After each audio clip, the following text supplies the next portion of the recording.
Yo ho ho and a bottle of rum, Call of Duty fans. We're ready to rock and roll into the bracket stages now of the Challengers Elite Series 2. Miles and Ali, once again, we will be taking you through the European leg of today's competition, but we hand things over to Study and Shift later on in the day for the North American stuff. Hello and welcome. Ali, how you doing? I'm doing great. Honestly, I haven't been able to stop thinking about that hard point between Team Falcons and Anakin Corp yesterday, and I'm hoping we get some of those again today. I have a very strong suspicion we well could. Well, we've got a lot of games to get through today.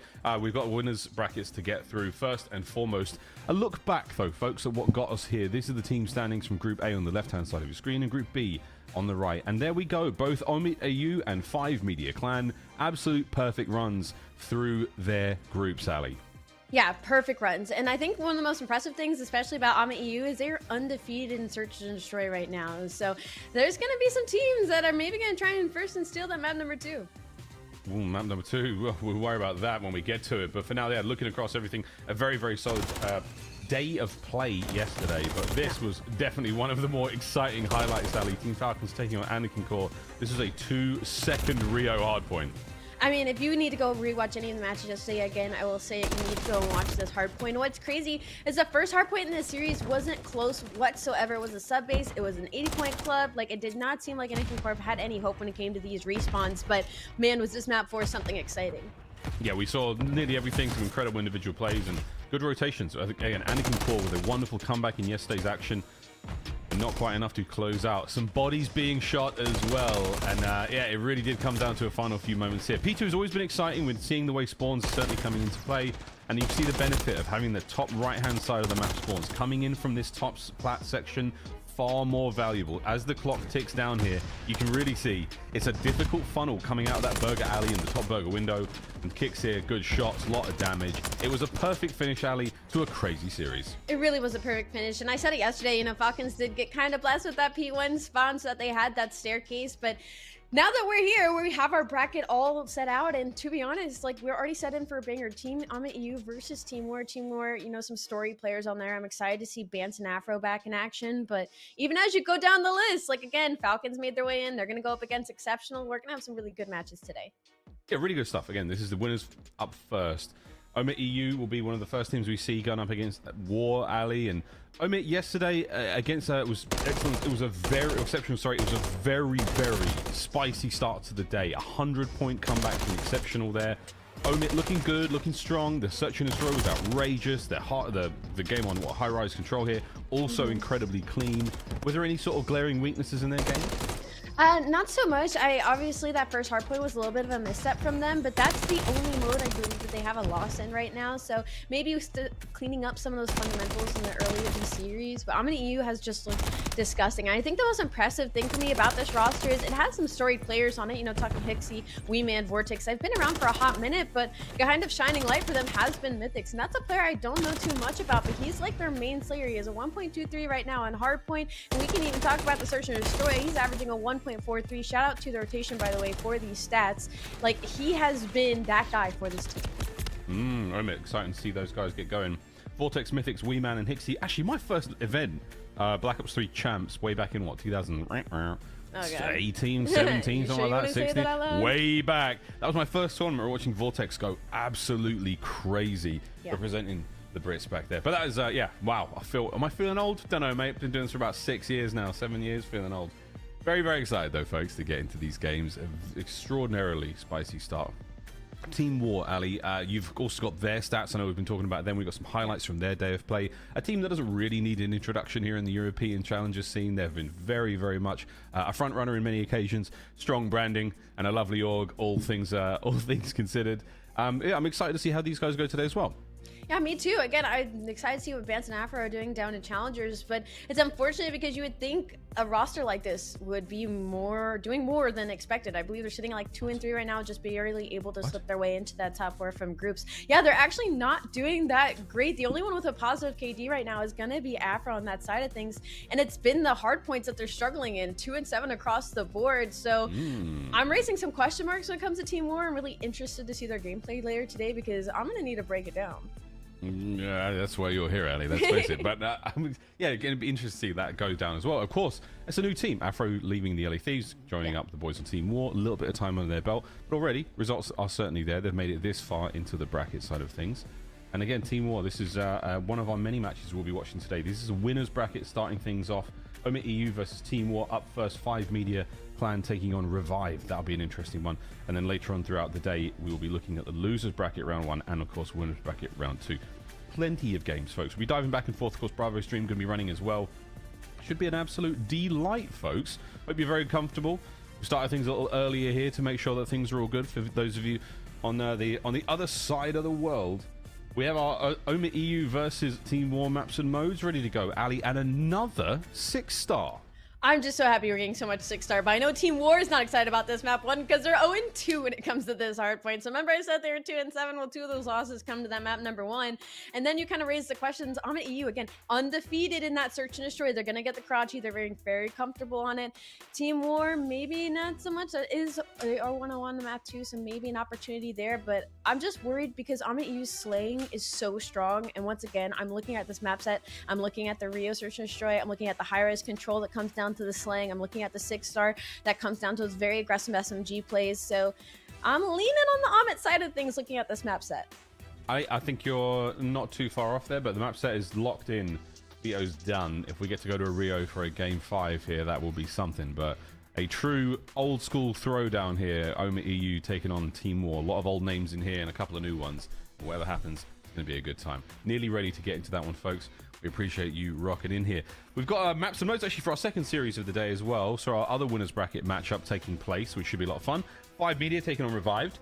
A sub base, Ali, to get things going. We've seen a couple of spicy sub bases. Another Highrise Control as well, and the SND to close things out. Anything here that sort of sticks out for you? Just sort of the same thing. Again, the Highrise Control and the Rio and the subbase just screams a lot of slaying to me. And, you know, a fun stat about 5 Media is they're undefeated. They're 10-0 in Hardpoint right now. But subbase is they only have 1 rep on, so maybe some opportunity there for the side of Revive. But otherwise, again, just another high slaying map set that I'm looking at.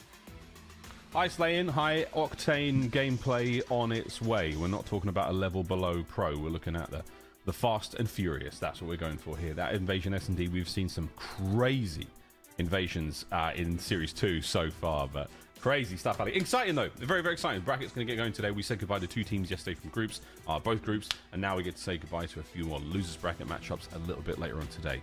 Plenty still to play for. $24,000 US Dizzle for first place team. Ali, it's been a lot of fun. Really, really good time so far. It really has.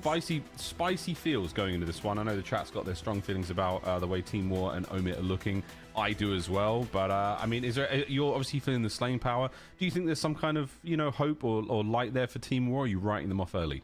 I might be writing them off a little bit early, honestly, because just looking at the sets, like, I have very high expectations for Bandits and Afro. And on the flip side of things, Harry has also been around for quite a while. I've since before the franchising era. And again, they're all sitting under a 1.0 right now. Or on the flip side of things, Omit EU, everybody is above a 1.1. So I'm just worried about the slaying. They could have a really good day on the side of Team War, but then you look at the stats across the board. And Omit EU, undefeated in Search Destroy, undefeated in that Control. Team War, unfortunately, 2-7 in the Hardpoint. So it's going to take a lot. It's going to take a lot for Team War to pull out this W.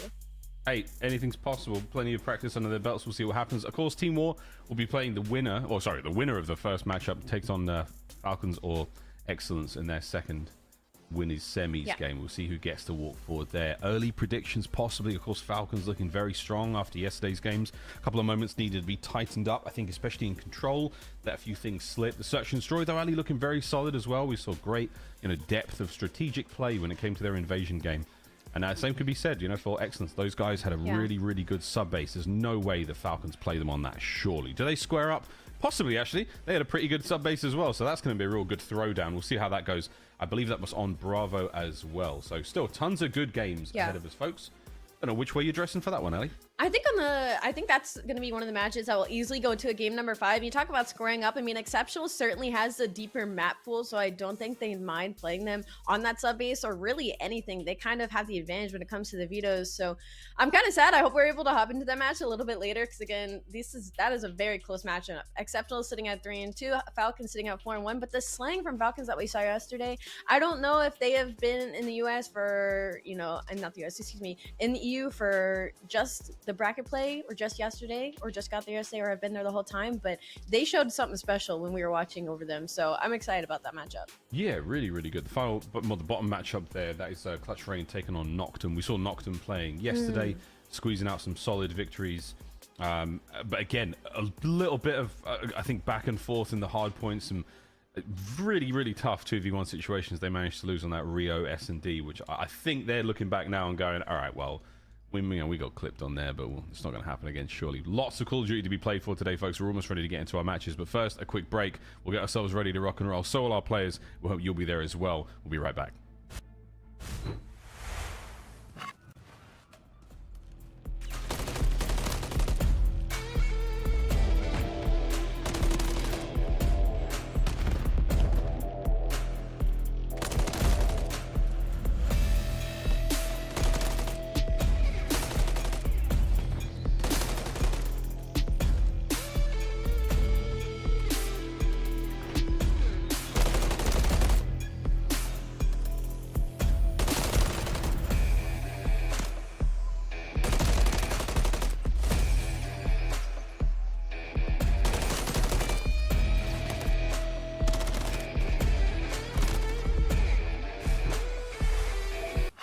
And here we go, folks. Hope you didn't go too far. And if you're on the other side of the room, we'll try to buy you some time. Get back in your seats. Omit EU taking on Team War in our map number 1. We start the series off on 6-star Hardpoint. I'm so excited for this. Again, we're talking about high octane plays when it comes from both of these teams and just challengers in general. And I'm expecting to see some crazy eco chells with the Rival 9s. And if challengers does anything is they don't really respect their enemies. So as soon as we hop into this, it's going to be Omid EU with the first couple of seconds in time and an opening 3 dead on the side of Team War. So already some early control. Lovely early control, Omit there in your feed. Over to Benjamin Bance, rocking the Bancy Castle tag. It's been a hot minute since we've seen him on that. Afro cut down there by Vortex. He and Wee Man in the feed once again. Roaring across the map so far. Harry with a nice turn there. Wee Man not enough to get the kill though. As Omit once again winning the battles. And the slow and steady rotation over towards Nu is going to be done by Team War. But Hixie ready for it here. Going to go toe to toe with Afro in a moment. We'll see if they can't get the break there. Because Omit EU, great work there on P1. Mythic with a huge pickup here on the middle side of the map, but unfortunately he will get traded out, but it might relieve some pressure off of the front, and that's 3 combined for the side of Omid EU, and that's going to be the break as well. They don't have the spawns, but they do have the information. 37 to 7, 50 seconds left on the clock. Hixie's on a 3. He tries to connect on the 4th. Unfortunately, will get shut down, but this is time still going to the side of Omid EU. Nice shot. Smithic's there on the break. Wee Man there backing him up on a 4 spree from Wee Man. He started things off magnificently. Hasn't slowed down a moment. Another good break there from Omit. Middle of the map now, slowly but sure, crawling forward towards a hard point. But you can see Omit on the minimap. Shoulder to shoulder on the inside. Mythics finds one. Quick move across the room. Gets himself out of danger. Vortex there with an 8. And once again, Ali, you are not wrong, mate. The slaying prowess from Omit EU so far, certainly setting them apart. 63 and climbing to the 8 of Team War. Oh, Weeman almost trying to connect for that cruise there on Old. Only about 10 seconds to be collected. And Team War doesn't even want it because they are going to have to make this trek across the map for Nu. They are behind on rotation, and it's going to be Vortex that takes the first shell. He will lose it, and thankfully, this movement over towards P3 is a very short one as a couple of kills go the way, but Team War is still unable to get into his time. Yeah, nice work there from F. Young 19-year-old making his way towards that hard point under the tutelage of a couple of veterans. Hixie and Mythics, though, they absolutely shut that whole play down. They've got the top side covered. F. once again trying to make the entry. Can he find these kills? No teammates nearby just yet. He's going to have to do a lot alone, and he can't. Outnumbered, outgunned. Omit once again. And devastatingly strong foothold here as Team War yet to really be able to get the break, alley. They're winning some late ones, and they're getting some scrap, and that's all that's really keeping them alive so far in the map. And the biggest problem right now is going to be Vortex in the middle of the map because Team War is putting a lot of commitment towards this old time. Only 20 seconds left, and Vortex has already made himself aware and a problem over at the new site. He's going to be on a 4 spree, might be looking for that cruise missile, but they might not need it as Amit EU taking a 100-point lead here, 100 to 20. That's going to be 2, and that's going to be possibly the rotation broken for Team War. 6 spree now for Vortex. That's going to be streaks. The last kill there onto Afro seals it. Approach now towards the hardpoint. Bance can't watch everything, and once again another squeaky clean seal it bang break from Omit EU.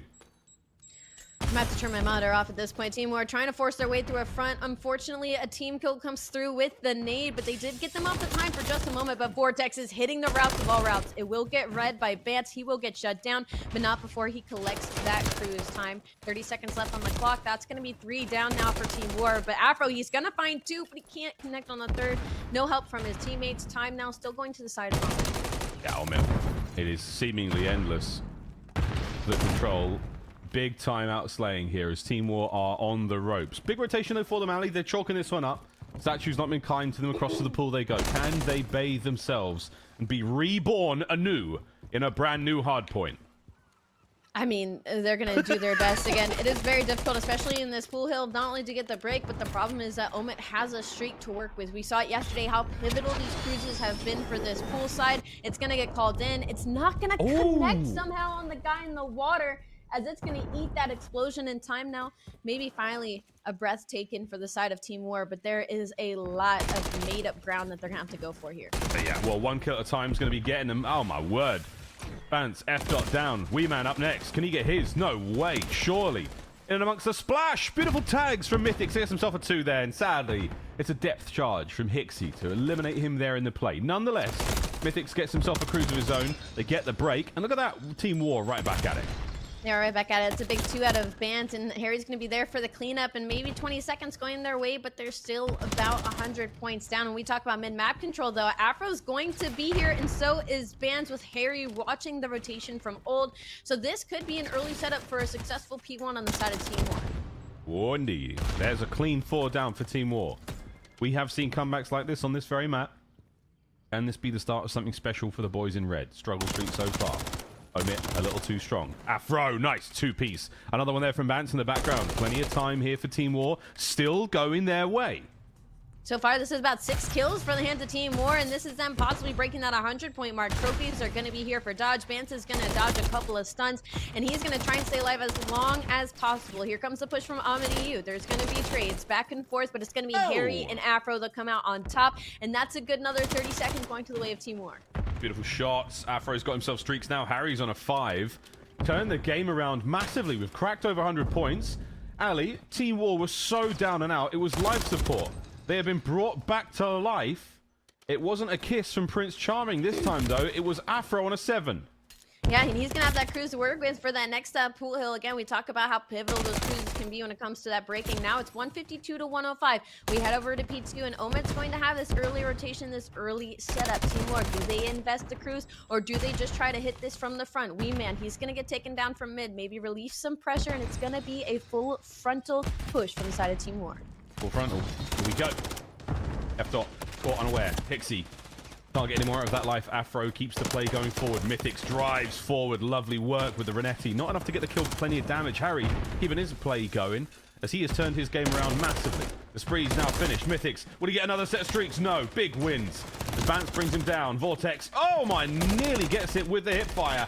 Harry pushed back from Wee Man. What an unbelievable series of events and fantastic wins from Team War to get the point. Great wins, but unfortunately maybe a little bit too late. 15 seconds left now on this clock. Thankfully, Bance is making the heads-up play to head over towards that new hill because it's 185 to 112. Still down about 80 seconds, but Afro has not slowed down since that 7 spree. He is still causing chaos, forcing Omit EU to still be spawning out deep at old to give his teammates some breathing room to set up for new. And surely this is a turning point here. Team War have got bar location absolutely locked down. P3, all theirs. F. through the middle of the map. Big wins from him. Doesn't get the regen, though. Afro's there to pick up his. And they've managed to leave the hardpoint alone, though. That's a problem right now. It's quite a thin defense from Team War. Good news. The streak's only probably going to get 1. Here we go for Mythics. Curves it, bends it. No problem. Oh, and it was perfect, Ali. What a break. Oh, What a break. It was a perfect push from Weeman to get 2 during the chaos as well, but Afro decides to streak right back. That's how important and how much they're prioritizing this final 20 seconds to maybe try and make this more of a 15 to 20 point game, but they're stuck spawning in the back. Weeman is still in the front on a streak now. He is killing everything in sight, and unfortunately that's going to be the 200 point mark hit for OMA EU, 205 to 135. However, they have spawned out. Spawns are insane right now. You got 2 kids in mid from Team War, and you got 2 in the back. Vortex is on the hunt. They're not going to read this. That's going to be a free 2, and that's probably going to be spawns. Vortex, what a problem. The unsolvable. F-Dot finally bring him down. Hixie there to pick it up, but it's Bance wins the big one. Mythics on the trade once again. Omit are back in the driver's seat. Pressure now on for Team War. They've got a fight from spawn. Throw themselves at this waterfall, and that's exactly it. Afro drowns out Vortex. Mythics wins a big one on the stairs. Looking for streaks again. No, it's Bance in the feed. My God, back and forth alley. But in amongst all of it, Omit are still in control. 20 for the win. Yeah, amongst all the back and forth of the kills and the damage, the time is still going to the side of OMA EU. Only 20 more points now to take up this map number 1, 237 to 138. They can win here. Team War, they have to force this investment, and they have to force it now before this gets too out of hand. That's a good 3. Bance and Afro collect all of the old time now. 13 seconds on the clock. But once again, we're heading over to that pool hill, and there is not a single player from Team War in sight. No players in sight, and if they were, they've been taken care of, and now there are no streaks to be used either. You're going to have to get in there alone. A difficult labyrinth of Omit players to deal with. Bance, can he prove to be it? No. Wee Man there. This should be game. In the pool, feet up. Maybe they've got sunburn and a slight hangover. Omit EU take 6 star first and foremost. I nearly fumbled the name there. That'd have been dreadful, Addy, wouldn't it? It would have been quite dreadful. I don't even know how you would have messed it up either. So I kind of wish. Wait, what? I know. Yep. No, we'll deal with this later. Anyway, yep. We'll deal with this later. I'm not gonna embarrass you anymore. That was something. You know, at first I was worried that OMA EU was literally just going to take it and run with it, and this was going to be an embarrassing map number 1. But you know, I'm also worried on the side of Team War as they woke up just a little bit too late in this series. I mean, I have to remind you, F-Dot and Harry were like triple neg by the time OMA EU was breaking that 100 point mark, and if OMA EU is going to lose any map in this series, that map number 1 is what Team War needed to take. Because again, we're talking about a team undefeated in Search and Destroy. So for the side of Team War, the slaying, it came and it woke up just a little bit too late. You're absolutely spot on, my friend. You called it from the start of the series. It was going to be the shoot ads from Omit that really got the job done. Nice resurgence though from Team War. You can see the fundamental, the setups they have were fantastic. And the nicely back and forth with the cruise missiles on that P3, even with Omit on the perfect break, you still got Team War immediately answering back. Afro's timing on that was immaculate. Really good stuff. I wanted to call it Poop Star. That's what was trying to come out of my mouth, but I'm still. It's a little bit early here in California. I'm still waking up. I don't think that rhymes with the word 6 at all, so we're gonna pretend like we believe you in this situation. But for Omit, it was also kind of like their teamwork was just kind of, it feels like head and shoulders a bit above Team War here. I really appreciated that when once Team War tried to kind of take the pace back and things were starting to get a little bit crazy and that kill feed was lighting up red, the fact in the later half Omit was able to slow down, hit that early rotation, and kind of just play off of each other to make sure that they closed out this map after giving themselves such a handed lead was extremely impressive to me. Well, a lovely start to the series, Omit. We'll see if they can keep it going. I mean, not a terribly close race, Ali. At times, what, 50 points there, separating them at P1 in the second set. That was the big comeback. And after that, simply too difficult for the boys of Team War to get back into it. Omit with wonderful holds. That was a real tough one to do there. Really difficult to break. They do break. It was always late. And we'll see if that affects them later on, if they can get to that Karachi Hardpoint. Winners round 1 still here, folks. We're going to map number 2. SND. Ali, this surely is an opportunity for War to bounce back. Looking at that roster, looking at that lineup, there's a lot of potential there to cause some big brain problems. You might be spitting, but unfortunately, OMA EU is completely undefeated in Search and Destroy, and on the Karachi Search and Destroy, they are 2-0. Or on the flip side, Team War, they have a win on it, so they feel comfortable on this map. But as far as the slaying goes, again, that's where my biggest issue is. Afro, still continuation from when he was in the league. If he had any game mode, he was very strong, and it was in the Search and Destroy. Same down here in Challengers, rocking a 1.22. That's going to be your player to watch as we load in. Wasting no time whatsoever. On board with Benjamin Bance, with the smoke in hand. See if that's going to go over towards B. It does look like the boys of Omit have committed their smoke already. So now it's going to be an opportunity for everyone to get on towards the site. Is it a ruse? Is it a joke? Is it a prank? Or is it the real thing? Fairly basic setup here from both sides. Bance is going to be up at top third, and he's going to try and get this player naded out of bridge. He does get the info and the damage, but he doesn't get the kill, and that also gives some information to Omit now where this push is coming from. And Vortex, he is in a sticky spot. They're not going to read this. He pushes up through the smoke, but he doesn't know 2 players got by him, so that's going to be Wee Man shut down. Hixie will also take some bullets to the forehead, and that's 3 kills for Team War. Vortex now finds himself in a 1v4. Bance checks it. Whoa, what a win! A delightful start to the game. Team War with a very clean round. Blessed by a bit of magical timing. Vortex unable to detect those 2 players going through smoke. My goodness. Nice shots there from Bance. 2 on the round. That's so unfortunate for Vortex that 2 players was able to slide right past him. He had a great idea, but the execution was a little poor. So Team War now going up 1-0. That's going to be Bance sitting on 2. As we hover to the defensive side of things, time to see kind of the answer from Omit EU here. Is they're down 0-1. Bomb. It's going to be in the hands of Hixie.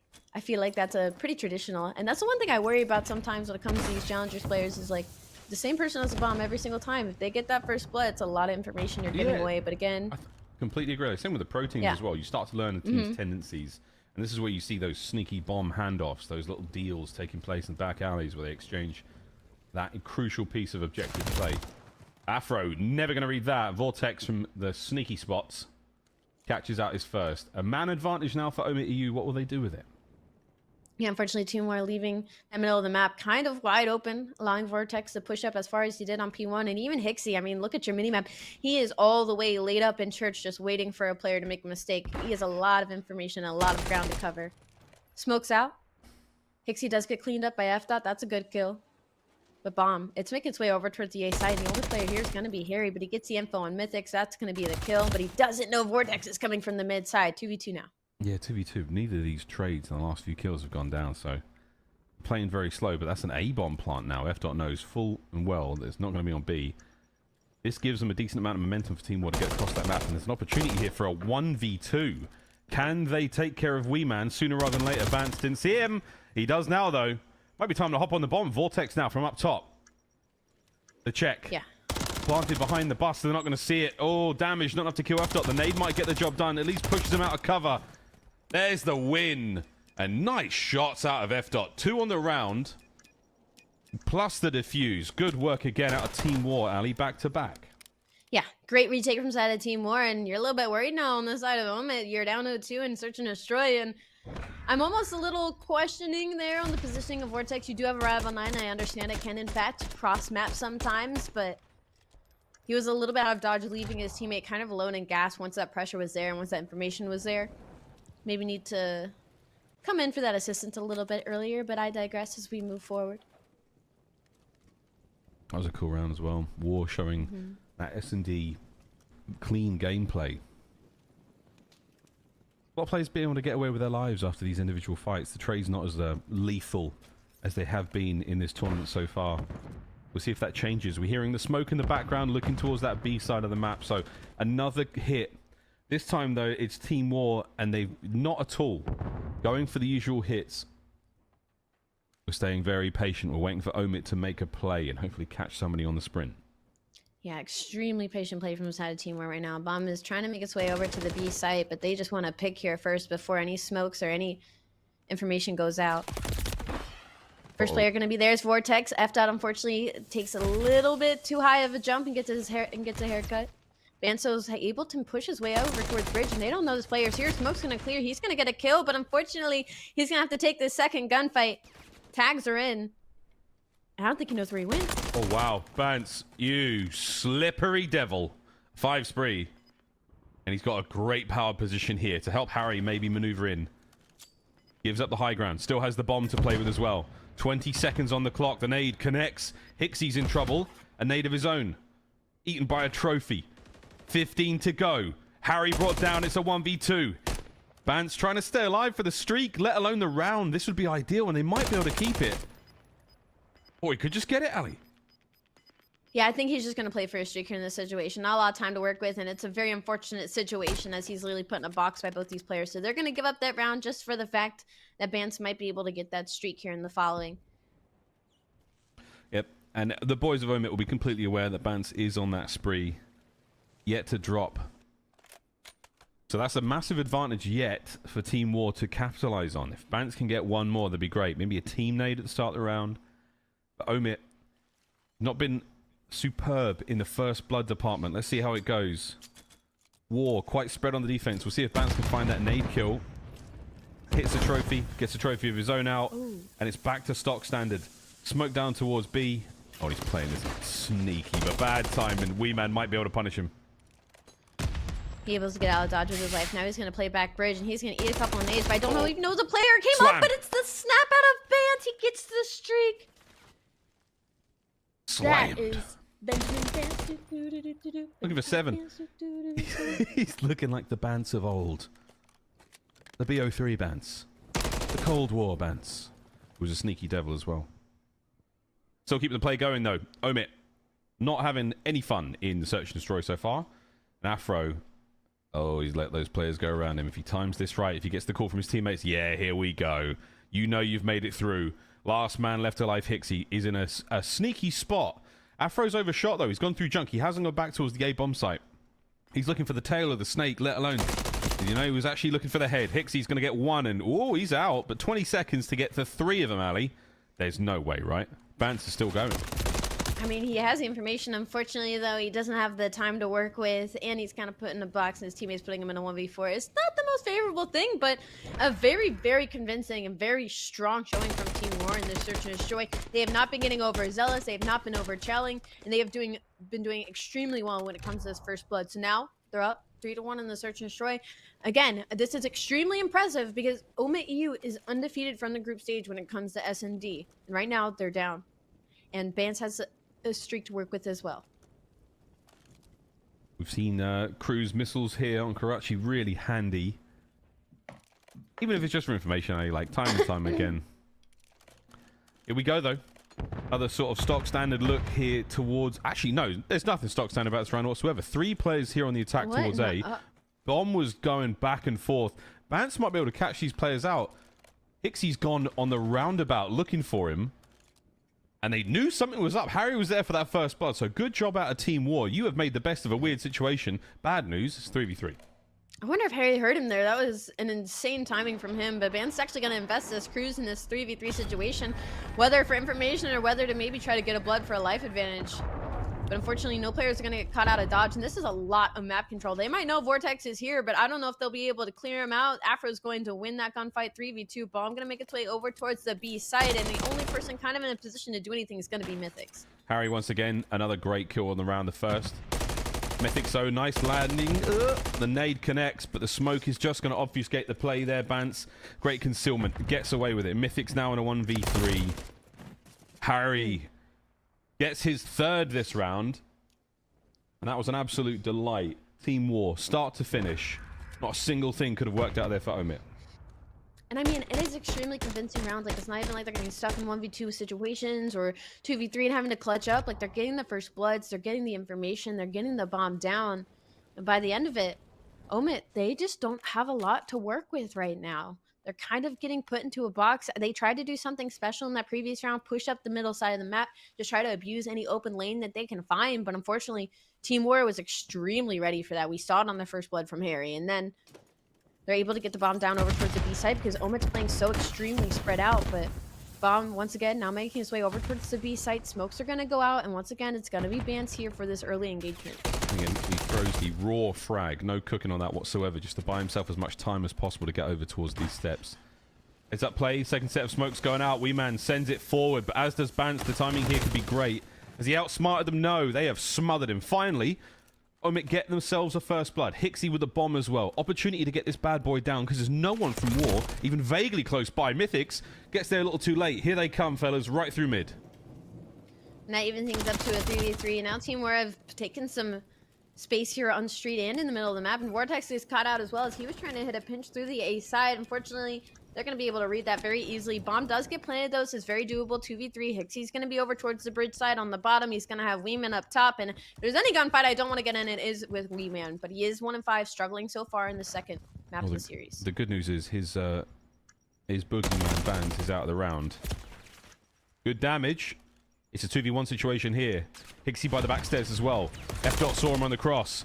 Tags are in. Pressure now on. Weeman gets his. Hixie from behind, taken care of. Can Weeman regen? He does.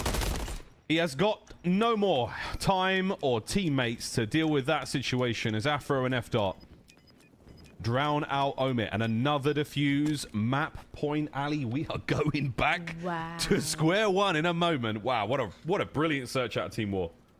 I mean, just a brilliant retake as well as just the fact that I think it's some fortunate positioning for Hixie and Weeman in this situation, but like there's a couple of gunfights there that should have gone the other way, especially when you're able to get bombed down there. If you're Omit right now, I think the only like in-game change you can make is maybe play a little bit more together. Like I said, I feel like a lot of them are getting caught out of dodge. Not a lot of these trades are going through. Team War, clearly a lot of rod review on this side of things. They are always playing for that player, trying to hit the pinch. Unfortunately, that player has consistently been Vortex as he's getting shut down. Final round for Team War. Here we go. Have they got another sort of magical moment here? Hixie, oh god, the two-man hit straight on towards the A-bomb site. No plant just yet. Mythic's in trouble now, been pushed down. He does get the Semtex out at the very least. Buys a little bit of space alley, but the bomb's already going down at A. War are going for the jugular. They're going for the kill. I mean, they are just playing this once again absolutely perfect. Afro's going to find a second kill. Weeman's going to get absolutely shut down. And that's going to be the round. Team War now destroy the undefeated Omen EU in Search and Destroy and tie up this series 1-1 with a dominant performance. That was disgusting. 6-1. And you were right. There were very, very few rounds, if any, where War didn't look like they had everything under complete and utter control. Omit, hey, respawn wasn't bad, guys, but you just got slammed there by Team War. Fantastic series so far. 1-1, Ali. I mean, look, did I call it coming in? Did I say we were going to see a bit of Search and Destroy? I'm saying a bit of Team War. Looking at the stats here, folks. Balanced with the 8-1. Afro, I think that is wrong. There's no way. This is wrong. That's his stats not correct. Hixie, the sign of the beast there for him. Also, more of a beast. He did a much better job. But the stats are all over the place, folks. You know how it goes until we get that one patched. Good luck. Have fun. To all the folks out there, Easy Mac, if you're watching, I know that JP from up there, everyone's having a tough time right now. You're all going through it, but we love you. We appreciate you. Here we go, though, folks. The highlights here. Massive work from Team War. Harry was the man. I find out he was, whether it was First Bloods, whether it was his perfect flank kills, really, really disciplined play from Team War. Didn't let Omit get away with any shenanigans whatsoever. And then when they have the advantage, they pressed it brilliantly. So just generally very, very impressed by War's Search and Destroy. Yeah, I think that last round really set it up perfectly, as well as I was saying that Omit was just not playing with each other, which is funny because map 1, I felt like, wow, their teamwork is incredible. But here's the actual correct stats. As you can see, nobody on the side of Omit could really get a whole lot going in the slaying department, where, I mean, everybody was having their way on the other side of things for Team War. But like that last round, Hixie like got so much damage into both those players in red side, and he just didn't have any help from his teammates to try and finish up any of those kills. So then they get that, they slide out on him, they get the trade on Hixie, they get the bomb down, they get the control, and Omit just did not have an answer. So now we're tied up 1-1, heading into the Highrise Control. I traditionally probably would have leaned towards Omit, but after that map number 2, like the slaying from Team War, they're warmed up now, it feels like. Yeah, and when you think of Control, it's sort of the love child between Hardpoint and Search and Destroy, a little bit more objectively minded, but still with a respawn flair to it. So who knows? I mean, Hardpoint, very much Omit's bag. Search and Destroy was very much Team War. Will Control be a little bit more evenly fed? We'll find out in a moment. But before we get to that, we do have our secondary matchup still to get through. Lots of COD today, boys and girls. 5 Media winning the first map there. And so far, we're 2-2 in SND alley as well. So, spicy start to the series indeed. Spicy start to the series, and I believe we're going to be hopping into it. But even if we don't, again, we talk about teams that are, you know, better at certain modes and whatever. And unfortunately, though, it's not the case when it comes to Team Revived. Search and Destroy is actually their worst game mode. So the fact that they're even to tie it up 2-2 right now is extremely impressive. But we're going to be on board with BB Connor on the side of Revived Gaming as we head into this one.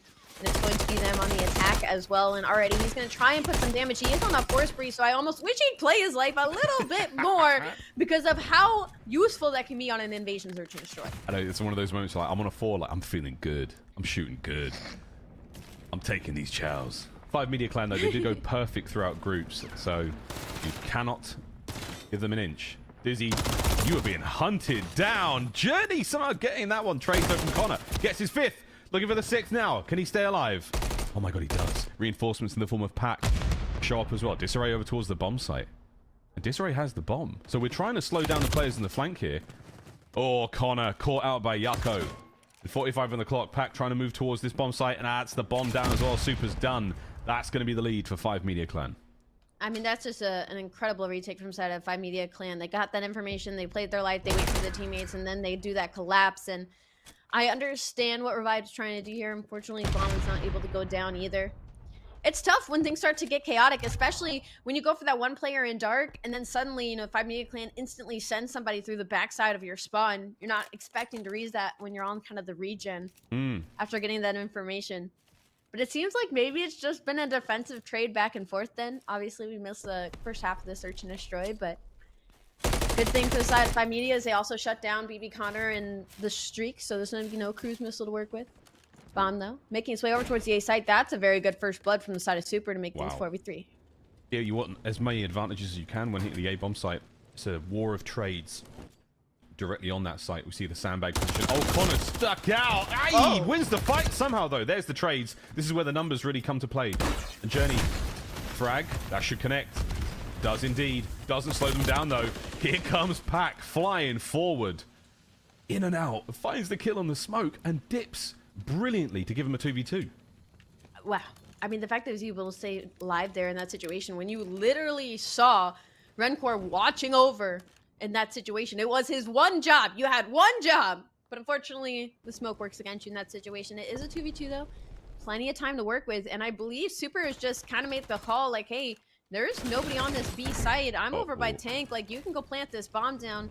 And that's going to be information for both sides of thing. And Dizzy actually catches Rencor on the rotation. So Bomb is now down as Palace. Super. Now 20 seconds to isolate both these 1v1s. He's able to get one, but can he get the second? This is very doable. Looking towards the bomb as well. Bit of a journey to get to it, and I think he's going to hope for the kill. Oh my goodness, the timing here. He's not seen a thing. Wait a minute. Wait a minute. Oh, go back, Super. No, you could have had the round. It's still possible to wait 1 second. Revived. Somehow. By the skin of their teeth. You can watch this game on Bravo, folks. Dizzy winning a massive 1v1. As Super nearly pulling off the 1v2 with half a second to spare on the clock. Back over towards our primary game, though. We've got Team War taking on Omit EU. Wow, spicy games all around, folks. Bring your milk, bring some water, just in case you're lactose intolerant. We are not going to be lacking in anything in this upcoming Highrise Control. Ali, I can't wait, mate. I can't wait either, just because I just know we're going to see some masterclass spawn trapping out of both of these teams. It's the biggest question is who's going to do it first. It's going to be Bant and them on the defense this time. And this is a very aggressive push from Omen EU over on the side of A. That's going to be a player stopping the clock and Wee Man. And God, I would not want to take that gunfight on Canister. And this is already a lot of blue lighting up this kill feed. Hella blue. Bit more red now. Back at it we go. Harry trying to get himself over towards the B side of the map for the defense. Not really going to happen. Bouncy Castle. Benjamin himself flying forward. Oh, nearly catching Hixie out. Go for the toes, Ben. There you go. Finds one. Vortex is there for the immediate trade. Afro. Smooth moves. Should be able to stop the capture on B. Nice work up top. The second as well. That is Marcus Reed in his absolute bag there. And now towards the spawn. Harry. Desperation for Omit. They've got a bit of time to play with, but you don't want to be stuck in this trap for too long. Couple of parkour out of Afro here, collects him a 2-piece and collects the spawn trap now for Team War. I mean, these players cannot get past the windows as Harry is pushed up in your spawn. He finally gets shut down though. No streak for him and no cruise as Afro gets traded out as well. Great work about this damage inside of Omit. And they still have 40 seconds to work with, plenty of time. A tick on B and a little bit of progress over on the A site. A couple of players have now made it past the 50-point mark and they're doing a great job considering 18 to 17 lives. Yeah, really solid work there on the live count. Harry at 6-1. He's been the big man on Highrise. Gets his 7th. No spree though. Bance eliminating the reinforcements. 20 seconds to go. Mythics, you're in a bit of trouble with the double back for the mid-map hit. Bance versus Wee Man. Bance versus the world. He gets damage into everyone though, Ali. That's all you can ask for in that situation with 14 on the clock. It's got to get on a point here now. Only 10 seconds left. They've got to make some moves over towards the A site, but they don't know Afro is sitting in wait in blue. They're going to make the push. They're going to get on the time for just a second. It's going to be Wee Man from the top ropes. He makes the play, but it's F Dot that connects with 2, and that's going to be it. That's going to be the defensive round for Timor. There you go. A couple of moments there where it was looking a bit dicey. Omit, they managed to get themselves onto B. I think a single segment captured there. A little bit of work, but really not anything. Crazy stuff, though. F Dot, nice two-piece towards the end there. Sometimes you're gifted with that first player on the sprint. The other player was weak already, so it's a lovely timing. And just good defensive work. Very, very smooth effort across the board there from everyone on Team War. Harry nearly able to get his streaks, Ali. One off of it there on the 5. Yeah, just one more for him. That's going to be a cruise. And that's going to be extremely important as we look towards, again, Highrise. Not a lot of hiding places. As they're going to be on the offense now. And it's going to be a 2-2 split. 2 heading over towards helicopter on the A side and 2 more heading over towards B. Omen, they're going to have a lot of pressure towards the B side of the map. But that's a first opening kill from Fancy Castle. But Wee Man, he's holding the street and he's holding it well. Harry with the unfortunate team kill and still nobody on the site. That's going to be a clean wipe from the side of Team War, but Harry desperately staying alive for this cruise missile. Oh, Harry, it's such good awareness from Harry there. He knew that someone could be behind him. Oh, get it in time. No, Vortex. The dagger in the back. They just about stop it. And this whole time, no one's able to really stop the clock or get any pressure on the map. And as you said earlier, cruise missile can be so important. Make those players hide. And if you're inside, if you're underground, you are out of the play. You are pinned and trapped in these instances. Mythic's 3 spree comes to a close there. Harry, once again, right out of spawn, right back into the action. Non-stop here from Team War. Yeah, War's doing a great job right now of keeping these kills staggered so that they don't get stuck into the spawn trap. And now, finally, they might be able to get a tick over on the B side. That's going to be 2 players here. Closest to answer will be Hixie, but his already been called out, but he's going to slam both of them. And now that's a 4-wipe from Team War, and this should be the spawn trap. Massive trap set for a moment. Hixie, it was there for a second. Everything looked good on paper, but it did not work out in game. Wee Man posted up, looking for his 5th. Gets it. Can he get the 6th? Oh, he's moved. Oh, my goodness. The right timing, but the wrong place. Mythic's there, slamming folks as they find their way out the window. A lot of damage. Hixie should be able to keep this pressure up. Time still ticking. 10 to go. No one's going to be able to get away from this one. And you've got to try to stop the clock. Team War have lost out this defensive round quite handedly so far. 1 segment of B either side, but Omit have managed to win the slaying department, Ali. Oh, wait a minute. No, okay, done. There we go. No, okay, done. Yeah, just extremely similar to our round number 1. I mean, basically the exact same situation. Omit, Team War was able to keep those kills kind of staggered for a bit. Finally, Omit get a 4-wipe. They get a little bit of a spawn trap going. 20 seconds on the clock. Team War is able to battle their way out, but it was just a second too late. So now we're tied up. Both teams winning their defenses. Both teams tied in ticks. Both sitting at 1. Highrise, though, you're actually not that worried when it comes to that round 5. Yeah. Not wrong, mate. Round 5 can go either way for you. It's just a question of finding those decisive 3 downs, 4 downs. Can you get them? Everyone's favorite gigantic exploding propane tank might be out of play for this round. We'll find out, though, as F Dot somehow picking up 2 from that instance. And you'll take it if you're Team War and Fancy Castle living up to the name. That is exactly what it looks like. Afro now forward. That red dot on the minimap is simply bait to be sent forward. Teammates there with the guns up, but Omit find a few kills. B-zone looking safe. Harry with a defensive position there, but you're running out of lives. You're running out of players on the board for now. Omit with an opportunity to make their way forward. That was a 4-wipe, too. That was kind of the moment for Team War to cause the spawn trap extremely early in this round, but great work from Omit to push themselves out of this fairly quickly. And now, 40 seconds on the clock. They have bodies on B, but there's not much you can do when Afro's shooting like that. He's going to combine for 2, and now they're going to have to worry about getting this player out of his spawn. He's got this rival 9, and he is not slowing down. No, this is pristine submachine gun gameplay. F Dot from top heli. A power position indeed. Pants has got walls on. Love that. 25 seconds on the clock. Hits the nade on a vortex as well. You're going to get another segment. Barely. As Afro just shows up to the party a pixel of a moment late. Slams another. Wow. Afro is on a tear. 16 and 12. There's 15 seconds to go. A last chance hit here from Omit. They might be able to get on there, but no. Afro again. And again with these big wins. I mean, if anything, I'll tip my hat to Omit for not allowing him to get streaks, because it feels like every time we're on his POV, that guy has another 3 or 4 in his back pocket. But that's going to be a tick on B at least to give him a little bit more. But Team War, again, with an extremely solid defense to now put them at match point for this control, and this is their strongest game mode as well, so things might be looking a little sketchy here on the Omit side of things. Sketch? Maybe, mate. Oh my god. Well, it's already shaping up to be a game 5 banger or a round 5 banger here. Both teams looking really solid on the defense. Omit currently having the lead in the segments department only by 1.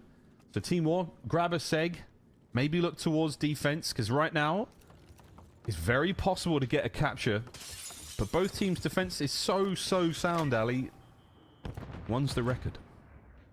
It is extremely sound, but they just have to get 2 ticks to solidify it for that round 5, even if they don't close it out here. So Team War, great stuff in this control. An interesting play from the side of Omit. Reeman hasn't even left spawn, so 2 of his teammates get taken down. Might be 3 here in just a moment, and that might be some bodies on B. They might get put in the spawn. Blender by F-Dot. Oh, wow, the shots. Bance from the zone, able to get 1. Tags in the vortex. Tags in the players from spawn. Bance is absolutely pissing bullets right now. First seg gone. Second seg on its way out. Afro trying to slow down the attackers. No, Omit. Oh my god, they have steamrolled them. F-Dot trying to stay alive. Only man up for his team. Gone. Wiped. Eliminated. A minute to go. 1 segment captured. Fantastic response from the side of Omit. Everybody won their gunfight. Vortex connect with 3, and if he stays alive, he could get a cruise here as the spawn trap is slowly coming to fruition. Now we're all tied up with ticks as well, so if it comes down to it, it will come down to those kills unless Team War can pull out something special here. 40 seconds on the clock. Can't really leave spawn. You're looking into the irons of Vortex and Wee Man currently. Somebody's going to have to play a trade. Trying to make something happen. Vortex. Glance D. Get your streaks, lad. There they are. Good man. He heard me clearly. Whoa. 7. Looking towards that final round. And defense is absolutely going to Omit. They should have won in the kills column. The stats aren't necessarily there, but the sources are. Trust me, bro. Great work defensively here on Control. Not always the case on Highrise. Wait a minute. Wait a minute. A couple of kills. We were waxing. We were absolutely yapping nonsense. A second segment maybe on its way out. Team War, signs of life. They're looking for the 3rd. An additional minute of play is a moment away. And they are in absolute war. There is no trophies. They are eating every stun and every nade known to existence, and somehow nobody dies. But Hixie connects with 3 because they're all weak. He will get shut down, but if Omit really need to, they can connect the crews in this situation. But Afro is going on the routes of all routes. If he falls off the map, I'm blaming this round loss on you, as he's going to make the hop up. He's going to make the slide, but not get the kill in window. That's going to be Mythics with the gunny. 40 seconds on the clock. Still some time for War to work with. Oh my goodness. Well, War might have just changed the shape of this battle. An entire capture on A. They're guaranteed defense in the final round. Should Omit hold the line. Mythics wins another big one from the back window. Harry now creeping forward, looking for his opportunity as the lives are gone for War. They're gone for War, but Wee Man, I mean, he makes the absolute route of all routes near bottom blue. 15 seconds on the clock. War only has 2 lives to work with. It's a 2v9. I've seen crazier things, but Harry and Bands have a lot of ground to cover on this map if they want to get anywhere near this point. This is going to be round 5, and that's going to be a defense for Team War. But don't forget, we do still have the cruise missile for the side of Omit heading into this round 5. That could be a game changer for this attack. It could. You're looking for a single opportunity, which is exactly what Team War had to get that B zone capture. We were gassing Vortex and the perfect defensive line. You had 1 opening, and Team War took it. Final round, and despite their Herculean efforts, it might be all for nothing as this control comes down to a decider. Oh my god. Oh my god. This is... I didn't see this coming. Did not see this coming at all. F-Dot's been having a good game. He's down by 1 in the KD department, but those kills are the important ones. Defense for Team War again. Eyes on Vortex for the streaks. Here we go. Already interested in the push here. Seems like a lot of aggression over towards this heli, and seems like Hixie and Vortex have decided to literally just push up the middle side of the map. And Afro, he's going to take some shots, and he's going to try and make this peak, but he's got the Rival 9. He's not going to be able to kill any of these players on the deep side of the map.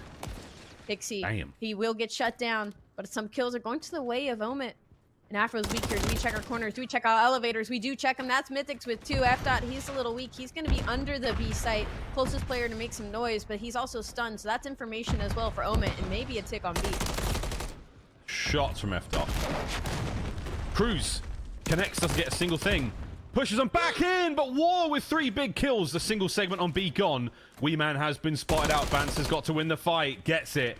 Holds the left side of the map down. Mythics is making a run.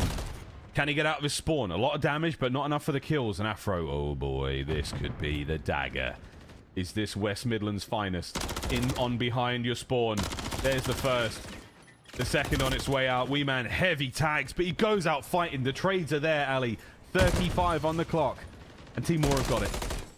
I mean, just certainly not my favorite cruise investment I've ever seen. And now Omen is fighting tooth and nail to get out of their spawn. And it might be Hixie and it might be Vortex. They have now pushed their way all the way into their spawn. Eyes on Vortex, but they have to stop the clock. Wee Man will jump onto the A site. Only player that can maybe do something is Afro. Once again, he is on the other side of the map, but he gets caught out of dodge. Now both sites are getting capped at once. B, second tick gone. A, first tick is on its way, but it's the gas! Who would have guessed it? Oh my word. 20 seconds. Pressure's on. And War have got an opportunity to get onto A. Vortex can stop the clock here. Here comes another streak. Mythics, the 30 bomb. Will this be enough to stop it? 10 seconds. They've got to get on towards these zones. Anyone there for it? Slows down F-Dot. Should be able to finish the capture on B here. It's a 2-man stack. And that should be B gone. Vance, though, he was below. He could have done something, but he'll get traded out very quickly. And there's almost a takedown at A. That progress should be decapped at this point. A minute on the clock. Omet has some opportunity here, especially because Mythics is passing through enemy lines currently. Nobody's B Street. He's literally in their spawn, and there's a player there looking for it, though. F-Dot, an incredible connection on Mythics now. 10v11. That's unfortunate, but you'll take it. Oh, Wee Man, the sniper. He's still on the prowl. A-zone's being captured. Looking for the stack any moment now. Or are we? Omit are waiting for the attack, but there's nobody home just yet. One life separation. Oh, and Wee Man's done it again, and again, and again. Finds any more. Vortex, the lone man, still on the capture. He's got coverage from Hixie as well. It's taken a lifetime, but they might have just got it done. Omit are still keeping the capture going, but it's Bance bashes his way through the back line. No lives left for War. Harry's in trouble, Ali. Yeah, but Wee Man and Mythics now with the MCWs are here for the help and here for the oversight. 2 ticks now on A, 30 seconds to work with. It is a 2v5 for Afro and F-Dot, and one of them looks like they might get shut down here. Mythic's got the info. He understands their weak. He slides in with the Renetti, and he's searching for the last one. 1v3 now, and that's going to be A capturing before F-Dot can even make the attempts. Oh, F-Dot. That's going to be Omit with the win. He tried it. I think he saw the bar filling up immensely quick with the 3 players on there. Had to dive out with the Renetti, not able to get it done. Omit with a brilliant round 5. They finally get it done. 2 cruise missiles it took to break Team War's defensive lines. And in the end, they get it done. What a brilliant, brilliant game of Control that was, Ali. God, them stats are going to be spicy if we could see them. Either way, that's the lead in the series for Omit. A hard-fought battle there. Both teams looking great in the defensive rounds, but a single attacking round either side was the difference maker there. Trust the right side of these stats, folks. We'll get to your kills and deaths in a moment, but lovely damage. That's one stat we can't fake here. Wee Man, F-Dot, Mythics as well. The final few kills from Mythics, Ali. I mean, those are the sort of stuff when the chips are down, when the clock is red, and the beeping in your ear. That's when you see those brilliant players make their moments happen. And highlights again, start to finish, everyone pulling their weight. A great look there in Control. I mean, especially the ARs, I feel like in this map certainly put in their weight for both of these teams. Talking about Mythics and F-Dot respectively from both sides. And Afro, even then with the SMG and the Rival 9, I mean, had his moments. And it's unfortunate. I believe Harry only had about 3 to 4k damage. I wasn't able to really get a whole lot going. And again, this was a very high pace, high kill round of Control. Speedy Gonzalez either side of the board there, but Omit walk away with a win and the lead in this series. I've learned some new tricks here about like how to retake the B zone. Some little naughty angles that I didn't think were even possible. Or didn't even know existed. Good stuff though from both teams. Not quite enough to pull out the win in the end for Team War, but we're going to go to another hard point now. First hard point on 6-star was an absolute a screamer, and at times very, very big blowouts there. War not really able to keep up. But Ali, as we've seen throughout the series, warming things up, getting themselves, you know, in the swing of things. That is an accurate look at the actual stat screen, folks. Those numbers are real. And Mythics at 34 and 23. That is a brilliant, brilliant stat line after a strong game. Absolutely. Mythic's, I mean, even though he has 34 kills, I do have to really tip my hat to Weeman, because, I mean, that final spree that he went on at the end there in that round number 5, I mean, that is what basically guaranteed them the win. He takes down all 4 players from Team War. At that point, you're just like, Ayo, team, like, at least get your ones, just so we can capture this A site, because it did come down to lives in the end as well. So a lot of opportunity for them, a lot, again, in the slaying department for Omen here, but for the Karachi Hardpoint, like, I still don't even know where I'm leaning. Just because that map number 1, it was a slow start from Team War. If they started shooting like they did in the later half, we could have seen a different result. I think it should be a real spicy one. We're going to dive into our other side of the games. Oh my goodness, Sally. Back and forth we go. Revived win the search. And you'll never guess what's going on Highrise Control. It's 1-1. Here we go, folks. Revived taking on 5 Media Clan. This winners round 1 matchup is getting hot indeed. 1-1 in the series. 1-1 in the control. We're on 8. And it looks like, again, just another defensive battle over on the Highrise Control side of things very early, but the slaying from the side of 5 Media Clan so far was strong. Strong indeed. We saw Connor popping off in the S&D after that incredibly electric 4th round. Nice shots there from Connor, not able to get the trophy out. Wow, Journey, nice 2-piece. Keeps the B Street safe. Disarray trying to keep the balance here across the map. 5 Media's defense is still holding strong. 20 seconds on this one, and a very healthy amount of lives either side. Yeah, but even on lives, there are only 10 seconds to work with at this point. 23-19, Revive. They've got to get something going in this tick category, but nobody's really going to be close enough. Connor able to slide on maybe for just a moment, but there's going to be somebody in elevators. That's going to be super on that side of things, just saying, not today. On the hunt for BB Connor, he will get shut down. I mean, a good attempt from Revive, but 3 seconds to work with, not a whole lot of lives. Just a really great defense from 5 Media Clan. Yeah, lovely work. Point 1, not over yet. I'm holding my breath for this one because I don't think Journey's going to be able to get in and win the fight. Oh, the timing is unbelievable. Oh my god. Wait a minute. 2 players on B now. 3 players on B now. Super, you have got to get going, son. 0.1 on the clock. Yeah, that's right. There's 4 players in here. Ooh. What is going on? The boys have stacked it and they've stayed alive, and now there's a minute to go. Not my favorite trial I've ever seen, hopping up BB Connor in that situation. Not really super in that situation, just because there's 4 players there from Revive Gaming. That's 2 more kills as well. They could very easily just transfer over to the A site. Now lives are tied up, 13-13. There's a tick on. Oh my! For maybe a spawn trap. He has the info on Yako and mid. Revive. Media Clan, you gotta stop the bleeding. Something. Stop something. You're in trouble now, fellas. Oh, an unfortunate timing. Super might be able to make the play here. No one's watching the back. Or are they? No, they're not. Super in from behind. Dizzy through the front. Oh, he's trying to keep the play balanced. Trying to keep the position up. Pack from spawn. Right back into it. 40 seconds. Life count going. Journey. Trades. Done. It's a 1v1. Can Pack win it? He can. Oh, my good God. They're about to capture A. From 0.01 on the clock to a round win. Revived Gaming by name, Revived Gaming by nature. Wow, that was... We could not have picked a better round to dive into. I mean, that was absolutely absurd. 0.1 on the clock, and they hit a 4-stack on both sides. And Super, he made the hero play, but it wasn't enough because Dizzy was pushed up in windows. I mean, I don't think we could have cast a curse of that any worse, to be honest. I was like stood up. I was ready to leave, get into the next matchup. I was like, yeah, cool, this round's sweet. Peace, ladies and gentlemen. Banging round. That's taking place on Bravo. Dive over to that and have a look. Meanwhile, map 4, Karachi Hardpoint. Team War taking on Omit. Now, who knows how this one goes? Of course, Karachi's been in the league since we dropped into MW3. Everyone's very well practiced. A lot of rehearsals on this one. Hixie into the middle of the hardpoint. He flies, as does his teammate. Will it be Omit back on their BS? Maybe, Alec.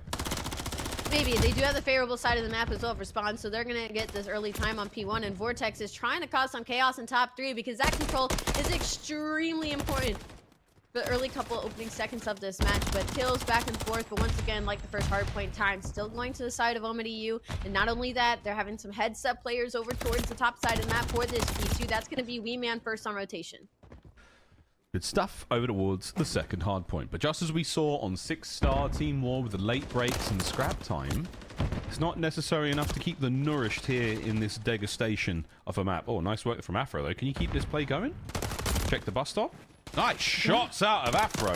Finally brought down. Bance, though, there to pick it up, and that's going to be a good early break. F-Dot's in position for this one. Puts his, puts his Rival 9 right up Wee Man's main street, and that is going to be a fantastic look from Team War. Not my favorite trials on the side of Omen EU. A lot of Renetti's pulled out to chow these Rival 9s, and I don't know who's calling out weak, but somebody definitely lied in those comms. So now time going to the way of Team War, and they're going to take the lead as well. 30 seconds left on the clock. Looks like Omen want to maybe hit this one more time to try and get some breaks in and some map control, but no kills connecting just yet. Afro's still going. He's 6 and 2 respectively. He did get shut down, so no streaks or anything to work with, but they do have a player already pushed up towards the coop side of the map. This is a really nice rotation from Team War. Their whole setup was pinned around this new hardpoint. And it has paid off massively. They've got a brilliant amount of time there at 2. F-Dot's going to soak the remainder of that. Harry with beautiful suppressing fire. Just a little bit of damage across map. Getting tags into everyone. I bet his assists are going nuts right now. Problem, he's alone and now he's dead. So it's on F-Dot to have left the old hardpoint and make his way over towards new. Spawn's not ideal for Team War after losing those fights. But their score, nice. Great teamwork out of Wee Man and Vortex there to get that break in and get that early time, but unfortunately the help and the teammates just aren't there, so some kills now going to the way of Team War. There's still a lot of pressure in the backside of this hardpoint. They don't have the spawns, but they do have a couple of trades. F-Dot's on a 6 spree. He finally gets shut down, not before he connects with the Cruise, though. Everything has now taken a big breath. Oma EU getting some time, maybe looking to get a lead change here, but it's going to be Bance in the back, and it's Bance with the Renetti and Bance with 2, and he said, nah, I'll take this 20 seconds home with me. As nobody really worried about this rotation, we're heading into Street Hill next. You don't really need to worry because it's going to be the mixiest of all the hard points that we have. 70 to 45. Harry's done a nice bit of work here. Up top. Lovely shots. Nice nade. Perfect transition there on the Vortex as well. Shitty won it. He slows him down. He doesn't necessarily stop the clock enough, but over towards the Street Hill. Now, this Street Hill is an absolute... That's the only way to describe it. It's not easy to get a lot of time. It's not easy to hold. It's not easy to... Well, it's kind of easy to break, but it's just a pain. Can either of our teams find some success over here? So far, Vortex is on it. Actually, no, he's on the flank. But Wee Man's on the time. This actually could be pretty big. Vortex... that timing is absolutely diabolical. With a gunfight. No, can't get it. Afro, too much damage in there. Omit, unable to take the lead back. I was about to say, Vortex, we're kind of looking the wrong way here. As maybe you could have pushed towards Bob a little bit sooner there, maybe connected on 1 or 2. But, you know, I digress. We learned from our mistakes. Hixie, though, he's going to be on a 3. He's going to take out that trophy as well. That's going to be big moves for his teammates off spawn here. Mythic's on a 5. Mythic's gets the 6. That's a cruise. That boy is shooting. And that's going to be 13 seconds going to the side of OMEDU and a lead change. It's taking a nice bit of work here over towards the Street Hardpoint. Final Few's going to get War back in the lead, but only for a brief moment. Consolation points. Oh, and Hixie's actually looking to get sprees of his own. He's on the sleigh here. 4 spree. Here comes number 5 and potentially 6. Well, he dives right in at Afro, sadly. Good work from Team War. Perfect comms in that moment. Quick junkyard break. Can they get it done? Vortex eliminated. Streaks now from F-Dot. That's certainly going to help. Oh, push back. Gets 2 with it. That's a big deal, and that's the break. It is going to be the break, but the spawns are still very close for Omen, and they're going to streak right on back. That's going to be Mythic sitting at 9 and 10.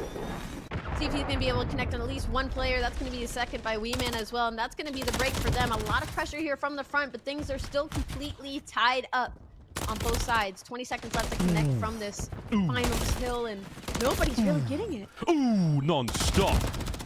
Ooh, another one. Hixie, gone. Bang. It's Junk Hill. I mean, this is insane. Oh! Look away. Look away. We didn't see nothing. Nobody saw a thing. Nobody... We're good for at least 1 team kill by nade in every single series I think that we cast at this point. That was such a good one from Afro as well. Like, are we going to get some time? No, right on it. Damn, that sucks. Well, Omit might be able to take the lead back here. Back to P1 we go. The first go around here in Karachi was honestly really, really fun. We saw some good plays. Bad timing, great nades. And an incredible setup right now from the side of OMEDU. I mean, this is just an absolute box that they've put it on in P1. If they're able to soak a lot of this time, they could also get some early control, maybe try to flip out spawns. You can see it on your mini-map. A couple players trying to push up towards the street side. They will get shut down, though. Good heads-up play from T4. Harry's on a 2 spree, but he's getting a little overzealous towards this time. He will get shut down. Mythics will come out on top, and that's going to be 20 seconds going over to the side of OMEDU. They are on the back foot when it comes to this rotation, though. We saw how well Team War was able to hold this last time. It was really good. And then the rotation sort of went a bit awry. Oh, this time though, Wee Man, they're in early. F-Dot is going to hold that one down as Wee Man simply doesn't have the ammunition. Vance is there for it. He can't get out of that position. Vortex might be able to help. But you've got the rotation once again, Team War. You don't have the lead, but by all accounts, you will in a moment. Big kills. Mythic's on the approach. Hixie backing him up. Can they get into the hard point? Vance caught out and about. F-Dot on the hill. Here comes the hit. Afro going huge on the inside. F-Dot as well. That should be it. At this point, you're just trying to get them off the time as much as you can. Maybe make it a little bit mixy because you're not going to get a whole lot as far as I'm concerned, because this P2 is put in the box, especially when Afro's shooting like that. Maybe going to be a lead change. Omid, though, investing a lot to this old time. Somebody's got to worry about a row because that's going to be Harry and Vance on an absolute sprint over towards Broken to try and flip them out. And this is a big run. I mean, Hixie could go pretty nutty here. He's got... I'll take it all back. Vance puts Hixie over his knee and smacks his ass. That's a huge kill on the rotation. You don't have numbers anymore. Omid, though, might have positional advantage. Will they be able to get these players on the drop towards the hard point? Mythics might be the man to do it. Gets himself one. Vance sending it. Teamwork, trades. Is it done? Nearly. Harry last man for war. And what is it good for? Wait for it. Pinned. Gosh, he ruined that call, didn't he? Vortex on the pinch. Ali, this is an insane trade fest. I just can't believe how mixy this should be. This should be a money hill considerably when it comes to Karachi, and the fact it's so back and forth, you have to tip your hat to both teams, but some father-on-son crime happening on both sides of the map. Hixie connects with 3, Banso connects on the final one. That should be some breathing room, but as soon as I say that, there's another player. It's Weeman from the back, but it's Vance with the snap and the rival in hand.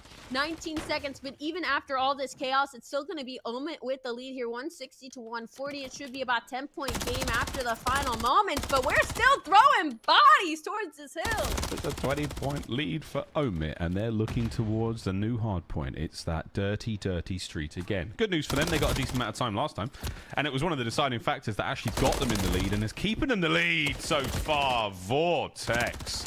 Put it away, son. Jiminy Crickets, Mythics as well. These individual gunfights are looking ferocious, and they won't stop coming. No one in the time just yet, though. The score's still as it was at the last hard point.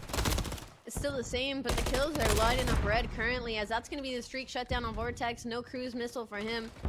Still again, 161 for me. Weeman is going to find 2, so you got to think Omid gets in this time now, but there's still a player here from Team War. It's going to be Vance once again with the heroics. He's going to keep them off, soaking any of this time just for a moment. You can already see on your mini-map some heads-up plays happening from both teams, trying to just go on this early rotation, and it's going to be Hixie left on his own here. He's got to worry about 2 players, and he has the info on the one on his right, too. He's going to try and stay alive as long as he possibly can, but he will get sniffed out. Vortex on a 3, though. He will be in the backside of this. Well done, everybody. A record 3 seconds gained from that hard point since it popped. Over to Junk we now go. Team War, they're in first. Into the old usual spots. Vance is in the top side of hotel. Might be able to slow these players down. Red. Vance gets taken care of. Weeman on the front line now. Omid making his way in. Here we go. Weeman can't get any more out of it. Afro, what a snap! Gets his second. Beautiful shots. Can he get any more out of this life? As he is looking delightful so far. Mythics with a trophy. He's posted up, but no problem. Vance is there for it again as Afro has held this hard point with his own hands. Yeah, regardless, this has been a very strong hold from the side of Team War, and it's going to be a lead change as well. Omid, unfortunately, not trying to do anything creative and push anybody through the backside as they just keep flooding through the front of this hill and running into the free fire that is going to be Afro and Vance. Afro does get shut down, though. No streaks for him, but it is going to be the lead for Team War. We head back over to this P1. This will be the 3rd time Omid EU has had this early setup, and this is where they've gotten a lot of their early time to keep themselves into this game. Omid haven't had any hardpoint time. Well, now they have. Back to P1. Since that cafe alley, they have been dry as a bone, desperate for a drop to drink, and now they're finally getting it. Lead change once again, but Omid have been suffocated magnificently by Team War here in Karachi. But the drought is over, and it's now starting to flow. Trophies up for Mythics this side of the map, all safe and sound. He's not snaking. There's a lovely bit of work there on the AC. Form is good, and there's no red flag on the play either. Mythics on a 4, looking for the 5th, and maybe the 6th here in just a moment. 30 seconds still left for this P1, and Omid looking to break this 200-point mark, and maybe Hixie's thinking about an early rotation as all of Team War have decided to maybe give up on this old time and get this early setup. They have been so good at these P2s, but Omid, it just takes one break. They could maybe force just a couple of scrap time to get themselves to P3 to close out the game. Hey, perfect call, mate. Omit are doing it. Looking towards the attack now. Wingman, he's managed to slip the net. Oh, he's causing problems. The early rotation has been ruined. War. We saw the play call, but this could be your winner's bracket run done. 225 and climbing. Last chances here for Team War. It was looking so good, but Wingman, 5. No more, as the break is there. Is this enough for War to get going? The break is there, but only 20 seconds is needed for Omit EU to close out this map, and they do have spawns for new as well, so they can invest a couple players to this. But actually, look at your mini-map, Mythics. He spawned out. He spawned deep dumpster side, so his entire job now is going to be pushing towards Coop through mid to try and just make sure that they don't lose spawns and start getting these splits. And Omit, 20 seconds left of this ult. Team War, it'll make it a little bit more manageable, but they're going to have to play perfect, and that's 3 for Harry, and that's going to be the push. He's going to find himself behind enemy lines. Oh, Harry might have done it, and then, blessed be the spawns, Afro appears in the back anew. Can he make something of this? He thinks the players are away from the point, but no, they're going to be in there in a second. He's going to find out the hard way. When that hard point goes, Omit... Oh, no, he checks it. Wait a minute. Spree over. Massive kills from F. Dot. Staying alive. Can Harry get streaks? Nope. Hixie guns him. A pinch now on. Afro's got to get moving off a spawn to get into the point. F. Dot's got to win a couple of big ones.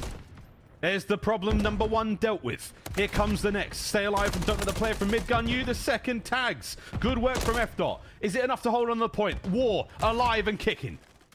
And they could just barely win it here as well if they go completely uncontested. 23 seconds on the clock. There should be a cruise missile from the side of Omen, and honestly, at this point, you've got to invest it if it hasn't been already, because all of the kills are lighting up red. 232 to 228. There is nobody here from Omen just yet. Finally, a kill goes their way, but you got to stop this time from being collected. 240, 10 more to go. Somebody's got to slide in. Slide it, send it, F. Dot. Holding it together, can't win the next one. Oh my good God, well the hard point is done. Finish, go towards the street, the dreaded streets. For the last time in this map, trades are done. This is where you win the game. This is where you force the round 5. War, what a nade. Harry keeps it going. Afro, a deep breath.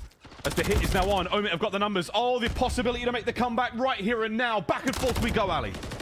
13 seconds left on the clock, 245 to 242. They've got one chance at this, and they're all getting shut down. Omit, 2 more seconds. And oh, my good God. What a hard point. Omit, nerves of steel, but very shaky as War nearly mounted the insurmountable. What a brilliant hard point that was for both teams. But at the end of the day, Omit, good rotation to street, and they got 3 seconds on it the previous time. They only needed a few more in this go around, and they got it. Wow. That is the end of the series, folks. Omit, they've been walking on forward into the tournament. Winners round 2 now awaiting them, and we're going to say a brief goodbye to Team War as they descend now to the losers bracket. Crazy, crazy series. I thought we were going to that game 5. Unbelievable. I have to tip my hat from both sides. Everybody did their job. It was just, you know, maybe an unfortunate spawn or two, and then just a couple of clutch moments that went to one way for Omen EU. I mean, Wingman going on that spree. Hixie finds 2 at the end. Vortex wins a really important 1v1 on that final hill against Harry to get that initial time and get that initial pressure from Team War gone. I mean, we just got to watch it again. Yeah, let's have another look. Well, quick, look at that scoreline. The comeback here from Team War was certainly on. Omit fell to pieces in this hard point. And it was a couple of great decisions, some massive gunfight wins. F. Dot, one of the big ones from the hard point. A blessed spawn, though, Ali. A good bit of COD timing and COD God magic, giving Afro the P3 spawn to start this one off. But after that, I mean, look, they did a great job holding this time. Last minute hit here from the boys of Omit, getting F. Dot off the time. That was another big decider. And then the foot race was on. Hixie had to go massive here. Gets at least 1. And again, every kill a decider. Trades on point. But the numbers up for Omit there, just able to reinforce, get the trophy in place in time, and the rest was history. Yeah, that big 2v2 with Hixie and Mythics and Harry and Banty in that final kind of push. They both got the spawns, 1 church, 1 coop. It's very important for Vortex to get that final 1v1 win. He does get a nade stuck to his forehead, but that gets all the pressure from Team War off. His teammates have the time to make the rotation. And then beyond that, they know where all the pressure is coming from. They're just able to hold their iron. So great composure outside of Omit EU. But I mean, wow, what a banger of a hard point. That's an absolute banger. I mean, the game flow gives you everything you need to know how back and forth that was. An absolute treat and a sensational way to close out the series. Omit with a win. They will advance on to round 2. I still think we're waiting for the result of Falcons versus Exceptional. So that's still going on.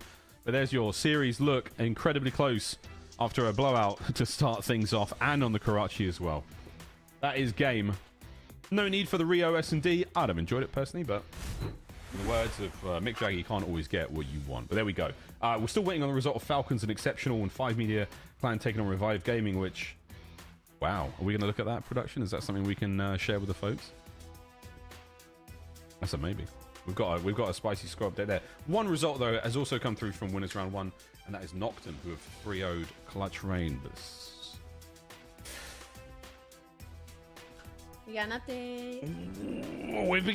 We've been given the update here. 5 Media Clan versus Revived Gaming is done. It's a 3-1, and for those of you thinking it was going to go the way of 5 Media Clan, you're wrong. Revived 3-1 in the end there. We've left them in that incredibly exciting game of Control on Highrise, and they ran it all the way to the bank. GG to them. They advanced on to winners round 2. They will be playing Nocturne Esports in round 2. Still waiting on Falcons versus Exceptional to play Omit now. I don't believe that, Ali. That's actually crazy. A team that went perfect in groups. Crazy. Perfect in groups to get 3-1 by Revive. I mean, you're due for a couple of upsets, right? I mean, we almost saw one possibly here with Omit, because again, Team War was sitting at 2-3, and Omit was undefeated in Search and Destroy, and now we've seen that record broken. We saw how close that map number 4 is, so, you know, people come to show up when it's bracket day. Hey, absolutely. Well, they went 2-3 in groups, so Revive, kudos to them. They'd certainly had a good night of sleep and had their Weet-Bix this morning, because that is a slamming result against a very, very dominant team. Plenty still to be played for here, though, boys and girls, as we're looking across. I mean, I'm looking at this stand. I've got this big old document full of cool information, but I'm not going to share a single thing with you folks. Instead, we're going to go to a break, and when we come back, it's more of the winners bracket.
Hi, Leo Nebrinos. Welcome back. We are rolling through our winners bracket matchups. We've got some losers bracket games as well, but we're almost ready to get things going over here. Miles now taking you through this one, and as excited as we are to get through this. God damn, the chat is faded sometimes.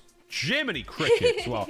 Winners semis is all set and ready to go, as is our losers round one. We'll take a look at some of these games as well. Very close. A nail biter on Karachi put War down in the lowest bracket as well. And again, big surprise there. The 3-1 as 5 Media Club, they go down as well. Spicy, Ali. Spicy is one way to put it. Yeah, the top side of that winners bracket definitely went maybe as expected as far as like the higher seed taking the W for Team Falcon and Amity U. But on the bottom side of the bracket, we have 2 upsets in Clutch Ryan. That was a 4-1 team from Group B that loses to Noctum. And then 5 Media, again, another 5-0 undefeated team. They lose theirs by 3-1. So they're both now sent down, and now they have to take each other out in the losers elimination round 1. Well, it's always nice when you get to take the homies out, but we'll see how that goes. Again, lots of matches still to go today, folks.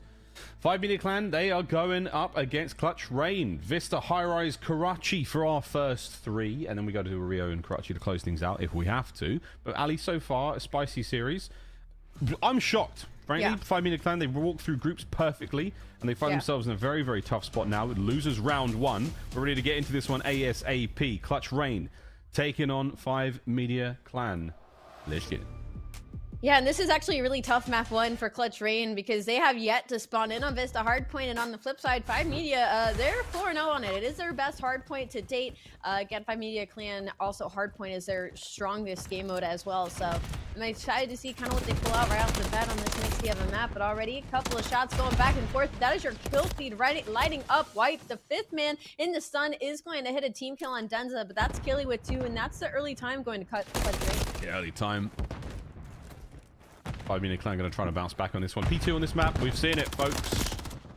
The opportunity for a wonderful blowout, or it is a nail biter. We'll find out what it's going to be in a moment. Denza put shots into everyone. Couldn't finish a single kill, however. That's enough for his teammates to move in there, and Killy doing just that. Nice work once again from Clutch Rain. They find nearly all of them there. Put 5 Media Clan back on spawn. Ample time to get across the map. Towards P2, though, it is all going to come down to Denza. What have we got? Is the read from Super outstanding. Gets his kill. Reinforcements now from Clutch Rain on the P2. Killy playing his life incredibly during that P1, and even now on the P2, he will finally get shut down, though. No streaks for him on that side of the map, but what should have been an early rotation for 5 Media Clan is going to be Clutch Rain all over it, and a lot of map control as well. But finally, 5 Media Clan get a couple kills their way, but they don't have the comms on Denza, as he's looking to just cause some chaos in the backline. And although no time is going to either side, Clutch Rain easily in the driver's seat right now. Yeah, still running through 5 Media Clan. Twiz looking to attack towards that top burger side of the map, looking to keep these players as far away from the point as possible, and that is exactly what they're doing. And this has been such a decisive hardpoint, Ali. 53 and climbing. No one there from 5 Media Clan in a position to really help out here. 2 from the top stairs. Cobra now pushed back, able to get something going, maybe. Fighting for his life. Magnificent work. Staying alive. 3 spree, nearly turned to a 4. Cobra. More than meets the eye there on the point. I mean, great shots out of them, and also a 3 spree, so maybe a cruise to work with. They're going to be a little late in the rotation, but the only person here from 5 Media Clan to do anything about it is going to be Journey. He is left in 1v2 on the front side of the hill right now, and he should be traded out here in just a moment, but he finds one. That's going to be the trade, and that should be time going towards Clutch Rain, but they're actually going to play for these spawn kills instead because they have such a handed lead. Oh, yeah. Yako traded out. P3 up. The battle of the staircases, that's exactly what you're looking at here. No glitching, just straight fighting. 5 Media Clan able to get some time now, and it's slowly but surely working out. Here comes the counter-attack. Killy not able to do a whole lot from this staircase. Again, teammates not able to get in a position upstairs. But Killy has yet to be flushed. There we go. Yako breaks him up, flushes him down, takes care of business there. 20 seconds to go on this point, though, Ali. No one's really been able to get much out of it. 5 Media, a paltry 10. I will say they aren't completely out of the game just yet. I mean, they are only about a full 60 down, but it really truly feels like it is nothing but Clutch Rain in control currently. They do have to worry about rotation, though. 5 Media Clan already an early setup, but they are just not winning these important gunfights, and nobody's even on the time as the hill pops, so that'll be a couple seconds that goes white. Finally, Yako, he's going to soak up some of that time and maybe some breathing room for 5 Media Clan. For that space, yeah. top left-hand side of the map. Twiz trying to find an opener there, killing on the trade. Now you've got space to go forward and a decent amount of hit points to do it as well. Cobra trying to be a problem. Spawns have got weird. The Cobra just, you know, sends it out the backside of Burger, so whatever, we'll take that. With 30 seconds remaining here on the point, 5 Media have managed to get a decent chunk of it. Killy no streaks. Twiz can't get any more than one. As the hardpoint, again, just remains to be a large graveyard as opposed to an objective our teams are fighting to control. Yeah, the last 20 is going to go for Clutch Rain, so they should break the 100-point mark here. It's going to be 100 to 30. Again, it's not the worst disparity we've ever seen. 5 Media Clan, I mean, they are very much capable of pulling this right back, but it's going to be a difficult hill to do so if we move over towards the bridge side of things. And it's a good setup, but Journey's left by himself. Nobody's there to really help him on the front side of the hill. Thankfully, he wins one. And there's a lot of fights happening on the bottom half here. Not a lot of pressure from the front. So 5 Media, maybe a moment. Maybe. That's a big maybe, though, right, Ali? I mean, we're not seeing a huge amount of production from either team. P5 is usually quite a profitable place to be. Rencor, there's your time. Fights taking place all across the map. Finally, some numbers here from 5 Media Clan. Finally, a bit of a setup, but Rain, Clutch Rain, cutting them down. Big work across the backside of the map. Now the time is going to be Twiz. Never going to stay alive for too long in that gunfight, but either way, you've managed to break 5 Media Clan's entire setup and individually win. So it's just a sort of an awkward series of events, Ali. Not a tremendous amount of time, but still a lot of kills. Yeah, I gotta say, for 5 Media Clan, Yako and Journey, I mean, struggling a little bit in the first half of this. We'll see as rotations reset. They'll get something going. But Killy, I mean, they are killing 22 and 10, leading the lobby currently, and not looking to slow down anytime soon as we head to the second set of rotations. 114 to 43. But 5 Media Clan, they're gonna soak up this time. They have a lot of good control here on P1, but just look at your mini-map. If they time this right, they could cause some serious chaos inside of Clutch Rain. Chaos. Oh, my. Is the name of the game right now for 5 Media Clan. Time. Finally going the way at P1, able to maybe get into this again. Killy just being a nuisance. That stun's going to connect. No trophies home. Journey from down low. Get them kills. Keep that time soaring. Middle map, all good right now for Clutch Rain. They're going to get that time. As again, a very, very awkward series of events. No one's able to massively, you know, run this one up. 4 dead in the feed. P1, 20-odd seconds to go here. Clutch Rain have taken their foot off the gas, Ali. They were pumping it a moment ago. Now they've slowed down. This could be a sign of life as they've got P2 as well. Yeah, this, I mean, honestly, for them, they could just continue playing off this little amount of scrap time on these hills because they have the spawns for new, and they have a couple of players here as well. Only one they have to worry about is Rencor. He could get some bad timing on the players on the bottom side. They decide to check their corners, but he has absolutely no help from any of his teammates, so he'll be able to connect on the one. He should be traded out here in just a moment. And now that's 3 members of 5 Media Clan dead. The only one left alive is going to be Super, and his job right now is just to wait for his teammates. Maybe get a kill if it comes to him in free, but hopefully they get a couple of wins on the front side to get these players off this objective. Achilles on for a big, big scoreline to end this one out. Clutch Rain again with a good time. P2 now in the hands of 5 Media. Exchanging hands once again. We're good for at least 3 to 4 seconds here before the hit from Clutch Rain comes through. And again, Ali, a lot of time spent going towards new hard points as well. So Clutch Rain are really trying to maintain that map control, but they've got a lot of gunfights to win. And frankly, Killy nearly gets another ridiculous one. Good break towards the bottom of the map. Clutch Rain, that's their time. Top side of the map for the new hard point as well. Potentially going to be theirs. Potentially 150 now, 95, the biggest lead we've seen so far in this game. But for once, 5 Media Clan are going to be on that early rotation.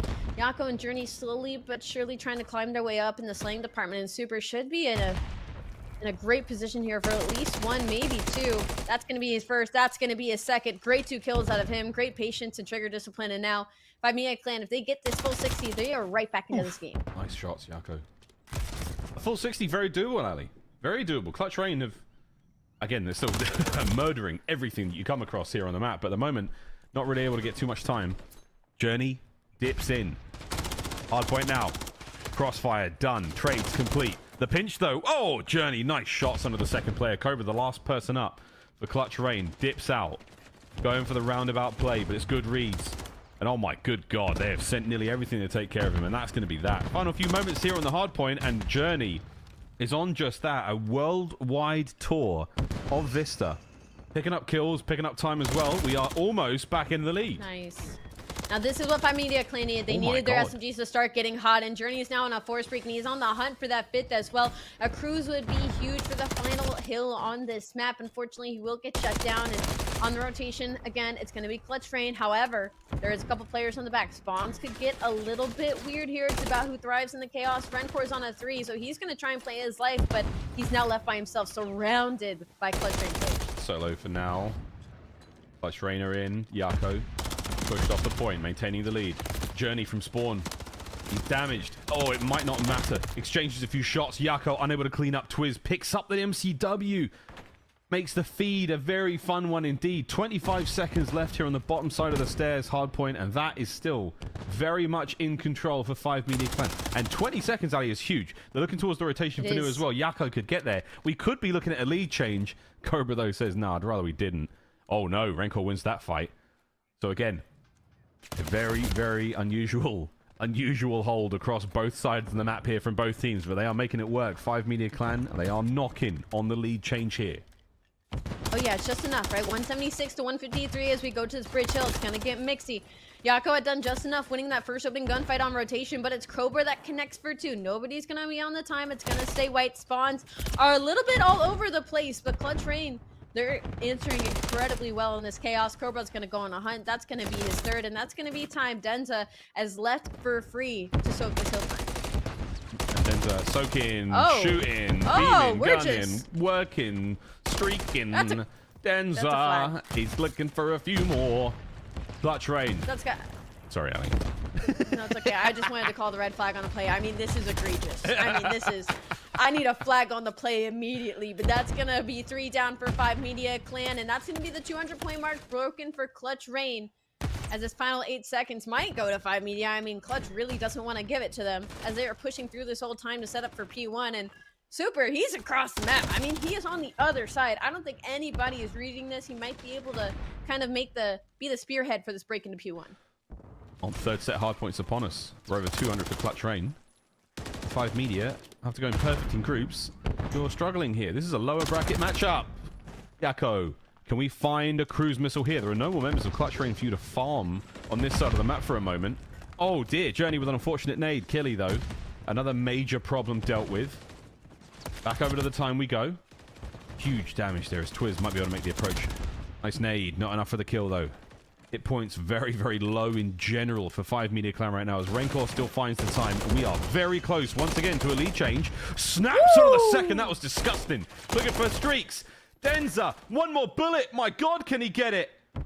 10 seconds on the hard point as well. And at this point in time, you'll take either. Streaks now in the hand of 5 Media Clan. And the lead so close to being theirs as well. And not only that, Super has hit the route of all routes. He's going to find one of the players off rotation, and that's going to keep the pressure off of Renko to soak this time. Not only that, he's going to have that cruise to work with should we even have to go to a P5 or even a following bridge hill to 18 now. Only need 30 more seconds here for 5 Media Clan to steal away this hard point. At this point, you just make sure Killy is off the map, and you might be good for dodge. You might be. It's another big maybe might if, but, and when you find this kill.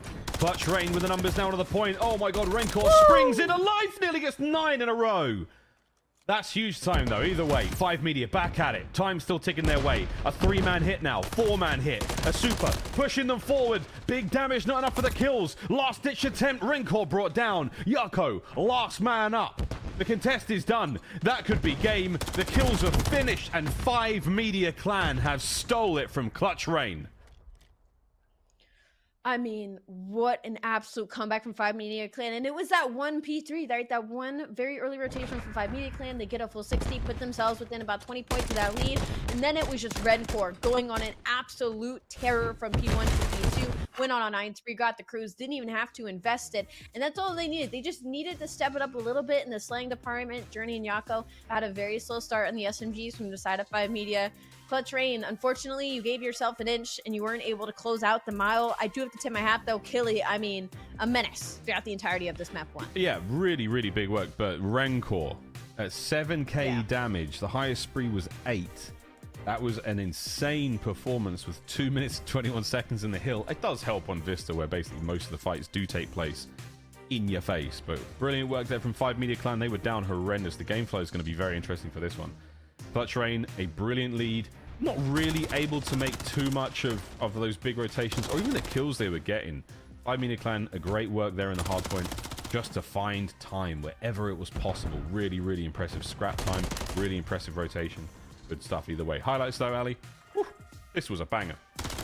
Yeah, it was extremely chaotic. I gotta say, maybe just like looking now in hindsight, like for Clutch Rain, I feel like there was a lot of moments early in the game where they were just leaving time kind of uncontested. Like they were very much on the hunt, seeing red for a lot of those kills, and maybe that could have been a little bit of the difference maker when it came down to these very last moments. But it's another Vista banger. It's another ending on P2 banger. And, you know, 5 Media, they had kind of the blessed spawns in that situation from the P1 side to be able to have that power position at the top of the stairs, which then solidified the win. And also, you know, Rencore going on an 8 spree, you know, sometimes, you know, maybe that helped a little bit. I mean, just all it takes. I mean, maybe a little. Well, yeah, it certainly helps indeed. But that huge run you're seeing there from the Clutch Rain squad all the way up to P4, that was the closest we saw the game. And after that, it was a real last-ditch attempt, but not enough life left in the lungs as they get taken down. This is a lower bracket matchup, folks. This loser goes home. Stays home, rather. You know, we're all playing from home, or from a facility, or from a nice Airbnb somewhere. You never know. Well, that's going to be our maps and modes here for our primary matchup. Our secondary matchup taking place on Bravo as well. So this is also going on right now. And this is Ali, this could be a lot of fun. Exceptional taking on Team War, Rio Invasion, Highrise. Oh dear, I don't know which way I'm dressing for this one. This is a high-octane kill match once again, but as we dip our toes into this Rio, I'm just thinking about how Afro and how he was just absolutely becoming a menace at the end of that final series that we saw on the winner side of things. And already as we open into it, it's a really close game. It's going to be about tied here as we hop in the garage side of things. And Henry, I mean, there's only so much we're doing with the Rival 9 here, as we're going to need to push out, maybe get a kill or two, but this is a very back-and-forth battle. Oh, indeed.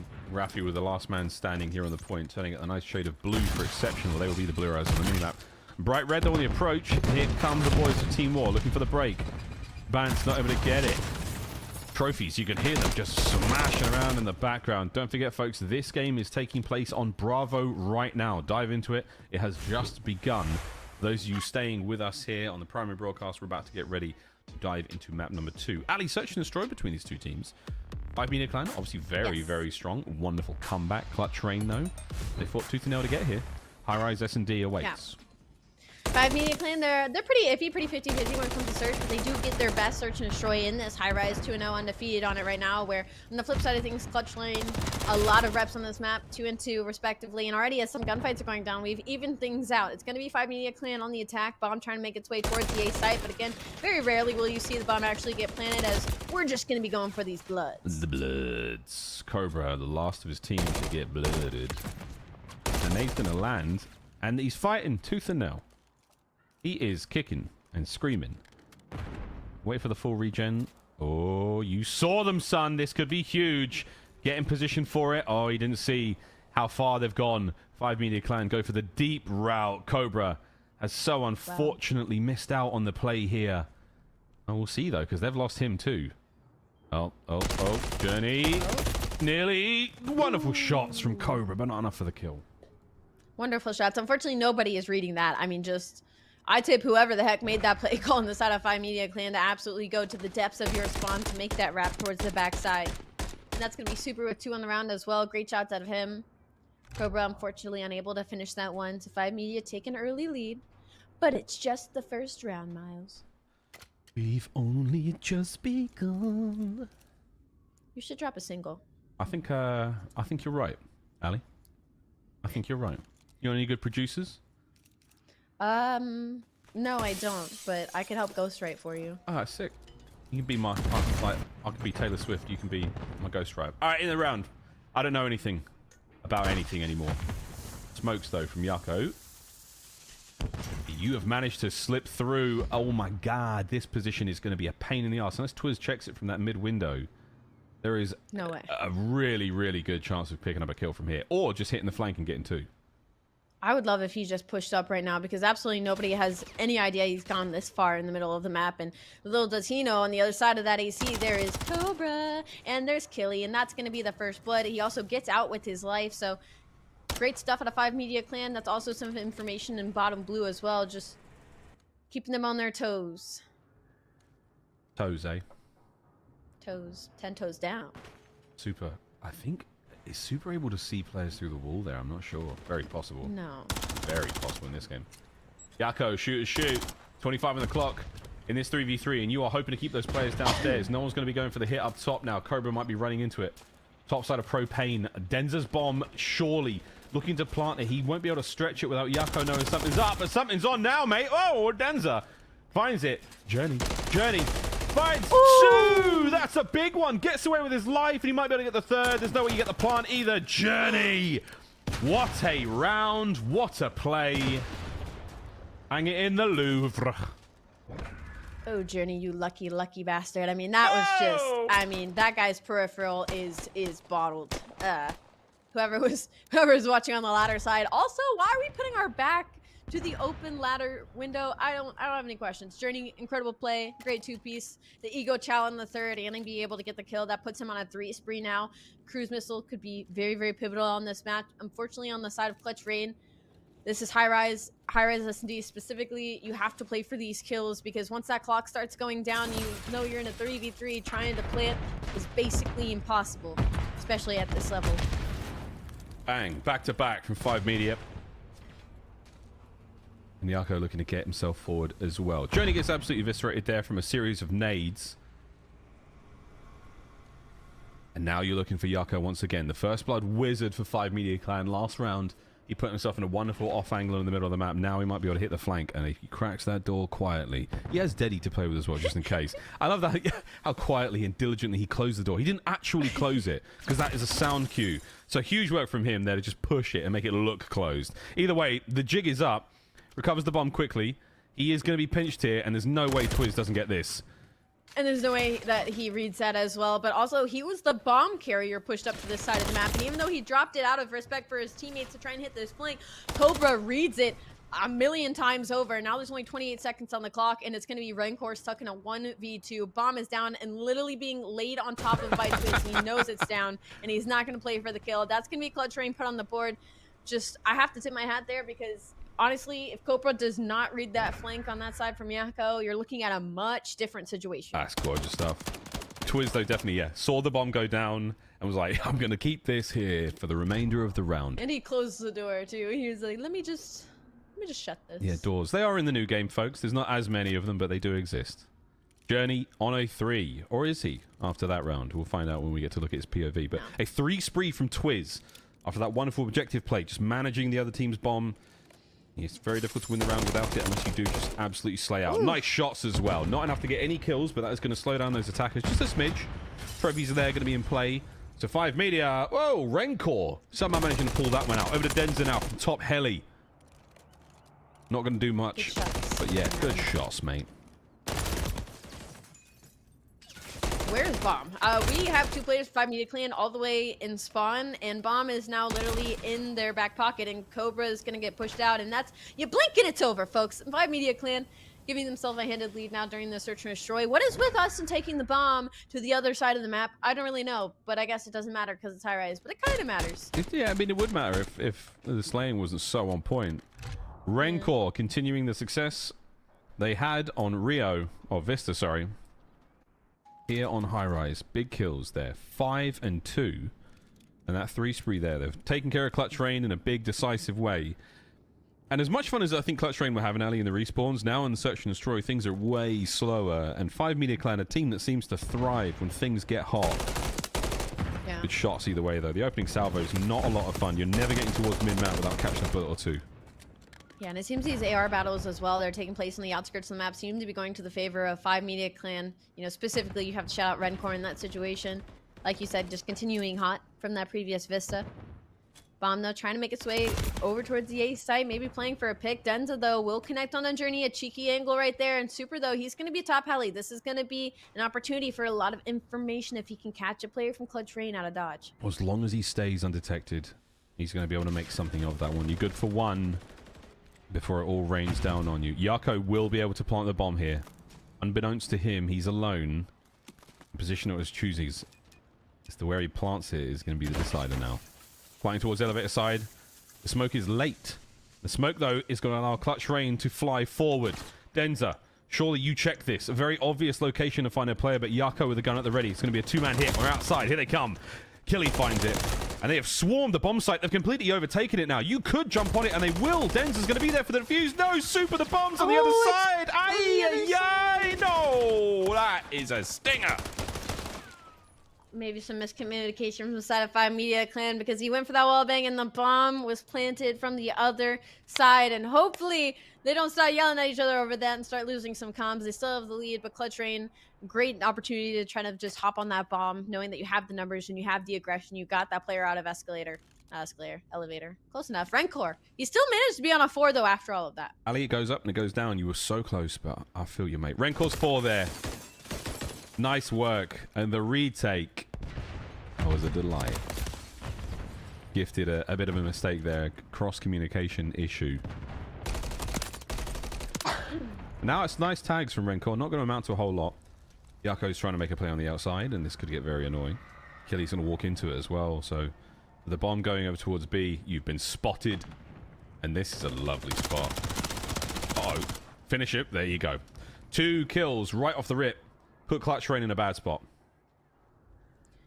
Does put him in a bad spot. Unfortunately, it's just so hard to predict where Yako is going to try and flank from on this map. There's a lot of ways he can get there, but he's always doing it. Now Cobra, even though he has some information, it is a 2v4. Bomb's going to be down over on the B site. Twiz does kind of handle a couple of the gunfights. He gets one, but he will get traded very quickly. Cobra now, it's doable. It's a 1v2. You have plenty of time to isolate these gunfights. You know where these players are, but the issue is I don't think he knows if Journey's to his left. He's managed to hide himself from Cobra. Journey, taken care of. Ooh. Rencor. He's put himself in the top ledge. There's no way you read this, Cobra. There's no way. We spot him! Holy! Wow! No way! Clutch Rain and Cobra absolutely twisted. Look at this. Rencor thought he had the play there. What a 1v1 win. I mean, what are we looking at? You know, like what are we looking at up there, Rencor? I mean, we're looking at mid. I get it, but like, you gotta make sure you got all your avenues covered. You knew he was on the helicopter side of the map. Easily could have pushed you from the close left. Cobra, though, an incredible 1v3. I mean, wow, managed to stay alive. He had the information on the players, and unfortunately for Journey, he turned around just at the wrong side. And now we're all tied up 3-3. And it's gonna be 5 Media Clan on the attack this time. And they're looking to maybe get this bomb down really quickly. There's nobody really here from the side of Clutch Rain on this site, and bomb might be looking to get laid as nobody's in elevators either. I wonder if they're going to plant the bomb on the right side this time. Or at least be able to effectively communicate it to the squad. Yako, once again, has been slowed in the first blood department. But yeah, with Bomb Alley. Oh, is he going to check this? Yeah, we're all good, mate. Just get it going. You're able to dive in. Twiz is not there. He's upstairs. This is tense. We should just be planting. We should just plant this. Twiz wasn't even here earlier. He's actually now pushed up the side of the map because he's run the clock so much, and now it's a free kill. And somebody throw a nade or something to blow up this canister. Maybe take care of this player who's now in a power position in a 3v4. And there's some bullets. There's some damage going out. Finally, a trade comes through, but Killy is going to be there. He's going to get out with his life as well. Now it's a 2v3, but Super, he's managed to slip by enemy lines. He gets one. Whoop. Rencor gone. Super now. An opportunity for the 1v2. Can you get a bit of redemption? He's been spotted out. No way. Oh, Cobra just got absolutely thumped. Clutch Rain. Clutch up. And take the lead. 4-3. I can't believe that 1v1. I'd like to remind everybody this was a 3-1 lead on the side of 5 Media Clan. That's now 3 in a row for Clutch Rain. I mean, just thriving in this chaos. I mean, just doing an incredible job. Very, very patient. Play from Twiz. On the money. I don't know how there wasn't even a nade that got thrown over. Maybe some miscommunication again on the side of 5 Media, but I wonder if anybody's on Spreaks. Twiz is on 2, sitting at 7-4. Having a great map number 2. Really nice. That 7-4. Not going to change with that nade. Oh, it might actually. Nah. Just a little bit off. Den's going to go down low, make sure no one makes their way through the bottom side of the map. But we've seen a lot of activity down here, whether it's moving the bomb, whether it's taking those players on those big deep flanks. Oh, Denza threads the needle, takes care of Super, first blood, and the plant. He might do the plant, but Journey's right here. He should be able to get this kill. That's going to be the trade. That's going to be even out, and he gets out with his life, sitting at 6-4. Yako's able to get behind enemy lines now too, and again, Now man advantage going to be side for the 5 media clan. That clock is ticking though. 30 seconds. Somebody's got to hop on this defuse and hop on it fast. Closest is going to be Cobra. Killy manages to find one. He jukes out Yako and he leads the second player as well. Match point. Clutch Rain. Can't believe it. Clutch Rain, what a wonderful run. 4 rounds in a row looking for the final. And Killy, I love this play. Like the reposition and the coverage. Using that cover to conceal while swapping weapons. Little things like that make a huge difference. You're not going to get gunned. You've actually got a chance to get your gun up and actually finish the kill. That's a really nice 1v1 move. Killy's got nice mechanical gun skill. It's all happening there. And now, a single round away from tying up the series. I might become, you know, the biggest Killy get in the league fan after this series. I mean, in the respawn, he was doing it in the slaying department, and now putting themselves in great positions for the search and destroy. And I'm almost disappointed with how much we're trying to get the bomb down in the high-rise search and destroy. It has not worked really for either side. Again, it's very much about these first bloods, very much about these conversions on the map like high-rise. And as I speak of it, it's going to be super with the first blood. Bomb's going to get planted instantly. Cobra, though, is going to try and throw this frag, maybe connect on a player with some information, but not the kill. Oh, Denza, I mean, honestly, run across that top beam. You've got a really nice angle there. 2 down, 3 down. Denza solo. We will be seeing another round, unless... Imagine? No. Jinx. Imagine. 5-4. The 5 media clan fight back. I mean, finally, right? Again, it was 3-1. Now they've kind of stopped this streak that Clutch Rain is going on, and it almost makes you worried. Rencor's sitting at 10-5, and I'm getting flashbacks to map number 1. You know, we think Clutch Rain's in the driver's seat. We think they're going to close it out, and then as we get to these final couple of moments, 5 Media Clan, they pull out something special. Rencor only on a 2 spree, but he's doing the dang thing, sitting at 10-5. They're going to be on defense this time. Looks like it's going to be a 1-3 split for Clutch Rain as the bomb is flying up the A side of the map, already in bottom blue. And nobody's going to be here for this player. Yeah, but the bottom mid play with the bomb is nice because you can easily go from one side to the other depending on how the gunfights are going. The Denza, watch the flanks now with the bomb for a moment. Raincore going to keep this play on the B street going. Don't let anyone get close. You do have to worry. I mean, you've only got 3 full magazines of ammunition. You can't just sit there pre-firing the whole round away. Rencor, though, finds his first. Oh, Journey's there as well.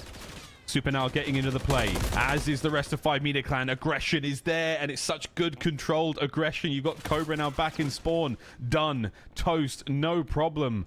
Oh, Ali, we're going to a round 11. Not my favorite play by Clutch Rain, especially because of how strong Rencor has been on that B street, just locking down the lane. So now they force themselves in around 11. Unless Cobra pulls out something special, he's got 28 seconds, and every single pink arrow on the minimap looking at him, that's going to be the shutdown. That's going to be for the round 11. 5 Media Clan, like I said, they're doing it. They're doing it again. They're doing it again in round 11. I don't believe this. I simply don't believe it. What an advantage you had, Clutch Rain. It's fallen to pieces. It's not over yet, though. One final round. Rencor on an absolute rampage. Final round. 5 Media Clan get defense. So back-to-back defensive rounds for them. Clutch Rain, your first attack was not ideal. There's no way it goes exactly the same way, though. Giant exploding propane tank explodes, but thankfully, no one gets taken out. Very, very slow round so far from Clutch Rain, Ali. Yeah, hopefully we learned our lesson. Or not sending people at B Street once again, but it looks like we're going to take the challenge. Rencor is going to be there and waiting for it, sitting at 11-5 on a 3 spree. If he gets the cruise, I mean, that's just already the round gone, and 5 Media Clan up 2-0. Nobody's died just yet. A lot of damage out, though, and a lot of info. Poor Yako, I mean, there's absolutely nobody on the top side of the map. He's kind of just hanging out, waiting for his teammates maybe to give a comm. Ooh. Takes a tag. Denzel wins down low. Oh my, first blood. Yako infiltrates the bomb site. The trophy there at range to help out. But here come the players. They haven't checked the corners. Oh no! Back to back on the inside of the elevators. Yako trying to press the advantage. Killy now springs into the fight as well, and it's a 2v2. Oh my god, get out of the elevators, folks. Shoulder to shoulder on the inside. Yako wins a clean one. Cobra now on the 1v2. Can Cobra clutch again? He has the information. He knows who these players are, but is he going to read the one laying down? No, he gets shut down. And 5 Media Clan with 3 in a row will take the win and take the round 11 and take the lead up 2-0. I cannot believe Yako chowed that heady with a rival 9 and won it. I mean, there was just non-stop players on the inside of the elevators. I was waiting for someone to just get bodied or a line-up or the team kill with the but that's it. Well, 2-0 in the series. Yeah, a banger. What a comeback. That's such a tough one though for Clutch Rain. You were up, what, 4-3, 4-2.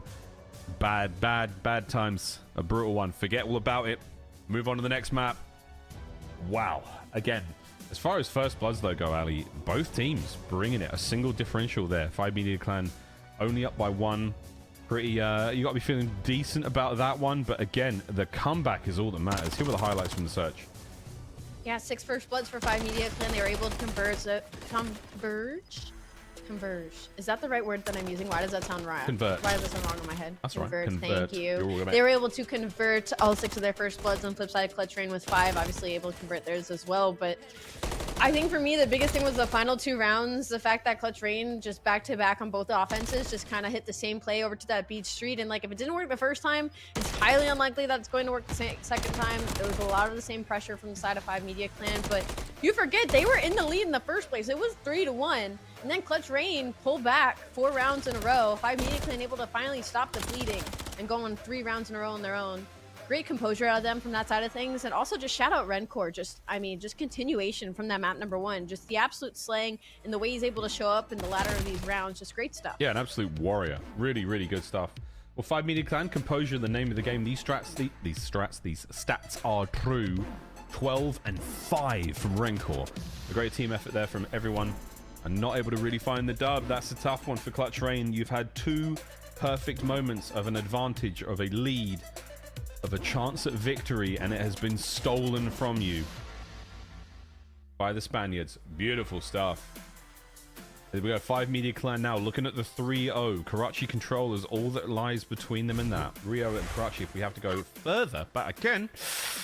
Don't know, Ali. Not quite sure. Clutch Rain, chance to pull it back is the only opportunity you've got. Looking at our other map. Oh dear, Team War. We left them in some hot water and they were boiled on Rio there. Exceptional now moving into that invasion S&D, Ali, with a little bit of fire in the guts, I would imagine. Okay, maybe not. Maybe not. It's Team War, but again, we saw them do this in the series we watched right before this one. Team War, very, very strong in the search and destroy. They were able to take down Amit EU, who is undefeated in that game mode, so I'm not shocked whatsoever to see them kind of take the lead right now. And it's going to be on Invasion. I mean, I just know they are going to have some very predictable setups, some very strong setups, specifically on defense. And right now, it's going to be exceptional on the attack. Bomb making its way over towards the B Street. And already, there are 3 players from Team War that are in an ideal situation to push this collapse. The classic standoff here on Invasion. Vance's first blood. Certainly helps out. That was a nade followed by a few shots. And Sukri now has to reposition. You lose a man, you lose a set of eyes. It's time to consolidate, collapse the strat, and make sure that your lines are once again pretty tight. And this is exactly what they're going for here. The flank is sadly wide open. Sukri's now got 2 jobs to worry about. A Street and anyone coming from the inside of Cafe. Really, really tough. Yeah, and this defensive setup is perfect. You got 2 players on tank here, 1 on the bomb of A and 1's over on the B side. And they're going to be calling out that there is no more pressure pushing up this side of the map. So that's going to be a second one for Vance on tank. That's going to be the 3rd for him as well. The 4th gets cleaned up over on the A site. And that's going to be a 4-1 lead for Team War. 4-1. Well, their search and destroy was very squeaky clean against Omit. And we're looking at the exact same thing here. Can they find the good stuff when it comes to the respawns, though? That's the question for Team War. And we swap sides again. Keep that momentum going. Completely unfazed after the loss in the first hardpoint, Ali. Yeah. And we talk about search and destroy immediately. I'm looking at Afro. He's at a 3 spree right now, sitting at 6 and 3. Vance is going to take a couple of shots from his teammates on the cross here. Just to try to make things a little bit easier on them. You know what I'm saying? As we push up towards this B Street, there is going to be a player very, very far into this building, and I don't think they're going to read this. Vance is going to see it, and he somehow stays alive. Not before one of his teammates get taken down. Oh my God. Absolute pandemonium in the smoke. Henry, what the hell? He managed to walk away with 2 out of that. The smoke joke. No! Oh! Slammed. Exceptional. Stay alive. I mean, sure. Henry, I mean, just taking advantage of the chaos, taking advantage of the smoke. He saw a lane. He went for it, found himself too. A very aggressive defense that pays off in the end for the side of Exceptional, but you can't expect that to work more than maybe once or twice on a map like Invasion. Yeah. But that'll lessen the gap, 4-2. Now back in the offense. See if they come up with something a little more creative this time. Maybe. Classic smoke and joke looks. Yeah, you're right. It doesn't often. I mean, every time you run in the smoke, you're just kind of hoping. super hopeful. But here's the different look you got, Ali. Over towards the A-bomb site, Rafi's going to be the sole player towards B, and the smoke again in a similar place, just to try to keep the Boys of War guessing. I don't know if they have to guess too much. They just saw a player across, and the bomb is going to go down. Chunk's able to stay alive, and he's got a watch over on Henry over on the A street. But unfortunately, what he doesn't have and desperately needs is a trophy. So Chunk will get needed off of that bomb. That's going to be bomb now. Kind of out of the play currently, unless they can take care of Vance here on this tank. An absolute power position, though, not an easy feat. And during that chaos, F-Dot's going to find a second blood. Then there's going to be a third from Afro, and the collapse now surely from Team War will put them at match point. Sukri on the reposition. Yes, nice work. He was there for the right place to try to take care of Bance, but it's Team War with the numbers and the aggression. And again, yeah, it's one thing, Ali, you make the right call, a nice play if you don't have a trophy system, and a coordinated effort there from Team War with grenades. The car helps keep, the bomb plant are a bit weak. Afro sends in the Semtex. Comms like that, moments like that, holding onto the nade and not letting it rip off the start. Pays dividends for them. Map point right now for Team War. We're looking to tie up the series if they can get another one. Exceptional. Good luck, lads. 4 in a row. Afro somehow still on a 3 streak as well. 9-3. Excuse me, 9-4. He's going to pop Denny. He's going to play extremely aggressive through the smoke that got thrown through the middle side of the map. Bomb now making its way over towards the A site. There is going to be a little bit of pressure here from the side of Exceptional. It's going to be a player pushed up in dark, and one's watching this street push. But obviously, Team War, they're going to have to do something special here. Nade still to work with. That's going to be a first blood, though, from Chunk. Oh, Afro. Door, nade. Car, no damage whatsoever. Chunk's out, and he's managed to make it to the inside of the park. He's safe behind that wall. You've lost Harry in the opening gambit. Oh, go on. Shots there from Bancy Castle. Absolutely melts him off the heady. And now, 45 seconds on the clock. Send it across map. Henry didn't see them on the cross, but knows to get back over towards Dozer, because here comes the hit. He is in a power position. He's going to be able to find one. He knows there's going to be a second. He does have a trophy that he could throw. It will go down, save him from a couple of nades and a couple of stuns and tacticals as Sukri's making the route of all routes through the backside. It does get red, but he's managed to stay alive. 20 seconds now on the clock. Bomb might get planted over towards the A site, but again, Sukri's going to be here and maybe play for this player, maybe be able to pop this kill on defense. That's going to be it, and we're looking at maybe a 5-3 lead here for Team War. And he went from a maybe to a yeah, baby. Now F-Dot's gone, and you are alive and kicking. Exceptional. This is still happening on Bravo, folks. It might be over in a moment, so dive over to there, take a look. Team War 5 to the 3 of Exceptional. Right back to our primary game, folks. Non-stop action here in the challenges scene. It's a lot of fun. From one series to another. Here comes map 3. Karachi Control and 5 Media. Okay, not a fantastic starter here on the defensive round, but less than a minute to play. 2 segments on A. 2 segments on A. It's better than nothing, and there's going to be a player on it right now to stop this clock, but Super's got the power position in AC. He's going to get that kill on Denza.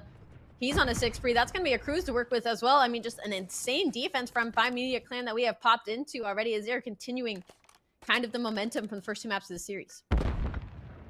No one getting any closer towards that A side of the map. Super in a sweet corner here.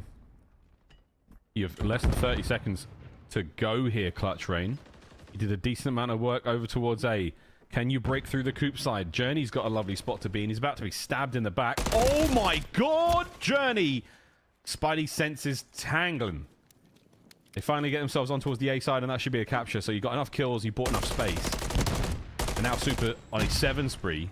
What an unbelievable start from him.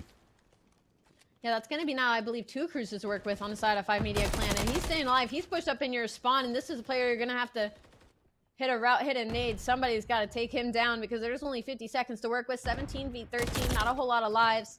But Cobra, he's managed to slip past. He's over towards this B site. He doesn't have a whole lot of help, so his teammates got to come, maybe get a trade or two. They don't need it, though. Cobra is able to take 2 before he's finally shut down, and the clock will be stopped for now. Ooh, that's a nice bit of work. Super brought down. Yako gone as well. Killy finds nearly 3. I was spitting it on the edge of my tongue. Nice work from Denza there. Bangs it right through. Gets the segment on B. And my God, this attacking round is magnificent now from Clutch Rain. Not enough on the turn. You've stopped it for a moment. You've still got that single segment over by B. Ali, huge work. Yeah, it's another big kill from Journey, though, to kind of stop the bleeding. But that is another tick on the B side. And that's 2 for Killy. He's down in 5. Looking for the 3rd. It's Rencor, though, from the top rope. Team's going to stop that streak. And now there's only 25 seconds left on the clock. Maybe one more push here from Clutch Ryan to try and get on the time. Journey has not stopped believing. For 20 seconds here to go. I think it was going to get close enough. Nice work, though. Live Media, they have managed to survive this relentless onslaught. Ooh, nah, not going to be enough. Super good position to be in. Although, wait.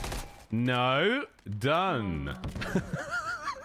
Unfortunately, the player by Dumpster took the longest route that they possibly could have taken instead of hopping the wall to get in time. And so that's going to be a defense for 5 Media, but not as bad as it has started. If you're on the side of Clutch Ryan, that is now 4 ticks in your back pocket that you can work with. And that's fantastic for the final round for the defense. We do see a lot of offensive round wins, though, on Karachi. It's not like Invasion. It's not as heavily weighted towards the defenders. 10 and 4 out of Super. 10 and 7, Killy. A couple of shooters either side who are definitely working out. But that's going to be 5 Media with the first round. A close one, though. Ali, this could be a really long game of Control. It was a very close one.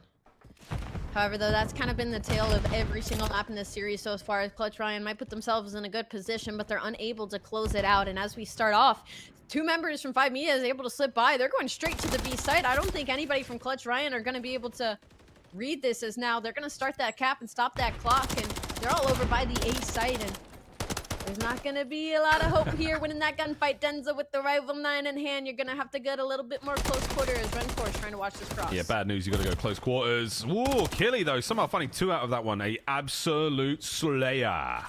Minute to go. Clutch Rain have managed to survive this attack. Get on the A zone, boys. You've got a little bit of time to play with here. There we go. Slow cap. It's only Rencor getting the job done. There's Yako making his way all over the place.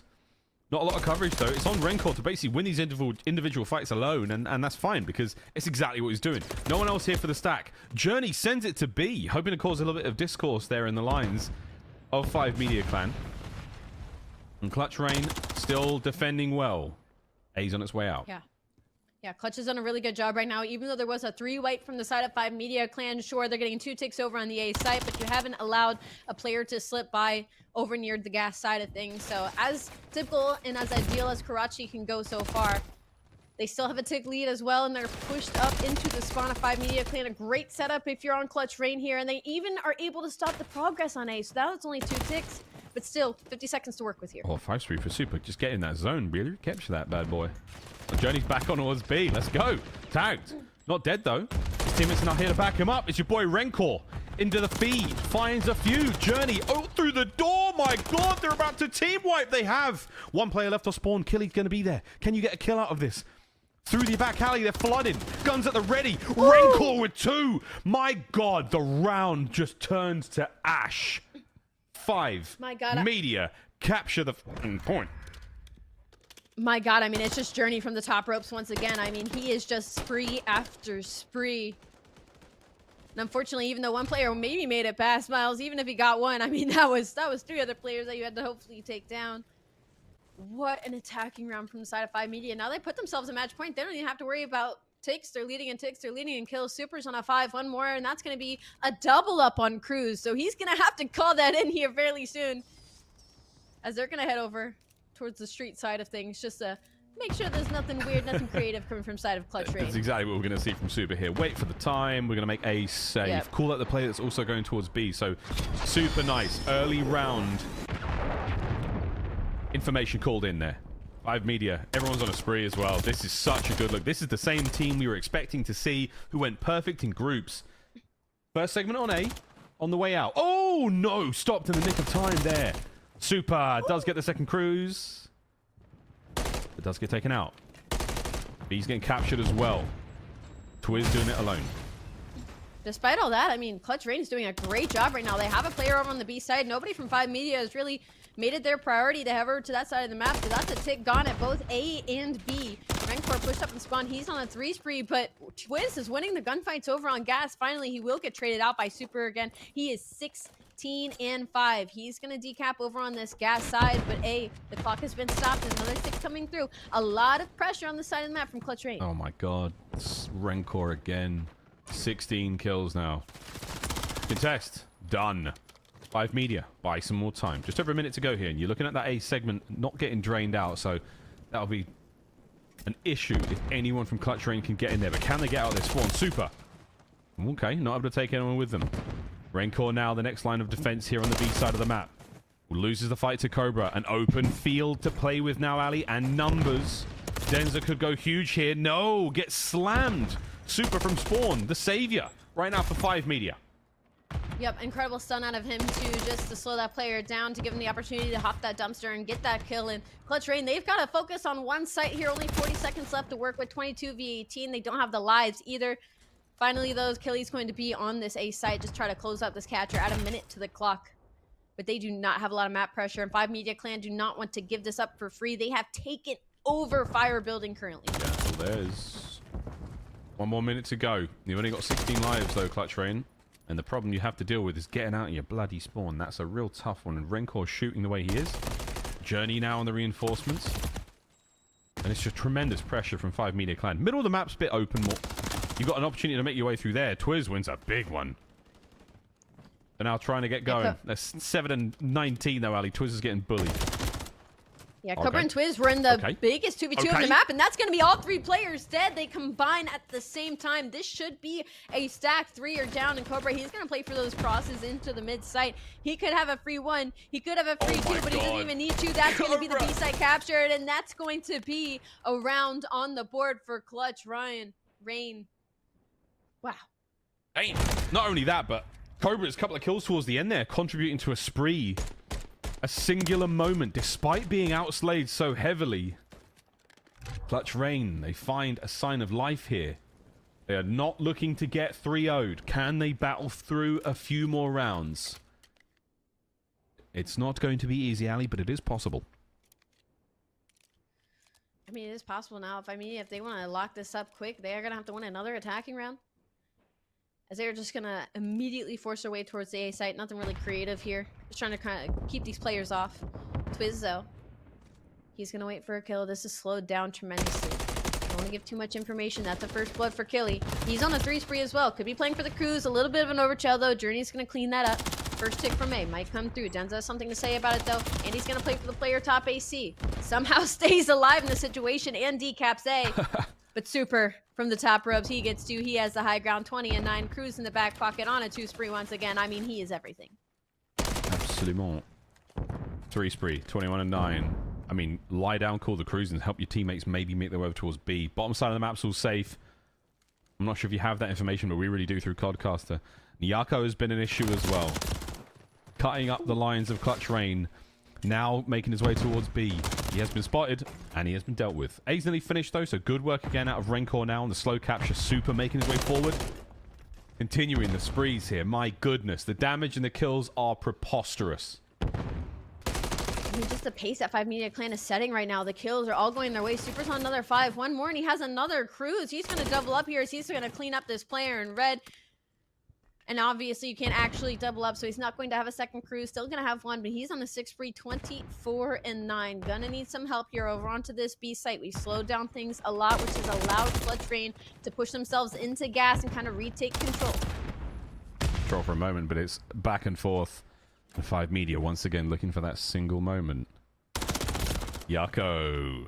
Cut down by Twiz. He was trying to make it happen there, and if he does get that kill, his teammates are in position to maybe get into the fight. We could be seeing the streak here. There's Rancor from top red. Looking to close this one out here. What a just barrage of fire. Journey's Rancor in. is begging. He's in, Ali. begging for this cruise. Rancor is begging for this cruise to get called right now, and I think I hear it in the sky because he's saying these two players are literally outside of gas. We gotta hit a connect, but that's gonna be for dead for Clutch Rain. They connect on all the kills, the damage comes through, and now we are on the reset here. 14v13, what was a very large life disparity, Clutch Rain was able to bring back into their favor as they have full site control. Yeah, sight for now. Just over a minute to go. As Clutch Rain, despite all odds, you've managed to survive. Yeah, not sure if the cruise is still in the back pocket. If they have access to that, we'll find out in a moment, but slow things right down. That's exactly what we want for Clutch Rain. 5 media, if they get those kills, you're all quite close to the site.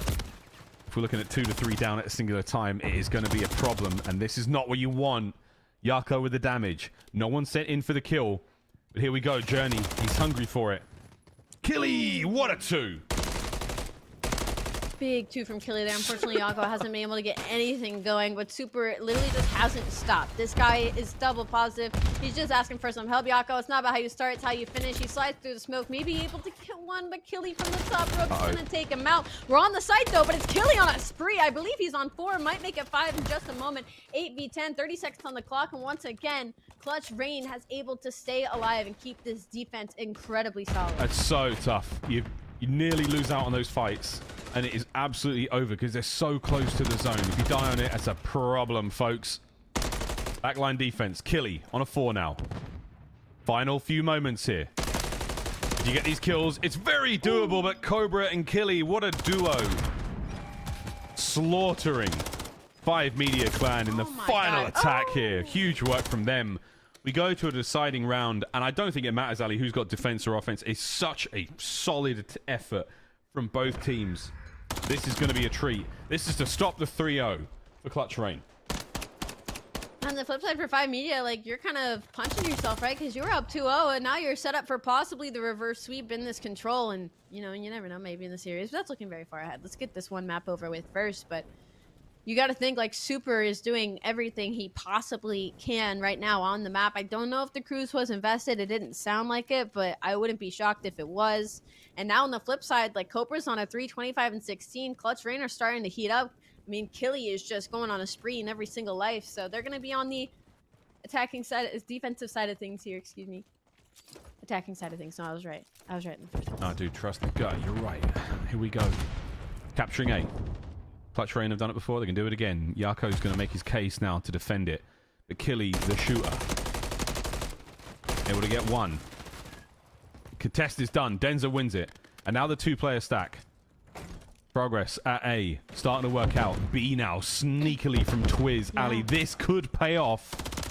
Is it a stick? No, but the nade's good to slow down the attack. You're still going here. Twiz can't win it. Yako lands the beatdowns. Cobra on the trades. Cobra! There's 1 pump and it's done. It's ill in the name, isn't it?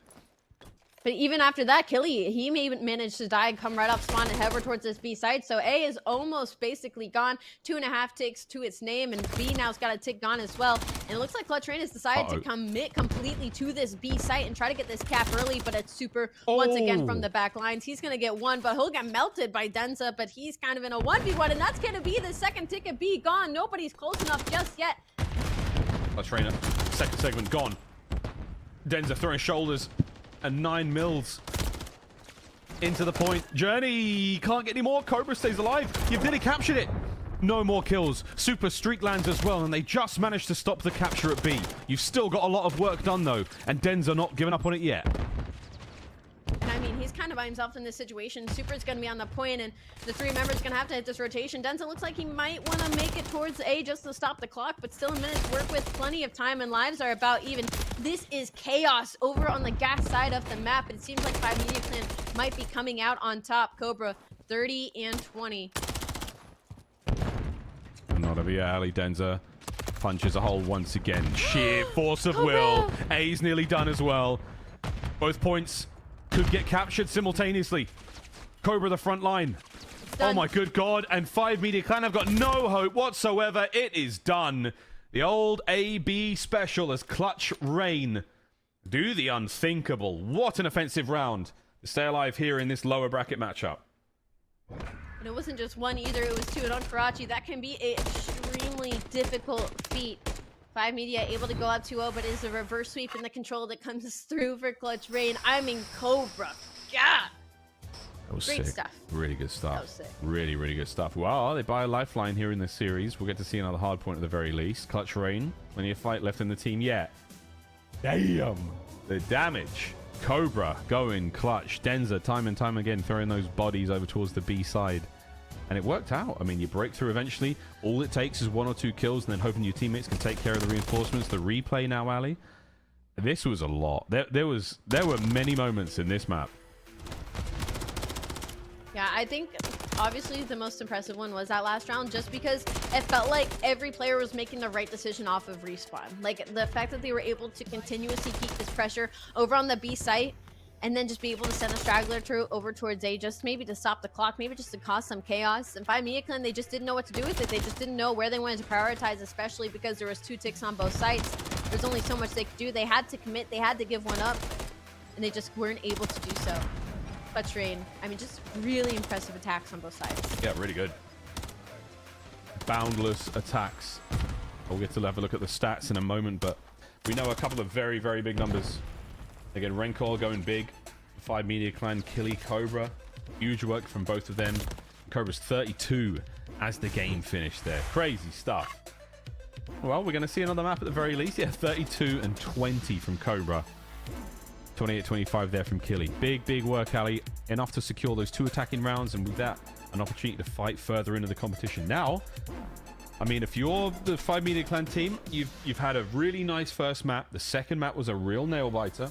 Rio could go either way. I just wonder if Clutch Rain have got the wherewithal to really keep it together. They've had such good starts, and they just lose in those literally final hard point every time of the match. Every time. Anyway, we've got a secondary update for you folks. We'll get ready for that first one to get going. As Team War have walked through the Highrise Control quite happily. Invasion, wow, that was a 6-3 as well. Exceptional now, hopefully, looking for the bounce back on 6-star, or will it be a 3-1?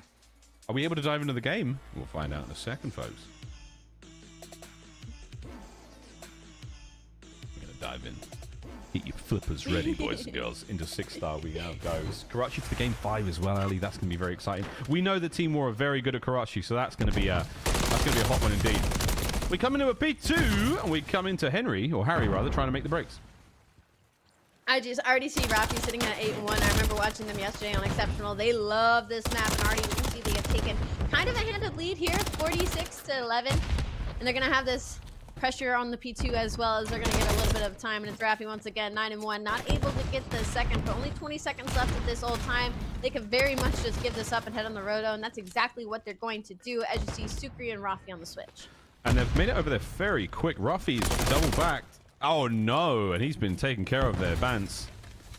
Instant, onto the point. They don't have the back spawns though. That's Sukri, the far left-hand side of the minimap. Now, safe and sound. You do have the hard point. The closer reinforcements. Oh my god, who's out on the pinch as well? Rafi. Oh my god. Traded out. F-Dot's got to have the elbow covered here. Here comes the hit. Nearly snaps onto the trophy and he gets one for it. Over to Vance, gets his. The breakdown. No! My goodness. Chunk from behind the bar. Throw in chunks. What an insane spawn over out on the pool side from Rafi, which gives him just the easiest kill of all time, which forces all of Team War to turn around. But it's a tied up game as we're about to hop out. We're going to hop out. This is still taking place over on Bravo. Go have a look at that one. It's all happening here in the challenges today. Winners bracket still rolling. These loser brackets match up as well, though. So we're sending some of those teams home. Team War versus those fellas still going on. Another lower bracket matchup on screen right now. Clutch Rain, last chance here in the tournament. Lose this and you're toast. You walk away with a bit of cash and some challengers points, but that's not what you want. You want it all. Can they find it here on Rio Hardpoint? I believe maybe that they can. My only worry right now is the fact that if Killy and Cobra keep shooting like that on a map like Rio, there might be some issues. Gonna need a big bounce back here from Yako. A little bit of a slow map 3 for him. As already, it's getting mixy in the P1, but Denza's gonna pop 2. Good old Denza. Gets himself 2. Rio's an absolute blender. It's a cacophony of chaos and blend. Oh, and Denza gets blended himself. 30 seconds remaining on P1, Ali. It's been pretty solid so far. Clutch Rain. Snippety snaps. Not enough for the kills. Cobra's going to keep it going. And this is really nice time to start things off. P2 as well. Low right-hand side of the minimap. Clutch Rain in position for that as well. push over here by 5 Media Clan. They decided off respawn to all hit through bridge side, but then to re-wrap back into mid instead of taking the route maybe for P2 spawn. So even though they're able to break in for just a moment here, it's still about a 10-point game here with the lead in the side of Clutch Rain and the respawn, excuse me, not the respawn, and the rotation in the spawns. So we're gonna have to see some special kills coming out of Super like we saw on map number 3. He's continuing on a 3 spree, but still, time going to the way of Clutch Rain. Denzel, nice shots. Rancor now trying to hit the back. Cobra's in position for it. Reads it, guns him, takes care of business. A war on 2 fronts. And nice work out of Yako to fly through and just get a bit of damage in, but it might not be enough. Wait a minute, Journey gets a couple. His teammates now have spawns. 30 seconds to go. You're going to be able to get to the hard point a lot faster. Is it going to be enough, though? Can you make anything of it? Can you capitalize? Right now, the answer is maybe. The biggest thing right now is that Clutch Rain is just keeping this consistently mixy. There's always a body there in the hill to lay down some shots and lay down some damage, which is keeping 5 Media Clan off of this time. It's about a 10-point game, but the final 10 seconds are still getting contested from Clutch Rain. Finally, a big breath taken from 5 Media Clan. They'll get the final 5, but they won't get the roto, and this will be very difficult. There's already a player pushed up box here. Super's gonna read it, and he's gonna get the kill. Good shots and a good read, 8 and 3. He might get the second, but Denzo will shut it down. Trade should come through, but again, time now going to the side of Clutch Rain. Yeah, Clutch Rain in this whole engagement have managed to maintain hardpoint control. Twiz, bottom side of the minimap's yours. Yako gets into time for a moment before being eviscerated. So Cobra holding it down. Time still going for Clutch Rain. Nice delicate balance here of maintaining all of these different angles of attack. 5 Media throwing your way and the hardpoint time. It's enough to push them forward. It's enough for Killy to get 2. I mean, he has just not missed a step. 7-3 on a 3 spree right now. Maybe looking for the fourth. The shots go in, but nobody will die. Finally gets 1. The help from his team is not going to be there. Rencourt gets 2. One of them, unfortunately, was a teammate, but it's kind of a repeat of how that first hardpoint win, where 5 Media Clan's just kind of keeping themselves in it with a couple of these scraps. Just kind of keeping the game within 20 points. And finally, we see them have an early rotation, maybe for a full 16. Killy's a demon. Gets exercised by Super there. New hard points up, bottom of the garage. The garage, if you're from my part of town. And so far, it's all 5 Media Clan. They're locking it down. Unfortunate teammate's going to not really help out, but the guns are good enough. Woo! Super. A 5 spree. One more. See if you can get it. Again, Cruisy Woozy is absolutely ideal on Rio. Trophies, everything, you name it. The boys got it locked down. This should be a very solid bit of work here, Ali. The hold is good. The lead's theirs. Unfortunately, the trophy is the 5th man for Clutch Rain. As that trophy that Super was looking at did absolutely nothing to stop the stuns. He managed to stay alive through it all, though, as he's still on the hunt for this 6 kills. 16 and 5, 18 seconds left at all. His teammates trying to play this bait for him so he can slide out and possibly get these score streaks so that we head into these new hills. And now it's a lead change as well for 5 Media. Gonna be about 90 to 60, but it's a good snap from Twiz to stop the streak on Super. That's so infuriating. You play hard for it. Yako not able to get in. Denson Cobra. They find themselves in a happy place over by Main Street. And Super opens up an avenue of attack. Ooh, and keeps the boys guessing. They double back, and they now both hit street side. Jesus, Killy. Didn't have a lot in it. Twiz there for the pickup. Journey now. Able to trade out as Cobra's gone. Journey with a pickup. My word. Hardpoint 5 Media Clan. That's a really good 2 from Journey. Unfortunately, though, he doesn't have any trophies to help him, so the nades will connect. The trophies are a little too far out from the hard point. Got to work on our placement, boys, but Yako in the back trying to cause some chaos. 20 seconds left at all. So we're looking to reset our rotations here. It's going to be about a tied gameless. Super has something to say about it. He just won't go down without at least 1. Rencourt with the overlook as well. He's on a 2 spree. He's going to have both guns in his arsenal and already a minute soaked in time. The 100-point mark now broken for the side of 5 Media. Journey. Why did Cobra not kill him? How did he stay alive in that engagement? And now he's still going. Journey. Do not go into the light, my son. Just go into the hard point and apparently absolutely whiz your way across Clutch Rain. And this is what they needed on the side of 5 Media Clan. They needed Journey and they needed Yako to kind of start getting into this mode, but Twiz is going to shut that down. He's been an absolute monster as well. Journey's still here, but he doesn't have a whole lot of help. Damage will go out, but not any of the trades, so Clutch Rain are able to break in. Still 40 seconds to be had on P1, but I don't think they're going to read Yako from the pinch here. He's going to find 1, maybe a second if he plays it right, and his team is going to flood into this P1. His final 20 should go to 5 Media. Oh, yeah. 5 Media, the takeover is nearly complete. The download of the Clutch Rain playbook is nearly complete. Journey looking final on the approach to this hard point. B2's up.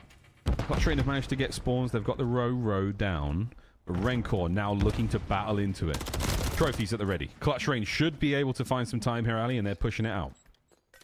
I feel like all these players are going to need new left sticks after this series because they have just not stopped sprinting after each other after every single life.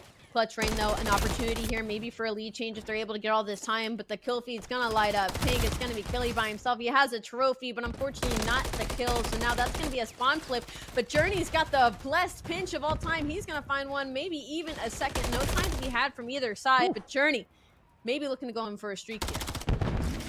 The break is done, and there is ample time left to collect here on the second hard point. 5 Media Clan. Gunning. Whether it's the kills or not, it's time, and that is what's going to get you the win here. Next 20 seconds are done. Denzer's already in the rotation for Noob, but the spawns for 5 Media Clan are there. They're all to the far left and south of the map. They're going to be sweet. Singing pretty on the approach. Rencor might be able to get streaks as well as the scrap time here. That is just such a nice consolation win. Oh my god, it's falling apart, Ali. My god, Rencor, not only that, now 5 Media Clan are on that early rotation as well, meaning they're going to get this early time. And this is going to be a big money hill for them. They can break 200 points here, 172 to 116. What was an early Clutch Rain lead is now slowly being snuffed out, but that's a good two, and that's a good frontal break. Clutch Rain not letting this game get too out of hand. It's not over yet. You're not wrong. We have seen many Clutch Rain leads evaporate. Will this be another one? Cobra keeping the back alive. The hard point in the hands of 5 Media Clan now. Rencor trying to sniff him out. No need to sniff too close with the nade. Oh my goodness, and then perfect awareness to take care of the next through street. Killy though, into the point. Guesses right, doesn't let go. And that's not going to be enough, though, as 5 Media Clan, Ali, with the numbers. They're still in firm control. Rotation now. Denzer, again, early to the point. Can they capitalize? And 5 Media Clan don't even have to worry about the rotation at this point because they have such a handed lead. We're looking at 205 to 124. And when it comes to this hill, you can play the pinch. Two players going to make their way through the back. That'll be Yako and Super. Hopefully they read this deep spawn. It's going to get called out from Rencor. Cruz comes in. The kill doesn't connect, but the information does. Good work out of Clutch Rain here, just not letting things get too wild as Krobo's going to be soaking time. Not continuing the dominance we saw from map 3, sitting at 12 and 15, but if they're able to hold this time, they can put themselves back into this game. Very, very doable. Rio comebacks happen all the time. Killy is shooting. No one in the time just yet. Big wins, though, across the board. Here comes the next wave of reinforcements from 5 Media. A couple of kills is all you need to keep this hard point yours. Cobra, nice shots. Gets a 4. Not able to get any more as Super is just unstoppable on the approach. Final 20 seconds. Clutch Rain are still holding it. There is the overwhelming force of the 5 Media Clan. The trophies are in place as well for the next 10. You'll take it, and you're looking towards new as well. And they're able to risk this, right? There's only 10 God. seconds left to be had over on this time, but that's going to put you at 220 to 152. And look at your mini-map. That's going to be Journey and Rencor already on the early rotation. They got the 4 wipe, and now they're getting the early time. And they've got the players on the pinch as well, so they know exactly where they're coming from. The shots are good from Rencor. They can win it here. 20 seconds needed now to win the series 3-1. Final moments, and they will eliminate Clutch Rain. Can we see another incredible comeback as Denzer on the cut and the approach? Gunning them down. Yako back into the feed. 35 seconds on open hardpoint. Clutch Rain have overwhelmed the 5 Media defenses, and that is their zone to grab. Oh my god. Unfortunately, though, Journey is going to be on a hot streak. That's going to be 2. He's only sitting at 20 and 23, but when he gets a kill, and he might always be good for the second, that's going to be Rencor with the 3rd. That should be time now. Going to 5 Media Clan. They cannot win here anymore. That's going to be 3 in the feed for Clutch Rain, but there's no mid-map control. The first player that's going to be there is going to be Rencor. He's sitting at 26 and 17. 2 minutes in the hill as well, but Killy, he wins the big one. Killy is absolutely out of control. Can you stay alive? Here come the rest of the team. Battling for P1. Pistol works out. Now you got to find the next. Oh dear, Journey's just too hot on it. Final 10. As 5 Media looking to advance in the tournament. Losers round 2 has your name on it. 5 seconds for the win. Clutch Rain. Last person alive, Denzer. And it was a desperate attack. Killy now trying to make it happen. And it's done. 5 Media Clan. 3-1 the final score. Clutch Rain. Commiserations. GG's. we'll see you in the next one. But they will take a dip out of the tournament here in losers round 1. I mean, super just, I mean, he was not having it. 31-16, just a continuation of the map 3 dominance. You know, he was in pain looking at, you know, he got like 3 cruises in map 3. They weren't able to take it. They get reverse swept. You head into the map 4. Rencor thankfully was able to be there and step up to help him out in the slaying department. But also just, I think what mostly impresses me when it comes to 5 Media Clan is even in the previous first Hardpoint, like, they just did enough to keep themselves in the game until the later half. And then it's one good full 60 hold. And that is all she wrote when it comes to these respawns. Yeah, again, another strong start from Clutch Rain. This time, though, I think 5 Media certainly are looking a lot stronger on Rio. They didn't really... I mean, we'll look at the game flow in a moment, but I think they just had a much better hold. The teamwork as well, whether it was 2v2s or 2v4s, the garage shield there, you saw them doing a really good job of holding it down alone. And then across the map, again, towards P5, there's already 2 members of 5 Media on the rotation, winning their fights as well. Everything working out for them. Really, really nice job balancing this very difficult map. The good stuff from them. They'll advance further into the tournament, and we'll see if they can keep this run going. Got a long road ahead of them before they get back up towards those finals. Yeah, it was a really big P3 hold in that second half, and then like you said, that early rotation over to this P5, just really heads up play on the side of Journey and Rencor. Even then, like, again, Journey was getting like 2 pieces, I feel like, every time we went to his POV, even though he ended up even, I believe, in the slaying department. So just big composure and bounce backs as well. But yeah, like you said, after that first set of rotation, it was just not a close game. It was just an uphill climb for 5 Media. Yeah, really tough. I mean, they kept it as tight as they possibly could, but it's only it's so hard living off of scraps. It was brilliant work there from 5 Media. We'll see them advance further in the tournament. GG's. We'll see you later, Clutch Rain. A look at the bracket now, updated as we are marching through this competition. Team War, of course, we saw their 3-1. That's done as well now. 5 Media, they take care of Clutch Rain there, advancing further. Still getting ready for our winners semis as well on the top side of the bracket, Ali. That's going to be a lot of fun. Absolutely. Again, the top side of the bracket, you know, win as planned. Bottom side, not so much. It was upset after upset. And now we see Clutch Rain, you know, a team that was 4-1. You know, we wish them goodbye. It was a good fight, but 5 Media, just great composure out of them. Well, folks, we're going to go to a break in a moment, but more games still coming, and the North American Winners Round 1 later on today as well. Tons happening here in the Challenges world. Hope you're enjoying the show so far and rooting on your favorite teams. We're going to go to a quick break. When we come back, more games. What the I need to run to the restroom real quick.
Welcome back, folks. We're nearly ready to get into our next round of matches here. Gosh, what a day it's been, Ali. We've said goodbye to our first team. Clutch Rain, thanks, guys, for the good times, but they are now out. Looking so far at the Elite Series 2 prizing here for the European side of things, that's 9th through 12th, all the way through to our 7th and 8th team. So Exceptional and Clutch Rain, both of them, they take a dip. Anakin Core, Special Teams, Miracle, and Drillers, they're at 9th through 12th. A bit of cash, $1,000 reduce. And of course, a mountain of challenges points. Really, really handy indeed. But now we're ready for our round 2 of games. That's losers round 2. In the wings, Team War and 5 Media Clan getting ready to go. And of course, our winners, Semis, Ali, ready to rock and roll. We're ready to go with these two. Yeah, now we're going to head into Revive Gaming and Noctum. And this is going to be the map set that we're looking at here. So it looks like, I'm so sad to see Rio banned. But again, we're seeing another Highrise Control. At first, I feel like on the NA side, it was a lot of invasion. But it seems like these players are not big fans of that objective and are looking more for these high-slaying, high-caliber, high-paced games. We've seen, what, 1 or 2 really good attacking rounds on Highrise Control. Everything else has been really defensively heavy. But another 6-star. It's seeming every series has had a 6-star hardpoint at the very least. We'll see if we have to go all the way to Subbase and Karachi here. But could be very interesting. Our other game taking place, this is our secondary match taking place on Bravo. Ooh, Omit taking on Falcons. That should be a banger. 6-star hardpoint, Karachi Invasion, and the Subbase in Rio as well. Ali, feelings for that matchup? I'm kind of sad. I wish I could see Falcons spawning in on 6-star. I feel like they haven't played it yet in group stage, but I know they would be incredibly good and incredibly confident on it. That Invasion Control, I'm kind of eyeing that on the side of AmaDU just because their teamwork has been so flawless from what we've seen from them. That certainly should be a banger of a match. Be an absolute treat. I'm not going to lie to you folks. I'm going to pull the curtain back a little bit and tell you exactly what I'm doing. I'm bringing up a secondary tab so that I can see what's going on in the Bravo matchup as well. You can do the same thing here on YouTube. It's going to be very, very fun. Before we do that, though, no, I've already done it. Now we're diving into the game. Here we go. Map number 1. Let's see what Noctum and Revived have got in store for us. We go to our 6-star to start things off. We've seen plenty of 6-stars so far, Hallie, here in the Series 2 of the challenges. It's been a non-stop action affair. Here we go. Here we go. Beautiful map, by the way. Just absolutely stunning color-wise. I'm very excited that we were expanding the map pool. I'm kind of sad we said bye to Skid Row, but you know, I'll get over that eventually as we hop right into it. On the side of Noctum, I'd say, at least when it comes to the respawn, I'm going to be looking at Detain. That guy is dropping a 1.25 in the hardpoint right now, and they're going to need that slaying power versus Revived, and already some gunfights going down in middle, but some interesting routes being taken by Noctum as Genesis is actually going to go through the bottom side of the map, maybe catch the players off guard, but this is a little bit of early time going for Revived. Nice shots. Early time for Revived is still going to continue. They've got plenty of numbers here in the middle of the map. They are the red arrows in your esports. Noctum will be the white. And so far, great looks here from Revived. Rotation, though, we look towards our new hard point. That's when Noctum will have a bit of a foothold. But now the problem is, find a couple of kills, try to get them off the time at the very least, and you're not able to do either. You're getting slammed. Dizzy now on the pinch. It all comes down to Nile in this moment, and he's doing what he can to maintain control of P2. But, surprise, Disarray spawns in it.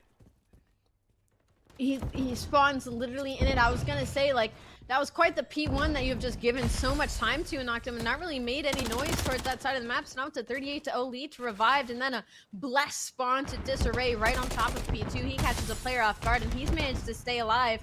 The nade will finally connect and take him out, but not before his teammates get to that hill. And are they gonna read this? They read the spawns, but not the player spawning behind them. So that's still time going to the side of Revive. Dizzy trying to stay alive in this situation, not able to. Finally knocked him, maybe getting a foothold here in this hard. Yeah, this is the chance to do it. Nice wins there. Bit of time. Nile has taken everything been thrown at him. Could not buy a trophy there.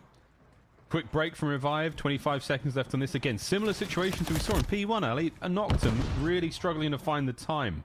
Can they get a couple of kills on the way over towards the new? And that's what you're hoping for right now for Detain. He's doing the absolute deep route at the back. Oh, Pack has checked it, and he's been slammed. Detain, still alive and kicking in a powerful moment here for Noctum. Noctum is still spawning out at old, but thankfully they are hitting the absolute long route here to get over to the other side of the map. 70-7 now.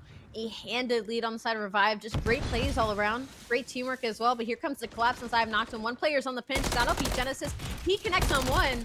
And he takes some shots in the back, and he actually turns around and slams Disarray off spawn. But even despite all of that work, time still going to the side of Revive. Yeah, Revived. Or on it. Connor.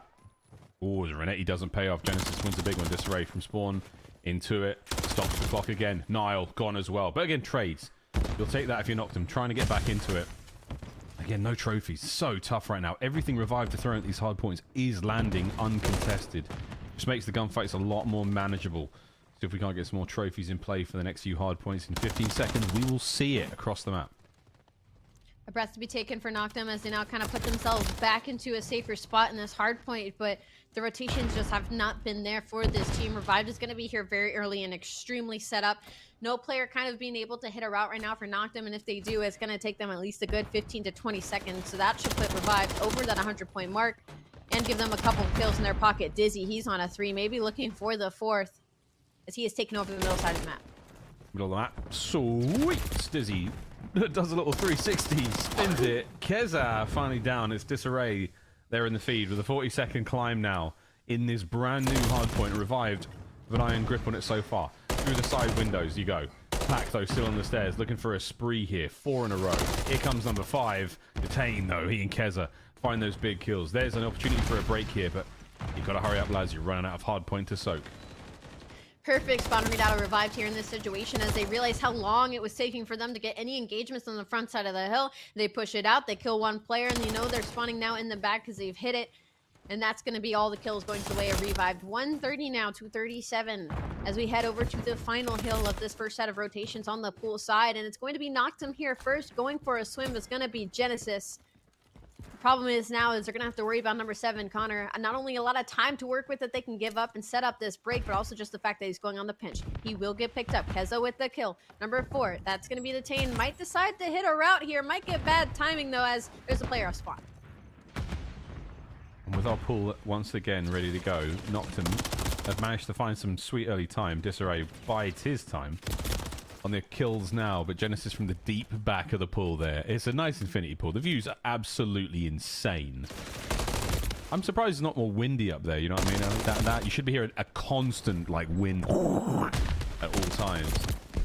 The Genesis there soaking up that time as best they possibly could. Noctum doing a very, very admirable job of getting back in this one. Pack with a ridiculous turn. Those shots were preposterous. That's a 4 spree once again for Pack. Connor in the time as well. P1 is looming. And after our first go-around, Ali, Noctum, not bad in the latter stages of it. I think your mic did us all a favor by peeking when you tried to do that wind noise, but Revived, they're doing a great job right now on this P1. Once again, we saw a very solid hold of them after the start of this game, and we're seeing another one as Noctum is trying to hit some of these routes, but it's just not coming to fruition. Revived is ready for it, and Noctum, it was a very good pool hold to kind of try and put yourself back into this game, but it is still an 100-point lead. Finally now able to push into this P1, but it is quick. Connor, he's on a 3 now. The 4, he's going to shoot a couple players in the back. Not going to be able to continue the streak, but maybe just enough to pull the attention away so his teammates can push into this hill. That's a similar look we saw from Revived in the first P2, or P1 rather. They've just managed to hold down those players in middle. Then you send Connor, you send somebody on that flank. They hit a vent, they hit one of the side rooms, and they cause a lot of damage. Now, though, Connor again on the flank, not able to get the second. Into the hard point, Noctum finally able to fly. No trophies to be found. Dizzy with a hit point advantage. They would just peek right on in, find that kill, find the time.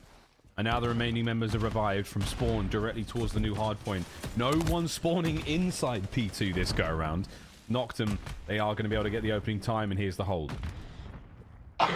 Nothing creative about this push. This is all 4 members of Revive coming through the front side here, and they're winning all the gunfights as well. That's going to be the instant break.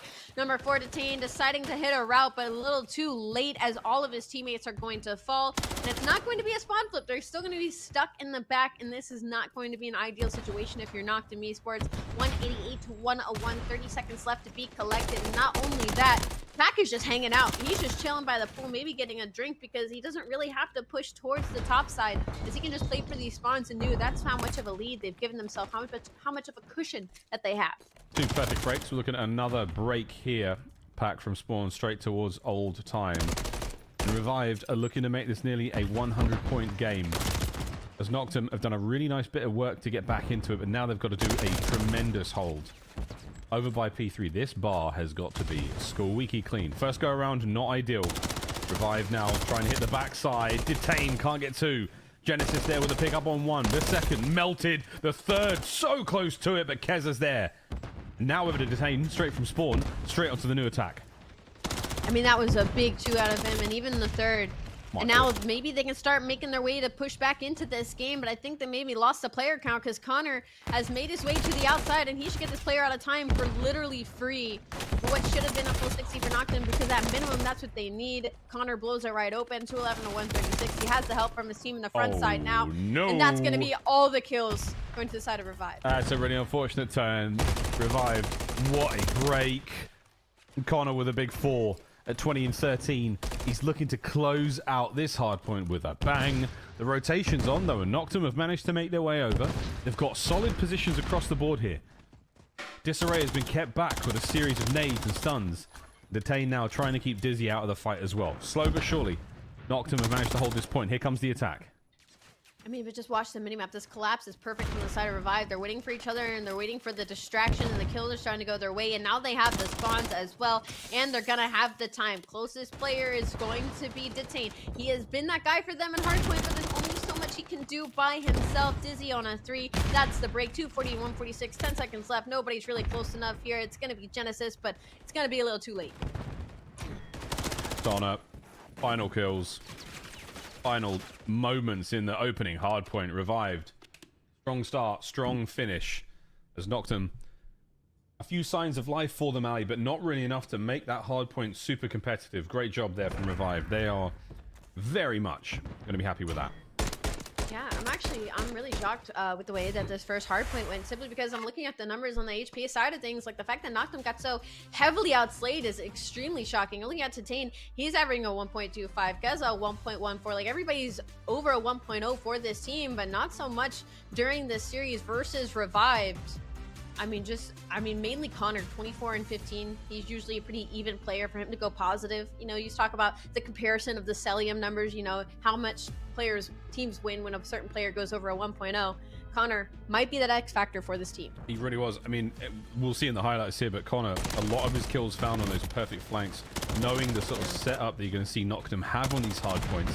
Connor was always there, picking up those little pinches, picking up those, you know, clean kills, adding them to the feed, and then with the rest of the teammates absolutely slamming through the front.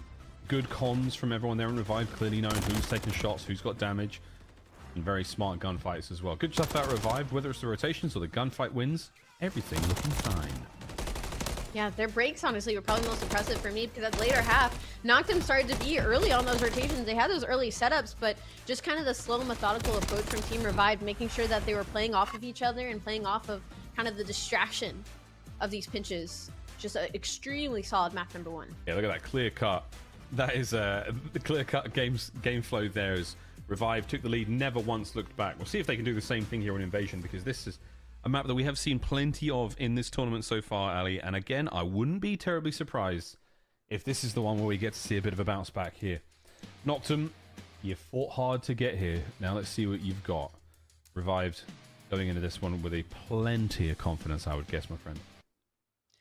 Plenty of confidence might be right, but I do have to say neither of these teams really enjoy search and destroy. Noctum sitting at 2 and 4, and specifically on Invasion, I'm surprised they let it through, because they're sitting at 1 and 3 on this map. So a lot of reps, not a lot of wins. Flip side, Team Revive, they are also 1 and 4 in search and destroy. However, they have yet to spawn in on Invasion, so maybe they were saving us something a little bit special as we move into bracket play. But on the attack is going to be Revive Gaming. Bomb's going to be dropped and put in the hands of Disarray, as already quite some ground to be covered here on the B Street. It's a long way to the top if you want to rock and roll. Dizzy Smoke. Oh, he's going to move. So's Detain. He got guns up. He's got ready. Any sort of awareness on this plate? No, he's managed to push forward. And once that smoke clears, oh, Dizzy. What are we looking at? Dizzy. Good shots. Niall's gone. Back on up quickly. You've managed to take control of Dozer. What a spot to be in now. Bomb's gonna get planted now as well. I'm maybe a missed call on the setup here from the side of Noctum, because not a single player was on this B site, and they didn't even fathom the thought that maybe Revive Gaming could have pushed up over to that Dozer right away, and so player gets caught off guard. However, Genesis does connect one with the nade. There's going to be no trophies just yet. 30 seconds on the clock. It's now 2v3. This is incredibly doable on the side of Revive because Noctem no longer has a presence on the site, and the bomb is not planted for Pack. So he's going to have to win a one, but Keza pushes out the player in the back. And what was looking like world's worst is a great retake from the side of Noctem. That's a really nice retake and a gamble at that. I mean, the both ends of the flank took their own individual fights. If you lose one, you lose both. And somehow works out for Noctem there. Everyone wins their ones. The bomb gets taken care of. Keza, I mean, his was hard enough against Connor.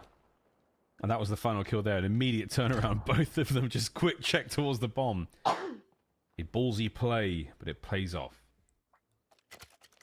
I mean, it's impressive to not only have a 0% conversion rate on the first blood and the post plant, but that's okay. Round number one.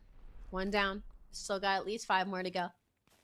Now on the flip side of things, we're going to have Noctem on the attack. Genesis is going to have the bomb. Keza, though, trying to find a player out in mid. Not a single soul to be found. It's going to be a 2-2 split for Revive to Gaming. Yeah, that 2-2 might not be the ideal attire for this play.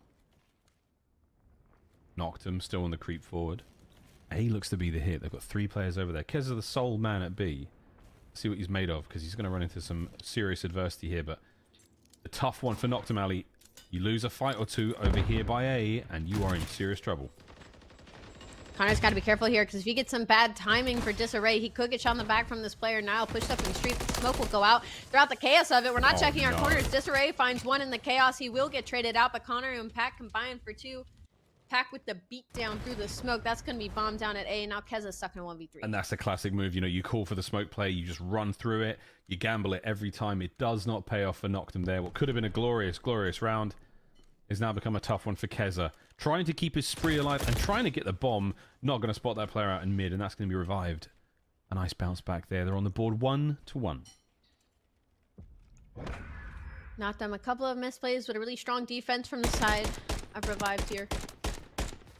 Just playing through the smoke, taking the gamble, not checking our corners, not getting too antsy. 1-1. See if Revived kind of learned from their mistakes here again. Once you get that bomb down, it should basically be a lockup. Gotta have that communication, gotta have that power player that's gonna have eyes on the bomb site. Make sure you're protecting them at all costs. Be hit here from Revived. Lots of info on the cross. Another deep sort of hold, though, from the bomb. We're seeing this many, many times, as of recent, especially in the competitive COD scene. You pump the brakes, you take the furthest outskirts there of the B side of the map, and without anyone to sort of pressure it, you are able to creep up. But there's not a lot of numbers here, Ali, from Noctem. They might let that player cross deeper to B. They have 2 members on the way for Revived.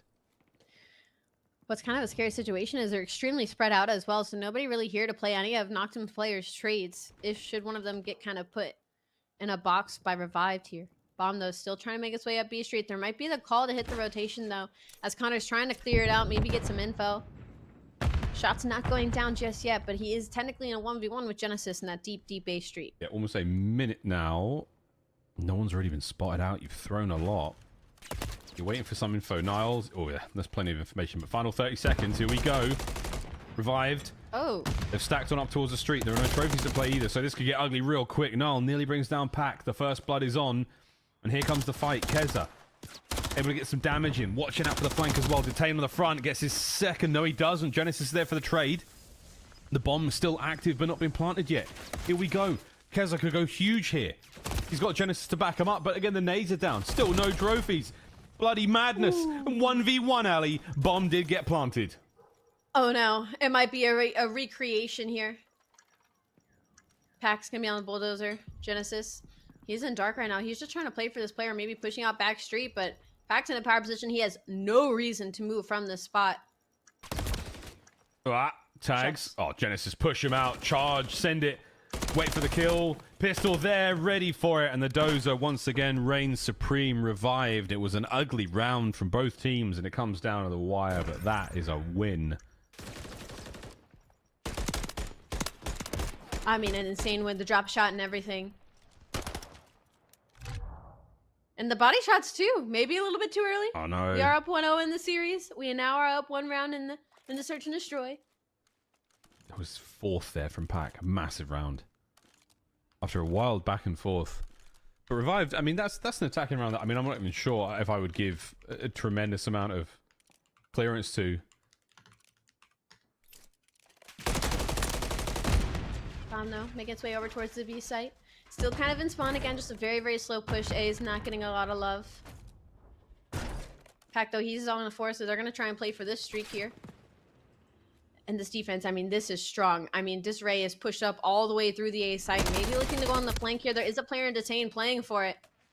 So maybe he could get a first blood. You got full B site control right now for Noctum. You should be able to get the plant down real quick. Detain, I love this spot. Takes care of Pac. He's got the flank covered, and he's not going to be able to do too much more from this position. They should push him out.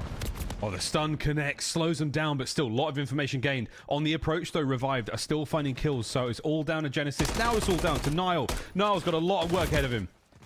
Can't get away with his life. Revived just walking over him in the retake. Yeah, great retake. Pac does get shut down. I don't think that they get their streaks either, but that is a great retake from side of Revived. Unfortunately, now just with that timing, looks away just a hair too late from the pressure. But even if he did get that kill, there was another player ready to slide in and take advantage of that situation. So good stuff from Revived, continuing that momentum from that map number 1. Just a really strong defense, really strong retake again. I really wish we would see some creativity on the invasion search and destroy, but I get it, you know, I get it. If it ain't broke, you don't need to. It's looking kind of broke for Noctum, I'm gonna be honest. Yeah. It's maybe we go to A, I don't know, just a thought. We're not even on attack, it's fine. We're on defense now. Certainly struggling there from the attacking perspective. A defensive round, they might be able to pull one out. Only 3-1 so far, Revived. They've had decent looks either side, but again, this is what we see. Top right-hand side of the minimap, as slow as you like. Waiting for nearly anything when it comes to these defending players. Anyone gets a bit antsy, anyone gets a bit impatient, and they push forward and they die, and that's it. You've pressed the advantage. So far, though, nothing, mate. We're all going to be chill. Yeah, it's a very spread out look again from Noctum. This is the same defense we saw from them prior. Just maybe somebody trying to get some information, maybe run the clock. Smoke will go out, though. Niall, once again, that position in that back concrete wall. He's able to get some shots in. Nobody gets cleaned up, but it does stop the push through the smoke on the side of Revive. So handling the damage for now. Bomb might want to hit a rotation as we're burning clock. 40 seconds left. Here you go. Nobody home just yet, and you're feeling the push now. Revived. This is exactly how their first big attacking round went. They were able to get that bomb down real quick. Here comes Keza. Nice shots onto Connor. Trade out. Yeah, sends it. And it's Dizzy there in the feed instantly. A Genesis nade lands, but not enough for the kill. So close, and he's got tags into nearly everyone. Final 15 seconds. You've got to get the bomb down somewhere. The quick split here from Niall. Gets behind cover. Gets into the fight. Disarray should be able to plant this one, and you know that the bomb's going down over there. He had a poor fraction of a second to get it done. But now a 1v2, Ali. It's going to be tough. It's not impossible, though. He does have the power position of Dozer, and he has information on one player, and he sees the second, but the shots are good from Genesis. Great cleanup from him. I was worried earlier when he wasn't able to finish up that kill on Dizzy, but he'll clean up that one in mid and connect onto the second to put themselves on the board and not let this lead get a little too out of hand. 3-2. You're an invasion. It's so tough to push the or to play numbers on this map. It can be hard unless your teammates are in those little sectors, whether it's like buy that B bomb, buy A bomb. It's very easy to lose a gunfight and have a player just evaporate and vanish into thin air, but not in that situation. Numbers on the pinch from Noctum pay off. And this is this is a sign of life out of them. An attacking round for them now, Ali. They've not been that successful on it. We'll see if this is the one. Why are we going towards them? This is it. This is it. They're hitting something creative. We're going over towards the A site, but the problem is, as this has been completely read by Revived Gaming, we're seeing a different look from them on defense. They have 2 players pushed up over towards the A site. I'd almost like to see Noctum maybe 4-hit this B straight to try and hit this player on the deep power position out. Maybe be able to get that kill through smoke on the player on A, but we're defaulting. We're going to hit through this small room. And you can already see a lot of Revived Gaming already starting to kind of shift over to that side of the map. Oh, yeah. Trophies are down. The connect from a car bomb or so. But again, once another smoke play. That's 2 smokes dropping here immediately. No one making a move of it. I love that. Revive, though, they do move on in towards the sort of radius of the smoke to get something out of it, but that's going to be Connor's first blood. Pac's got his gun ringing out on the other side. Detain, unable to get on towards the bomb site. Waiting for anything. Pac finds another at great range. Connor gets his. Detain sends it. And Revived somehow hold. Another defensive round goes their way. I think I'm going to start putting it on a t-shirt that the idea was great, the plan was great, but the execution was not. I definitely would have liked to see the Star Genesis there as they were in that small room, smokes out, hit the push, because once you use those tacticals, you know, they're gone for good. You're not going to have anything else, especially when you're trying to push over towards the A site. It is nearly impossible to get onto that site without a smoke unless you are fording through street and pushing those players out of those power positions. So Noctum now down 2 rounds in the search and destroy. See if they can hold on defense here. Once again, and not go not only to match point to go down 2-0 in the series, but just to keep themselves alive in the SND. Shots going down though. Connor's got a lot of information about players in mid. He manages to stay alive as well. Throws a nade. It won't connect, but it does tell Dizzy, hey, there's a player on tank. Yep. Dizzy's... It does connect. Revive Gaming now just looking around, looking for anything. A very, very solid spread. A diamond there from Noctum across the minimap. Anyone home? Revived once again. Now creeping towards the A side. Problem for Keza. He's doing it alone. Niall might be able to help out from that wall, but Keza, will he make the play through the backside? Check. All good. They are, in fact, on the bomb. No plant just yet. Keza infiltrates the cafe. Not going to reach out this time, though. Oh, he does. Perfect timing, though. Genesis gets taken care of behind, and Dizzy, oh, in the minimap, he doesn't read the red dot, and Niall now has to pick up the pieces. Over towards the A street. Connor at range. Detain on the furthest point he could possibly be from the fight right now. Everyone having to converge in the final 15 seconds. Oh, this could get ugly. Now all down to Detain. Nice play by Dizzy there. He was playing the bomb down, but as soon as Connor made the call out that he was getting pushed over on tank, he hops off it, helps with the kill, goes for the plan, and that's going to be match point now for Revived Gaming. A great round. Perfect coverage, Connor. From the hip in the air. Match point. And this is for 2-0 in the series. Unfortunately, S&D not as close as that hard point was for just a moment. But once again, it's close in the beginning, but by the time we get to this later half, it is Revived Gaming just taking it and running. As it's going to be a 1-3 split now, all of these players are going to push through the A site. Now, this is quite the way to close out this search and destroy. Noctum Esports, there is no world where you could have read this aggression from the side of Revived Gaming. And not only that, Pac is still here. He's still watching the cross. So B-site's not going to be for free, and we're taking way too long in this push-up. You're going to have 3 players behind you. Detain is going to be able to take down 1 for first blood, make it a little bit more manageable. Smokes go down on the site. Bomb might get planted here in just a moment. Pac, what can you do? You can catch a toe, but not finish the kill. As bomb's going to get planted. Bomb's going to get planted, but Revived have been solid on the retake. Oh, Niall gets caught sprinting out. 2 members still there on the site. Detain picks up the flank, makes it a war of 1 front. All the guns up ready. Keza finds his. This is surely the round. Connor, ooh, gets his 4th. Is he able to keep the spree going? The shots are great. There's 30 seconds to get the kills and the bomb. At this point for Connor, though, you're just trying to maybe play for these streaks, and he's going to connect the stun. The trophy's going to do absolutely nothing. It will eat the nade, but he knows where both these players are. It's just such an incredibly hard gunfight.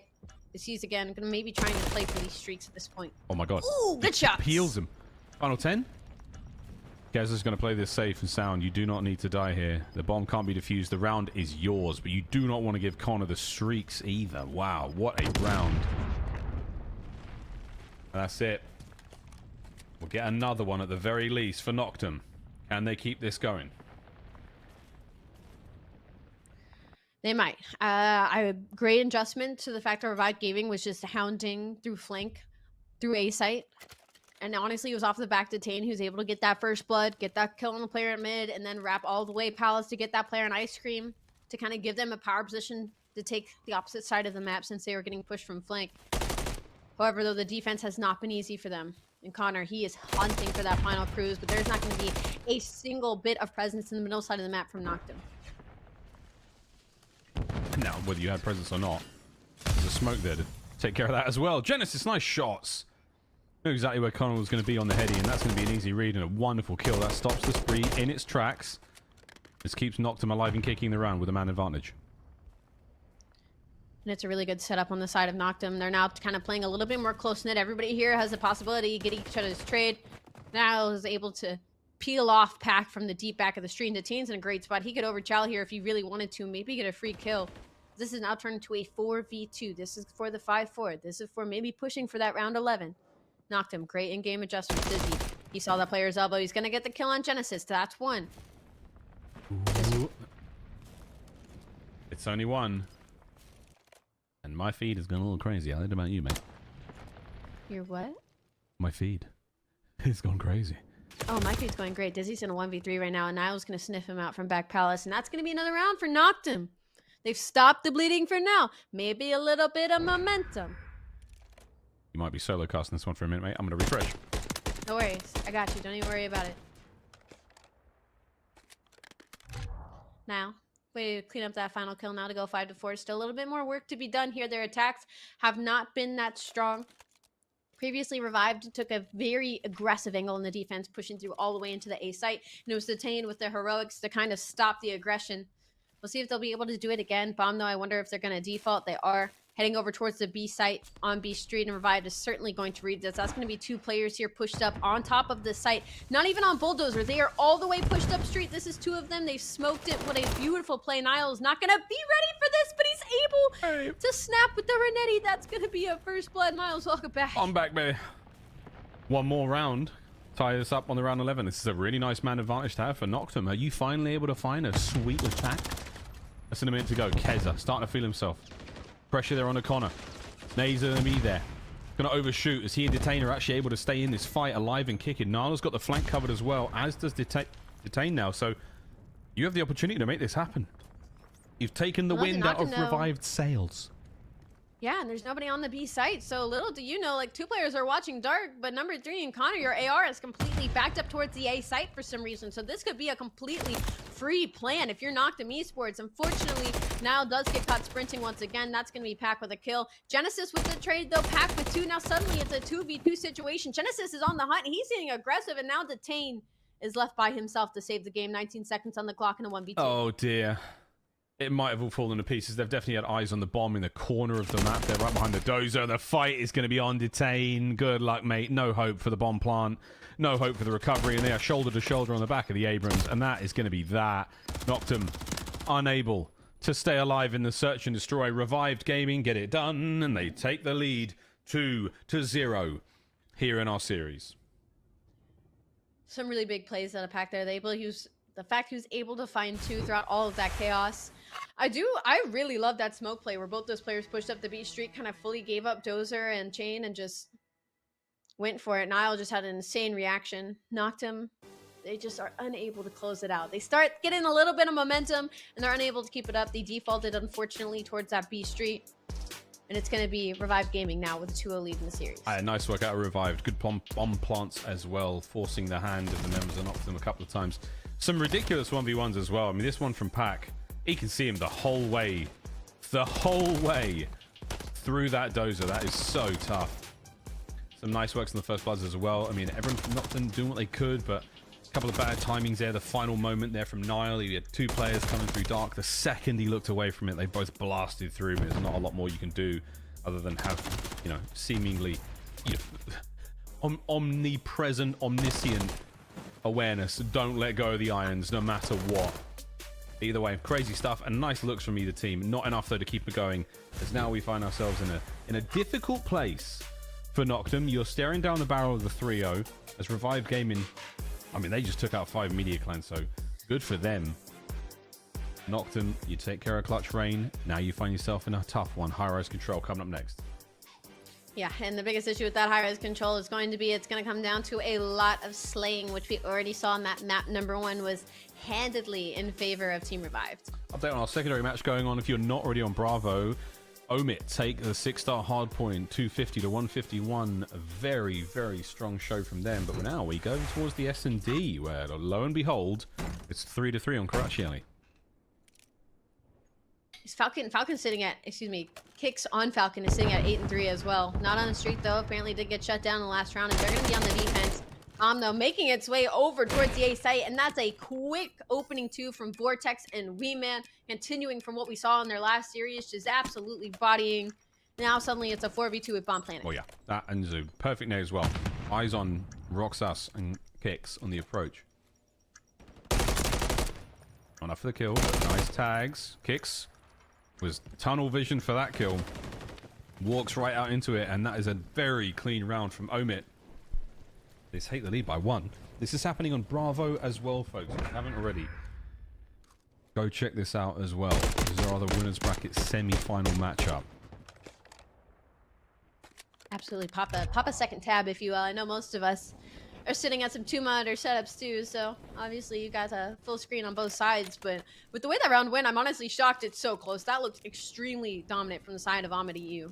Excuse me, Omid EU. I've got to stop with the Omid. I think it just rolls off the tongue a little bit easier for me, but it is in fact Omid. Oh, nades up. These look good. Trophy collects. Perfect lineup. Not enough to get any kills though. Roxas forward. Sees nothing but smoke. Nothing in the middle of the map either. Checking everything quite diligently. Oh, Mythics. Managing to get the kill on a Kinger body without getting too much damage. So gets away with his life. Weeman, we've seen you here before. 8 and 3 so far. That is a 3 spree also. And look at this. Pushing up. Taking control of this position.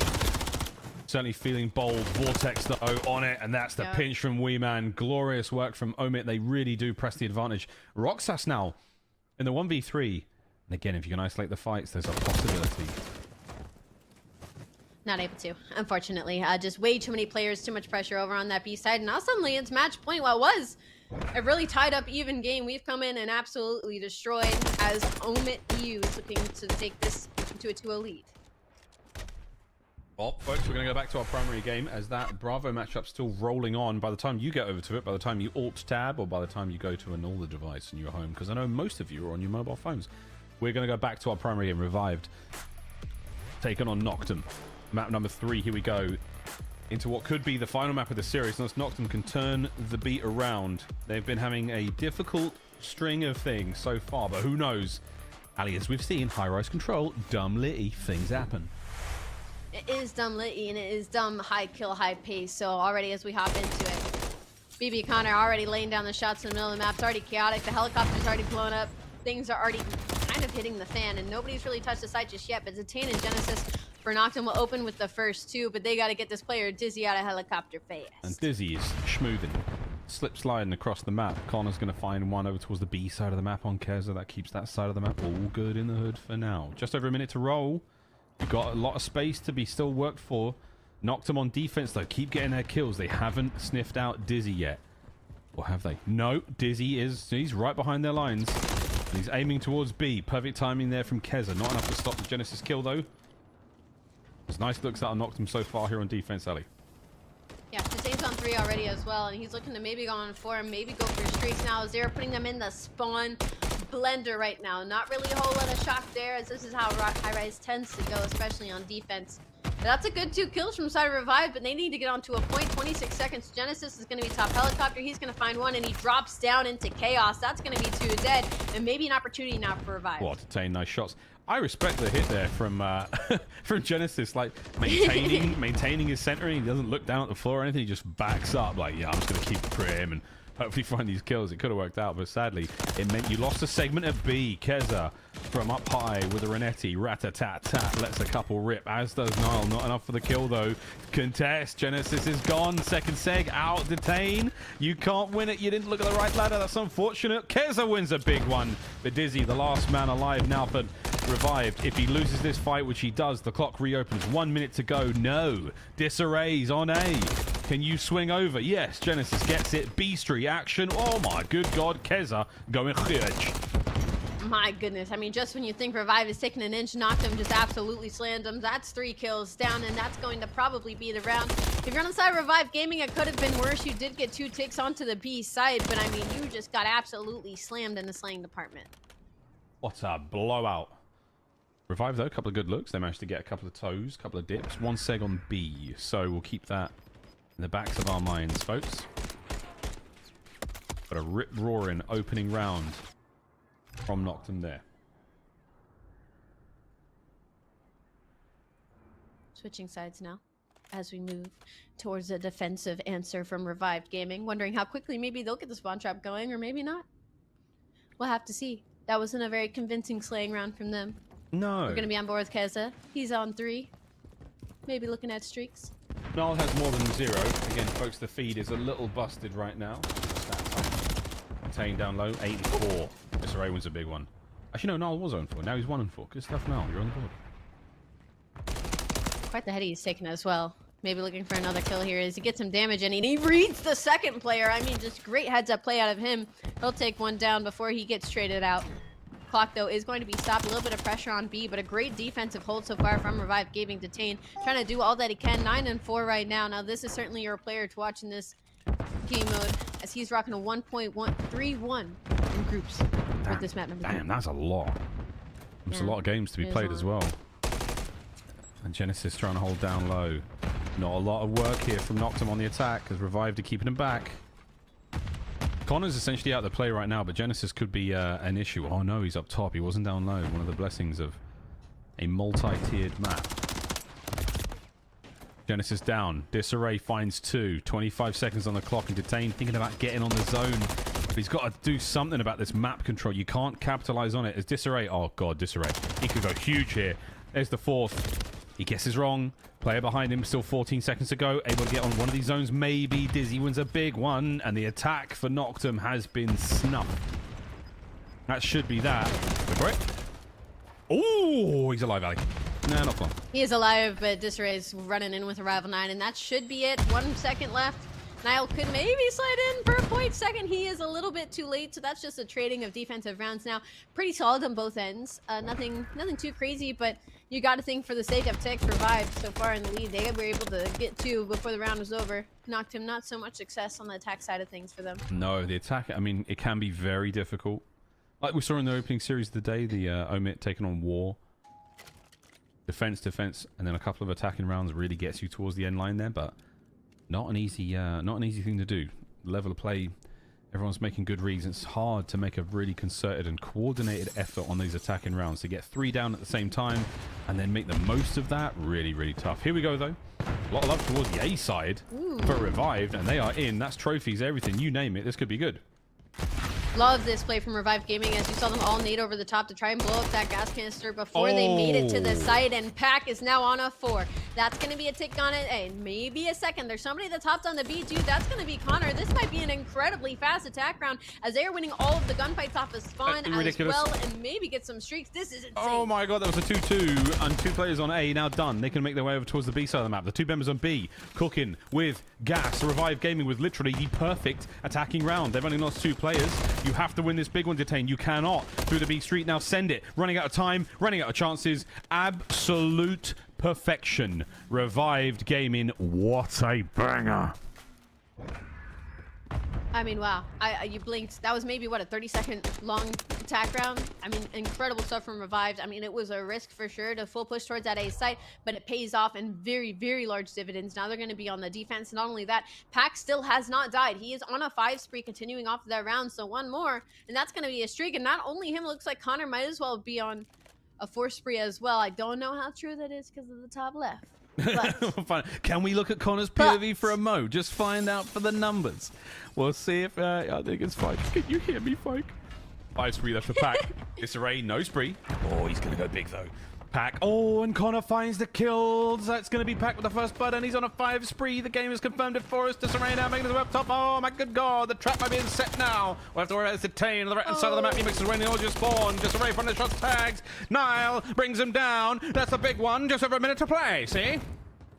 Yeah, that's going to be Nile on the biggest flank of all time to try and cause some chaos here in the spawn. It's going to be Dizzy, though, with the read, but he does get shut down. That's going to be a player on the B site. Maybe a tick. They got to hunt out this player in the back before they do anything. If you are Team Revive, do you invest a cruise missile in this situation? No, I don't hear it coming down from the heavens. We have not stopped the clock even throughout all this chaos. There it was, see? It sounds like that. It did land there. The cruise did hit, but it didn't get any kills. He managed to get the players off the point for a moment, so now knocked them back on the ropes, kid. They're starting to swing. Genesis trying to make his way out of spawn. Pack, he's been knocked for 6. Over to Connor. From the top rope down into the feed. Niall is gone. Looking towards that A zone. Make it safe and sound. Oh my good God. Keza put Connor to bed. Sleeping like a baby. Now Genesis onto the B zone. A single man on the cap. Can Genesis stay alive? No. It's packed there in the feed. Keza from high. Gone. Defensive lineup from Revive. Holds a few members and knocked them up. Niall's going to be the first one to be able to get in the gunfight, but it's Dizzy with the nice shots from the top rope. 27 seconds left on the clock. Only a tick onto the B site. This could be the game, and this could be the series. Pack still has the cruise missile in the back pocket, he decides to use it. The Thane, he can't connect onto the second. This is now the spawn trap of all spawn traps. Pack in your spawn. Not able to get one, but you have 10 seconds to make it across the map. It's not going to happen, Ellie. Good job, though, mate. That was a lot of fun. And no fun, though, for Noctum here after Revived hit you with literally the greatest offensive round win we have seen in the tournament so far. 3-0. Revived Gaming are on a very hot streak today. That was great, mate. Well done. That was great. That was really great. I didn't think Pack had to call his cruise missile either. No, I think he did. It didn't get kills, but it definitely got them off the zone, gave his teammates the kills. You could just hear it. Only just over our nonsense. But, mate, well played. Maybe. Good. And well played, Revived. Well played, Revived. That was the first round, whatever. The second round, absolutely insane. That was a very, very good. That was a literally perfect. 2 players A, 2 players B. They win all their fights. They capture the zones. Unreal. We'll take a good look at the stats in a moment, but until then, we were rocking and rolling for Revive. Noctum, we'll see you in the lower bracket. They'll be going down momentarily to take on one of the teams down there. But for now, Revive Gaming, you do a brilliant job in your opening round against 5 Media Clan. 3-1 there. Now 3-0 against Noctum. They are starting to very much get things going. That was a decisive 3-0 and a comfortable one at that. They've got to be feeling great. They booked themselves a ticket in Winners Final with that performance. GG's. Big GG's. Unfortunately, Niall could not really get a whole lot going during that map number 3, and I just got to tip my hat to Revive Gaming. Like, once they had kind of a couple of steps, they started to just sprint through some of these kills on Highrise, and that's why I'm kind of like, I understand why he's getting put in a lot of these Challenger series, because a lot of these players, they do very well off momentum. They do very well off confidence, and once they start hitting some of these sprees, it is incredibly difficult to shut them down. Yeah, a couple of really nice moments in nearly every mode there from the guys on Noctum, but not enough to close out. Revived, they're on a rampage. Looking over towards the other matchup taking place here in Winners. Oh, we're going to Invasion Control. And so far, we're diving in. Omit are up 1-0, looking to close out the series. But Ali, we've been on Invasion Control a few times, and let's face it, these ones always go the distance. Yeah, and typically it's a trading of defense, right? So Omit's going to be on the... Oh, it seems they win an attacking round. It seems like they won an attacking round to open things up. They're going to be on the defense right now. Team Falcons are looking to close up this B site. That's going to be an extra minute added to the clock, and we missed an exciting opener because there's already a tick on A as well. So maybe some teams here that are looking to steal some attack rounds on this invasion. That's going to be a couple kills. That's going to be some trades, and that's going to be the reset for Oma to use. Roxas. Oh, what a move. Oh, nearly on a Vortex. That would have been an absolutely ideal situation to be in. Omit now.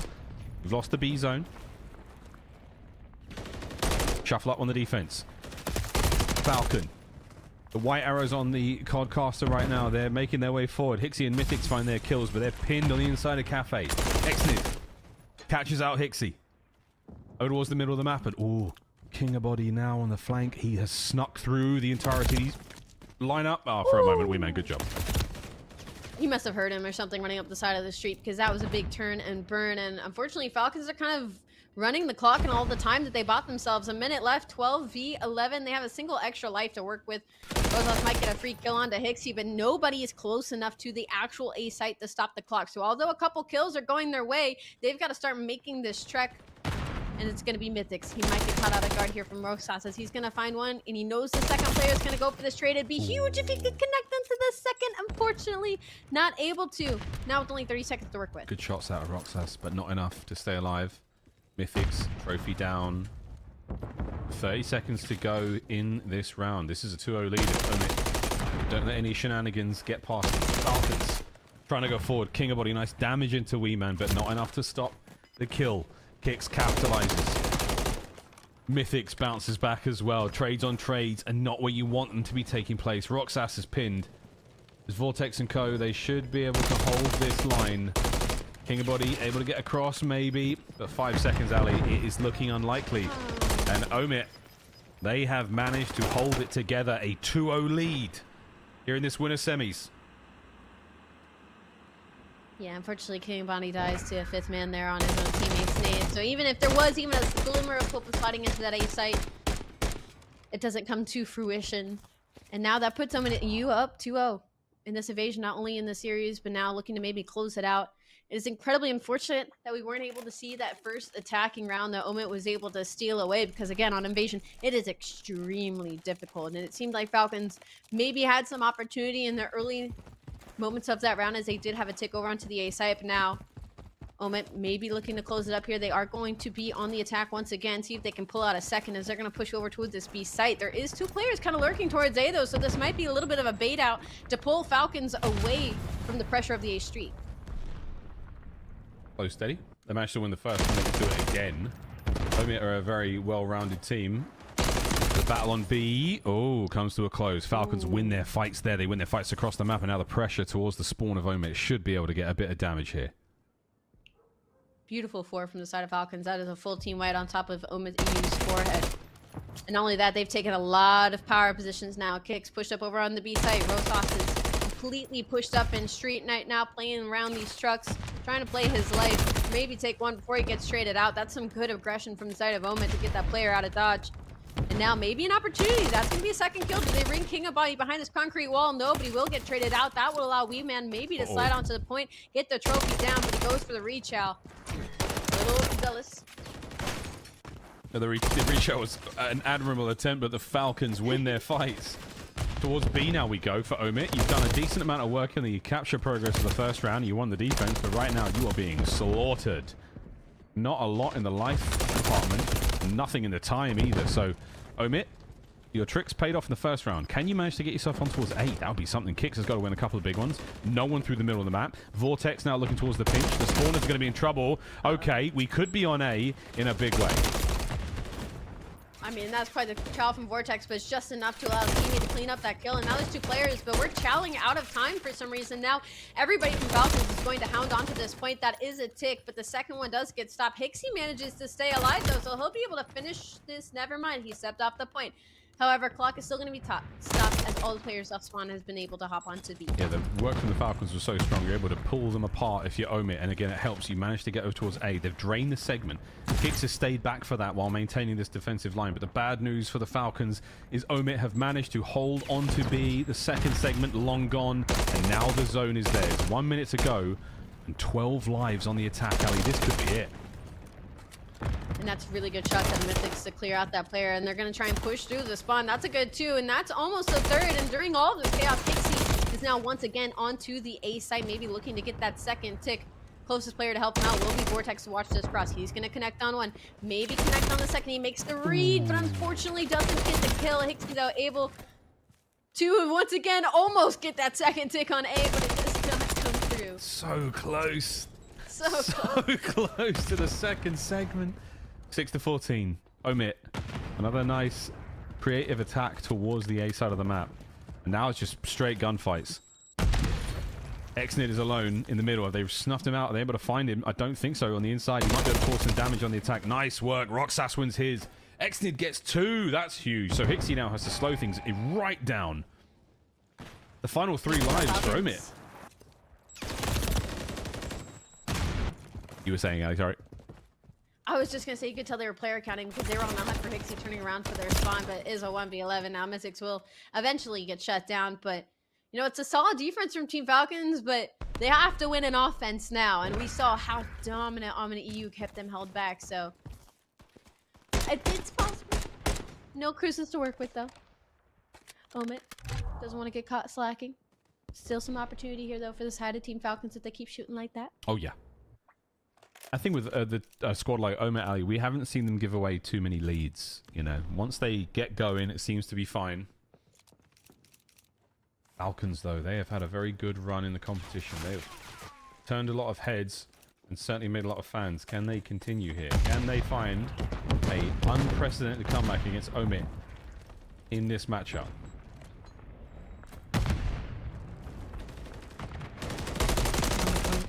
They've ate a couple nades, so during it. Maybe a first tick to come through. Final player is going to be Vortex. He's kind of fighting for his life right now. They have the info, and he's somehow still managing to stay alive throughout all this chaos. He is quite literally in war. Kixo will finally hunt out that kill. But as he does, all of his teammates do get shut down. A tick down at B. A minute to work with here. Kick sitting at 27 and 16, doing all that he can on his own. Teammates trying to maybe make it towards the A site. There was a really long 3v1 happening in the back spawn right now on King of Body. He will finally get shut down, and that second tick will come through to maybe add a minute on the clock here over on the B site to give them a lot of time to work with for this A streak. Nice wins from the Falcons across the map. They're able to buy a lot of real estate right now in that middle section. Omit were pinned in spawn for a moment. They've managed to fan out quickly, so this is going to give them a fighting chance now. Chasing these red dots in the comms. Ixie, you should be able to finish King of Body. Nice shots from King of Body. That's massive. Nearly gets the second as well. Mythics and Wee Man find their respective kills, so now it's a bit of an even fight. You should be able to finish B now for Team Falcons. Oh dear. We said that an attacking round was going to be tough, Alien. They had to win one, and they're in the makings of it right now. A remains. Great priority by the side of OMIDU, though. They have just decided to completely give up this B street, just go for these power positions over on the top side of the map. Number 4, though, has a very big jog in Vortex, because should a single player try to push through the street during all this dodge, he could be in some trouble. That's 3 kills for Falcons, and they're now going to completely push up the spawn. Omit, though, is going to be ready for this. That's going to be 1, maybe even the second. The car should blow up in this situation to help Pixie out here for just a moment. A minute still to work with, though, and live is still very even. Omit doing an incredible job clearing out their spawn right now, and that is all of the players on the side of Team Falcons off respawn. Get back to spawn. Or except for Exney, somehow finding 2 in the middle of the map. That's pretty huge, giving his boys a sign of life. Whoa, Kicks got Hixie on the flank at A as well. Oh dear. Wee Man unable to get much going. Ali, this is it. Final minute. And the Falcons are flying forward. Nice work from Vortex and Mythics, though. Slow the push. King of Body still alive in the back. Gets 2. Ooh. Oh my god. Can he get a 3rd? No. Look at these moves. The shoulders. No way. Thank goodness. That would have been utter madness as Falcons fighting to stay alive here in the back. Excellent still alive. 30 seconds to go. If Rosas decides to, he could maybe slide onto this 8-point. He needs to make the choice to maybe stop this clock. 26 seconds left, but that's 2 players down. Rosas gotta pull out something special here. Unfortunately, will get shut down. 20 seconds. Nobody's going to be close enough. Omen EU with a very strong defense. Falcons, it was an incredibly good attempt, but unfortunately they would take up ground and then be unable to win the gunfights. What they got themselves there once they got through the hard part. That's going to be Omit EU moving forward with a 3-0. Oh, that's a big 3-0. A good series from them. Strong showing from the Falcons, but not quite enough. Omit EU, GG's in the chat. That will be that. As they take care of Falcons 3-0, Falcons will now go down to the lower bracket to play 5 Media Clan. A chance of staying alive here in the tournament. What a match. What a showing. I'm a little sad Falcons wasn't able to steal the map in this series. You got to start looking at that invasion control, and you're kind of kicking yourself thinking that you lost that first opening defense and put yourself kind of in that situation. And on invasion, it is just so incredibly difficult. But just damage across the board, though, is fairly even on both sides. Teamwork just a little bit stronger from the side of OMIDU. You saw it every single time Falcons got a couple of those kills to go their way, you know, and push through the spawn of Omid. Unfortunately, they were able to answer very, very handedly, snuff all those players out, put them on the respawn, and take back control. Just really good composure out of side of OMIDU. Yeah, composure is one thing. I mean, teamwork is obviously very solid. They know what they want to do. Their execution is on point.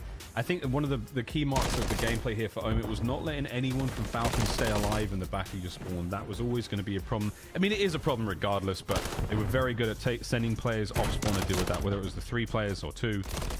Heads up work there from Omid. They stay alive well and truly here in the series, and they will march onwards. Well, that is it, folks. Our winners final is all booked up. It's going to be Revived Gaming, and it's going to be Omid EU sitting happily there. That's going to be a lot of fun. We don't do that today. We're going to do that a little bit later on in the tournament. We still have some elim matches to play. A look at the bracket now, folks, as we continue onwards here in Series 2. Challenges Elite has been an absolute delight so far, but there we go. Winners finals set. Bottom side of the map, though, or the map, bottom side of the screen. Losers round 2. That's what we're looking for there. Noctum and War, as the Falcons will take on 5 Media Clan. That will be an absolute banger. We'll see if Noctum can find some redemption against a fellow British team. This Team War, who had a very, very tough day against Omid to start things off. we'll see if they can continue their run. Exciting stuff, Ali's. Losers semis, that should be an absolute banger, whatever happens. And then the losers finals as well. Gosh darn, what a tournament, mate. Yeah, of course, and I'm really happy to see on that bottom half, you know, we have that upset from the side of Team Revive that they're able to continue that run and pretty handedly so now to book themselves into that winners finals and take on that Omid EU, which is, you know, again, top of their seed, top of their group. So that should be a certain battle. And Noctem, just kind of the question of if they're able to kind of bounce back after some of their series. You know, that is a team that was maybe like kind of a favorite heading into this. So I'm excited to see what they're able to do over on the elimination side. Yeah, faves and all sorts. Well, this is the lineup so far of who's gone home. No teams eliminated after those matches, but Clutch Rain and Exceptional, the last teams we said goodbye to. $2,000 richer and 3,000 challenges points in the bag. Looking at our top 6 now. Moving forward in the comp, look at that, 24,000 for first place and 15,000 challengers points. Alley Cat, that's a lot of points, a lot of cash. I could do with all of that, to be honest. Maybe not the challenges points. I'm not much of the comp days are over, but you know, it's great. Ali, crazy day. What do we think? Any final thoughts? Yeah, it was really fun. Shout out to the rotation for letting me take a peek at their challenger stats. That was really cool to look at, and we got to have some really banger matches and see some of, you know, the future up and coming talent for the CDL. It was really fun, and thank you guys for having me. Couldn't have summed it up better, mate. Well, thanks on behalf of myself and Ali. The matches still continue. We start the North American side of the Challengers Elite Series 2 matches now. Stud and Shift will take you through that one. Until then, though, we'll be back playing much more in the coming weeks. This tournament will continue onwards. More shenanigans here in Challengers. Thank you all for sticking around with us. We'll see you all next time.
Welcome back to Challengers and the playoffs now for North America after what was a pretty speed run day in Europe.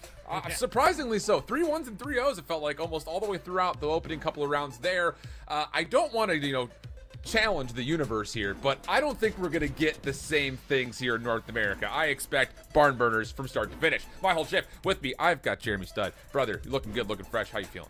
I'm feeling good, man. Today's going to be an eventful day. We got a lot of Call of Duty in front of us. We saw a lot of choking yesterday out of a bunch of teams, especially Omid. I still can't believe they lost that 6-star the way that they did, but today's a whole different day. Playoffs is here. You got to win to stay in, at least try to make your way all the way to that grand finals. All right, well, let's take a look at our 8 teams that are going to make it into our playoffs. Like a double elimination bracket if you're joining us here late, which means the bottom 2 teams from each of the groups have been essentially relegated to have to requalify for stage 3. And going into our final day yesterday, there were some really interesting tiebreaker situations at hand. Houston Spartans able to kind of take a 1v1 over the Spittin' Demons to get themselves the #1 seed, but we were really focused on Lord Gaming going up against Omit Brooklyn. That was a head-to-head matchup of you win, you're in, you lose, you're out, and Lord Gaming able to stave off Omit Brooklyn on a couple of really, really tight maps. Over on the other side, though, conversations were had, some of the storylines given to us that teams like SGP and Boston Academy were trying map pools, but maybe not necessarily what we got was accurate, because Lagliners were able to secure themselves their 4th spot by taking a win over Boston Academy, and then FaZe Black, who was going into that final matchup 4-0, lost to Syndicate. So we did have a little bit of switch about who was at the top of the groups, but regardless of the seeds, all 8 teams have made it, and this is how the bracket looks. Starting off with winners round 1 here, Jay, and I will say that SGP Lord Gaming at the top of the bracket here should be a pretty spicy one considering how we watched both those teams play yesterday. Oh yeah, that's going to be a banger, man. Laura obviously got some serious ice to them. You're down to 100. You're going to always find a way on back. And then the opposite side for Syndicate, those guys have been playing unbelievable. What was it? Mayhem DM'd you yesterday saying that they were testing map pool, and then I instantly get a DM right back from Crew saying, no, the hell they weren't. We just slammed them. So Syndicate, they were playing on a whole different level, and I'm excited to see what they can bring today. Indeed the case. This Lord Gaming squad, a lot of excitement about not just the 3 mainstays of what this roster has been, but Tom Gravity stepping in for his quote-unquote debut, at least his first time he's made it to Challengers Elite this season. And, outside of the scoreline you see right here, he actually did have a really good series versus Omit Brooklyn for someone just stepping in and having to kind of play that flex 2nd AR, 3rd SMG type role. Yeah, at the end of the map 1, what did he do? Go on a 7 or 8 streak? Earned himself a cruise missile. Didn't even have to invest it to close out the game. He just started to turn up when his team needed to the most. And in the search to destroy, he was playing alongside Prolu, who was finding multiple opening first bloods. And that's what made it a lot easier. And then when you get to the map 4, it just came down to some serious ice. The fact that he spawns in towards the back, wins that one-on-one gunfight, which is all that was needed in this situation. You take down RCDs, Omid Brooklyn no longer spawn in the back, and then you're allowed to funnel your way back into the hill to close out this HP 250 to 248. So at least you got the jitters out in your first series, but today's a whole different day. You got to be on point. Absolutely, and I think, again, there's going to be a lot of confidence boosting, I think, off of yesterday's series, just in the internal trust that this group of 4 now has, because, like we said, it wasn't just that 60 seconds at the end of the 6-star hardpoint that was all done in dramatic fashion on a comeback, by the way, but on top of that, maps 1 and 2 were also tremendously close, and Lord Gaming were still able to close things out. So, here's kind of a look at where our broadcast schedule is going to be. Again, winners round 1 is where we're starting things off, so our main focus will be the Syndicate going up against Lord Gaming, the Houston Spartans, and the Lagliners game. That'll be happening on the Bravo stream, which, again, if you're joining us here for the first time, we will be having 2 streams live at the same time. So please make sure you have both tabs open, because this Houston Spartans team, we were talking about them yesterday, Jay. In Season 1, some good moments to be sure. Definitely looked like they could be a contestant towards possibly being a top 10 in North America. Just hasn't really been able to crack the code. But recent roster swaps have really made this team, I think, look just a little bit better. Yeah, you got a couple players who had some great places so far this year on Wiz and Glowfrosty, who did get second at the Boston Open. And then Smarty and Fire, those guys have been causing mayhem every single event. Top 6 here, top 4 there. And now you find yourself in another playoffs where you got past the Smitten Demons yesterday. It was a very, very close hard point, as you can see on our screen. I'm pretty sure it was Darkside who found a 3-piece somehow, some way. This is the situation. 1v3, finds a double, but then doesn't challenge the third player. Stalls out enough time for his teammates to get back into the play to eventually force a game 5. But the Spartans, they ice up in the search and destroy. And today, going up against the Lagliners, that was not going to be easy, because we saw what Mock was capable of yesterday on that invasion control. That was takeover. Single-handedly capturing that 8 point. You have to be ready to go every single matchup to start off with the Lagliners. Yeah, just a little shout out. I saw Velux on Twitter is like, is that UYU Cells way back from Modern Warfare 2019? Because he was the part of a really dramatic run through what was just a North American regional final due to the COVID stuff. But he was absolutely unreal in that title, and it has felt like it's been a while since we've seen him in that form, maybe up until yesterday. So now the other part about this is for Spart, Hamza, Fire, and Wiz, can you get through that squad cleanly and continue to build along this narrative that, yeah, they are a major threat. They're the #1 seed out of their group, and rightfully so. They should have a bright future in this playoffs, because we've seen in times past that this team comes in with some notoriety and maybe doesn't live up to the hype that we've built in the past. And that's the thing about it, is that sometimes you can wake up on a day and not play your best Call of Duty, and then everything that you did for the last 2 weeks throughout the playoffs or your regular matches doesn't really matter at all because you fell short in the playoffs. So it's all about just having the right mindset. You're going up against the Lagliners, who were able to squeak their way through yesterday with the 3-0 versus Boston just to get that 4th spot, but you're the #1 seed. You got to come out and be that #1 seed from start to finish of the series. Yeah, absolutely. And I think for a lot of that is, you know, you look at what Group A had to offer in their standings, and we said the top 3 teams over there looked really, really nasty, just kind of going into yesterday. And now with the Lagliners finding that 3-0 versus Boston Academy, who knows? Could be a little bit of a dark horse potential there. Hard to say. It's just one game of COD. Anything can happen. It's a day-to-day title for sure. But I think the thing here is start yourself off with not just a win, but if you can find a way to get through your winners round 1 and your winners round 2 game, you're going to be feeling really confident with another 5 days worth of prep you could do before we continue the playoffs next week. So this day, maybe the most important when it comes to any challenger season, starting off your playoff run on the right foot. You just don't want to drop this opening round 1, find yourself in the lower bracket too early. Yeah, because that's what you want to be able to do for all these top teams. Like you said, Group A, we have stacked rosters. We got FaZe Black, we got Boston Academy, and now Syndicate. So all those guys are ready to go. But then on Group B, teams like Houston Spartans, teams like Lure Gaming, who had a very, very icy series yesterday, you have to make sure from start to finish of every single match, you are locked in. We're not testing map pool. There's no time for that. We got to come out here and just be ready to go from the beginning of the series. Well, here we go. Here's a look at what our map set will consist of for this opening series between Syndicate and Lure Gaming. 6-star Hardpoint, plenty to be told about what happens there. But the double Highrise is not an unfamiliar playground, really, for the Syndicate boys. They played it, I think, a couple of times in their first week of group play. A big Karachi fan, apparently, by what we were hearing, but you know, the Highrise Control has also been kind of a staging ground for some decimation from the Syndicate squad. So for Lure Gaming, hard to say exactly where they're going to prefer to play, but I think the thing about it is we're dealing with the recency of what they did on this map last night. Can they find a way to just take the drama out of it and start off hot, not have to give yourself an 80-point comeback in the last 60 seconds or so? Yeah, I think it simply just comes down to the fundamentals. Yesterday, you were able to fight back from a 90-point deficit, somehow, some way to walk away with the W. But today, it has to be a lot cleaner because you're going up against Syndicate, who have been on point. You got the #1 KD so far in the Elite versus the #3 on the side of Temp and Lunar. So those AR battles between those guys are going to be fun to watch. But into the P1, only 30 seconds remaining. Syndicate doing a great job of soaking a majority of this time, but they're finding all the kills, and now you don't know where Lure Gaming are now going to spawn. They're going to flip it, and now they should properly set up off the rotation for the next hill. Eric Boom was really, really solid on this map yesterday. Just kind of all over the place, playing really, really rapidly and kind of keeping the tempo up for Syndicate. Hot start for him, 4-2 just to get things going. Lots of time, like you mentioned, over towards 1. And maybe most importantly here is all the action as the re-break tried to come through for Lure has now seen them kind of lose out on spawns. Good awareness from Gravity. Stun from Temp and nades from Temp will not actually hit the other player deeper on towards the staircase. But, oh my goodness, Prolute. Great awareness. Opens up the hard point just a touch more. And a little flank from Capsule starts to come through. And that actually does not fully block spawns. Mostly because Lure Gaming are still on their way into this hill. Yeah, Lure Gaming is still working their way up front, and then the players who are coming off spawn are still spawning over towards B3.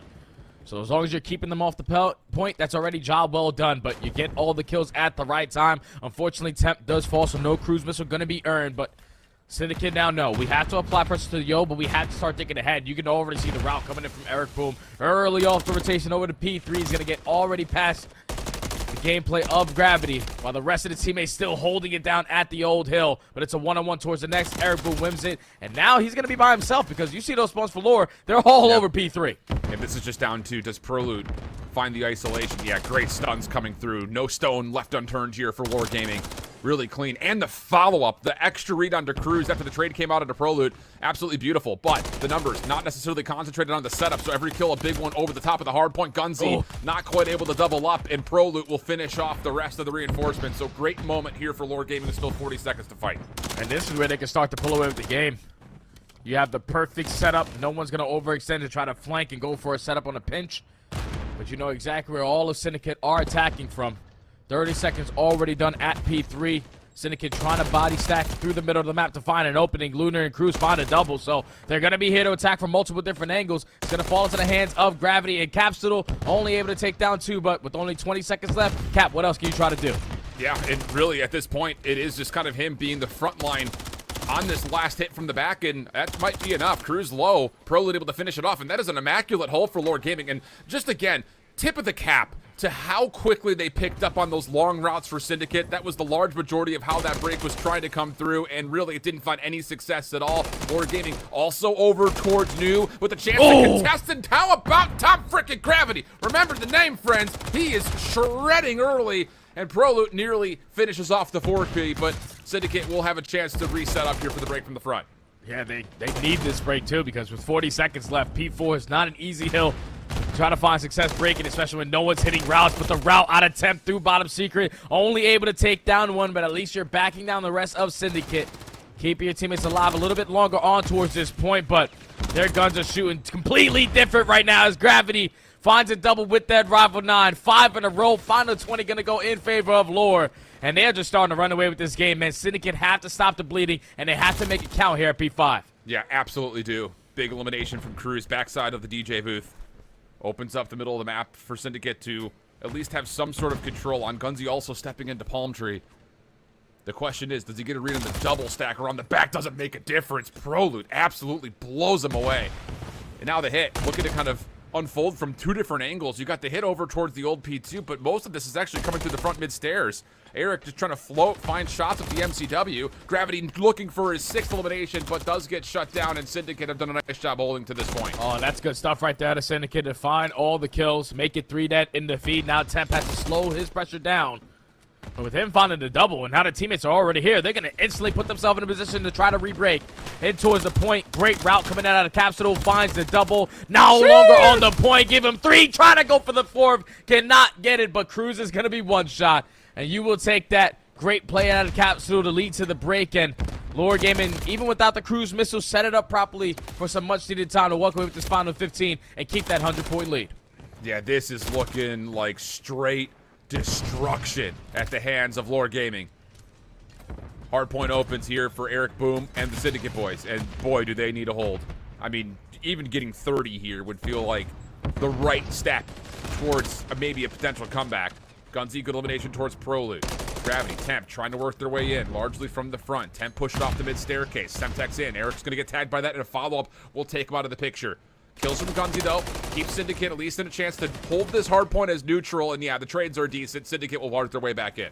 Yeah, that's good stuff right there from Syndicate to not get a little bit nervous in that situation with them not getting time, but more focused on just getting the kills, and then we're going to jump into the hill. With only 25 seconds left at P1, we have to start thinking about the next. And if you are Lore Gaming, you can do a great job of at least still applying that pressure, knowing that you are currently up by 60 points. Mid-map is everything when it comes down to just trading these engagements, and right now they are coming out on top in those fights. Final 10 at P1, but off the rotation, it should allow Lore Gaming to get that chain to P2 with ease, because Syndicate, they're all the way across the map. Yeah, absolutely the case. And these exit kills are making that rotation that much more difficult. Cruz able to take out 1, but Prelude now on 4 in a row is going to be another thorn in the side, quite literally here. Syndicate trying to approach from the front. You can see the eyes are looking front, back, side to side, trying to find a way in. attempt from the front gets the first. Prolute not really able to stall out this hit all that often, and how about it? Gunzy, Eric Boom, 2 good kills from the front, leaves Gravity essentially on his lonesome here watching the pinch. Prolute just trying to keep soaking up hard time, and honestly speaking, for Syndicate, I'm surprised they didn't just try to hit the green light and go. This is taking a little bit too long. Couple of kills are in, though, and maybe the discipline does work out better. 4 kills, and Syndicate find their break. And now this is the opportunity for Syndicate to try to get back into this game. You need to walk away with this final 20, but off the rotation is going to be Eric Boom again. Off the route to try to isolate the one player in Capsule, trying to flip those spawns for his team. You're still going to have Gravity here contesting, at least fighting for this final 10. Instant trade going to be in, but Syndicate have to now make up for it here at P3. You cannot allow Lore Gaming to break as easy as they found success the first time. Absolutely the case. But already being a little bit tested over the middle of the map. Gunzy, the one mostly responsible for this, getting a little antsy. He's actually going to give up that mid-cut, try to play around the back towards Skybridge. Gravity's just throwing a couple of nades, though. Here comes the hit from the middle. No one's watching for this. Gunzy has to track backwards, and it's not going to work out. Syndicate just stopped checking the mid-play through DJ booth? Oh, man. What in the heavens was that? Oh, we're just leaving too many opens, Alan. I guess it's the first map jitters, first game jitters. Just not coming out and playing flawless on your setups, and now you're allowing Lore Gaming to get closer and closer to that 250-point mark. 20 seconds remaining here at P3. They're going to fight for every single second, because if you basically walk away with this time, you're going to be able to call the game. But Gunzy with a triple is at least going to allow the break to come in for a little bit, but Capsule with that double. 10 seconds going back to Lore, and now Syndicate need to make this one count here at P4. Got to take care of Prolute, though, who's trying to hit her out. Yeah, that's just, I mean, that is a unexcusable moment from Syndicate, it feels like. Just getting too antsy. Gunzy, who was responsible for that mid-cut, maybe got a call from a teammate who said, I'm getting pushed, when that really wasn't the case. So whether you blame the rotation or blame the call, maybe a combination of both, this game has all of a sudden become essentially an improbability. We've seen some unreal things on this map, so I'm not going to say it's impossible, but this comeback would be a stretch. Yeah, now it's going to take a lot of perfect COD coming in from Syndicate if they want to try to walk away with the W. And with that triple in the feed for Lore, make it all 4. It might just be enough to call a game. They only need 10 seconds. There's 20 seconds remaining here at P4. And you see the sponsor Syndicate, all that Skybridge. You got to hit the tax. Well, nades will actually clear off the hardpoint. Gunzy follows up to get a second. So we will see another hardpoint here. But off the rotation, Prolute's going to be the first one here, plus a couple of exit kills. That just gets them that much closer. So it'll get to 246, maybe 247. Yeah, sure does. Cruz does win the 1v1 to continue the game, but they would need to get this full 60 and rotate. I mean, flat out. See that spawn come in from Prolute? Like, you just don't read it, but at least you're able to get a couple sound cues if you are Lunars. Finds that kill on the Prolute, but you can see Lore, they're setting up the ultra mega pinch. 2 players coming from P3, 1 player working his way through mid steps, and the rest working through P2 side. You just have to try to trade effectively. Cruz, stay alive, swim a little bit, show your best Michael Phelps, because this might be the game. Sure feels that way, Lunars. The pistol just not reaching that range. Oh, no. A little bit of help from Gunzy. Keeps the hardpoint contested. 192, 247. Prolute now on his way, flying forward. But is it enough? And it's just, again, swim after swim. And you can see, this is, you know, what range did this pistol start to actually land? Lunar's now on 3 in a row. Gonna get a read on the Tempu, dives on in, and we will go to another hard point. Lore Gaming looking to set themselves up to win here on P1, but Gunzy playing up forward. Very may actually sneak through this setup. Okay, Gunzy, you have to try to make something happen. Unfortunately, he's only able to take down 1, and with Lore Gaming having the lead that they had, they only needed 3 seconds to close it out. 1 set of kills, and the game was going to be theirs. And that's going to be Lore walking away with map number 1, already showing the adjustments that they didn't have yesterday. That's fundamentals. We're rotating early. We're making sure that we're setting up properly, watching all of our cuts. I think this is the way that they started off the game. Chaining the P2 to the P3 was basically enough to close it out at the very end, because it was always Syndicate trying to play catch-up, but just ran out of time, and Lore take game 1. Yeah, and again, you know, we would have to go back and give a full diagnosis on what happened on that second time through P3, but, you know, from our observer POV, it was Gunzy who was watching that mid-cut, gives it up to go assist, to double stack over towards the Skybridge side, and I'm sure someone inside the hardpoint changed their focus from the front to the middle, but, I mean, they got through unscathed, and it was 2 players that pushed right on in, and then completely surprised the players on top of the zone themselves. And maybe we'll see it in this replay as well, because it was a very clean feed for Lore the second time we were over to P3. But that definitely felt like kind of an example of what was going wrong for Syndicate. It's just one of these maps where you're there first, you better hold at least the first 30, because especially P2, P3, and maybe even the 5th, it just feels like you get set up, it's very difficult to break. Man, you got to keep in mind how the way they started this game, too. They dominated P1. They were able to at least continuously have the spawns for the backside of P2, instantly break back into the hill, and then they were early off the rotation towards P3. It's just the spawns that came in for lore. 3 people spawned literally on the next hill with Arrow Boom all the way in the back. You just can't read those kind of plays. Hopefully, if you have some more teammates off the rotation, they can assist you, but when you allow Lord Gaming to walk away with 20 seconds at P2, get blessed with a spawn at P3, then also chain it to P4, they found themselves up by 100. Syndicate was just on the back foot the entirety of the time, and even though the scoreline was very close towards the end, it's just like you have to be able to stop the bleeding and make one of those count. Setups have to be better when you're early off the rotation. Yeah, it really was. That second to third hard point, like you said, and then again 3 to 4. That's where the big gap started to occur, and it really never shrank all that much. So, yeah. 250-201 the final. Great first map from Tom Gravity, by the way. Again, last night we talked about how, he may not have had the highest kills, but he had like 2 minutes and 15 seconds with a hard point time. So, he's just trying to get the wheels under him a little bit on this very recent roster change for Lore Gaming. And I think that round he went like 28 and 17. So, he's getting in there, to say the least, which is something that, we also kind of gave praise to a lot of main ARs over the course of this season of Challengers Elite to this point. Like, Arcides was really moving yesterday as well.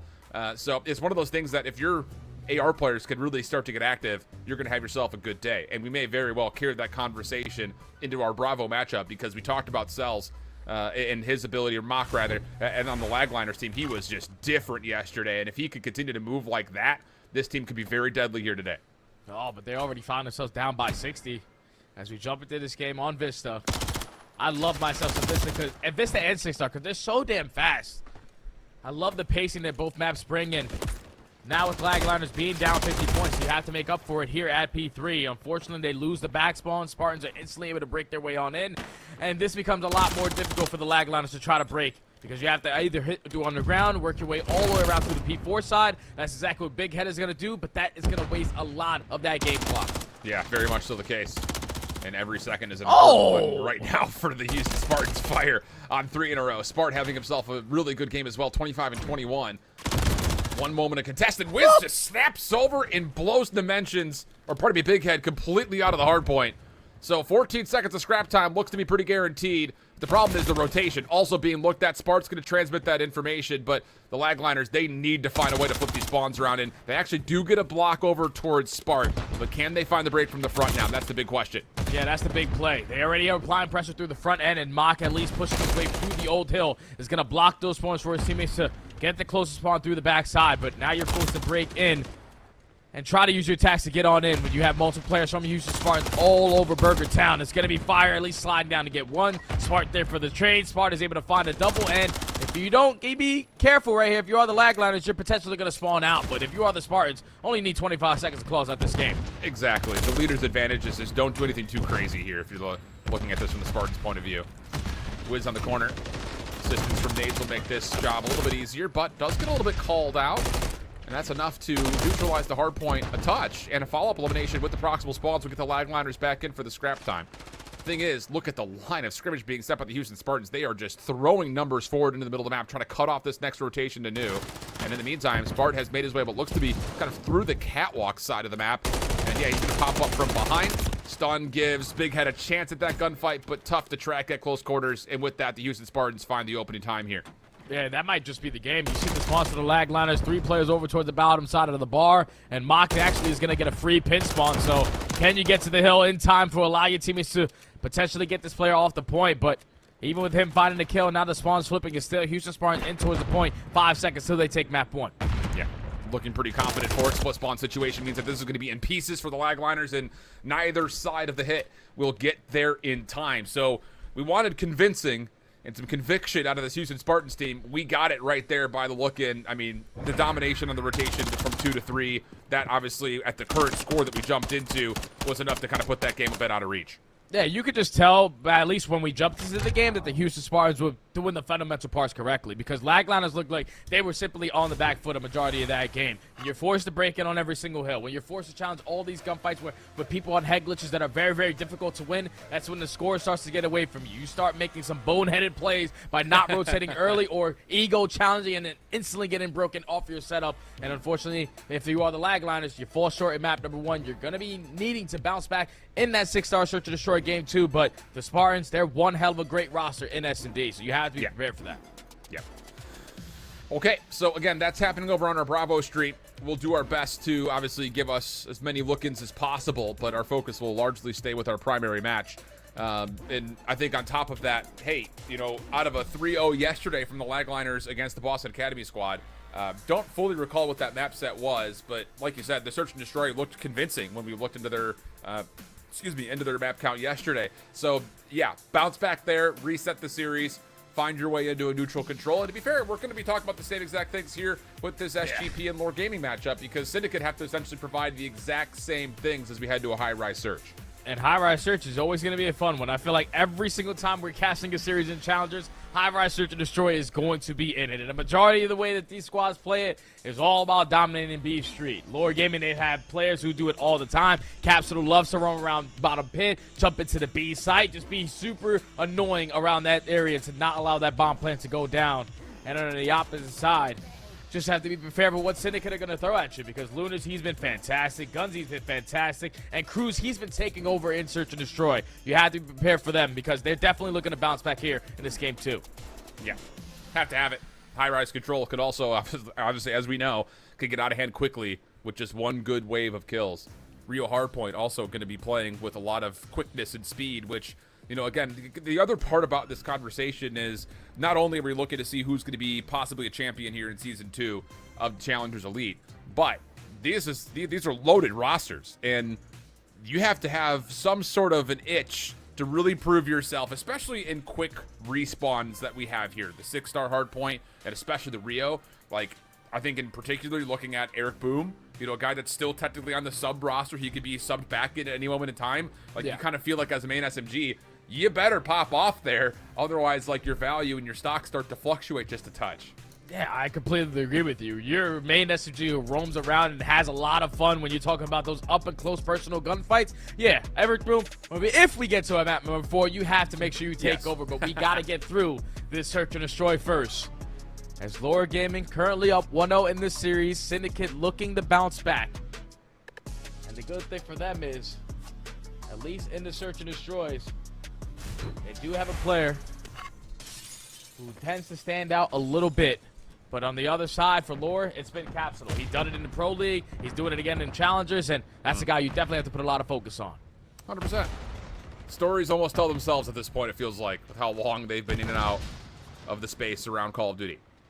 Bro, looking to get on to B early, and wow, I mean, he had a decent read at the player inside the site, but didn't commit for it. Lots of action underneath him with Capsule trying to chase down kills. And all the meanwhile, Gunsy's just sitting in the corner on the tower saying, "You still want to play it? Come on in. Water's fine." And that's scary too, Alan, because I'm pretty sure Prolude at least thought that he saw him. I don't know if there's a little bit of lag going on, there's something happening. Potentially going to have a restart, but if not, Gunsy in that position is going to play a big part if Syndicate can walk away with the W. Yep, yeah. We were lagging a little bit, Alan. We knew we were coming out of that one. I was going to say, it looked like something was going on right there. That didn't feel like a normal round of Search and Destroy for these two squads, so too crazy. But yeah, I think the thing about it is, you know, there is a level of Challengers, like the product itself, that as much as we want to be able to talk about this as if it's like the CDL 2.0, this is still the amateur space, and these guys are still looking to get that next bump up, seeing if they can find a way to really cement themselves as a CDL talent. So we're going to be kind of telling both sides of the story. But while we're waiting for one of these two map 2s to start, we're going to head to just a brief break, catch your breath, come back with some Search and Destroy. Don't go far.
Welcome back, everybody. We are back and resetting things here in round number 1 of map number 2 between Syndicate and Lore Gaming. And right off the get-go, small little deviation into how this hit for Lore is starting to come through, but end all be all, they still want to stay away from nades, which often means you're going to get a lot of action here at the underground.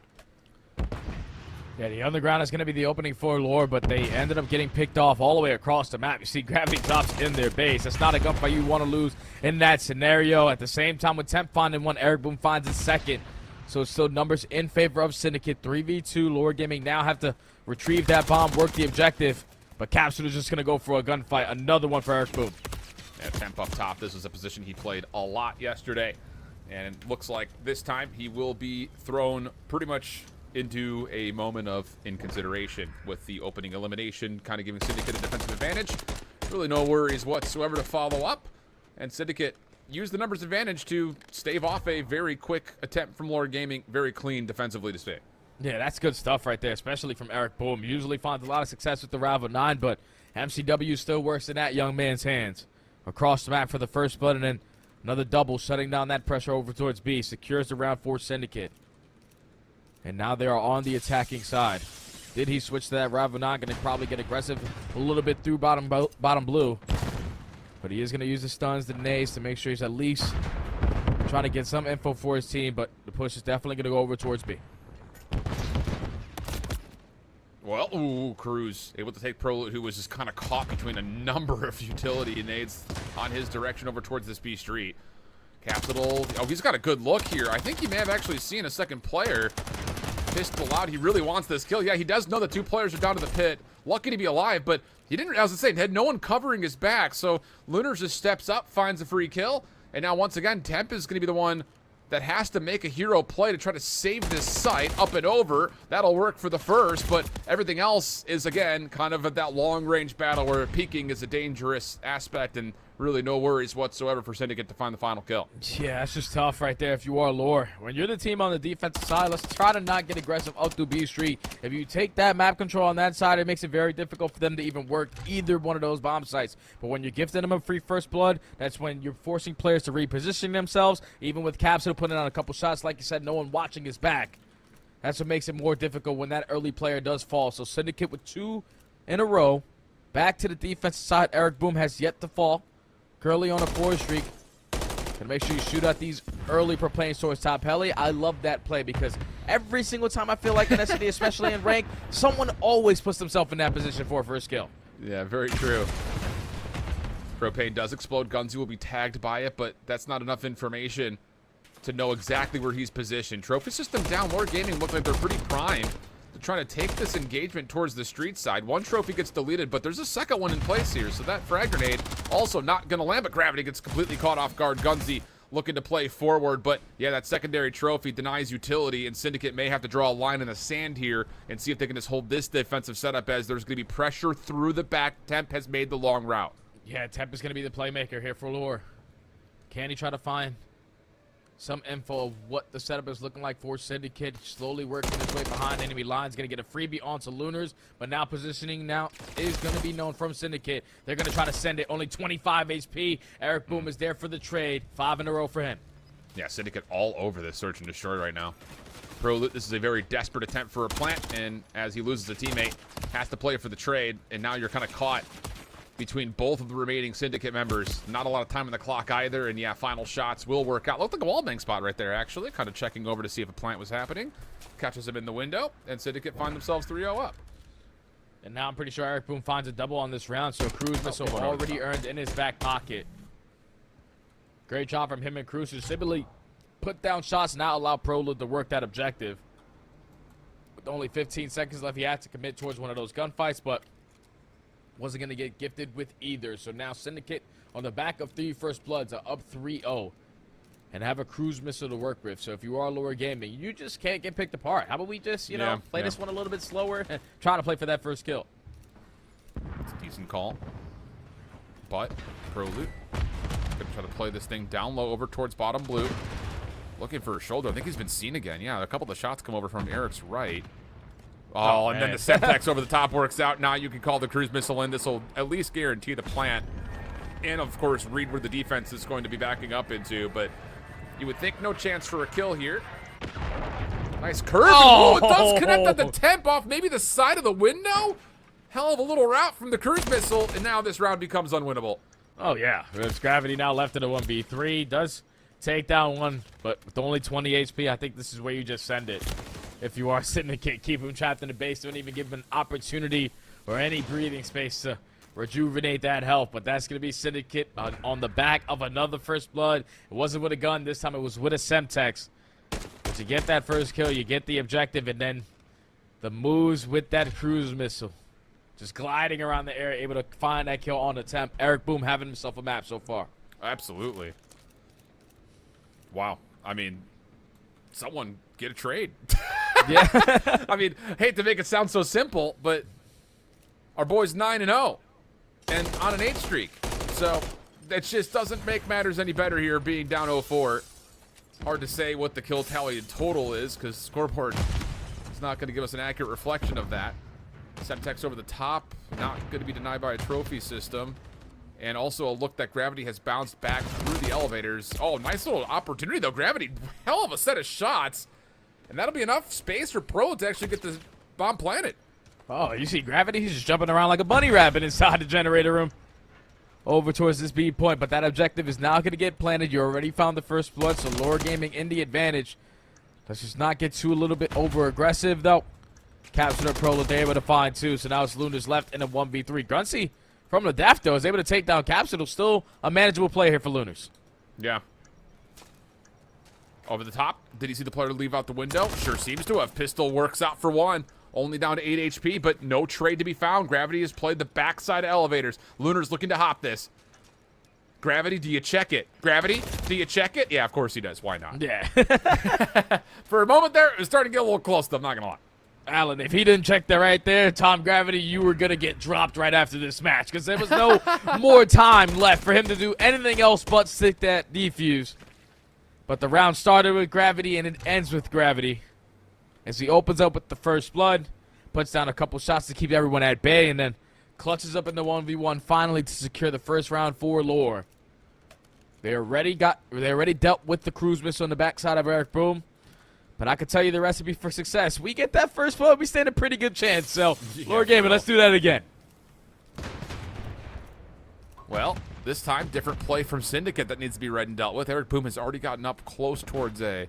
Not a lot of utility thrown over this direction, and oh my goodness, Gravity gets the read! I thought he would have been dead to rights. Gunzy provides the trade, but no worries. The defense picks up on it perfectly for a 2-for-1 exchange. That's another first blood for Lore. Okay, Gravity with the snap is giving Lore some life in this search and destroy. Now in the 3v2, you just have to clutch up in your numbers advantage. You see the buddy system out of temp and Capsule at least able to trade effectively. Turns into a 2v1 cruise trying to clutch up. Well, not going to work out this time, and that is, I don't know if it was one of those moments that Gravity like had a double check where he was giving, you know, some space over towards A, and then as he rotated back to mid, maybe he takes a little glance over to his left. Yeah, he had to have seen him, Alan. He had to. Yeah, absolutely. It's just the intuition to kind of check your back really quickly before you commit to your focus being forward. And that's, again, not a lot. I mean, no utility was spent from the offense. Syndicate didn't throw anything over to A, so that was just a raw push right through blue.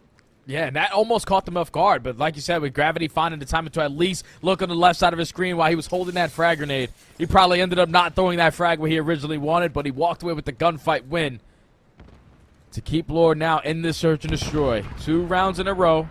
Another first blood for Prolude. Okay, Lore Gaming starting to come alive. You get info onto a second player. Now we should start working this objective. Feels that way with Gunzy back over towards this tower position. Contests this B side a little while longer, and this route is going to provide so much. Oh, but he tries to go through the door. Why? Oh, I thought he would have been just popped up and double checked towards blue and then had a free route around the back of this B hit, but he gets caught. And now Eric Boom seen by Capsule down low. 2 for him in this round at the least. Lunar's also scoped out over through mid. And Lore Gaming are going to find 3 rounds in a row. Surviving through the cruise missile now, this map becomes much more manageable. Oh, man, they're starting to come alive, man, on the back of Capsule, who is, so far throughout this elite stage, all throughout pool play, in all their matches. He's sitting at overall a 1.35 in Search and Destroy. He finds a triple on the round. The fact that he's able to read that route out of Gunsy was the game changer. Because I thought Gunsy, once he finds that first kill, he's able to work through bottom pit, possibly finesses a little bit longer, but Capsule will take care of him, watch the player push out the boot, and then finds the final to be on 5 in a row. You allow Capsule to earn this cruise missile. Lore Gaming are far from over in this Search and Destroy. You have to stop the bleeding, and if you're Syndicate, then it might just be on the back of that first blood. It might need to be. Stun lands for Capsule. Semtex to replace it, but no one home. The focus for Syndicate now rotating back through bottom blue. Gravity kind of responsible to help Prolute get forward as much as he would like. And you got to keep in mind, Prolute actually has an MCW in hand, so he really can't play from inside this site, at least not comfortably. Lots of nades are thrown back and forth between both teams, and now a check. Damage dealt, but no kills. We stay 4v4. And this is where Prolute now, with the shots that he just took, you have to try to get to a different positioning because you're the farthest player pushed up. You're going to try to get some assistance here from Gravity on a crossfire. But Syndicate currently now know at least players in 2 different positionings over towards the B Street, and you can already see the route from Eric Boom. He might be the playmaker to get this done. Thing about it is Lunars will drop through A. Gravity also finds a kill on that long B Street, so Eric Boom would have to isolate one of these sides by himself, and he knows that people are going to be looking for him with Gunsy finding a kill just when he was left, but the trades are decent. Gunsy still dealing damage from a 2v4 now to a 1v2 for Gravity, and he's been seen topside propane tank. Bomb's going to swing over towards A, but Gravity still has both pieces of utility if he wants to try to spend it, but instead tries to wrap around the back. Able to see Eric Boom at least on one angle. The question will be, where did Gunsy go post-plant? Oh, this is going to be very difficult now for Tom. 35 seconds left. Bomb planted in the middle of the entire map at that A site. You gain info onto 1, but now they are not showing face, so you have to clear more ground, and that time is just continuously getting away from you. Yeah. Have both tacks, and it's still not going to be enough. Syndicate are playing this to perfection. Well, I will say, Gravity just gets caught looking the wrong direction, thinking maybe the post plant was over towards blue. Not the case. It was just everyone watching each other's back, laying prone, backside of the site. So from a 4v2, it would look to be Syndicate maybe making that move through the backside of the defensive spawn a little too slow. Ends up working out as it's not Eric who finds the kills, it's Gunsy who finds his way up through mid and takes down a couple while also securing the bomb plant. Yeah, that's just one of those rounds that you can't allow to happen if you are Lore. You're finding initial 2 kills. They have to work the objective to secure the round. When you give them one-on-one after one-on-one gunfight, they slowly pick you guys apart. And then you put Gravity in a very peculiar situation. As now you're forced to win 3 rounds in a row. Keep in mind, they still have a cruise missile in their back pocket. You have to try to invest it here because you don't want to die, especially without using it for this whole map. Absolutely the case. And wouldn't you know it, gets called in immediately at the start of this round. So that'll be enough for the bomb to be planted. Curve is good. Eric Boom will drop. So an early 4v3. Temp also secures a follow-up. And surely this time, Lore Gaming don't lose this 4v2. Gunsy, maybe again, the menace though. Finds the first. Tries to slip away, but traded. Leaving now Lunars by himself, and his position has been figured out. No worries there for Lore Gaming to confirm the round. Yep, just invest the cruise missile. You find the initial kill for the first blood, and then just get that objective down. Keep the numbers in your favor. Trade effectively to secure the round. Now you go back to the defensive side. There's now 5 first bloods in a row. Has led to 4 W's on the side of Lore. 1 choke in a 4v2, but they have turned it around when you talk about the mid-game adjustments so far in the Search and Destroy. Just need 1 more to try to force around 11. Who steps up here in round 10? Syndicate on the offense. Similar breakoff in a lot of these offensive looks. Bomb makes its way through mid. Player gets over towards blue, but this time again, the focus for Lore Gaming heavily stacked over towards the long side at B. Leads to an opening trade and a very early 3v3. Capsule just, well, maybe trying to make sure no one hits the ladder to climb up into B, but finds himself falling short, and wouldn't you know it, Eric Boom has climbed up. Gun barrel has been seen. Temp gives away his position. Here comes the double swing. No follow-up from a trade immediately, but Capsule over the top. Very well, may be able to secure a couple, but bounces off and is at least able to tally 1 for now. It turns into a 2v2, but look at the route already by Eric Boom. Pushes his way up through B Street, is able to find a trade on the Capsule. And now it's Gravity left in a 1v2. The double chow comes in, and that is going to be Syndicate walking away with the Search and Destroy W. If I'm Lore, I thought they played that one basically great towards the later half of the game. When you're down 0-4, you have to start dropping all strategy, at least changing your mid-game adjustments. And they did it to perfection. It's just when you allow that 4v2 to get away from you, that's when you give the momentum back in favor of Syndicate. The trade was instantly for back and forth, turns to a 3v3, but just in those moments in the mid-round, Eric Boom was just hitting the routes and finding the timings to get a kill every single time to close out the search and destroy. He had a couple of weird timing moments right there on that final round as well that, again, it looked like for moments, Lord Gaming may have been able to kind of isolate what Syndicate were trying to do. Not fully the case, though, so a 6-4 tally in total. Scoreboard not nearly as accurate as we'd like, so kind of hard to figure who did what outside of the players that earned the cruise missiles. And in case you missed the map 1, here's replays of map 1. So we got ourselves a 1-1 tally right now going into map number 3. And that's exactly what the doctor ordered. Syndicate come out, clean in the first handful of rounds, win themselves a search and destroy. We stay on high rise now as we consider what happens for the Control. And the Control would be a little bit scary for me because we know what Lunas has been able to bring so far for the Syndicate roster. He's been a top AR in this elite stage, and playing a map like High Rise, that's where you can put yourself in all these different power positions. Eric Boom, you know, he's going to be able to get it done with the SMG up close and personal, and even with that AR at certain times. But as you take a look at the numbers, these are the stats there. Eric Boom really set the tone. Early cruise missile started off the map 9-0. When you're finding a lot of success like that, it's only a matter of moments before you're able to close out the game. But all tied up at 1 between these two teams. Highrise Control might be the deciding factor who's going to walk away with this series. Yeah, absolutely the case. And we do get that Rio that we talked about, so there are some things to consider in terms of, again, the SMGs really being trusted to come to life and carry a lot of the worry or the weight of that map in particular. Our Bravo matchup. Whoa! Hugh Sparks! Absolute beatdown through 2 maps at this point. 250, 155, 6-1. So the Lagliners coming off of a 3-0 yesterday versus Boston Academy to get to playoffs in the first place are 1 map loss away from finding themselves very quickly in the lower bracket. And that's scary because I'm pretty sure Lagliners, at least when every time I talk to Craze, usually struggles in Search and Destroy and Control. And you're going up against 2 of your old teammates in Glow Frosty and Wiz, who definitely want to play a little bit of revenge in this series because Craze ended up leaving this roster. It wasn't like he was dropped or anything. He left this roster to go try to find better, and now, unfortunately, he finds himself down 0-2 versus his former squad. That's tough. But in basic Control, you have to try to put it together and put it together quick, at least for 1 attacking round. That's basically all you need to walk away with the map. Yeah, pretty factual. That or find opportunities to get more ticks on that A zone. Very elusive at times. But we had a couple of maps yesterday and over the course of the last 2 seasons on Invasion, where it's just like in Challengers, sometimes like the offense just finds more wins than the defense does. So I don't know how. Definitely doesn't play as well. I mean, we don't want to go into the how. Let's just enjoy it. The fact that we're not just seeing straight defense all the way through like we often do in the CDL. But some of that maybe just attribute to the fact that, hey, newer rosters are put together. Some things just go uncovered. But with that in mind, again, Control on both of the next 2 matchups. Again, you saw it kind of pop up at the bottom. YouTube.com/COD Challengers is your portal towards both the main broadcast that you're obviously watching now and the Bravo broadcast, which you should pull up at a second stream and make sure you have both going on at the same time. But halfway kind of through, in a way, towards this series initially, where's your headspace at kind of with, I think, maybe the main focus being this matchup, considering that it is a 1-1 game? Yeah, I think Syndicate, they did exactly what they needed to do in the Search and Destroy, starting up 4-0. You slowly start to allow Lord to get back into the game.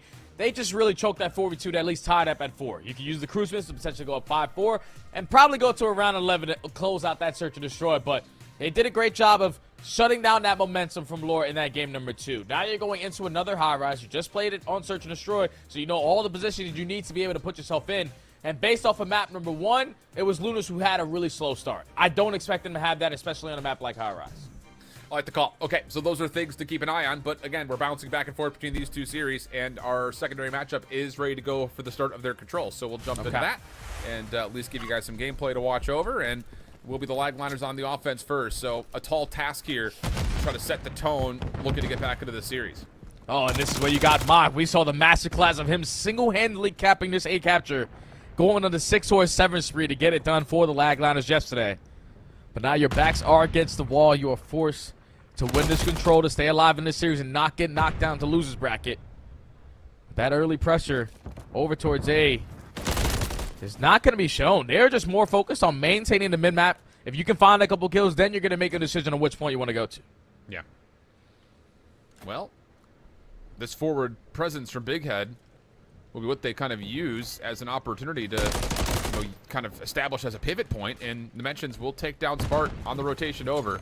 One more member still left in towards laundry for the defense of the Spartans, but 2 players on here immediately at A. Trophy systems have not been earned, and, well, that stun kind of changes the tide just enough to allow Glowfrosty to come out fine, too. Dimensions able to at least confirm 1 trade, but not the final. Glowfrosty able to find all 3, make it now 4 kills over towards the zone, and he just runs right by Mock. Hello? Zone is being captured. Glowfrosty is still looking for the kill while Wiz is tested over towards B. And as Glowfrosty drops, Spart has to come and clean up that second tick. Yeah, I didn't understand that spawn right there on Lagliners. It definitely caught Glowfrosty off guard as well because they all spawned over towards the A street. Whenever you find those kills initially in these rounds, they're going to spawn a majority of the time over towards Palace. But Lagliners are able to reinforce their numbers instantly right back into the point, but they do not earn that second segment. So you have to hit the rotation now over towards B. At least you gain 1 segment, though, at A. That can be a crucial factor, too, if in case we get to around number 5. Yep. That first segment is going to be dead at B. Houston Spartans looking like they're probably just going to chalk this one up. We got a messy gunfight happening on the minimap between Glowfrosty and Bighead. They were circling each other for a while.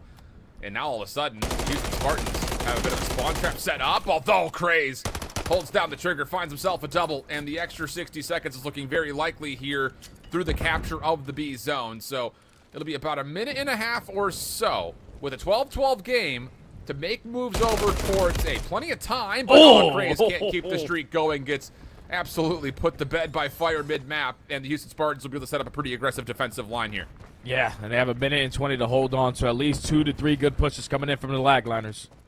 No one currently holding down the overextension over towards the right street. They are dominating their presence over there towards A side, though.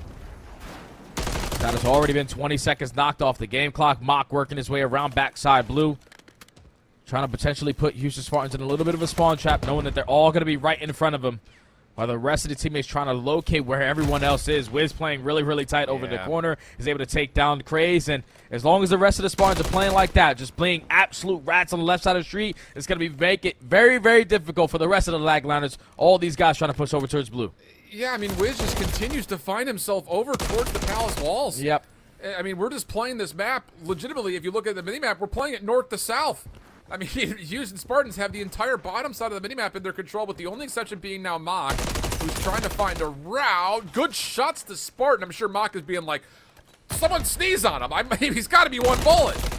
Apparently not. Regen comes out, and both players continue on this long-range battle. Eventually, it will be the Lagliners, though, finding an opportunity to try to break in, but the problem is you've ran out of lives, and Big Head will be the last contestant, not able to get to the zone, and you have to give a lot of credit to that with what happened with Houston and Wiz in particular playing over on the backside of Palace walls. But again, that is on our secondary stream, so make sure you head back over and check that out. As now, Jay, we're back over to our primary and the Highrise Control right at the ready for us. And I feel like every time we watch Highrise Control in challenges, every single time we watch it, someone is instantly getting put into the headlock. But as we jump into this one, it's already 1 segment done at A.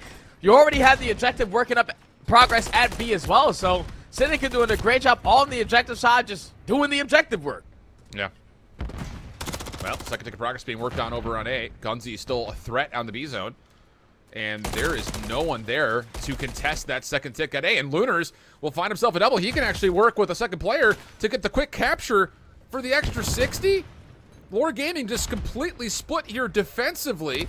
Kills are also hard to come by. So you have 2:15 initially on the clock here for Syndicate to work with, and a little bit of a life lead, but Gravity on his 3rd life will come back forward, find a couple of kills, and get the defense going. Yeah, now Lord Gaming have the opportunity to put them in a nice little bit of a trap. Cut down all your angles. Don't allow anyone to slip on out, but gonna already see at least a couple players trying to attempt their way up through B Street. Gravity and Prolude combined for 3, so they instantly shut down that push. You just gotta locate where the last player is in Gunzy. He's gonna be back preparing you, take care of him, and now Syndicate are forced to now fight out of their base. Yeah. Gravity also looking to build off of the street. There's kill number 5. Can he get the 6th? Has plenty of coverage around him. He's got Capsule behind him. Temp and Prolude on the other side of the map, so Gravity just needs to hope someone passes right by his line of sight. Syndicate taking their time, making sure they're not making any major mistakes, but taking their time is one part of it. It's also costing them a lot of time. We're already 60 seconds off the clock since they captured A. Yeah, and they're also down by 6 lives, so these pushes that you are trying to put together have to come quickly. Gravity finds his 6 in a row, so he's able to earn himself a cruise missile. But at least if you are Syndicate, you have a couple bodies in towards the point. Big double coming in, at least great team fires from Cruz and Gunsy to come out on top of these engagements. And yeah, Lord, no, we cannot lose the defense on Highrise, or we're basically going to lose the damn map. So we got to invest in Cruz. Nothing hits. It hit the crane, I think. I don't think it actually landed onto the point. Yeah. Syndicate did have to vacate the premise, but they came off of it, find a couple of kills, and now they're back on. But Gravity, well, if you can't get it done with the cruise missile, get it done with another form of explosive. And the third tick of progress will be depleted. Gunsy has been figured out. Bottom side pit, Capsule right there to meet him. And Lord Gaming is an expensive resource to cost, but it does at least save the round for now, 11 playing 4. Yeah, this secures them this W. Especially with Temp finding that double. Eric Boom and Cruz left to try to clutch on up. Eric Boom only has 1 kill on the tally. But you only need 1 segment. It's just there's way too many people from Lore still alive. Watching multiple different angles. And for 2 minutes, they were able to hold strong. Even though you had to invest that cruise missile, you still walk away with the round 1 on defense. But now when you're going on your attacking side, you have a lot of segments you have to now make up for. Yeah, that's very true. So, again, it's like a silver lining of a round win. Because, wow, that was expensive. And, well, we'll see what the offer is here for Lore on their opening offense. I imagine Syndicate will not be as loose over towards the A zone, especially the trophy systems now having been earned. Lore looking to take their focus, though, purely over to A. Prolut's just watching for the cross. Eric Boom's the only one to get across, and he still is able to find 1. That's actually not bad. 1 for 1 goes the initial exchange. SGP largely playing this from the other side of the map, and actually Prolut now creates another instance of a problem here. Crew's able to find the trade opposite of the map, but 2 stacks are on, and you got the first tick of progress already done here today with the second on the way. Temp, good gunfight win. 1 more challenge from Eric Boom with a little bit of assistance from Cruz. And, well, the second tick of progress will be a little bit more laborious than it looked like initially.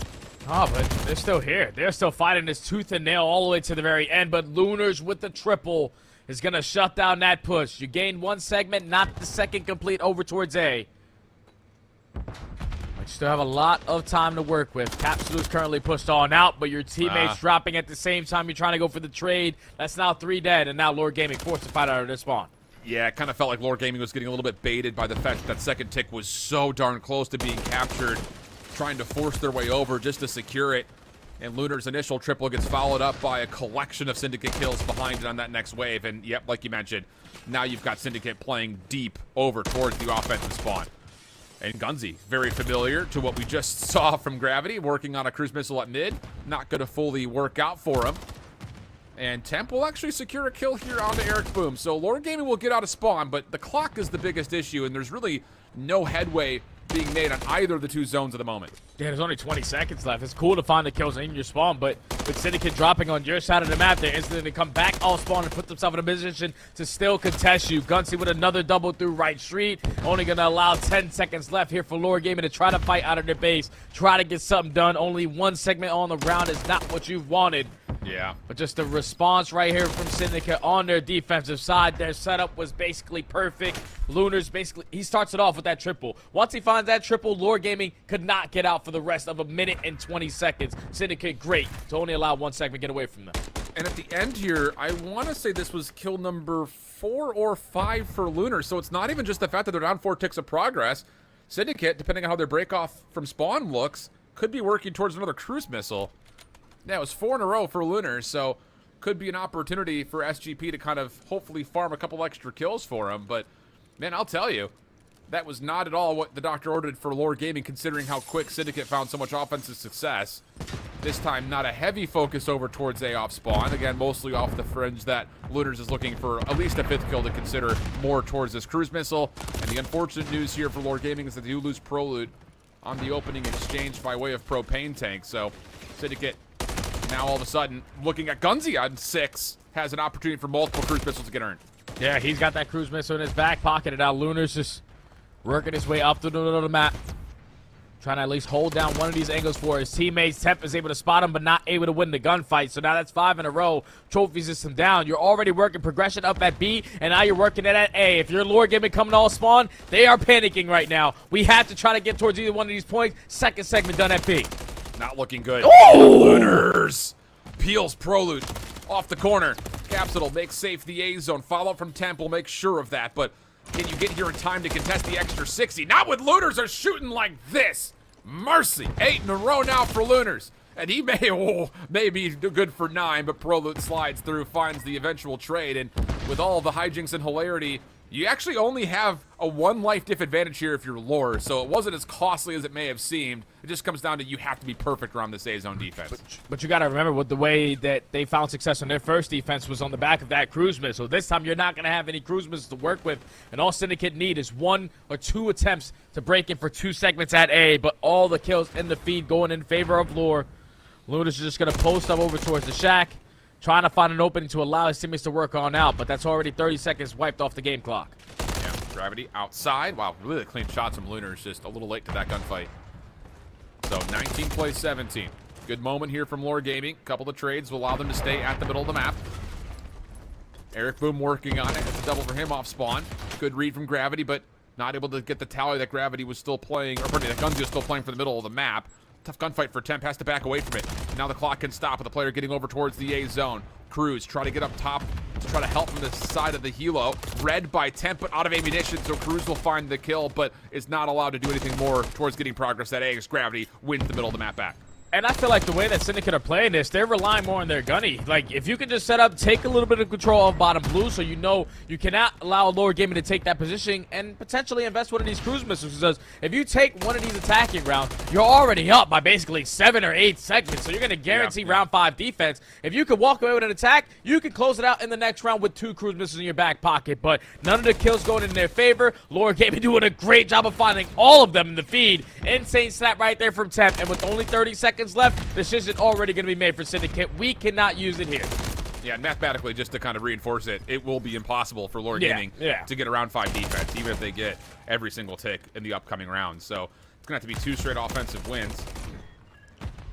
Cruz are on the backside at A, staying alive. A little bit of help from Eric Boom, but the regen not able to fully get there, and the final kills will come through. So eliminations will be the cause for victory here for the side of Lore Gaming, and you're going to have to find a way to win one of the next upcoming 2 offenses. Like we said, there's no way they get the round 5 defense. Yeah, there's just no way in hell. And hopefully, if you are Lore, walking away with this first attacking round is on the back of your mind, because obviously to get to round number 5, you have to get through this one. And if you are them, you have to try to potentially find a couple kills in a row, earn a cruise missile to make it a little bit easier. But it's all about the initial start off for these fights. If you are Lore Gaming and 2 or 3 dead, potentially showing that face over towards A again might work out, but they're going to go back to all reliable. You win these initial fights over towards B Street, we can put that game clock at a pause and early add that time to the clock if we capture B.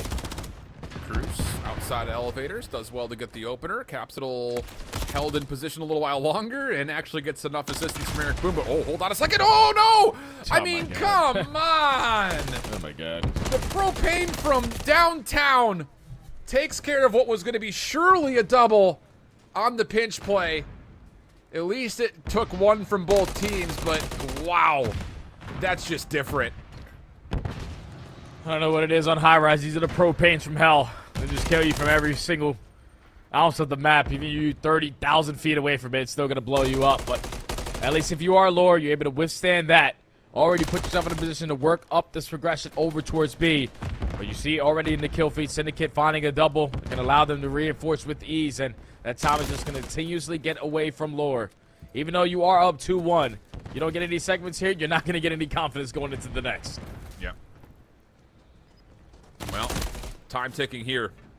And again, it's just there has not been a moment in these Lore offenses that you say, okay, this is how they possibly win a full offense, because they're having a hard time getting a single tick anywhere. Yeah. B being worked on, double stack in play. Player on the ladder, messy, but Eric Boom still able to find at least the first kill. Cruz following up. Defense can still try to contest this. Capsule hoping for the regen. Semtex allows him to at least get 1 in return, but no trophy system down. Gives Gunzy a chance at 2. Eric Boom also working on a potential streak. Not the greatest map from him overall, but a cruise missile could possibly put this out of reach. Not to happen. Prolute turns his attention to find the kill. Stun. Hits Gunzy, but may not make much of a difference. There's no way anyone gets on. Yep, and we're going to go to around 5, where, again, Lore Gaming will be on the offense.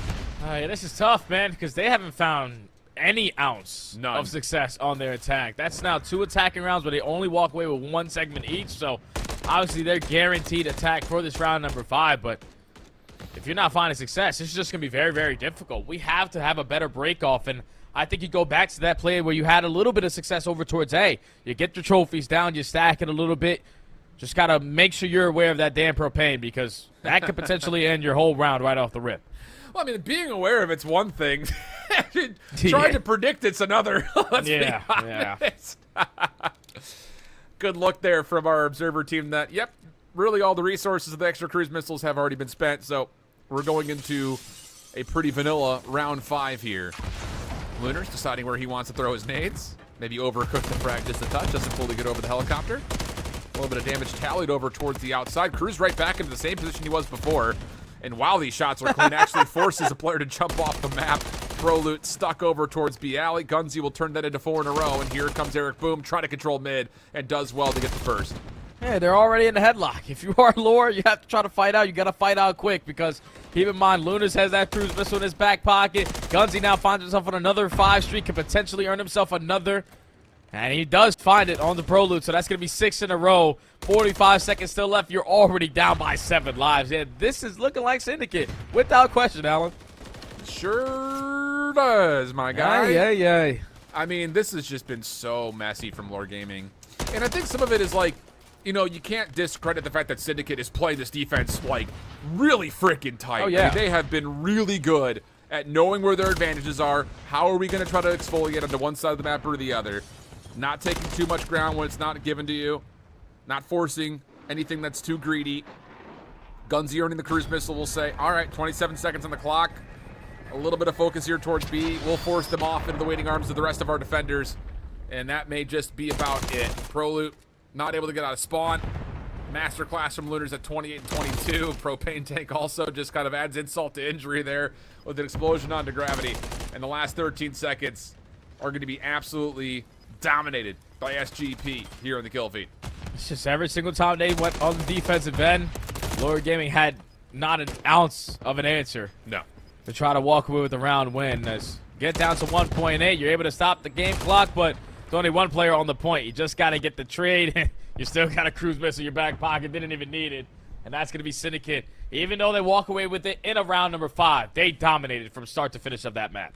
Absolutely. I mean, you talked about not just the fact that it gets to round 5, but it's not just dominant defenses, but so close to winning both of their attacking rounds. Yep. 4 segments in one and 5 in another. So, like, that's basically perfection on a map like Highrise. Absolutely. Very, very good call there, Jay. So, Syndicate take a very convincing edge here. Again, maybe on the mental side of things more than anything else, because like you said, Lore Gaming just really couldn't find anything to go their way there in map number 3. So, a Rio Hardpoint awaits us, but looking back over the stats, take from that what you'd like.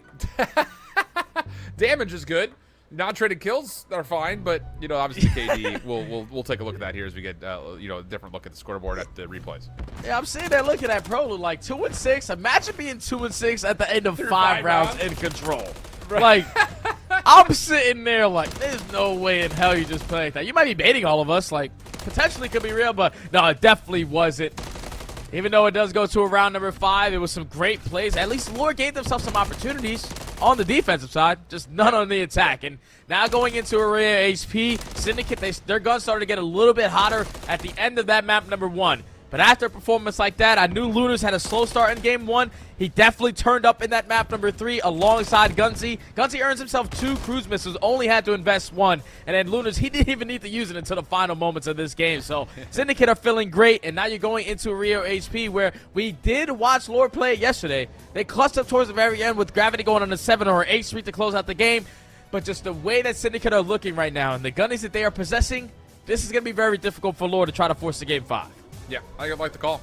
I mean, again, it's one of those things that Gunzy has been really, really solid on both weapons, SMG and AR alike.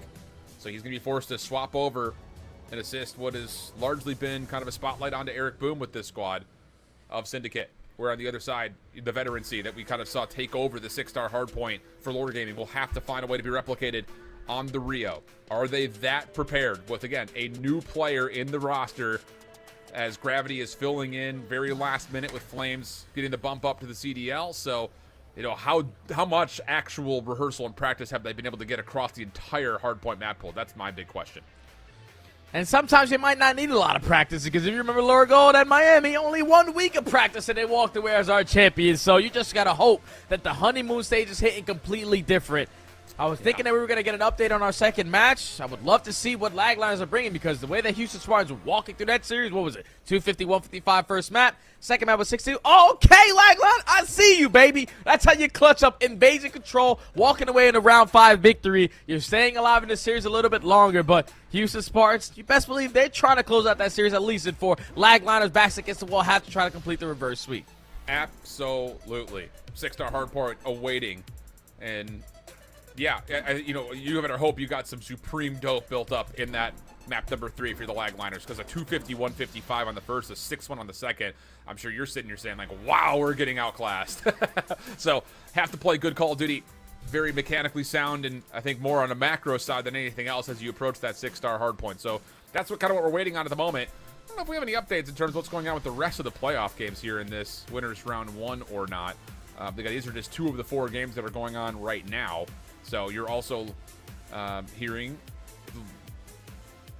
Okay, so Boston Academy up 3-0. They win against the Spittin' Demons. Oh, here we go. This is beautiful. Okay. Wow, Okay. Look at this. Okay. And then FaZe Clan Black over the Orgless roster, now 2-0 up there. So Spittin' Demons, who, again, really kind of surprised us with their results in the group stage, not having the greatest start to their day today. Oh, yeah, definitely not the greatest start. You were going against the Boston Academy roster, who's has some new additions to the lineup, Into and Awakening. We saw them yesterday versus Lackliners. They got beat up in a clean 3-0, but they completely forgot about yesterday. They walked in today, they said, we are them guys, and started off with a 3-0 is a perfect way to make it to your winter semis. So those are what's kind of on the line for us. Again, the broadcast schedule will obviously sit here on Winners Round 1 as we finish. Then we'll jump right immediately down to Elimination Round 1 before we finish off the broadcast with the winner semis. That will be both matches on both the lower Round 1 and the winner semis kind of going at the exact same time. Big key here, though, just to remember, as we know, not just look forward towards what could potentially happen in Toronto, but for Season 3 of the Elite, the good news here is these 8 teams have automatically been able to re-qualify for it by making the playoffs. So you kind of get a little bit of an extra lease, I won't say on life here in Challengers, but you at least guarantee that nothing crazy happens to kind of finish off your year to where you have to re-qualify, and all of a sudden maybe you just have a bad weekend and you don't get into that 3rd season of Elite, which could be majorly monumental towards what your stock looks like, especially going into the offseason. The only crazy thing, though, that happens when you go from Elite Stage 2 to Elite Stage 3 is roster changes. People are getting pulled up to the Pro League. People are going left and right, especially after events such as Toronto. You best believe we're going to see a whole bunch of different lineups, but into this series we go. This is going to be the Bravo squad. Houston Spartans currently up 2-1. Lagliners try to fight back and at least force this game number 5. You're doing a great job so far on this P1 of gaining a lot of time, coming out on top in these trade fights. Craze unfortunately cannot find that kill on the Sparty, but 15 seconds already uncontested. You will take that. Yeah, absolutely. Good opening time for sure. Houston Spartans working their way back in, though. Good contest. Leads to a very quick rebreak, and now time of their own is starting to be earned. 3 players actually in and around the hard point at the moment, so everything's just kind of a bunkered down moment here, trying to receive this next hit, and then with the kills, maybe try to push out to flip the map around.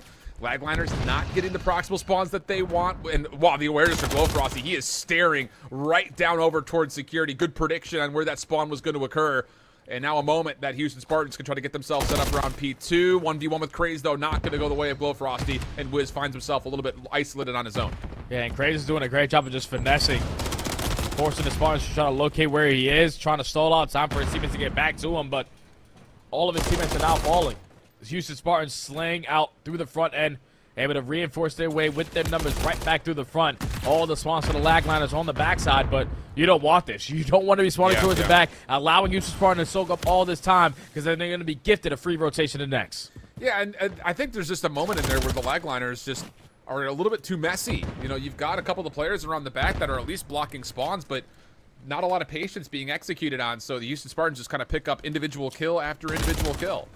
Now the rotation over to New. Couple of good kills through mid-map, and wouldn't you know it, the Lagliners are now spawning out towards ult. Not a good start here for the Lagliners, and Fire's going to continue to pack a bit of a punch here. Dimension's almost able to get the double up, but Fire now on 3 in a row in a really good spot to try to get themselves set up towards this 3rd point. 4 in a row for him. And if you want to see if he gets the cruise missile, you can follow all the action over on youtube.com/COD Challengers and that Bravo broadcast. Our primary match is about ready to go. So you're going to look at us for a little bit, then we're going to go watch that game. And there it is. Perfect timing. Here's Rio Hardpoint. Let's get into it. Yeah, I'm excited to get into this Rio HP, but to talk a little bit about that other series, I'm letting you know right now, Lackliners, they're probably going to lose in 4 with the way the Spartans were playing. Great at the P2, they traded to P3, the game could get away from you, but back to the main series we go. Syndicate currently up 2-1, on board here with Eric Boom. Non-stop aggression up through the little map, only able to take down 1, 6 seconds to their name, but Lord Gaming now have the numbers, you just have to find the trades in towards the hill. Well, oh my God. Lunar's just on one, apparently. Gravity eventually puts him out of commission. Good follow-up from Tom Gravity and Benjamin. He was predicted, but still takes a second with him. Crew's able to at least eliminate 1 off the trade. Stuns finding value, and Lord Gaming right back in through Eski's side. Okay, Lunar's off his respawn. A couple of nades being cooked up towards Capital's direction, but none really connecting. And SGP are kind of left sitting behind the gates here, not quite able to break through, nor find much success rotating over to P2 yet. Yeah, I'm curious to why the hell they were just waiting forever to attack through the top and the middle of the Eskies. Like, it gets mixing it towards P1. You're not going to probably find a lot of success just holding down the Eskies pre-aiming towards Soda, because they got to do a shoulder, throw a shoulder, you get the info. And you just instantly do not go for that chow. But Lord Gaming do a great job of tying the game basically back up at the end of P1, winning rotation over towards next. Now you just have to win this first set of fights to hold down this hill, and Capsule with that double might just be enough to at least keep the hill white for now. Yeah. Good moment from him. Again, like you mentioned, just kind of keep Syndicate in a little bit of individual pieces. Old Myrick, finish your food there, son. Well, nearly does get turned on, but trades are still decent. 2 for 2 it goes. Hardpoint still open. But the regen from Gravity plus the assistance from Capsule just has Cruz completely caught off, and now finally Lord can get in for some time here. The back 20 still available. Yeah, this is a good 20 seconds to take as well. His temp was on 5. He does get shut down before earning that cruise missile, but at least if you are Syndicate, you're still keeping this one very, very mixy. Applying all this pressure over towards the old hill is going to allow you to have the free rotation over towards next, but you cannot afford to drop at these scenarios because a couple more kills go in favor of Lore. You can start to spawn on out, but with that spawn coming in for temp, you're still going to be in towards the back end for Syndicate, and finding all the kills initially off these fights, they're going to be able to take the lead because not a single player from Lore is even close. Not even close. And really, the only hit available is right here through mid, which is really not what you want. You've got Lunars trying to keep the bottom side towards boxes safe, and he does well there. That Semtex really not going to do much damage from all the way up on top of the rafters like that. Prelude also cut down to the side door, and this has been absolute perfection from Syndicate. Lunars now on 5 in a row and a 10-3 start for him. Man, that guy is taking over, bro. Yes, sir. After a really slow start at map number 1, does great in the Search and Destroy, even better in the Control, and he's trying to one-up that now on this hard point. Already on 5 in a row, sitting at a 10-3, but with 13 seconds left, yeah, we got to start rotating, brother. What are we doing, man? We're not going to hit the top middle anymore. Now you leave Eric Boom by his lonely at the next hill, and with the numbers that Lord Gaming have, they should be able to win these gunfights and set up for the next hill. Yeah, the problem is Gunzy's still looking for kill number 6. So he gets taken down. Eric Boom off the respawn at least gets some pressure towards Garage. Cruise missile called here, and this is actually a pretty solid call for being honest with one another. It's not a good look at the hard point. We're just going to find 2 backside towards the hot dog stand, plus Eric's kills from the front, gets Syndicate right back in. 40 seconds to fight for. All right, who needs to be early off the rotation when your gun is working? Like you said, he's able to find that kill through top mid, invest that cruise missile, instantly find the break for Syndicate. But there's no trophy system, so you're still able to reinforce with the numbers because you're on the preferred side, but Lunars is doing everything he can. 15-3. Finally does get taken down off of that A streak, but damage already going to be felt. You're up by 60. You walk with this final 20. You're going to be up by 80. And early off the rotation, you already have a couple players thinking about that next play. I mean, Lunars has got to be thinking, I'm him right now. I'm everything, brother. I'm everything. 4. Yeah, it's just like, let me call this cruise missile in while I'm on 6 because I may go for 12. 16-4, and an opportunity to play off this pinch, and the decision-making is so good. Proloot stun does connect, though, so the pinch stays safe. Good, responsible veteran play from Proloot, and Lord Gaming will get themselves in early with some really good buffers on both sides of this hard point early on to get a guaranteed first 20. Yeah, that's good stuff to read the players going on the pinch, and then also in Capsule finding that guy who spawned all the way across the map to now put all of Syndicus on one side.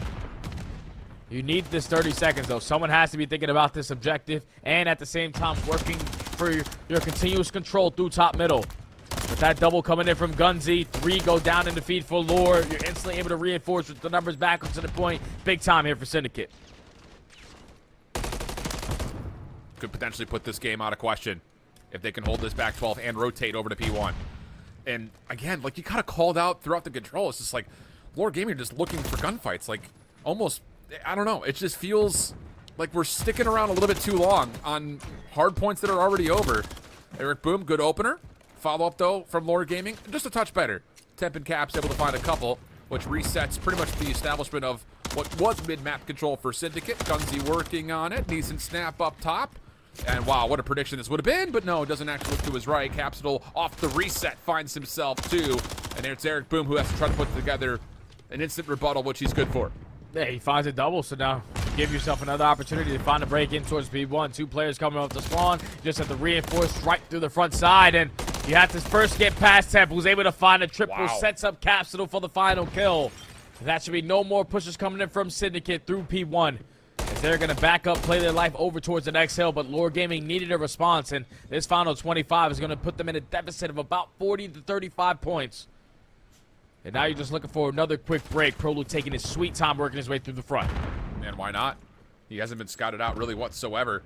Nades, did they connect? They sure do. Prolu's going to be alarmed now that there is a player nearby. Capsule follows up after the damage from the Semtex. Gunzy, though, clean double. Not able to get more than that, though. Capsule on 4. Good look at the 5th and wins it. Now it's just over the top. The SMG's out, but Lunars at full HP puts to rest the potential of a cruise missile. Syndicate, though, still inside the hard point. Looking to regrow their lead just a touch more. Prolu trying to work his way up through ramp. Caught on the cross. Eric Boom, though, not able to find the win over the top of the cop car. And a follow-up kill gets Lore possibly in here from the front. The question is, can anyone actually kill Lunars, though? Yeah, you have to get past Lunars, who's already sitting at 20-8 on another 3 streak. Not going to put himself in a position to contest the hill, but even up close to person and with that MCW, he's still getting it done. And with only 15 seconds here, you're doing a great job if you're Lore, though. It's a 40-point game. You walk away with this final 12, you're going to be down by 30, but you already had the rotation over towards next. You just got to shut down Lunars and Temp with the G spot. Is at least able to take him down off of that streak. But now this is where Lore Gaming have the opportunity with a full 60 hold, fully set up at P3 to get right back into this game. Yeah, armored car my rear end. You can still shoot fertily through that. And how about this? 3-1 hit. I mean, Lore, hello? No one's looking towards boxes. No one's even on the hard point initially.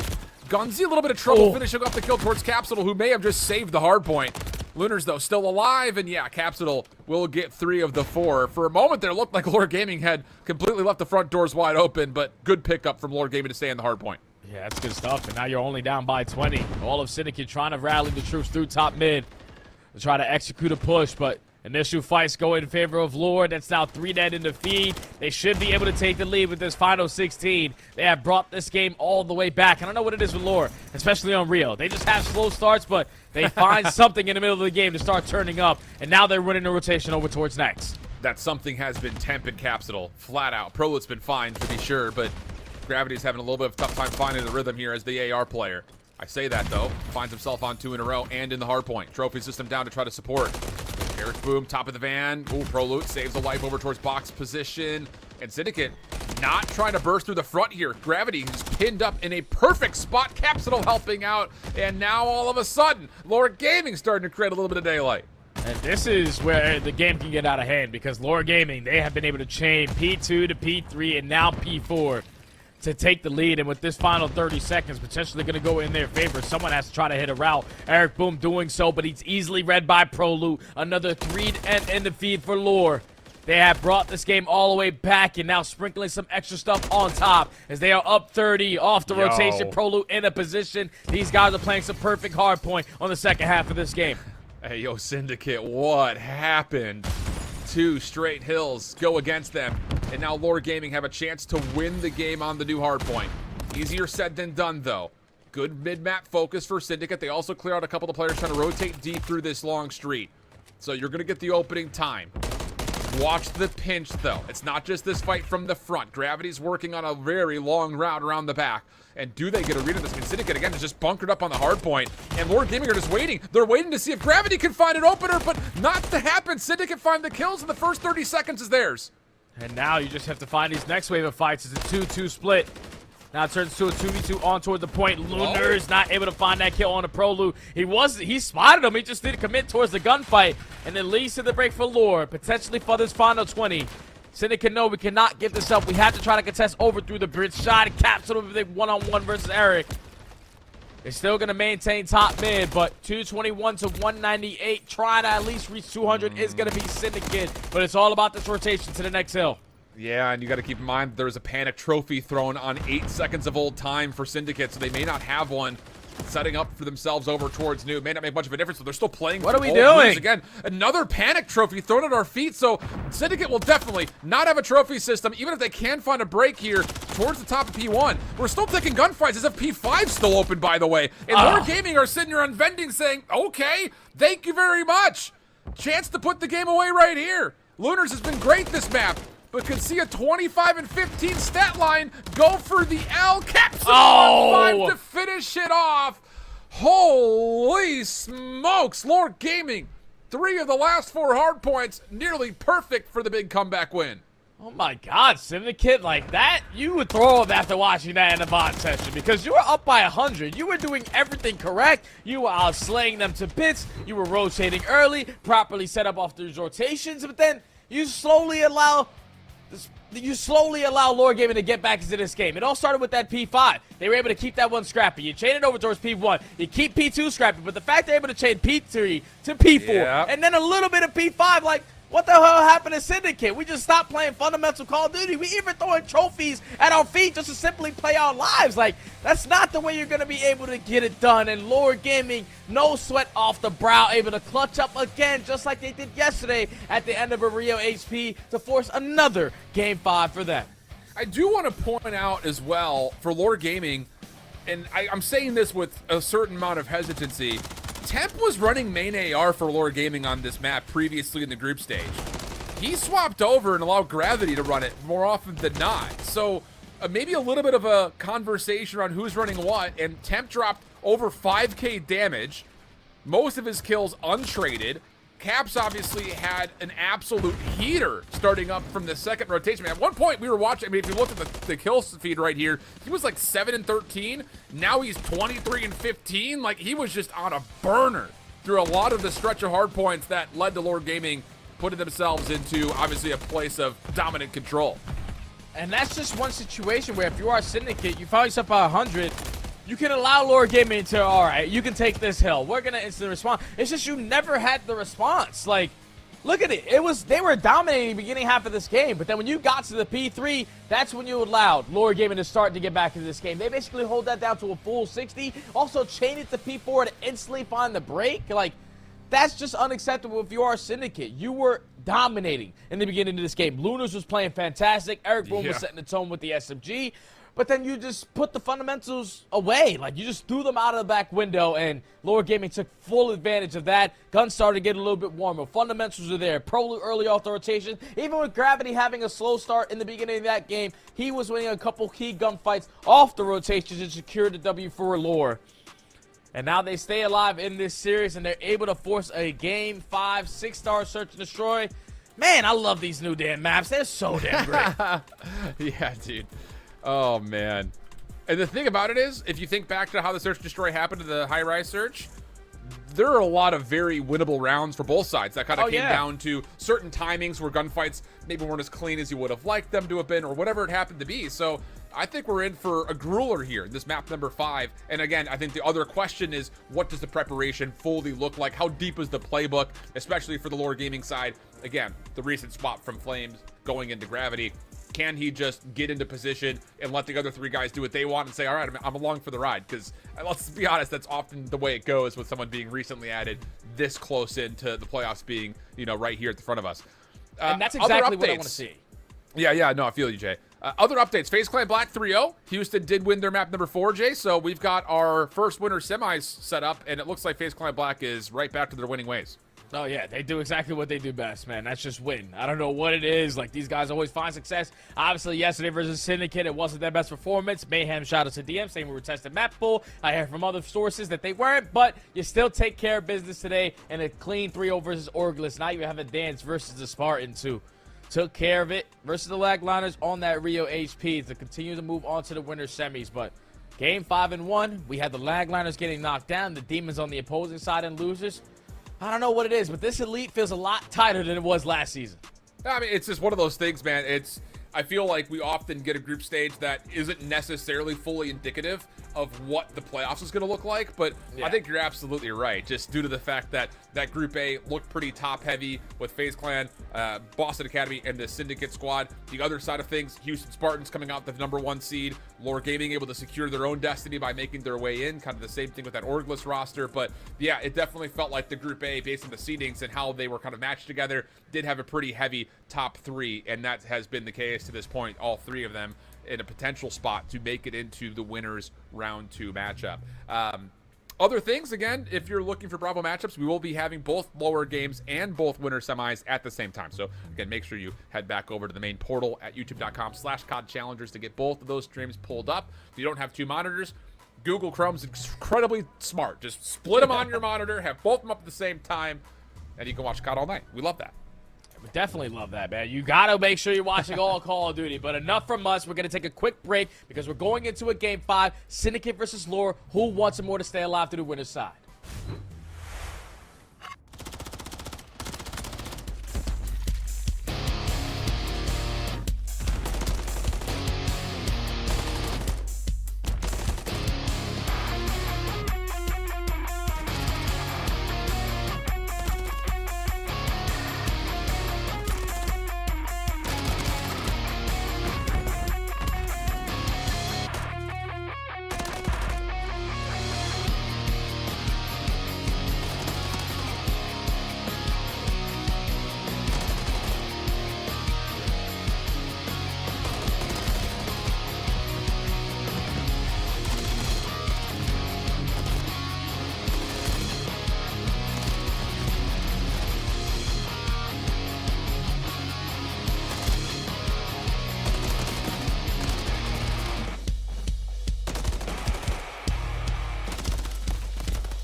Welcome back there, friends. We are jumping live into map number 5. The final winners round 1 matchup still remaining before we start to jump into our second round of action here in the double elimination playoff. And after 2 clutch wins on the hard points from Lore Gaming, the question now stands, who holds the edge of the search and destroy? Around 10 on the high-rise search. Really, a lot of those rounds could have gone either way. But the recency bias towards Syndicate on their search may be a little bit more favored with the recent roster change, adding gravity to the mix for Lore Gaming. Lots on the line here, trying to survive through the upper bracket. And Eric Boom will take a little straight pot shot, alerts the defense that there is a little bit of focus here towards BJ. Yeah, and I love the way that Temp played that. He got the info and got out with his life, so he knows when the pressure is coming in. Luna's working his way up through the water pool side, putting himself in a nice little angle to at least check if anyone's going to be playing on the backside of that site, but going to catch Sonny Temp off guard. First blood, Syndicate. Oh, Lunars is actually going to see the second as well. Has to dive to the depths of the pool, though, just to try to get a little bit of cover, a little bit of extra resiliency. And now Eric Boom, a little bit of a route potentially opens up for him. Not going to test the waters too far, though. Gravity, a stray nade through mid. I think Cruz has seen him, though. Yeah, seems to be that case. Gunzi also scoped up and ready to go, and Syndicate have pulled off a flawless opening offense.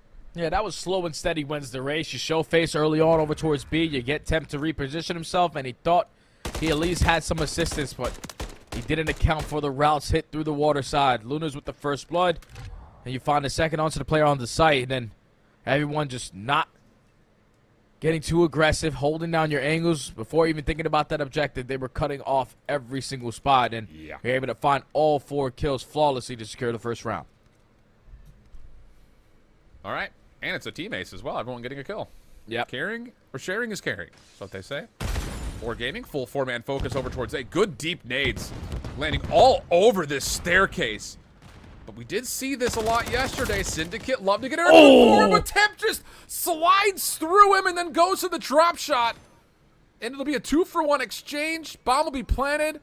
And the post plant for Lore Gaming is also a little bit deeper than you'd like if you're Syndicate Lunars stuck at mid. Also has been seen, no worries whatsoever. And those nades from Lore Gaming were unbelievably placed. Yeah, the Lore Gaming nades were fantastic. Obviously, if you are a Syndicate, if you're going to show a lot of aggression over towards A, you at least have to have a trophy system in your back pocket. But when the round went as fast as it did last time and no one got a 2-piece, none are going to be earned quite yet. But that round simply comes down to the fact that Temp is able to win that one-on-one through bottom secret with an MCW versus a Rival 9. Like, Eric Boom, if you get that good fight, it's probably a completely different round. But Temp secures it just with that one-on-one to tie the game up at 1. Huge. Like I said, we've seen Syndicate do this a lot, where they try to get aggressive on defense through that bottom Skybridge area. Temp now defensively over the top of the B site. Gets a read over towards one player. Does not have anyone watching his left for now, just kind of trusting that Syndicate will not be bold enough to chal it.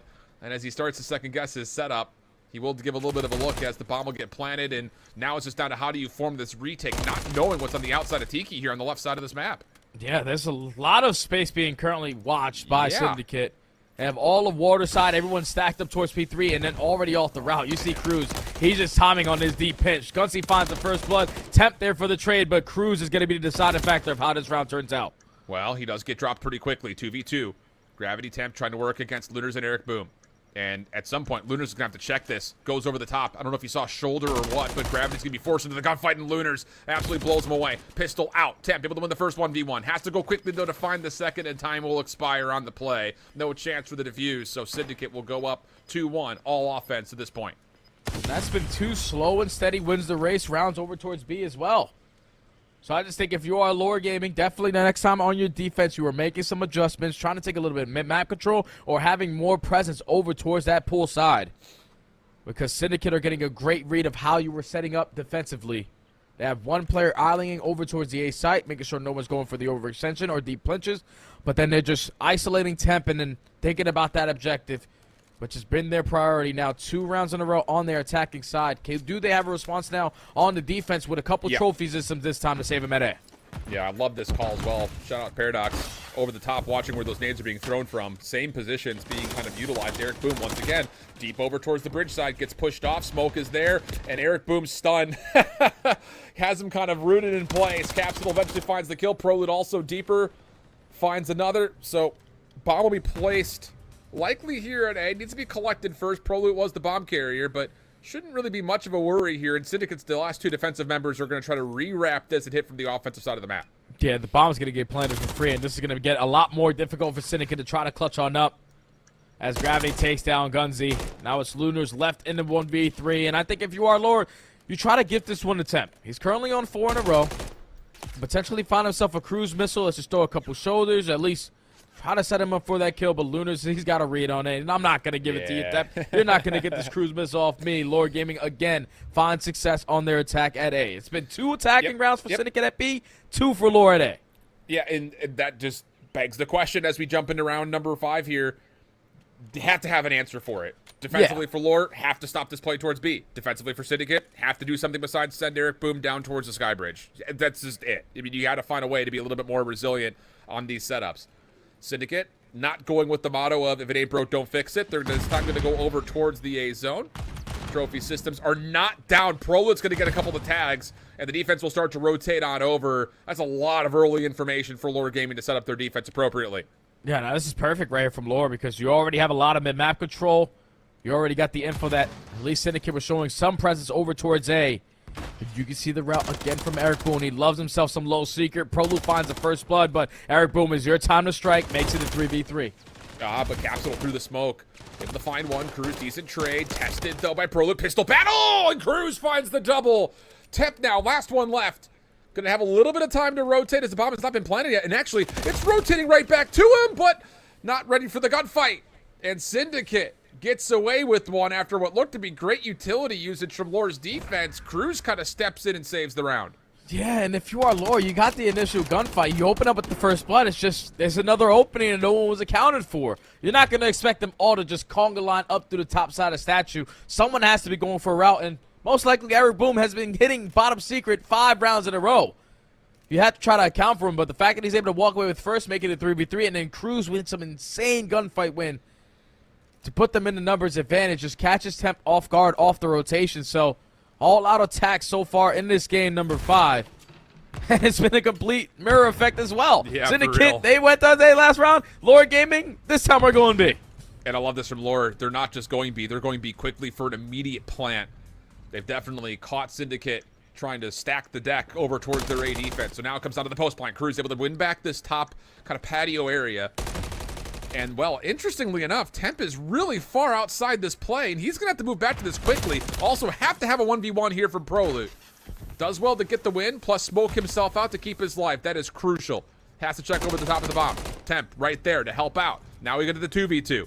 And this is a great route by Temp. Proloot's still in a little bit of trouble, but finessing his life as much as humanly possible.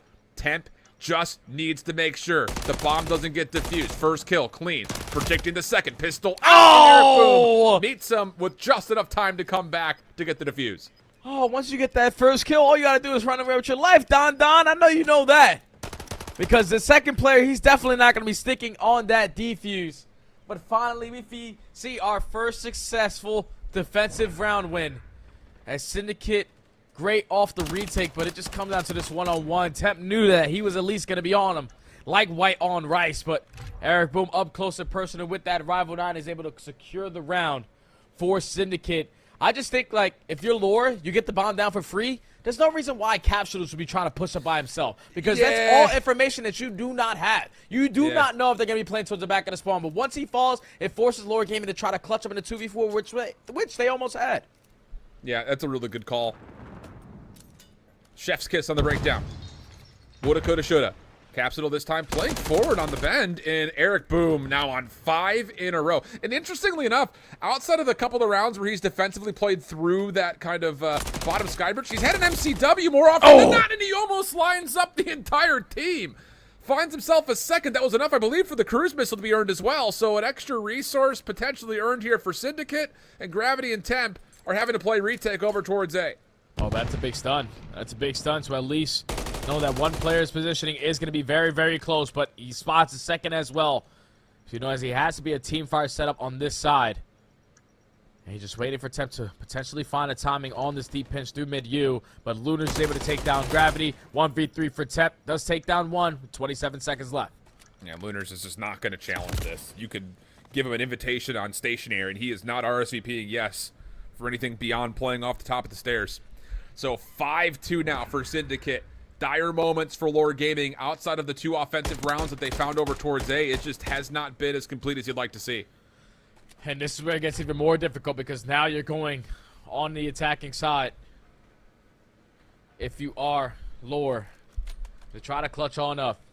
You've only found success 2 times going over towards A, but keep in mind in the back pocket, Eric Boom does have that cruise missile, so B is completely out of the picture. If you are Syndicate, yeah, we're definitely going to stack over towards the A site. Going to be very explosive here. Both teams all pretty much stacked up this direction, and called it! The Semtex blows their round up. Trophy system just gets completely overworked. And oh man, not good news here for Lore Gaming, trying to still commit to this A site, but so many question marks on where the defense is. Yeah, and I love the way that Syndicate are playing this. You're watching the push through if you are Cruz, and the rest of your teammates are buddy system all the way around the map, just gaining a lot of info, knowing where the play is going to come in, and they're just trying to basically put Lore in a little bit of a trap. By the time they get to the top of the office building, both players will be in a bit of a rock and a hard place, but Temp wins that one-on-one, 2v2 now. And the thing is, Gravity actually has a stun and a frag left remaining. He could pop one of these if he wants to double check for information. Temp actually kind of saves the day, and I don't think Gravity's been seen yet. Lunars now for the 1v1, trying to push up towards Secret. Timing isn't great, but the pistol is out, and Lunars will finish on 4 in a row and let everyone know about it. What a series from Lunars, and not even gonna get a chance to defend. Defuse. Cruz is in the chat saying, boys, really? Seriously? So it'll be a 6-2. Ignore the screen there. Wow. What a series from Lunars. The Syndicate will stay in the upper bracket. Yeah, he had a slow map number 1, but every map after that, he was just Mr. Do-It-All. They started off in the SND, dropping bombs, and then you get to the Control, just takes over on the high rise. You get to the map 4. Unfortunately, you let that one get away from you, but you're instantly responding in the game 5, just simply icing up in those final moments. Lower Gaming, you can just tell that this is a new squad. Like, that's all it simply came down to. Yeah. Tom Gravity just entered the lineup a couple days ago, so their setups are going to be a little bit broken, or just a couple setups are instantly just going to be on the fly. But Syndicate, they took full advantage of it. It was all-out offenses off the rip. They secured a couple defenses to walk away with the map, and they're going to be the team moving on through the upper side of the bracket. Really clean here in this final map for sure. And it's not just the fact that they were finding a lot of success on the B offense, which I feel like we don't often see that much success towards B plays. But on top of that, the adjustments just defensively around the A zone, I think, even though it really wasn't tested again, I still have to give a little bit of credit towards, like, again, the mid-round adaptations, the map adaptations for that matter, in terms of how do you change your setups, how do you want to re-put yourself into positions to be a little bit more resilient and durable, especially on a site that has provided you some issues. So they only give away those 2 plants in those 2 rounds on the A part of the zone, or part of the map rather, I should say. And yeah, like we said, 6 and 5 for Lunars. Been good sharing is carrying right there across the board, but man, this Syndicate team looks pretty for real when it comes to the search, for sure. Yeah, they look great in the search and destroy. Early aggression, or at least patience in the beginning of these rounds, just trying to fill out what they're trying to attack or what ground they're trying to cover. But then when you're thinking about that objective first, your post-plant setups are great. And then even on your retake situations, you were able to just slowly work for a first blood here or first blood there. 3 people working around the deep pinch, last player being the island guy. And when the island guy finds a kill, it makes it a lot easier to secure the round W. But they're going to be the team walking away with the Game 5 victory. They're going to have a dance later on with Boston Academy. Then on the opposite side, FaZe Black versus Houston Spartans. Oh, man, like, first round was fantastic. That was perfect. I love Call of Duty, and that's exactly what I like to see for a Game 5 to start us off. 100%. And again, still so much to come. We take our focus down to the lower bracket. Lower Gaming will be playing up against Spittin' Demons. And you also got the Lagliners trying to survive as well. So, again, tight moments still to come here. It's tough to make a full lower bracket run, but it has to start at least with 1 win here. As we swept over to a quick break, we come back with our Elimination Round 1 matchup after the break.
Welcome back, everybody. Small reprieve as we now get ready for some elimination matches. We will be sending 2 teams home as we look over our bracket and where we are after our winners quarters matchup. Syndicate, Boston Academy squaring up in their winners round 2 matchup, whereas for FaZe Clan Black, they will meet up against the Houston Spartans in their second round. So, Lore Gaming, after a tough Map 5 loss, has to regain.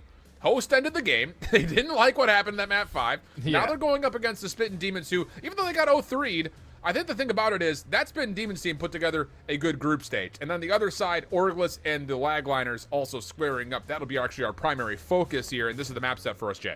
Oh, I'm excited to get into this one. Obviously, we know Lagliners like to play with pace. The same thing for Orglis, but Rio HP is an all-out mix fest to start. You get a 6-star Search and Destroy as game 2. Karachi Control, another mix fest, but then when you get to that sub-base, that's when it all starts to slow down. That's when those ARs really have to be able to dominate the map if you want to try to close out that one. And then just in case we need it, Rio SND for that game number 5. This is going to be a battle, man. First, well, whichever team loses here is going to be eliminated. You don't want to be that squad.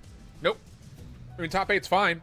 Like I said, you're going to be able to get yourself into the elite for next season, but the financial burden is not as nearly as payout heavy as it is for everywhere else. Plus, of course, just the notoriety of, finding a lot of success in the elite helps you kind of build up your trust system as you start to get ready for Toronto, which, again, it's not right around the corner, but it's not right around the corner. Like, we still got 3 weeks until we're in Toronto for these guys, and all they're going to get are a couple of cup weekends. Everything else kind of just is based off of what you got from VOD that you're seeing right here, right now. And the crazy thing is, I'm pretty sure even after this elite stage, we'll probably still see a couple roster changes be abound in challenges. You can always expect roster changes all the way to the very end, but we are ready for the map 1 Rio HP. This is going to be the first time I actually get the cast over my young boy Craze from the beginning of a series. So let me see what you're going to show me, young buck. And it better be something hot and fiery because it better is Rio, and you expect him to be running with the Rival 9. Quick route. Well, Stun predicts it, and not a good start for your boy. Not a good start for the Lagliners at all. 3 for 1 goes the initial exchange, and Orglis will find a really quick break into the hardpoint. Oh, this is going to be very difficult because Orglis SMGs, I really love the way both of them play. Yuli is a more objective-minded kind of SMG player, and then Johnny's just an all-out slayer. Takes a lot of ground and puts a lot of pace on the map with that Rival 9. And already showing for Orglis, they're trading effectively through top mid. 25 seconds still remaining here at P1, but they are the team that's going to be spawning towards the back end for that next hill. Lagliners looking to walk away with this final 20, which is some much-needed time. But off the rotation, Orglis should be properly set up for next. Definitely feels that way. The mention's also kind of assisting over the top of the old time. Paul X gave it a look, but does get shut down. Now the middle of the map becomes an opportunity to hit a bit of a route. Hardpoint not open yet at P2, so the spawns could get a little messy, and unfortunately for Big Head, he spawns in Narnia. A couple of kills for Major Maniac are on the backside of this upcoming P2.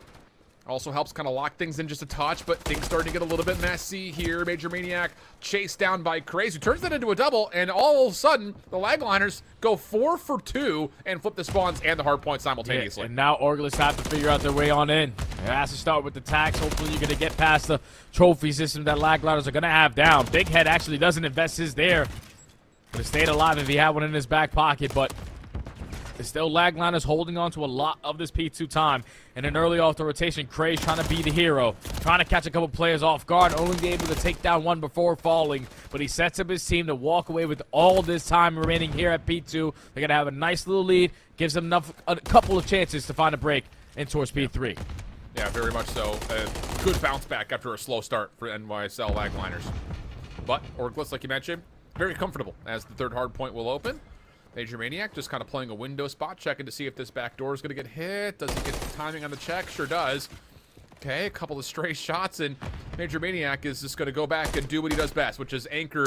But the thing about it is, this is a tough set of gunfights and not a lot of cover behind it, and Craze will not just clean him up, but also find one from the front. That will at least block spawns for now. Doesn't fully flip them. Yuli on the hunt.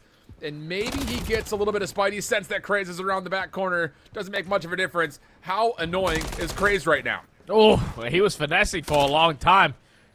Such a long time that it allows the teammates to reinforce their way right through the middle of the map, find a break in towards P3, and now continuously run up that scoreboard.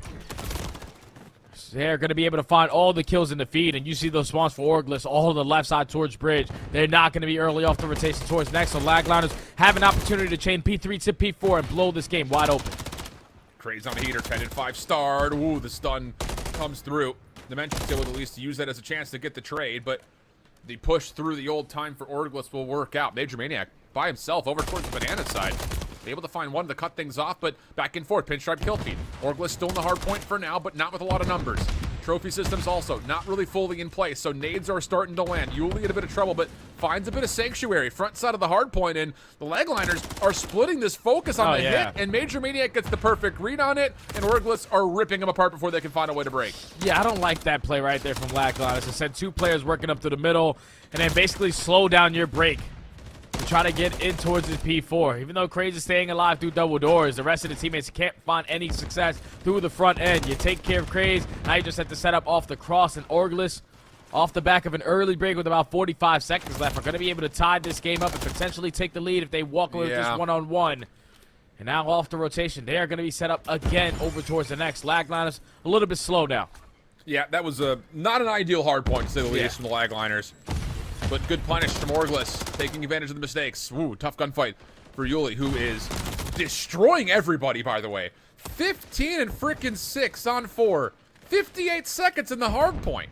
May not even need his teammates to spawn in with this kind of a performance. And the Lagliners, late to this rotation, do well to kind of mitigate early time and now find some of their own here back high for this hard point. Yeah, and there's still 35 seconds here, so this is a good chunk of time that you could potentially walk away with it. Just got to do double the trouble of now soaking this hill time and trying to maintain top mid. 2-2 split between both of the squads in the kill feed, but Craze still staying alive, finessing over towards the bridge side. Now finds himself on 3 in a row. Lagline is going to take the lead right on back for a slight margin, but still at least finessing, slaying the bits through top mid, and you already have players in a position off the rotation.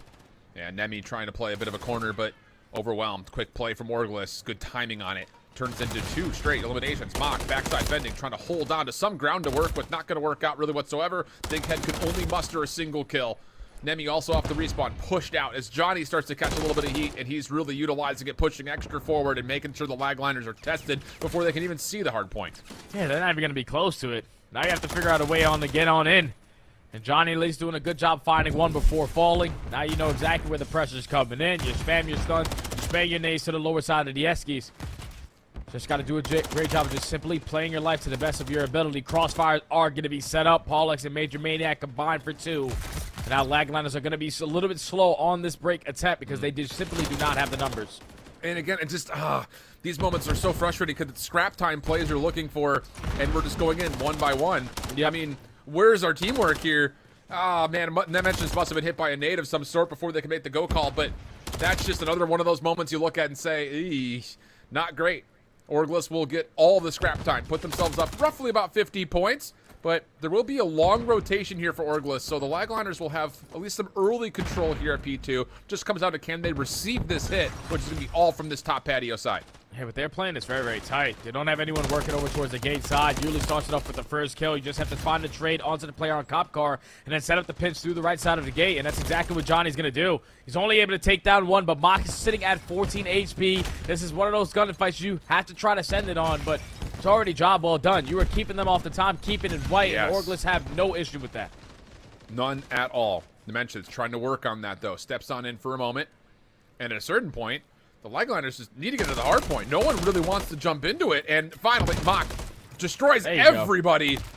Yuli off the stun control, comes back over, but it's Craze to put him to rest. And the last 8 seconds comes through. But, I mean, that was a 150 to 102 game. And the Lagliners get 20 seconds, essentially, here on what was a full rotation from them. That's just not good enough. Yeah, you take that, though, if you are Orgless. Now you know they're going to be a little bit slow off the rotation towards next because they're spawning all the way across the map. So this is an opportunity for Lagliners to get back into this game, but this is where the response needs to be felt. You have to know where the pressure's coming in from. Nemi currently has a lot of top mid control, but he's just dancing with death. He's at least able to take that one before falling, but he's going to give the comms that they're three pushing right through top mid. Oh, nice pickup from Craze, able to help out for 1. Big Head forces the gunfight with the pistol. Not really going to work out in Dimensions. Tested by Yuli, who's just feels like he's everywhere. He stares, he's Eskies, he's on the flank. Doesn't seem to make a difference. He's finding kills in every form of it. Mock off the reset here as the LAG, pardon me, able to Lagliners find a way to jump on forward. I keep seeing LAG in the kill feed, and, well, it shows up pretty often here as 4 straight kills come out, and the Lagliners are making their moves over to New. And now it's off the rotation over towards next. This is going to be the deciding factor of who's going to walk away with this game. Whoever finds a lot of success here at P4. It looks like Orgless, at least with the initial fights, are going to be the team set up early on. But now Lagline is forced to break on in towards the P4. Last time they sent 2 players on a deep flank. No, we have the numbers advantage. We are on the preferred side. We just got to break through boxes, break our way through the bottom of the garage. But Yuli is not giving them any breathing room. That double is going to slow them down. This should just turn into an ancient Greek warfare moment where it's just send out your best gladiators. Yuli versus Craze. That may be what decides this map. Dimension says, hold on a second, throw my hat in the ring. 3 in a row for him now to 20 and 21. Good turn and burn onto Johnny. Maybe looking for more. Tries to predict the challenge, but Yuli, too slippery, finds the kill and gets Orgless back into the hard point. And now with 25 seconds left, Lagline is forced to make a decision. Do we try to trap them in, contest this all the way to the very end, or are we going to set up towards the next? That decision might already be made for them, though. Big gunfight win from Mott to at least take them off for the time. A couple extra seconds go back to their favor, but still able to reinforce. Orgless take the lead right on back, but this is an opportunity where Lagliners are going to be fully set up off the red side. You have P3 control. You currently have top mid. A player solo capping over towards the point. That's the only thing. You have to get someone closer to your teammate at that hill, because if he drops, your setup is instantly broken. Yeah, a couple of the kills does pull the Lagliners back over towards the focus of the hard point. Nice shots from Mock. And a little bit of a turnover, knowing that there's going to be a challenger on the backside, but it's Major Maniac for a double to keep the focus a bit split here on the Lagliner setup. Craze last one standing. Just trying to finesse as much as humanly possible. Yuli just right there to meet him. Telling you, he's just all over the map, it feels like.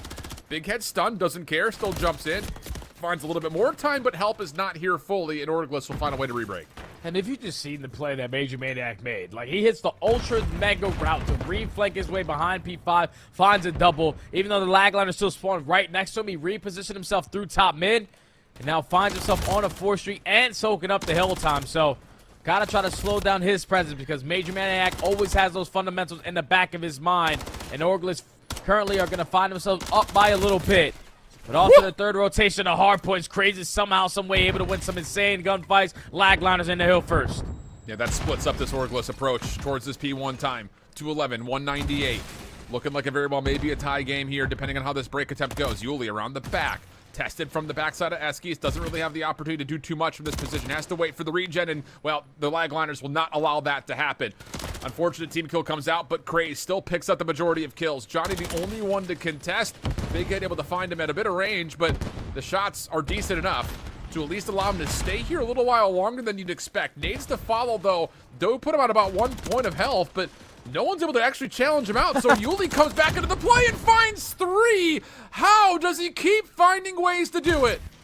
That's gotta be so frustrating if you're Lagliners, because you were winning all the gunfights besides taking down Johnny. He did a great job just finessing around that soda area, but allowing his teammates to eventually get back into the play, and then sets up Yuli to find 3 through top mid, and then another double through boxes. 1 off earning himself a cruise missile. 36 and 22. Young man is having a takeover moment. This is just different from Yuli. Signs of things that we had seen all through Modern Warfare 2. And wow, I mean, I'll tell you flat out, this has been one of the most impressive displays I've seen from Yuli in his competitive career. Wow, just straight up dominance. And it's one of those things where we'll talk about this more in the near future here, friends, but the late season pickup on Yuli to the London Royal Ravens, a team that was really struggling and a team that really didn't have it figured out, just really seemed to hurt his stock. But it's another year where the conversation around Yuli is that this kid's special, and he absolutely proved it right there at map number 1.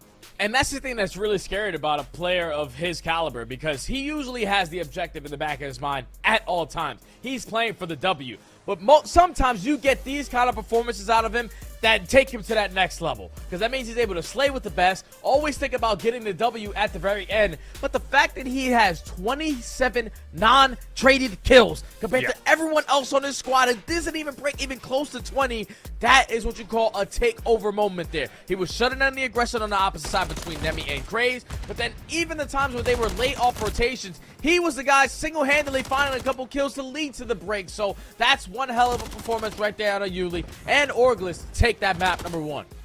It's just, and what, minute 33 on the hard point as well. So, I mean, he literally is doing it all. And that's the thing, is like, just to kind of speak to his story a little bit more, I know most people are going to be thinking about, again, that pretty miserable London Royal Ravens team, but Yuli was right there with Fellow and Ghosty and Too Real when they're on that Decimate team that dominated at the Boston Open last year. Has to kind of reform the team because all of his teammates got picked up, and he still was able to turn it into a pretty decent showing. That squad that eventually became Dav Patty with Johnny, Prolute, and Yuli won Elite Stage 2 playoffs before they eventually got a little bit unfortunately beat up at the Texas Open, which then turned into Yuli getting kind of beat up a little bit on the London Royal Ravens. But I'm telling you, man, that, like, he's everything you want on a CDL team. If you've got a good system in place, you throw Yuli into it, he's going to improve the team instantly. Like, absolutely instantly. Mark my words on it. He's without question a great system player. Like, if you got a system that actually is going to work, not like you said with the London Royal Ravens just completely struggling all of last season, they didn't really get to shine as much as he would like to. They didn't have the proper opportunity compared to some of these other rookies who spawned in, like Dan Ghosted for Optic. You have superstars left and right. And the other side for Yuli, it's a little bit different in his case, but you have the opportunity now to work your stock back up, and with performances like you did in map number 1, best believe the eyes are going to be on you. But now you're going into a 6-star search and destroy where you have to try to trade it here because obviously in your last series versus FaZe Black, you got 3-0. But to come out here and potentially get another 3-0 this time in your favor versus Lagliners, that's how you completely forget about your first series and you move on to next week feeling more confident than ever. 100%. So, I mean, again, it's hard to kind of point fingers at one thing or the other. For both these two teams, it's just about executing. You know, finding ways to put together a good game plan after not having a lot of time to regain after what happened in Winners Round 1 to you. So, that search and destroy is going to feel like everything here for the Lagliners, just not getting down 0-2 early again. That's the big point. Not having to put yourself in a spot where you have to reverse sweep, especially, again, not just knowing what Orglism prefers, because let's be candid, like, you can't really look at just one season of Elite and say, here are the strong maps, here are the bad maps. You know, you just kind of have to work through the pool and hope that you play the maps just a little bit better than your opponents, especially right here. So, yeah, big map coming up for the Lagliners. For Orglis, though, hey, you just say, Yuli, what do you feel like doing? You know, just get out there and do your thing, young man, because boy, did he ever show it in map number 1. Yeah, nah, if you could chain that into a 6-star search and destroy, this is where it's going to be even more difficult because we know what Lagliners are infamous out.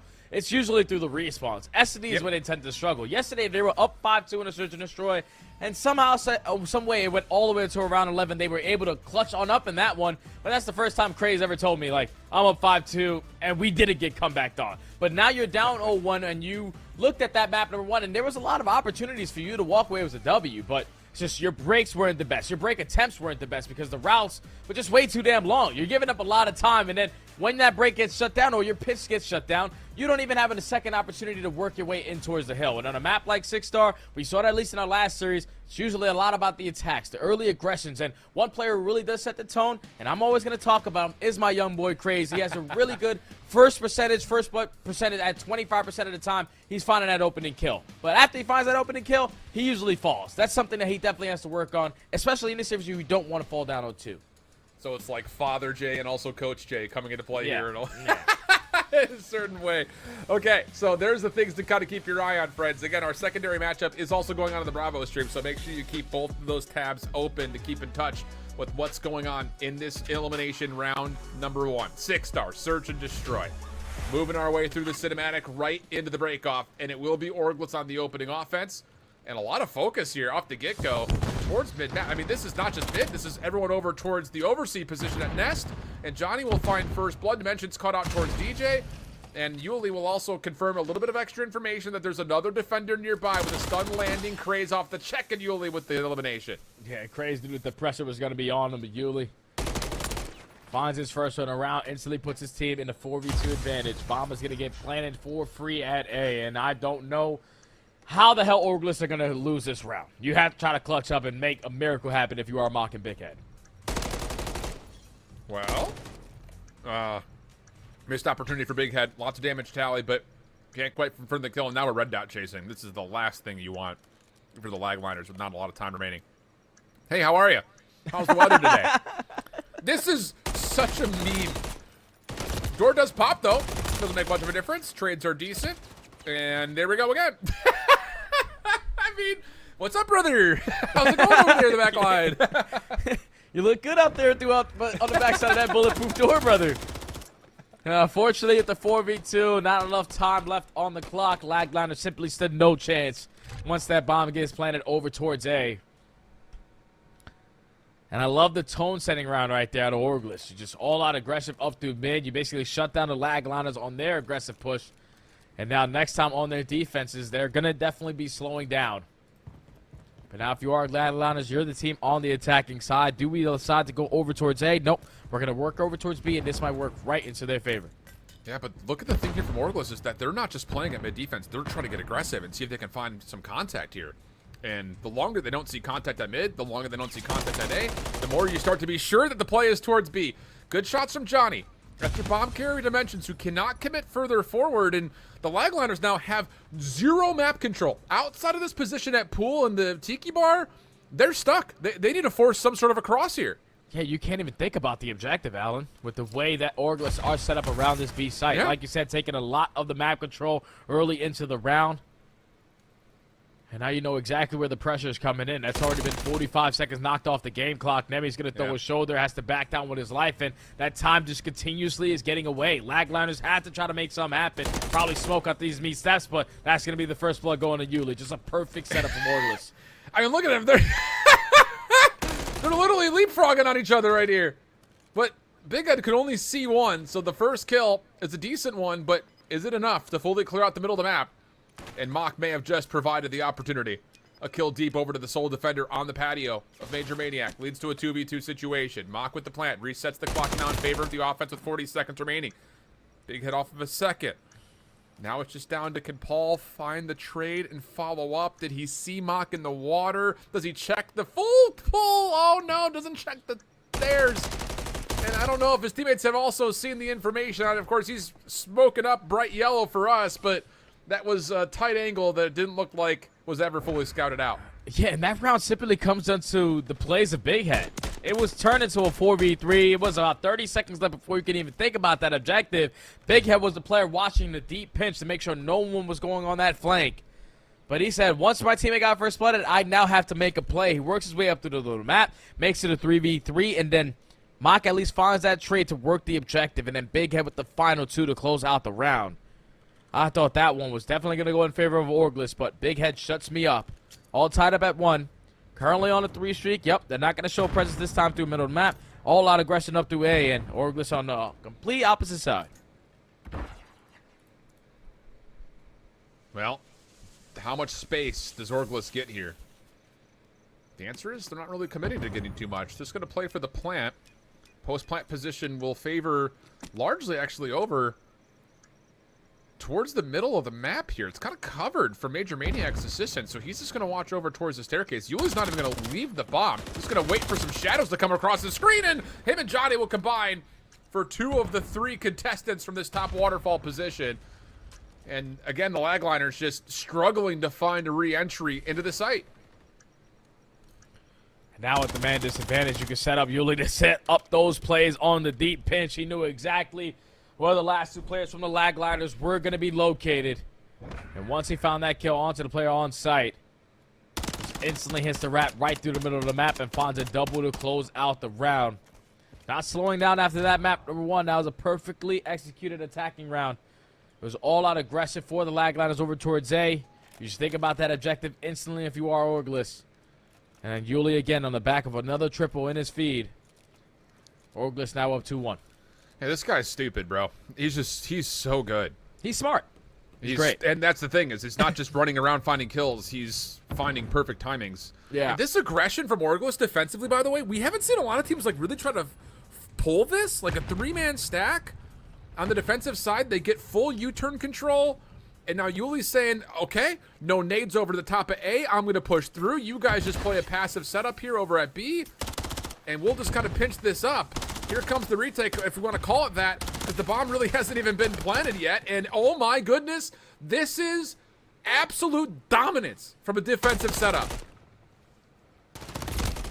And now it's Mock left in the 1v4. He's going to get picked apart. And that's just a situation where if you are Lagliners, Orglis just did it to you in their previous attacking round.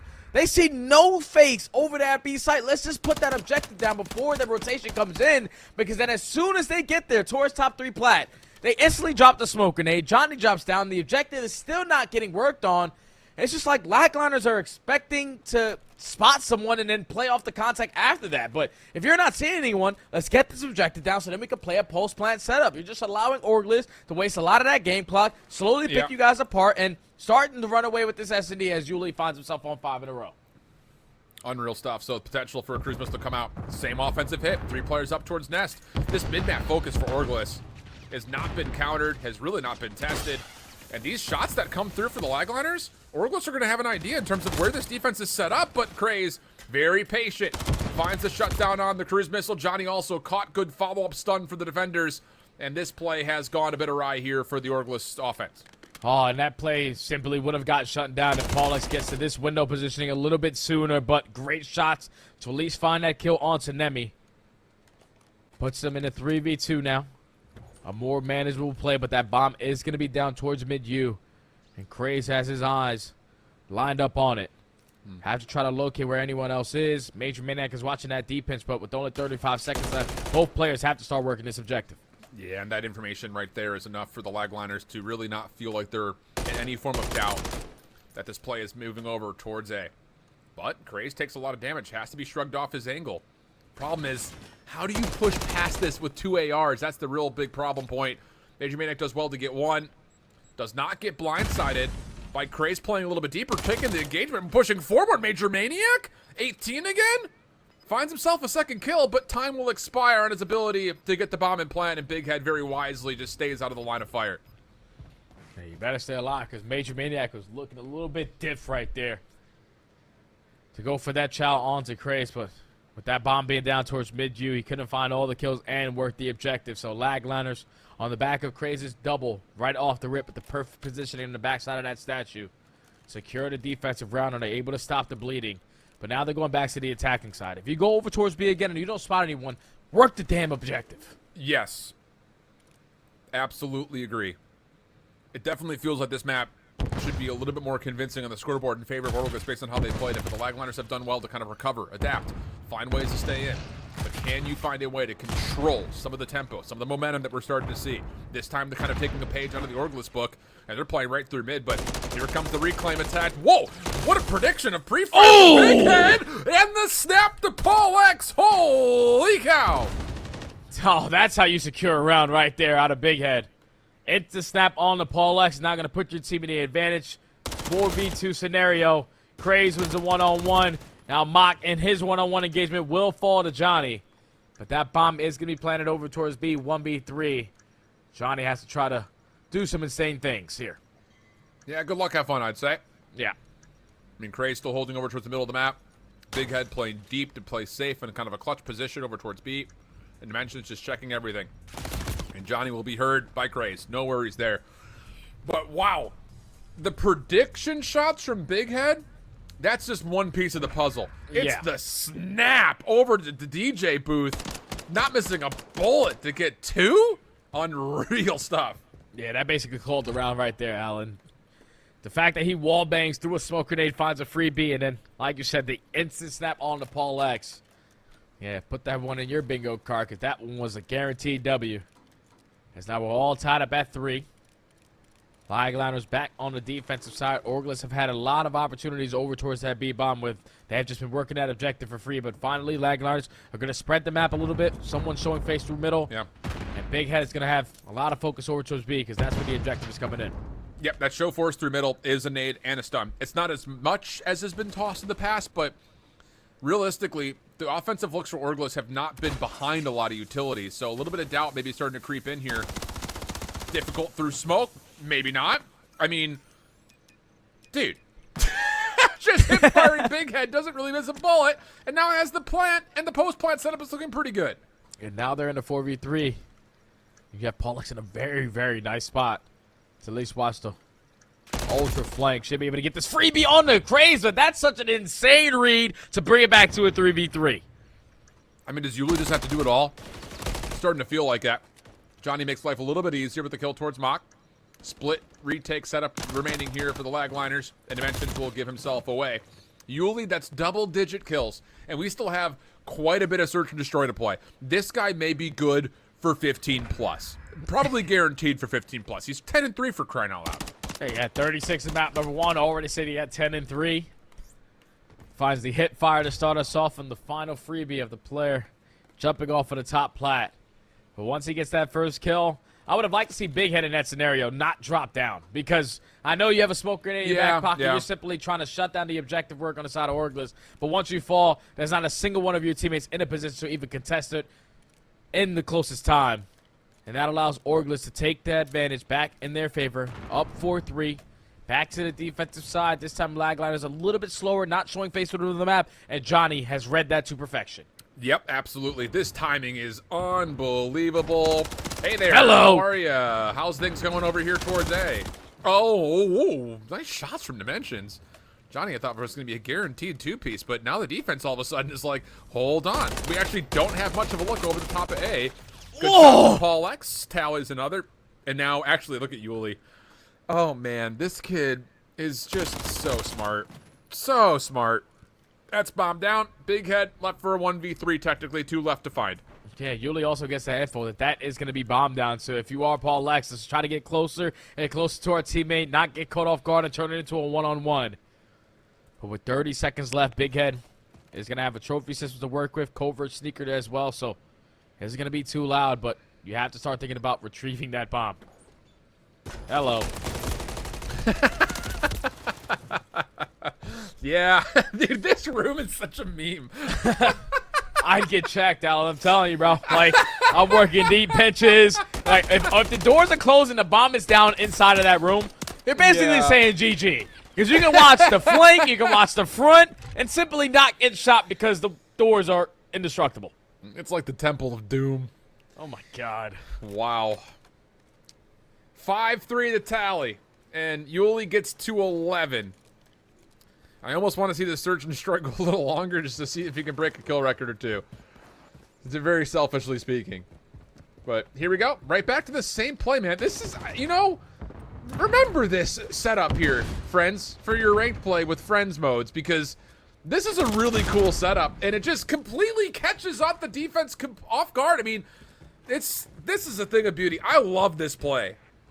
I just don't understand what Lagliners are doing. Like, if they're showing presence towards the middle, there's not a bomb in the middle of the map. They're not thinking objective. They are playing to see what your setup looks like. So the fact that Craze gives them a free first blood, at least Big Head is there for the response, but this is where the numbers plays in your favor. Johnny's there for the trade, still in the advantage, 3v2. Well, still an opportunity to defend this from the backside, but look at the play. Orgless are going to overwhelm stairs. No one's watching it, and Dimension's like, wait, what? Dude, this Orgless team is so fun to watch. And maybe some of that is off of the fact that Yuli's having a career series right now, but it's just their decision-making on what they're doing here in the Search and Destroy is just so freaking cool. And you can see it. Everyone's just like, wait, what? They played backstairs? They just pushed through that? That's crazy. It's just catching Lagliners off guard. Every single time they showed face through the middle of the map, they had no idea on where the objective was going to be done at, if it was at A or if it was at B. But in that situation where they're consistently taking mid-map from you, they can't plant the bomb in the middle of the map. They have to work one of these sides, so at least go for a 2-2 split or play for them to rotate out of that mid-map setup. And unfortunately, every time you gift them a free first blood, that's what makes it a lot more difficult because the numbers are now not in your favor. And then when you get in those situations, like, Orgless just had to trade, and that's exactly what they were able to do to close out that search and destroy. Now up 2-0 in the series. I'm really curious to see what happened in their first series that they got beat up so badly so quickly. Because, I mean, maybe it's just Yuli's just got to do it all. Because right now he is doing it all. Flat out. So, really clean stuff so far for Orgless. Lagliners find themselves in that very dire situation that we were talking about. Don't want to fall 0-2 down in not one, but 2 straight series. That told, they did win the Control in their first matchup, so maybe a chance to extend this series, give themselves a little bit of lifeblood here, but the problem has largely been that Orgless have been lock in step all the way through this series to this point. Yeah, and it's been more specifically Yuli. Like, he's just like, I'm not going home today. Like, I knew we got 3-0 in our first series versus FaZe Black, but those guys, for some reason, have the perfect recipe for success. Now he's instantly responding with 36 in map number 1. A Baker's does it in game number 2. And just the way that he is playing, you can just tell the confidence is roaring through that young man. They're not even thinking objective sometimes. They're pushing through sights. Like they said, we're simply better than you. We're going to rely on our gunny and not really our brains. And now they find themselves up 2-0. You're going into a control where you're feeling better than ever. And if you are the lag line, it's like another situation where you're forced to try to complete another reverse sweep. Tall ask. It's a Karachi Control, if I remember right, which, Jay, you know me, and sometimes I don't. I want to say the Lagliners took an invasion control against their opponent in winners round 1. Spartans? Yep. It was invasion all the way to round 5. So now we got to kind of test our map pool a little bit more if you're looking at that from the perspective of the Lagliners. So, and to be fair, it was kind of up to them whether they wanted to play Highrise or Karachi based on how the veto process goes there, kind of at the bottom that you could see that the first veto was by way of Orglis. So, got to find a way to get it done here. And again, a lot of pressure on what the SMGs bring to the table in certain regards. But I think the thing is you just don't want to try to force plays as a sub on this map. You still need to be very, very calm and collected into what space you do have the ability to kind of run and rule before you start to make your plays even further forward. Yeah, that's usually what Karachi comes down to because we know how fast-paced this map can be. But the teams that are the best at this one are the squads that can slow this one down. We're talking about doing the little things correctly, pushing out towards junk, blocking that spawn, making it a lot more difficult for the offensive squad to try to get in towards B or find any success on that side of the map. It just comes down to the little things. You might have fun with the SMG, going out there and slaying, but you have to make sure you're doing the little things, again, correctly if you want to walk away with the Karachi W. They seem like pretty duh statements, but hey, lots of roster moves, and again, semi-pro COD being played. So those things have to be tallied. T's have to be crossed, and I's need to be dotted. But we'll send things over to a break just for a brief moment before we jump into the Karachi Control right in the backside here. Don't go far.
Welcome back. We're heading over to map number 3 here in our elimination round 1 between Orglis and the Lagliners. Karachi, the venue for it.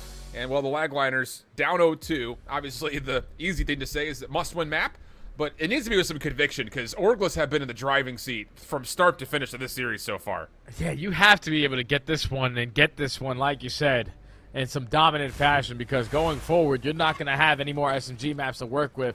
If we do get to that game number 4, it is going to be that sub-base HP where the ARs need to be felt. But you have to get past this Karachi Control on board here with Craze, as they're going to be the team early on the attack. You stun through bid cut, you at least get a hit marker, you get the info onto one player. So already working that objective, playing super quick as the Lagliners. Yeah, really well positioned for Craze as well, just to make sure that no one plays up this broken apartment complex, so that will guarantee the first tick at least. And a decision has to come through here for Orglis on how they want to play off respawn, because you've got number 5 and Yuli kind of taking away junk, but he gets red, and the only way to reclaim A is by moving over towards this back castle position, which Craze is already watching. So, wow, how quickly things can change. Second tick good, third on the way, and Craze is still just being completely annoying here in the back line of Orglis. Okay, he's just being a nuisance, but at least if you are Orglis, you have the power positions being held in your favor. Already have a player pushed out towards junk. Major Maniac wins that huge one-on-one onto Big Head. Trying to locate where he was, could not find that kill. But Craze still finessing, sitting at 3-0 on the top side of this yellow AC. Got to find the timing on the jump down. Here we go. This is where he's going to get into the mix. I mean, he has slipped through this entire defense. Now he's got dead silence. Oh, he has been seen. Trying to finesse away from Johnny, not going to work out. So the defense reduces the life gap. Still holds on to this junk position. Focus now for the Lagliners. Largely has to come through mid-map, and Yuli, wow, he just breaks the timing, comes from top red, runs away from Big Head, finds a kill on Maka. Now Big Head's kind of stuck. He sure finds one, but here's the drop shot to take care of Johnny. That's an unexpected double. Yuli finally puts to rest the streak, and the Lagliners are quick through red, try to hit quickly to B. And now Major Maniac just has to play his life. Make sure that you're at least doing the little work, the little things correctly. Blocking that close spawn, so even if you take down a couple Lagliners players, they instantly cannot reinforce. And with them finding 3 in the feed, this gets a lot more difficult for Lagliners as they're spawning all over towards that chicken coop side. A minute left on the game clock. By the time they even get to the point, there's going to be about 40 to 35 seconds. And they need to make a decision here. I mean, this is 2 split. You saw a couple players off spawn for the Lagliners trying to re-clear junk, a couple back through mid. We just had to hit this thing more together, flat out, because Orglis are still in a very firm position of control.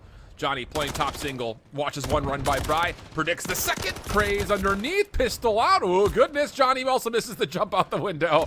So there will be an opportunity here for the Lagliners to regain control of red. Paul's the only thing really in their way here at the front desk. Good prediction, though, onto Craze. Tries to push in for more. It's Yuli who takes him out, but still the trade's good as Orglis only have to defend for another 20 seconds. Yeah, and 20 seconds is still a lot of time. You already have a player from Lagliners and Big Head working his way around the deep pinch. Can he win them one-on-one? No, he cannot. Johnny with the double, Paul Lex with the triple, and with only 10 seconds left, the close spawns are still going to be here, but Major Maniac finds the timing on the pinch. Last player on the point is going to be Nemi. He gets cut down, and Orglis stands strong on the defensive side for 2 minutes and 15 seconds. Don't allow a single segment to get away from them at B, and that's exactly what I mean by slowing down this map. You thought Lagliners, with the way that they started, they were going to be in a great position to walk away with this attack. But Major Maniac consistently showing presence over towards junk just made it a lot more difficult for them to get one great push over towards that B point. Yep. Wow. And it just, again, there's moments in that kind of rotation from A to B, and then kind of the same thing when they cleared junk, and on the final approaches where it just kind of like feels categorized by the word frustration. Yeah. Where it just feels like we're trying to force things, trying to create plays, and there's just not a lot of freedom to be able to do so at the moment. Good stun control here, as this is a very delayed approach for Orglis, trying to win the high ground from market side, and it will work. First tick of progress already locked. Nemi tries to solo peek out into what could be a 1v4. This is what I'm talking about. This just feels like frustrated COD right now from Lagliners. Yeah, we can't continuously chow one-on-ones. Like, don't give this guy free kills onto the point. Let's just cut our losses and rotate over to setup for a 2 minute and 20-second hold over towards junk. But Johnny's already gotten a read on it. He's actually going to get past Craze too. Finds at least one before Craze is there for the trade. But that second segment is already complete. Third is going to be underway, and time should be extended by a minute. Whoa, Paul's winning pistol shots like this. Oh, man. It almost feels like it's a matter of time. Yeah. Orglis are playing so sharp, so clean, and on the opposite side, lots of mistakes and, again, just lots of unnecessary forces, it feels like, from the Lagliners. Need to have some moment of control right here, right now. Hey, you need to get Dimensions shooting straight again. Craze trying to play a bit of a cheeky angle. Top side over towards Red, gets caught. Paul X able to confirm the kill, plus turn that into a second. Big Head playing the backside stairs at Red. That works out for one, and here we go. Okay, nice moment from Dimensions. Gets himself a double. Good junkyard control for the Lagliners, and now it's just down to holding this setup as long as possible. This is good stuff. Way to withstand that early pressure, even though the two initial fights went in favor of the opposing team. Nemi with that double doe is able to once again put himself over towards Junk, block that spawn, and it's already been 30 seconds wiped off of the game clock. But for how long can you hold them in this setup? Because you already have a couple players from Orglis doing double the trouble. We're trying to work back to retake over towards Junk. At the same time, we're working deep pinches, but beautiful team fires and crossfires set up from the Lagliners to hold down over towards Junk and just keep that clock rolling. Yeah, I love it. This is a major engagement here between Dimensions and Major Maniac, and that being won by Dimensions really establishes the control here for the Lagliners. Yuli up top, hoping he can catch someone on rotation, but the problem is, you know, as much as you want to stay here, you kind of got to help your teammates get through this Junk position, so he's got to return back over to top Red. He's being shot at from behind, still able to find Big Head. The reset, if he gets this second, I was going to say, send a contract in the mail. I don't even care what team it's for, but Dimensions able to shut him down, and the defense still holds, only 35 seconds remaining. And this might be the last push coming in from Orglis. At least they have somewhat control of Junk, and you have a player also in Johnny going on a route. So with Nemi spawning out, he has to know there's someone in my base. Johnny's going to go for the gunfight instead of the objective work. And at the same time, his teammates are losing a couple gunfights over on the opposing side of the map. 16-12 in lives remaining, and Orglis might not have an opportunity to get this objective done. This comes down to can anyone get there in time, because the numbers are starting to amass. Uh-oh. Uh-oh. Dimensions, good step away. Really good finesse from Dimensions. Not able to fully get three. Stun in place will make sure Yuli cannot delay the clock. And, okay, that's a little bit more like it, I think, if you're the Lagliners, because I'll tell you, that opener did not feel all that good, but Dimensions really steps up big around the defense at Diner.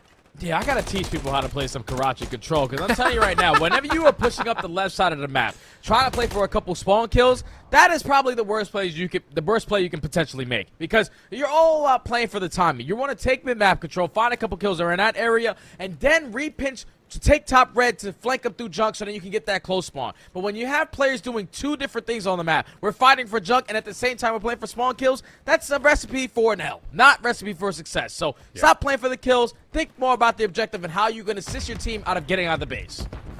Well, here we go again. Lagliners immediately right over towards A. A little bit of high guard control happening with the ARs. Mock and Big Head trying to watch over the top of Dimensions. So far, it's working out pretty well. First tick of progress nearly completed, and Big Head will make sure that this play over towards barrel side will allow Dimensions a little bit more freedom. Major Maniac in and out of apartments, up towards top AC. Challenge from behind. Nice shots, though, from Nemi. Wow, he was 5-10 at one point, now up to 11-14. Trade is defense for Big Head, but the defense reestablishes control and shrugs off the offense from this A zone.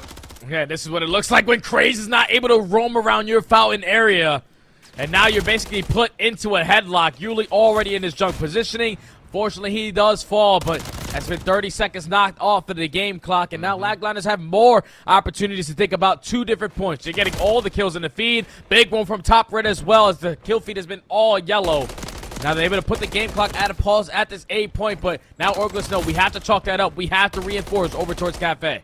You know, lots of damage from Nemi. Craze trying to follow up on it to at least contribute onto the assist column, but not fully going to work out, so the defense gets over the jump wall and will try to get forward over towards B, which Yuli wins a 1v1 with Craze off respawn and then turns it into a second.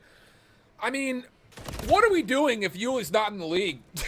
This guy's everything right now. He must have not played like this for his FaZe flag, we tell you that, because they got 3-0 with the swiftness, and just the way that Yuli is playing. If he played like that, I find it really, really hard to believe that they couldn't find at least success in one map, but Lagliners trying to do everything they can to close out this 8 point. So a lot of players from Orglis trying to contest it, but Paul X doesn't get a read that capture's still going up. Could have potentially got that one off before the time gets extended, but Paul X, main AR, Paul X, Rival 9, he can get it done with all weapons, and now that's a clean 4 dead in the feed. Lagliners trapped in their spawn. Yeah, this is... Yeah. Yep.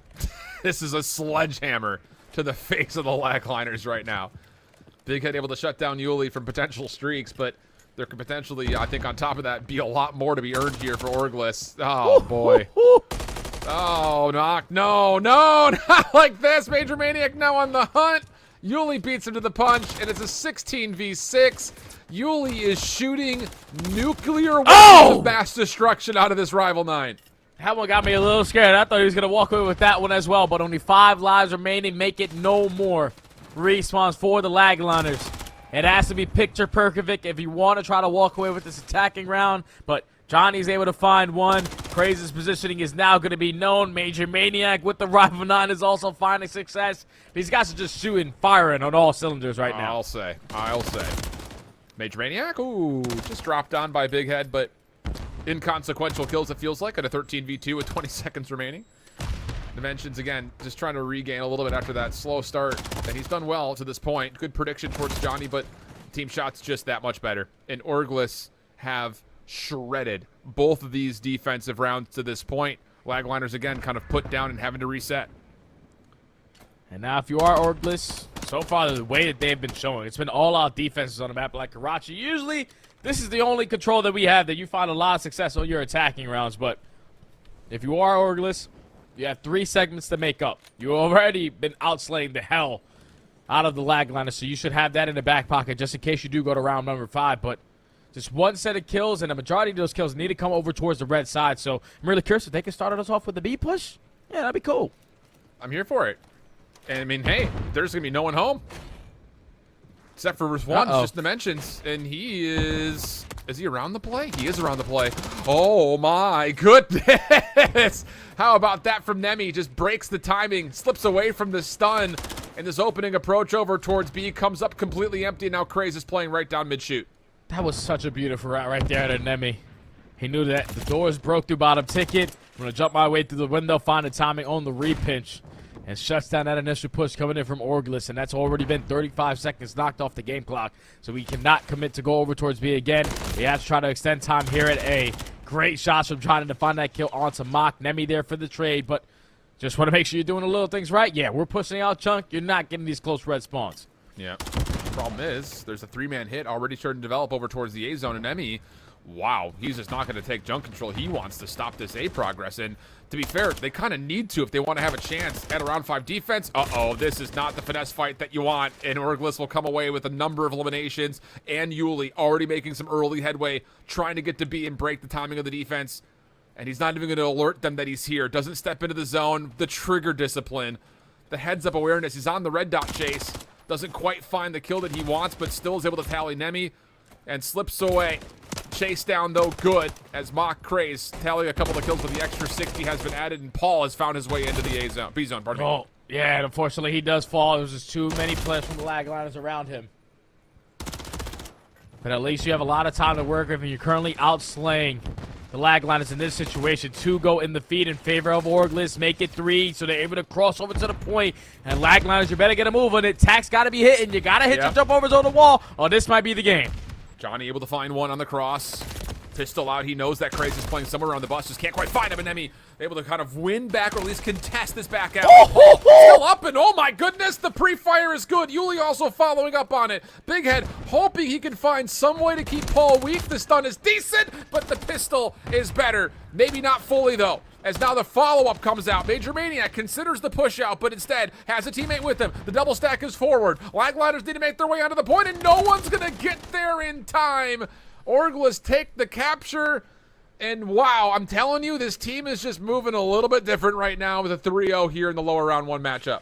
Whew, that was a beat down, man. That was a beat down from Orglis. Obviously, Yuli had himself probably the best performance I've ever seen him play. Obviously, in the Pro League, he didn't have a lot of performances like that, but if he's going to play like that, someone's got to be giving him a ring, and that's pretty damn fast, because every single map he was taking over. 36 in map number 1, Chopsticks in map number 2, 24 and 14 in his control. I'm telling you, that guy knows how to get it done when you talk about walking away with the W. Unfortunately, lag Linus didn't show me anything. Craze, I will be chirping your ear off later when we get into a call. But that's going to be Orgless writing the stories of their wrongs earlier versus FaZe back in a 3-0 and get a 3-0 today to move on to next week. And, you know, the thing about it is, you know, that lore team in the Boston Major, you know, was a big surprise. And it came in a place of, you know, not the most veteran roster, playing up against, obviously, the FaZe Black team at that point, which was full of recently CDL players. But you're starting to see how quickly teams and players can form together and create a system when you have a lot of veterancy built in. Yeah. I mean, we're talking all 4 players had seen the league. Johnny, yeah, sure, a couple weeks with the Paris team. But, you know, whatever. He still had at least a chance to kind of see the league, and he's got plenty of experience around him.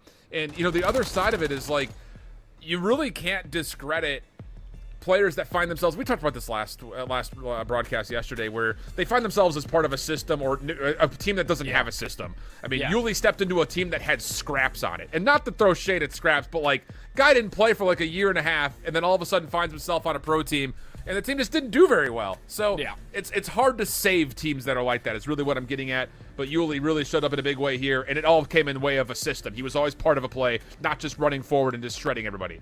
Yeah, the only way you're able to save rosters like that is by being an insane, raw, talented player. I know yesterday I said it's probably easier to be a system player in the beginning, especially with transition up to the Pro League. But when I was thinking about it last night, I was thinking, like, no, it's probably raw talent, because if you can you can't teach raw talent. You can teach a system, but if you can go out there and pop a miracle 2 to 3 piece, like that's basically what Abizi did in the beginning of his career. Then he learned in the system, and now he's one of the best players in the world. So raw talent is the key factor, and if you can do that, that's where you're definitely going to get the instant call to make it onto the pros. Yep, absolutely the case. So lots to be excited for, I think, if you're an Orgless fan, especially looking forward to next week as they try to continue this lower bracket run. Not easy to do, but for us, time to sing the praises of the squad still in the upper bracket. Winner semifinals coming up next on the backside of the break. Don't go very far. More challengers after this.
Welcome back there, friends. We are through 2 rounds of action. Now switching back up to the upper bracket for the winter semifinals with our main focus staying with the FaZe Clan Black versus the Houston Spartans. Woo!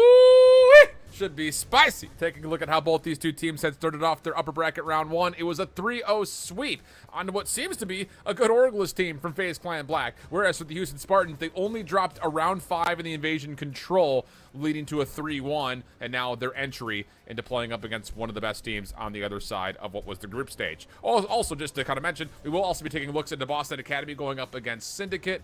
Jay, just give me your thoughts. You can pick whichever match you want. Just tell me what your thoughts are. I'm excited to see FaZe Black versus Houston Spartans because obviously the Spartans, they gave up one layup map, I guess you could say, in Invasion Control to LAG, but to Lagliners, but basically both squads have been playing flawlessly on the day. FaZe Black, they gave me a little bit of a hiccup vibe yesterday because we watched them get 3-0'd, and that's the first time I think as an organization, with me casting, that I've ever seen them lose in that fashion. But obviously, they shut me up. They get a 3-0 versus Orgless. They must have put in work on Yuli because the way he was able to handle the lane liners, yeah, that guy was simply shut down. But this matchup is going to be a very, very tightened matchup between both of these teams. Obviously, for the Spartans, they have been great so far with this new lineup. The FaZe Black, they always somehow, some way have the perfect recipe for success. They always are in this position, so I'm excited to see if the Spartans can try to take them down.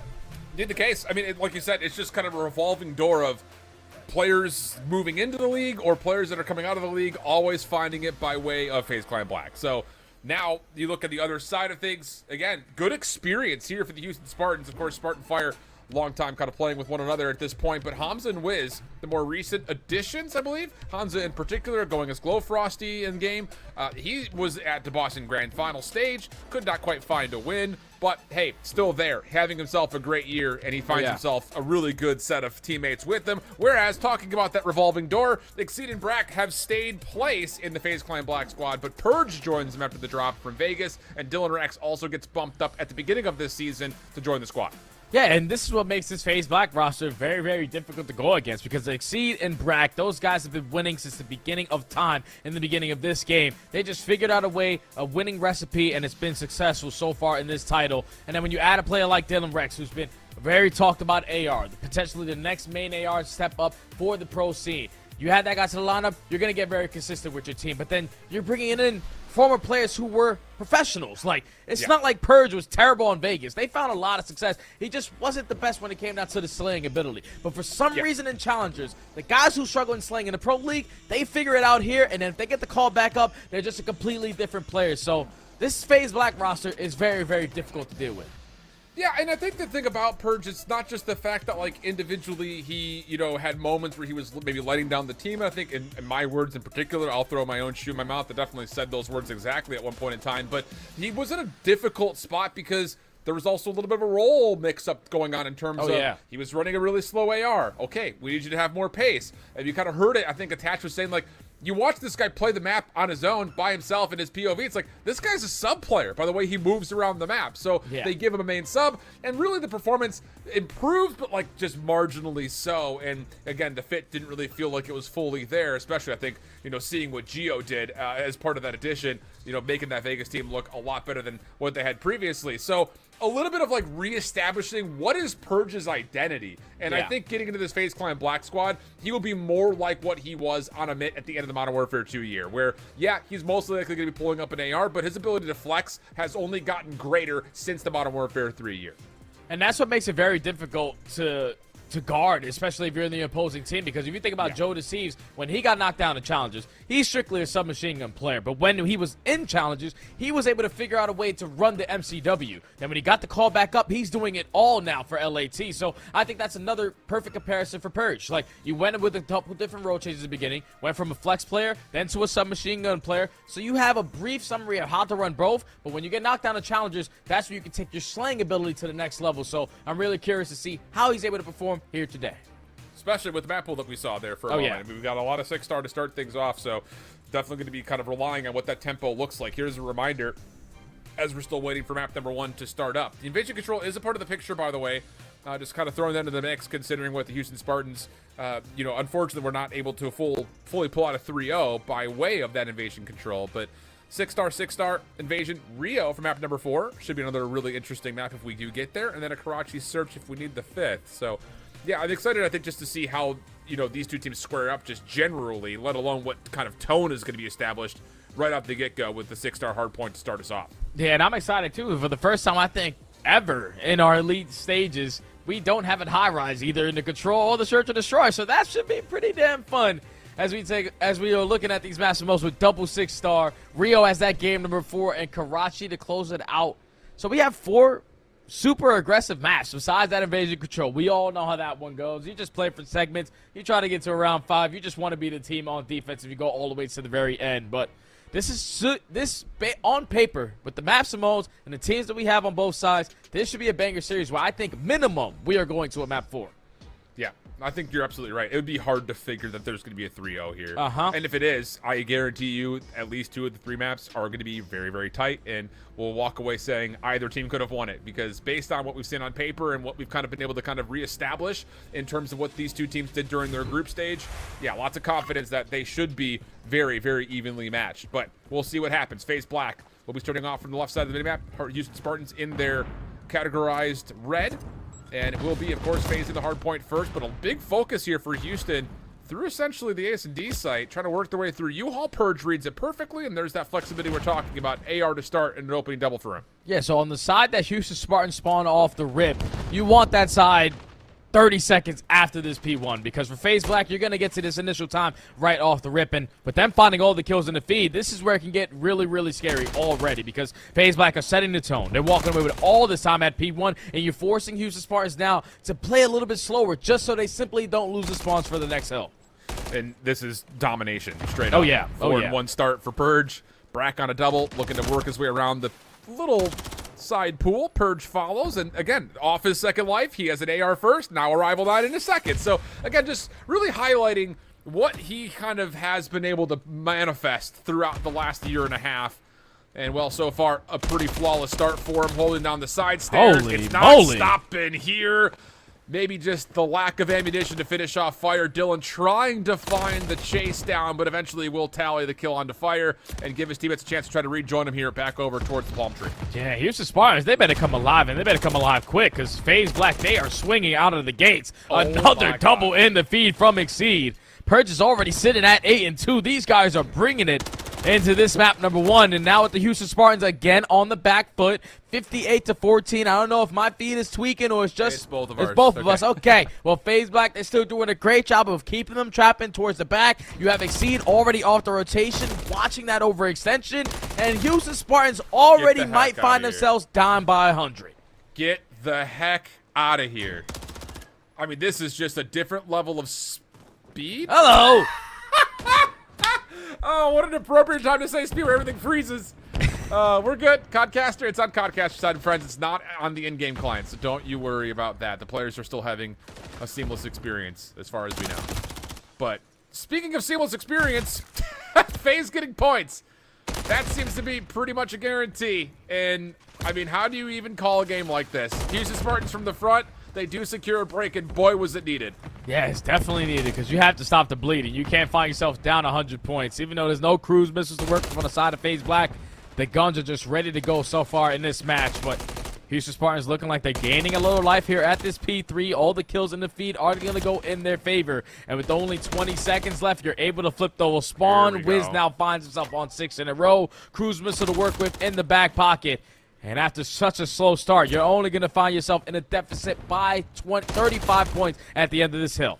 Feels borderline miraculous, considering what the look of the opening 2.5 hard points we're starting to build towards. Purge seen over towards the backside at Statue. Spark just kind of giving them the space, moving around the back. Good shots from Glow Frosty now on 3.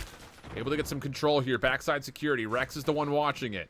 Does he get the read of this catwalk play is the real question. Sure does. Well played by Rex, able to find himself a couple, and FaZe Black right back into the hard point, growing their lead right back up to another 50+ points. And they know exactly where all the pressure's coming in from. Those double doors are going to be closed, but you have the crossfire set up. Rack Heglitch in the staircase. Dylan Rex, is your time to shine. He's able to find 2. Now it's Sparty trying to clutch on up to eliminate the last couple of players onto the point, but FaZe Black respond after an iffy P3 setup with a flawless P4 to grow this lead wide open again. Gonna be up by currently 80 to 90 points, and off the rotation, Houston Spartans, you have that cruise missile to work with, but the setup has to be picture perfect to get back into this game. Oh, nice timing here from Fire through the middle of the map. Able to at least get some separation between the Houston Spartans and this next approach for FaZe Black. But again, these have been some pretty massive swings, which again puts a lot of focus and requirement for Houston to put together 45 plus here. And a great start. Top patio taken care of. Spart down low, not quite able to answer for Exceed, but keeps him off the angle a little while longer. Glow Frosty on the hunt, finds Purge, not Exceed. So Ironsides need to stay up here. Where has he gone to? There he is. Stun out. Spart try to follow up, and the kills are good. So, again, another really perfect moment here for Houston, finding every single kill, a lot of it in staggered form, and Glow Frosty continues to be one of the catalysts of why these strings seem to happen for Houston. And this is perfect for Houston because keep in mind, Wiz does have a cruise missile in his back pocket, but just putting yourself in a position to walk away with a full 60 and not even have to invest it here is even better going forward into this game. It is still a 40-point deficit. I'm a little bit laggy again, but the contest is going to be there. It's going to be FaZe Black at least finding the break for now, but back over to P1 where FaZe were able to dominate the first go-around. If you're the Spartans, you cannot allow them to have that much success this time. Yep. Small adjustments is all it is right now. Better on rotation. Be a little bit more methodical if you're the Houston Spartans. Problem is, opening here, trying to break into P1 has not really gone all that well. First 15 seconds, free for FaZe Black. Split hit now coming from the Houston Spartans. Some focus towards the nest, but Wiz also hitting her out over towards the bottom side. Brack Purge working together, clears out one side, and then again the immediate snap focus back to the front staircase. Absolutely perfect. One more player to find is Fire, who, wow, impressively finds a double against FaZe Black out of the hard point for a touch. Rex assuming that the next hit will come through the staircase side, and he has guessed that correctly. Tries to turn and burn over to Glow Frosty, not going to happen. And yeah, not bad at all here for Houston on their next break attempt. Yeah, that's a big double coming in from Fire. The fact that he was in a 1v3 scenario, walks up and gets a double to at least lead to the rest of the teammates and forcing their way back into the point. Not allowing FaZe Black to walk away with another full 60 at the mid HP. But great shots right there out of Dylan Breck. Doesn't find that kill on a girl, Frosty. A little bit of assistance right there from Exceed, but the Spartans trying to have a response here at P2. It was all FaZe Black last time around, even with Houston having those back spawns, and FaZe Black were able to reinforce their way right through the front again. They're just so quick at getting here and hitting these multiple points of ingress so convincingly.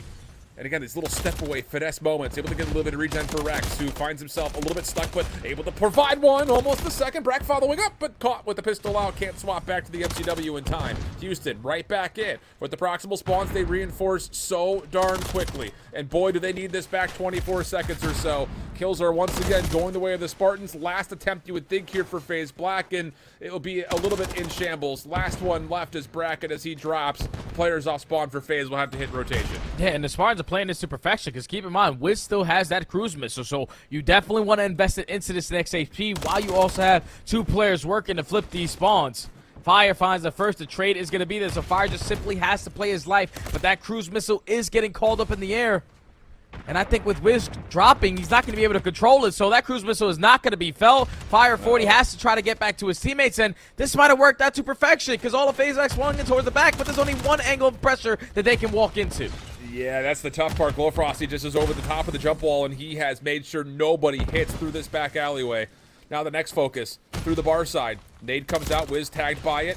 Not able to find one for his life, but Fire right there to follow up. A nice double from him. Rex from the opposite side does well. Has complete isolation onto Glow Frosty, and the kills are enough. So with that, FaZe Black back into the hard point and a chance to break past the 200-point mark. Yeah, and now if you are the Houston Spartans, you have to rotate. You saw how impactful FaZe Black were able to keep you trapped in towards the back, basically chain this P3 to P4 last go around. But this time, you're the team initially going to be on this side. Fully set up, you have to start off with these engagements, but you don't want to be the guys losing those initial fights because now your team finds himself outnumbered, especially with one player spawning on the pinch. Fire 40 might be in a crucial position to at least allow his teammates to not feel any pressure from the front end. Yeah, but the first kill is good from the front. Fire, perfect timing, does take down two, so that eliminates a lot of the hit from the front. First, last one left, trying to force the play through the drop. Not going to work out. And the spawns for FaZe Black will be red here with Fire spawning back up to where he was previously. Oh, Rax, goodness gracious. hell of a gunfight when Brack follows up behind that whiz. That he gets stuck, doesn't matter. Exceed finds the kill, and FaZe Black quickly in, and a lot of it has been by way of Dylan Rex absolutely shredding this lobby. Yeah, that's just way too easy. Like, FaZe Black can't walk in through the backside where you were just trying to find a break at P4 the same exact way. But they somehow, some way win some insane gunfights, and the double doors weren't even closed. So it was easy for them to work their way in towards office to find a break in towards that P4. And now only going to be needing about 10 to 8 seconds away from closing out this game. Houston Spartans, they can potentially win it here at Water if they can get a flawless hold again, but it has to be picture perfect. And I think Purge does know that someone else is lurking. Yep, well done. Long-range shots towards Spart. Not going to be able to do too much, but Spart is the last one left. Does well to catch the first. Does he get the prediction on the second? No, doesn't make a difference because Exceed has 3 from the pinch, and that will likely do it. Someone has to try to jump in if you're Houston, and everything is being watched. Nades do land, so the player inside the hard point does get taken out, but the kills are just absolutely perfect for FaZe Black. They will take the map 250 to 207 after a near 100-point gap start really allowed them to grow too much daylight to overcome. Yeah, I think that's the good thing about it is that Houston Spartans were able to fight back into this game because early on it looked like FaZe Black were just going to run away with it. Yeah. So the fact that they kept it scrappy, they had a full 60 hold here at Water to start it off, at least the initial rotation of hard points. But it's just, it came down to that P1. The fact that you're allowing FaZe Black to walk away with at least 110 seconds off the P1 HP, you're not going to win any HPs if you're letting them take all that time off the middle hill. Like, that's just simply unacceptable. FaZe Black came out swinging, though, in map 1. Yep. I mean, it really was the tone being set. And Dylan Rex goes 27 and 18 with 17 non-traded. Brack tops the damage charts at 24 and 20. I mean, it really, across the board, those are some very clean stat lines. And it really, you know, again, not just to kind of sing the praises of Dylan Rex. How about the start from Purge? We called it MCW off the first life, Rival 9 in the second. Getting it done with both weapons, again, was another instrumental cause for this opening FaZe Black spree. Yeah, he was playing great, man, and that's exactly what you want to do. Like, I don't know what it is. It's like all the former pro players who get knocked down just come in and see a respawn and start foaming out the mouth. They just are ready to rock and roll, and Purge with the early aggression and the early success is what led to FaZe Black having a lot of success and continuously holding that lead a majority of this game. It was never a lead switch. It was Houston Spartans always playing from the back foot, but every time FaZe Black needed one push, one break, they did it with the teamwork aspect. Even with a new player in Purge joining the roster recently, they find success on the map number 1, and now the Houston Spartans are forced to now respond in the Search and Destroy, where at least earlier on they played 6-star SND versus the Lagliners, and they were able to walk away with a 6-1 dominant W. So they have to be feeling good going into this map number 2. Absolutely. I was going to say the exact same thing. We looked just at the overall map count. We didn't get a chance to watch that map at all, but yeah, 6-1 after what? They had like a 250 to 155 hard point. Like, they were all over the opening of that series, but a little bit of a late wake up here into the winner's semis now requires something of some dominant conviction here in this map number 2, because this FaZe Black team has also been very good at Search and Destroy over the course of their group stage. Again, looking at them when they were playing in the group stage, they were undefeated going into the final day. The words of them possibly testing map pool was what was shared for us yesterday. Whether that was true or not, or maybe a misconception in towards what they thought was, you know, their opponent's best maps, could have played a part of it. But regardless, their Search and Destroy has been very instrumental towards series wins. A lot of map 5 winners for FaZe Black in their group stage. So looking to possibly utilize that search in a much more significant way here in this winner's semis. On the other front, again, Syndicate and Boston Academy, this is their 5-map series layout with a Vista Hardpoint.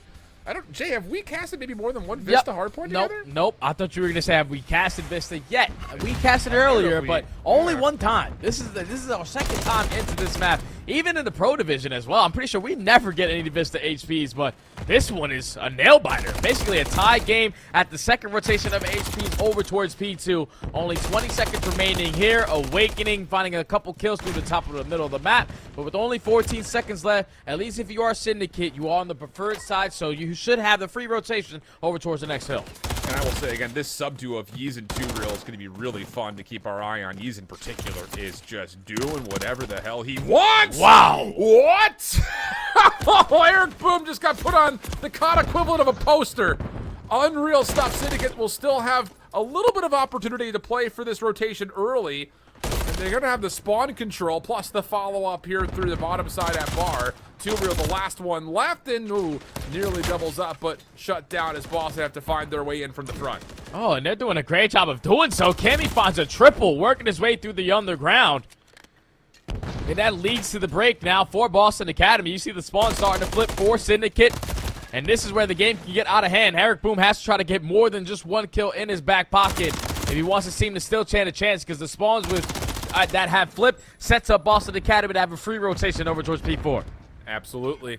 Dangerous moment here for Syndicate.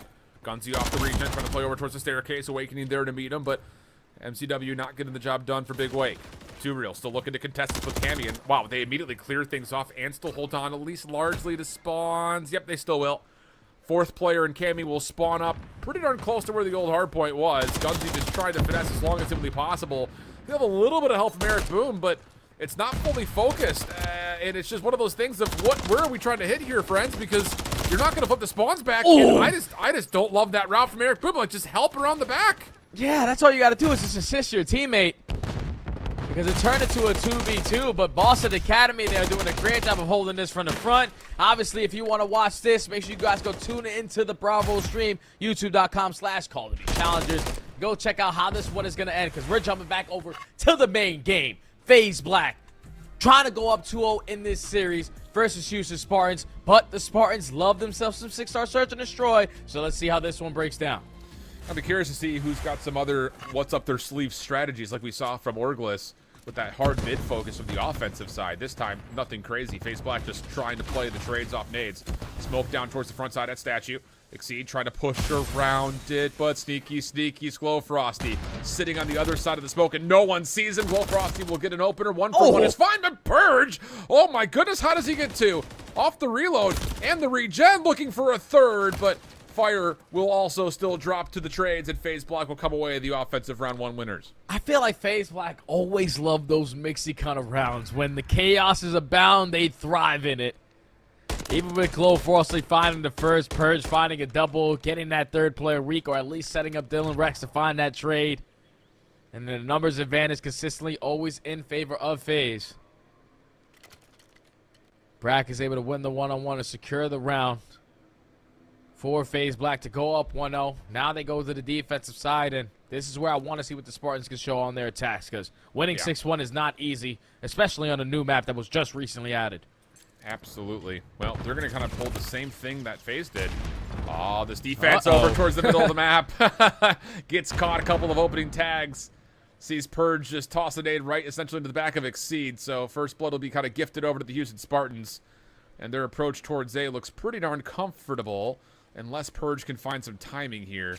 And wait, was he seen? Yeah, he was. Okay, so call out is there. Spart turns around, finds the kill, and the rest of this defense largely just with Rex could find a kill through mid-map, and he's not able to. So 2v4 retake required. Yeah, this is probably not going to happen. You have to rip a couple players off of this statue if you want to stand a chance, or Brack at least winning this one-on-one through Sky Bridge. He falls. Now it's Dylan Rex left in the 1v4. He gets taken down as well. So Houston Spartans respond with all-out aggression over towards A. You get a little bit of assistance out of FaZe Black, basically going for the team kill through mid-U. So you're already in the man advantage. You read the player in Purge going on the deep pinch. You get the objective down. You play your numbers on your post plant and secure the attacking round to tie it up at 1. Yeah, and I think a lot of that is really just down to the foil at mid, right? I mean, straight up. Yeah. So now, going to round 3, trophies should be at the ready for both sides. Will we still see the same hard stack play towards A? Doesn't look like it immediately with the break off towards spawn heading in towards P2. No defenders early towards B, and Purge is flying. No cause for concern or regard for his own life. He's already gotten patio control, and Exceed is like, all right, boys, I'm out of here. I'll just watch your pins, see if you can get a plant. Yeah, they got patio control, but do they know the positioning of Spart? Who's going to be right between every single player. Yeah, that catches Brack off guard. He's just like, I thought you guys cleared that. Too bad you're not able to locate where Sparty is, but the trades are a little bit better for FaZe Black, and Exceed, being the island player, is at least able to take down one. Keeps his team in the advantage, just dancing with death, able to finesse with his life, and he is going to get chased down. That objective is going to get planted, but it instantly should be a 2v2. Yeah, the thing is, that is information on both the players because he saw Wiz and Glowfrosty gets the kill. So, actually, FaZe don't stick for the plant. It was nearly fully planted, but now Wiz with a little bit of speed and tempo of his own foils plans. And a split moment of indecision for FaZe Black, all of a sudden, sees a clean opening, start to tilt back into the Houston Spartans, and I don't know if Glowfrosty saw this cross. Sure did. Oh, Wiz able to pop up at the DJ booth, and wow, that feels like a missed round opportunity for FaZe Black. Without question, we're talking about taking a lot of space up through the right side at P3 alley on the overextension on the steps. But even with Sparty getting that kill, you instantly find a trade and then exceed across the map, wins a one-on-one to put yourself in a man advantage. You have to think about that objective right there. You get that bomb down, it's a completely different pacing of how that one is able to close out. But the fact that they aren't thinking about that objective, Houston Spartans were like, okay, cool, we'll take that. We'll be able to just finesse a little bit longer, hit a couple routes, and slowly pick you guys apart. And that now leads to 2 rounds in a row for the Spartans. And they're going to go right back over to A. This time, there's not as much of a defense here, though. Exceed through the middle of the map, trying to toss some nades out. Not really fully going to work out. Purge down low, not clean on the little jump peaks. And I'll tell you, this is not a defensive setup that has pulled much success here for FaZe Black. It just feels like these defenders at U-Haul just keep getting tagged up to where they really can't even contest. Yeah, that's the whole point of, like, you try to play it through the middle of the map so you can have an easy rotation just in case they go into the other side. But when you're getting back down from tack usage or your initial player who's playing over towards the side gets picked off, everyone else to you has nothing else to do. Like, it's impossible to try to retake the site when your initial player over towards Sky Bids drops or at least do bottom secret. Another round tallied for the Spartans as they're all out aggressive over towards A. They find the first blood. They come out on top in the numbers exchange, and Sparty close it out with a double. They now go up 3-1. Yeah, it's just, I think we need to see a defensive adjustment for FaZe Black to either commit a little bit more towards that mid U-Haul play with the trophy system down, or maybe just give it up and put an extra member on top of the A site, because right now it really has not looked particularly great. Houston Spartans 2-2 split off once again, just kind of leaving B wide open. FaZe Black going back to the round 1 setup. 4-man hit over towards the A site. Wiz on the cut. Fire playing a little bit more passively here at Secret. Hit is on the way. You hear the smoke starting to embellish most of this site. Wiz, just could not quite lock in Dylan Rex, who kind of bumped chest with him and then peeled away. Fire at least able to keep this pretty contested, and Spark does well to go 1-for-1, but Fire, the last one left, has nowhere to go, and he will eventually be taken out. Yeah, FaZe Black another round where they just throw a smoke and said, I'm going to take any kind of gunfights there is. Through the top side of the statue, and they're able to come out on top in the engagements. Find the initial 2 fights, even though Fire was there through bottom secret. Finds a trade. Just still numbers in better of an advantage for FaZe. As they're able to get their second round on the board. Both rounds have been, we're smoking over towards A. We're just going to be in the mix and hopefully come out on top. That might not be a recipe for success, though, because every time I watch Houston Spartans on their attack, it's a lot easier with the way that they're getting it done. Well, FaZe aren't doing much different here. Their opening stun does actually connect before the trophy system gets down, and it's a double stack actually defenders playing on top of the statue here, which I don't love seeing setups like that because all it takes is one person catching you off guard. And now Glowfrosty also reads that the pinch is on the way, and that is just way too easy. Yeah, we got to go back to the drawing board here, boys. This this A defense is in shambles. How about we try to, just give up the A-bomb, use our attacks to try to retake it, because that's different. That's different looks that they've shown. At least the first 2 rounds, we'll try to retake it from mid-U. This time, they double stack over towards the statue and just simply get out-traded, out-bombarded with the aggression on that side of the map. And then when you have 2 players committing on the flank, like, you eliminate the 2 players on the statue, you know that they're not going to be you. They have to work it around the back end. And Sparty's able to assist for another double to close out the round. Houston Spartans back up 4-2 and going back to the split setup. Not overstacking over towards A, and FaZe Black this time are going to be super aggressive up through mid. Yeah, and, Glowfrosty's position on this team and the system seems to be, I'll just kind of play on the island, boys. You guys do what you want to do. I'll feel things out, call you if I need you. And I kind of love the idea, but this time FaZe Black taking most of their offensive focus in towards mid, and they have gotten Houston Spartans completely caught off guard by this. But the rotation in is so darn good. Glowfrosty reading his way back into the play. Has gotten himself into a 1v1. 50 seconds on the clock. And it looks like he is going to wrap around the back here and maybe even catch an Exceed. No, not quite. Exceed dives in towards mid, and he's going to have a wide open A side of the map if he wants to plant. Yeah, he should be able to work this A bomb plant for free. Glow Frosty's just going to play the 50-50. And hopefully he's able to catch him off the rotation. But that bomb is going to be planted. 45 seconds tallied on the game clock. But it comes down to a one-on-one. If you're FaZe Black, you're definitely looking forward to this round because this is a game changer. This is a swing round. And both players completely absent of any information on where each other could be. Exceed is going to have to double check to make sure no one's on. Little jump check says, yep, I'm good. Re-wrap back over towards middle. Glow Frosty kind of clearing out security on the other hand. And this is just one of those nervy 1v1s that could just be determined by the COD gods. Who's got the better timing? And now Glow Frosty has to essentially hop it. Not much of an opportunity beyond it. There's the check. Exceed will wait until 7.5 and then check again. And this round will come to an end. And nice shots from Exceed on top of that. Doesn't really miss a bullet. That's good stuff right there from Exceed to simply get out with his life, not instantly go for the shot when Glow Frosty was putting a couple shots in towards the bag. But just letting that game clock dwindle down, playing the 50-50 to perfection, getting that bomb down to an angle where it's very, very difficult for Glow to stick the defuse, and always had your eyes on the prize.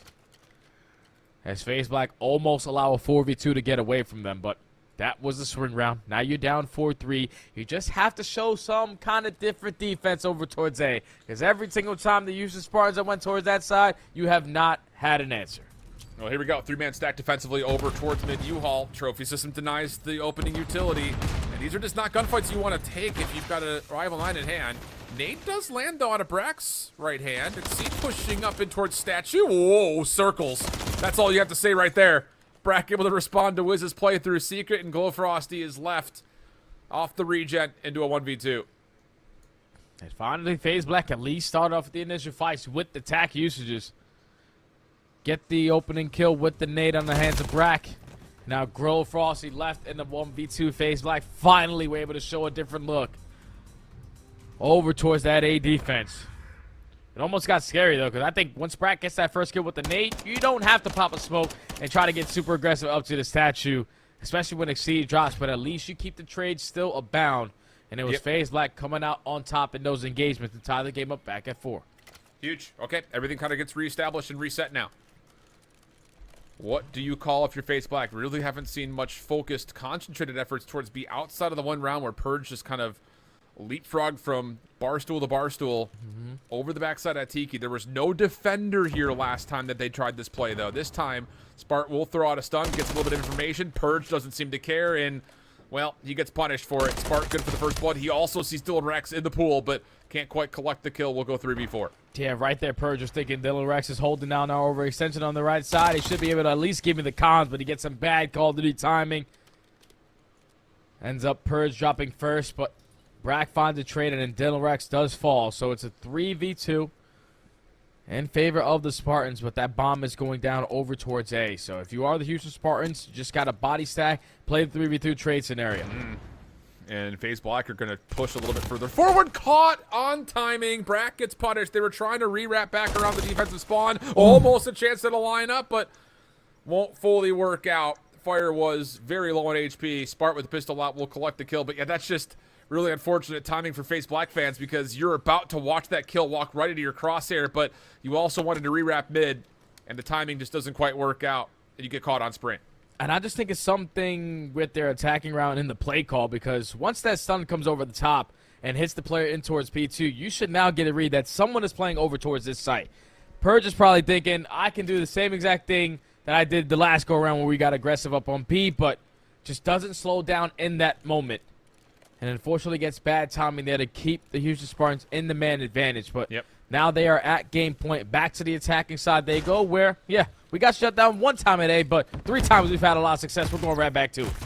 Stun happens to connect. Nades, though, much better this time around. Exceeded with at least trade out his life with really a 1-for-1 on each other with Wiz. So, bomb down. Houston Spartans, a little bit of conditioning from the last round where FaZe Black took this mid control and then full pushed around for a flank. They're waiting to see if that's going to happen again, but no such contest, and FaZe Black are just going to try to control the map in certain regards to try to bottle the Houston Spartans to having to go over towards A. Oh, and I don't like the way that FaZe Black are playing this mid-round adjustment. Neither. Like, we were fully set up to shut down the bomb plant at A, but now we're conga lining everyone through the flank.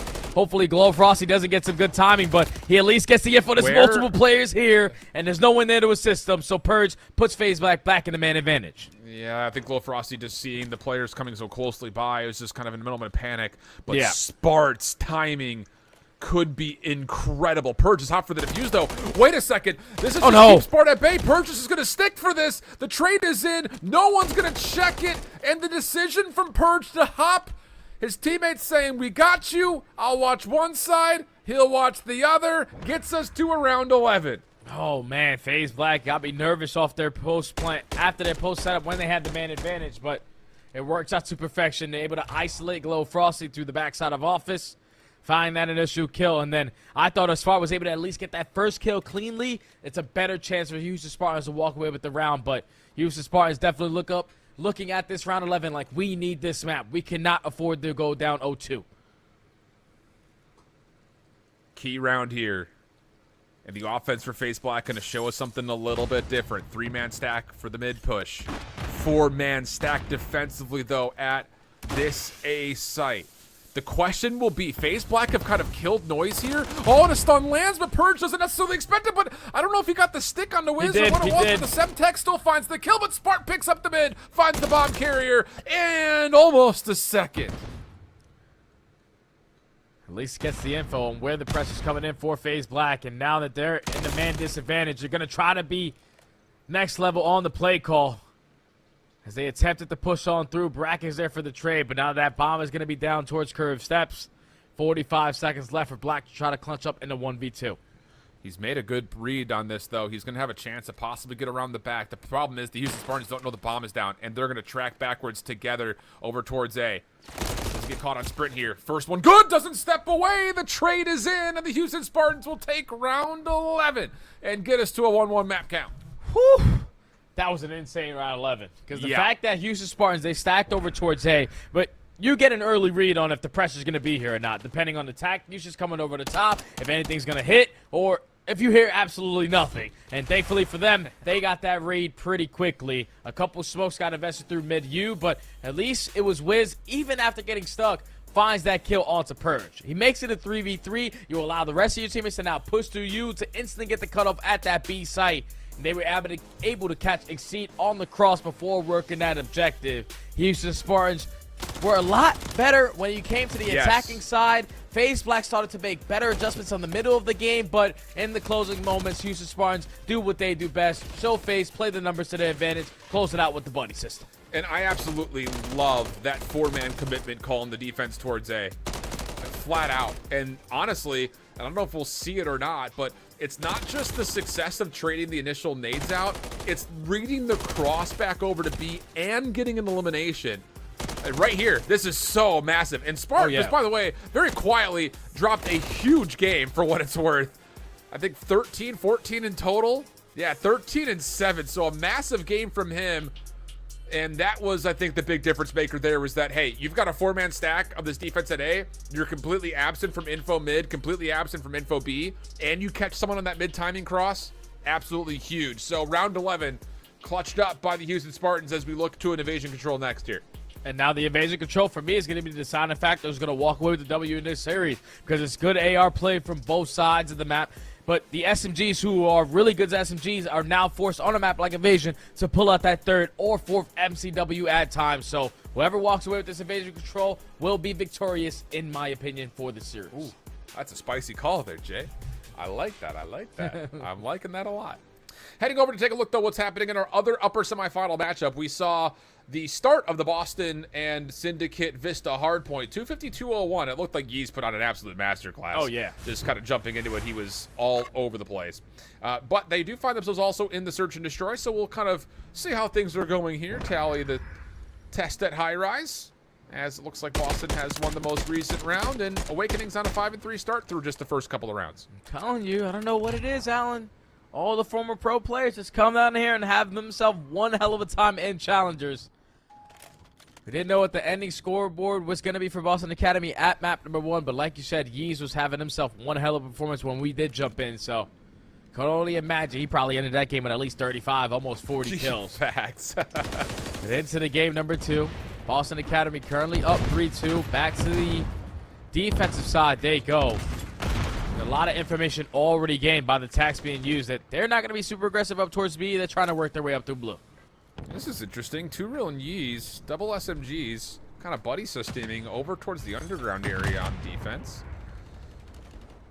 2Real in particular on 4. He will get to top propane completely unnoticed by Cruz.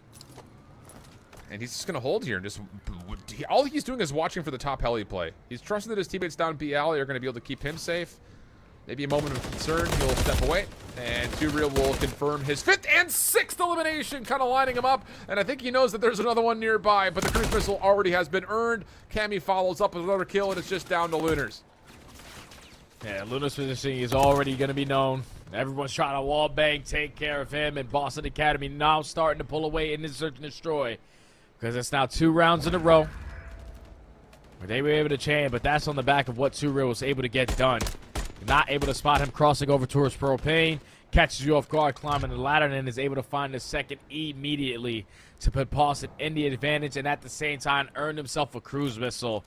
So you can basically chalk up this round, Syndicate, because Boston Academy, you're popping at a cruise, you're instantly working this B-bomb plan, and you're trying to play a post-plan setup to perfection to put yourself at game point. Yep. Lots to ask for here if you're Syndicate to survive through what seems to be the impending cruise missile call-in. Not a commitment to get out of spawn yet, though, for Boston outside of No one wants to die Yeez. because the cruise missile's coming. Yeah, you just simply don't want to die. Okay. Well, it's going to be just one player forward initially. Call out here should surely come towards Gunsy, and yet he will drop. That's How? Dude, I mean... It's demonic propanes, Alan. I'm telling you. Those things are demonic. They are possessed by demons. But that bomb is going to get planted. Eric already getting some good clearance here around the B site, too. Cammy up close and personal. Wins the first. Steps away from any possible trade. Cruz playing the long route on the back end. Awakening down low. Able to meet Lunars. And a little bit of fisticuffs. So now it's just down to Cruz. First look at Cammy's a decent one, but the shots don't quite land. And now the timing is going to be a major issue. As he's trying to finesse the high ground. Good shots towards Awakening. Again, no trade immediately. And Cammy hasn't seen him. Time, though, going to be the issue. Yeah, Cruz can't quite get there in time. Cammy will pop up from behind, say surprise. And both players will see the bomb explode and go into the next round with a 5-2 tally for Boston. And Syndicate almost had an opportunity to clutch up in that round. Obviously, you get picked off or ripped, but the propane is able to even up the numbers. It just comes down to that engagement between Lunars and Awakening through bottom pit. Lunars got the jump on him. He was able to spot him first, push down an early couple of shots, but the double beatdown from Awakening keeps Boston Academy in the man advantage. Now 3 rounds in a row. Even though you got the investment out of the cruise missile, you only need 1 round to close out the damn map. So you're feeling fantastic if you're Boston Academy to go up 2-0. Yep, absolutely. Well, tall ask here for the Syndicate. Little look over towards blue. A couple of nades over the top actually do land on the Cammy, but he's got something in return for this approach as well. Eric Boom kind of has to go prone just on the outside of this blue ledge. Yeez up close and personal on the barrels, just waiting to play contact. Cannot see the barrel of Eric Boom peeking across, and Gunsy just kind of walks up mid. I mean, I'm sure even Gunsy's saying, like, how have I gotten to this spot? And finally, he's able to at least get out with his life. I don't know how he was able to do that. I thought Boston Academy were in a perfect positioning to at least find a trade, but Gunsy is not going to slow down. Is able to find his second before getting traded by 2Real.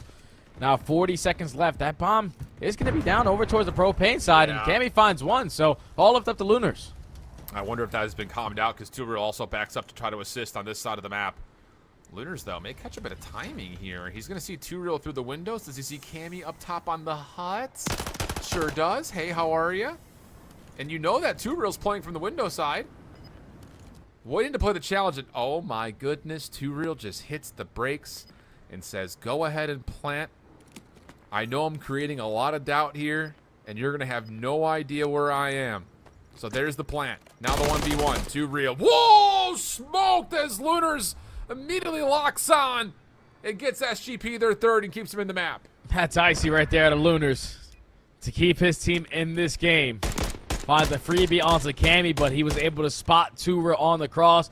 That's the only thing that caught 2Real off guard, because he's sitting there like, Lunas has no idea where I'm going to be. He found the kill onto Cammy, but there's no way in hell he should know where I am located. But the fact that Lunas was able to spot Tura working into his base before getting that kill on the Cammy, he knew it was a free bomb plant over at A. I just have to get this bomb down and be ready for a gunfight, and predicts the right spot to keep his team now in this search and destroy a little bit longer. Absolutely the case. Cammy quickly to top heli. Looking over towards that backside railing.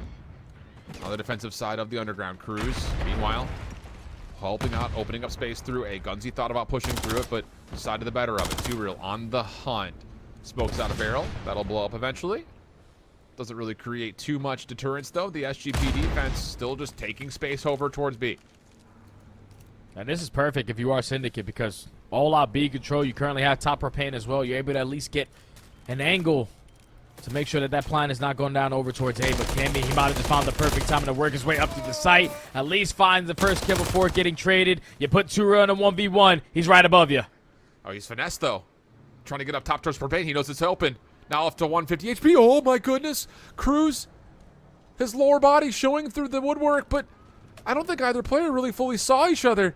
Oh, my Doesn't God. seem to be the case. Cruz now at long range over the top of the scaffold is able to catch the back end of Too Real, and no escape provided. Syndicate a couple in a row. Starting to string them together.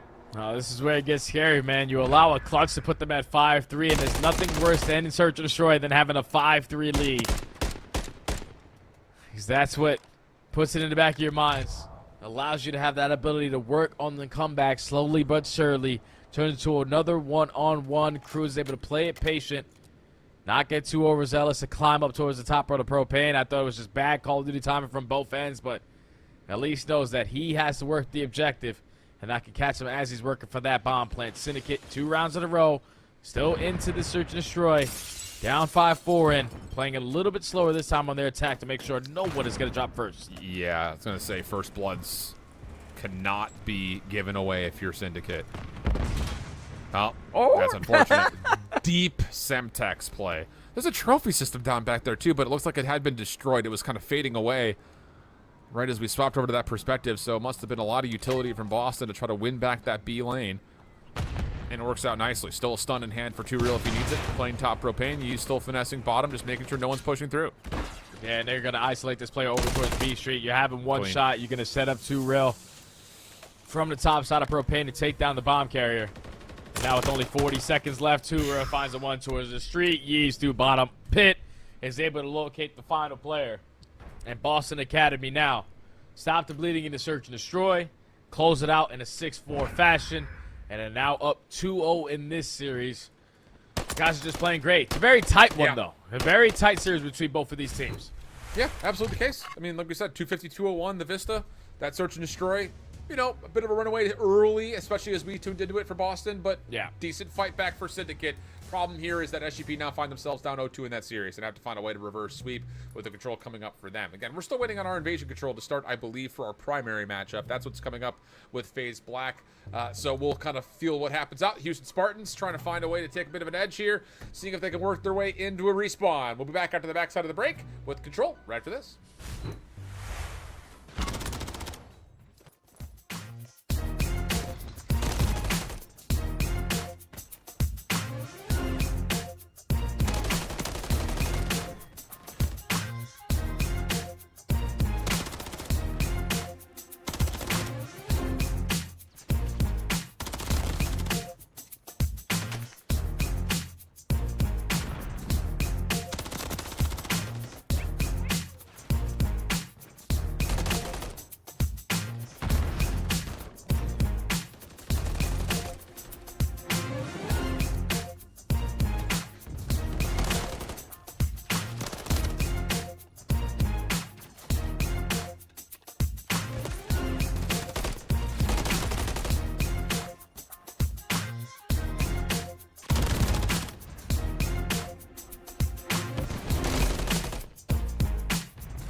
that, there, friends. Whoa, we are in it. Okay, I was about to say All we're right. going into an invasion control, but we're already kind of in the thick of it. Handful of seconds already have been depleted away, and the looks like the initial attempt for FaZe Black towards A comes up a bit empty. Follow up towards mid, also going to be tested here as the Houston Spartans are getting a leg up on their defense. Yeah, they're doing a good job of just maintaining a lot of mid-back control. Obviously, you shut that at A pressure, but just doing even better, focusing all now on FaZe Black, trying to overextend their way up through B. The stack isn't going to be there to try to at least take ground with the kills that they are getting at the same time, but first segment is going to be complete. Houston Spartans are only going to have at least one opportunity to break it, and with Brack finding that double, they might just have to play the setup over towards A. Oh, good elimination, though. Maybe gives a chance at a contest here. Just hard to say as the second tick of progress is about to be locked in, and Purge turns into him for a second. And yeah, that second tick does get locked, even though Glowfrosty clears everything out with the 3-piece. So now off spawn, FaZe Black have to kind of reestablish some control. And again, not a lot of time to do it. Under 30 seconds to play, and they have to be thinking they have to go B here. Yeah, and with only 24 seconds left, you're only going to have 2 segments on a map like Invasion. You know those segments play a big part, but just the setup right now from the Spartans is just way too difficult to even work your way or attempt to push over towards B. So you have to try to execute some kind of play over towards the A side, but it's crossfires galore set up from Houston Spartans. They have everything watched, every single angle covered, even cars are blowing up for free kills. That's exactly how you want to start it off for the Spartans. On defense, only allowing 2 segments to get away from you. Yeah, really good stuff. And again, that little pinch play from Glowfrosty. Sure, the first 2 may have been a bit free just based on the fact that he gets it from a pretty open pinch, but I think the large majority of that is the snap back over, winning over that B tank, and then taking that control just kind of eliminates the chance for FaZe with not a lot of time to push aggressively in towards that B zone. And like you said, the rotation back as well. Wiz getting into position to stop anything towards A. Absolutely picture perfect. So only 2 ticks get tallied. FaZe Black, not the start you want, and more importantly, Glowfrosty off of all that aforementioned spree finds himself 1 away from an early cruise missile. Yeah, and with FaZe Black only walking away with 2 segments, Houston Spartans are going to do anything frisky. They're going to go right to B and just get that one out the way, complete all 3, so they have the advantage. And then at the same time, Glowfrosty finding that kill through the middle of the map. He has a cruise missile in the back pocket. Great pop-up literally right there out of Bracken to turn and burn for the second kill. But it's still going to be the Spartans working up that progression over towards B. I don't know how he died so damn fast, but that first segment is done. Oh my god. I mean, that's next level. Little jump peek, not missing a shot for Purge. Spart, though, still up top at Broken. Able to keep Exceed at base. Second tick of progress being worked on just by Wiz for now. Brack, long flank. Spart gives it up at the exact wrong moment. And there is going to be a chance to isolate him, stop a second streak from being earned. Glowfrosty trying to force himself into the gunfight, and Dylan Rex will collect a couple. So the second tick of progress does not get locked in. Dylan Rex even going to go further beyond that to deplete it. And you've got Exceed trying to play forward for a spawn trap, and he's got a barrel of fish in front of him. Everyone lined up, and he at least takes 2 before eventually the Houston Spartans can find trades. And I just don't love the play call right there out of the Spartans. Like, you initially push over towards B so you can get all 3 segments done and extend this time pretty quickly. But when you're only allowing 1 player on the point, when you're giving FaZe Black all these different opportunities to now spam tags at the point or put themselves in a position to potentially contest you, that second segment finally is going to get complete. But yeah, Houston Spartans, we got to get this one out the way just for this round to be exactly where we want it to be. Nice shots are Brack up top, able to find one that takes the only player off the zone. Wow, those are clean shots, but Glowfrosty just a bit touch cleaner for it. So now the stack is in. 60 seconds tally. 19 plays 19. Exceed looking to make life miserable on the exit, finds one, and it actually stops this Houston response and rotation pretty convincingly. I mean, you still got 2 players on the old zone here. Houston just making sure they cross their T's, dot their I's before they move around the map, and a delayed nade from Wiz will confirm his own trade as Houston will regain mid-map control. Oh, but they're doing a great job at least finding a couple kills through the middle of the map. So if you are FaZe Black, more specifically Brack, you are put in a peculiar situation now because your positioning is already going to be known. They're trying to isolate him over towards the right street, but he's setting up his teammates for a couple freebies. His Exceed is able to work his way up to the left side, find one over towards SND. Should be able to come up behind a player in Wiz as well. So they're already doing a great job of reinforcing the numbers where they need to. But now the Houston Spartans, with those couple of kills, that's 3 dead. Everybody else wants FaZe Black. You got to cross across. Yeah, absolutely the case. Ooh, a couple of kills do come through, though. Tough gunfights on both sides, but FaZe Black coming up the victors for now. 12 plays 12, 30 seconds on the clock. Fire trying to get a bit of a chase. Purge here to take it. Pushes out, stun in, and Fire takes out Purge, winning back this cafe position. Exceed mid-map, tagged, but not fully dealt with until Glowfrosty can get into the mix. And there's a chance here. I mean, you've got 3 players in the middle of the map. Rex getting to take through the wall as Fire finds himself now on 3. Here comes the hit forward. Rex, the only thing really standing in its way, as there's going to be a player on the back from Spart. Rex does well to get it's Spart in the hard point, stopping the clock at 2.9. And the double stack is in as well, so they're at least going to be able to walk away with 1 segment here. And you will take that if you are the Spartans, but you also have players watching the cross, so you have to try to cross for free if you can. If your face black, 2 players are dropping. Dylan Rex is stunned off spawn. This might be it. Use the Spartans. They have iced up tremendously to walk away with this attacking round. That's insane. Oh my god, dude. I mean, legitimately, those are very tough gunfights. I think it obviously starts with Fire finding Purge at Cafe. The rest of the team is trying to work its way around through rugs, and they find success getting around the back of the defensive setup. And more importantly, not only do they find a couple of the key kills, it forces those defensive spawns to be in Narnia. So when Spart works his way in, he finds himself a little bit of vacancy and a bit of a buffer before he gets tested again. So huge ice from the Houston Spartans. Glowfrosty on 3. Spart gets those 2, and you've got to be kidding me. Well, I'm telling you right now, they're up 4 segments. They had a cruise missile in their back pocket. FaZe Black need to make up 4, or at least walk away with this attacking round if they want to even stand a chance. But you take that if you are the Spartans. You just walk away with an attacking round with only 10 seconds left. Smarty somehow, some way finds a double to work his way into the point, and then it was all wraps from there, man. Houston Spartans 100% should be walking away victorious at the end of that map. Yeah, man, it's looking really positive for him. So again, there'll be a reset over there. Jumping over to Boston Academy, who are finding themselves convincingly on top of Syndicate, who is just not back this series. Cammy, we jump on board with him for a double 16 and 13. And the offense for Boston is making moves not just through B. They also got Yeez making some motion over towards the A zone. Oh, momentum is heavily in favor of Boston because obviously they're up 2 in the series, but you can just tell by the scoreline they were the team early on in the attack. And when you're winning your first attack with no trophy systems or anything like that, SGP is starting to feel the pressure as the second segment is already going to be complete at B. We saw SGP put Lore in a headlock every single time they were on the defensive side. They only gave him 2 seconds, but now your back is completely against the wall. At least for 35 seconds, you can hold them in towards the back, but you're going to be forced to win 2 attacking rounds if you want to try to force at least a game 4. Well, time is starting to tick away here. Moment of recovery for Syndicate. Long range. I mean, why? Why are we taking that challenge? I don't know. Rival 9. Hello? I don't know how they do it in Spain. That was bad. That was bad for him. Yeez with a double, making a triple, and that will be enough to get a stack over towards the B zone. There's also, again, 1 player continually for Boston, keeping their focus on towards A. Syndicate doing nicely to clean things up, though. Extra 60 gets tallied, and Boston do hold the life lead, at least marginally so. Gunzy chased down.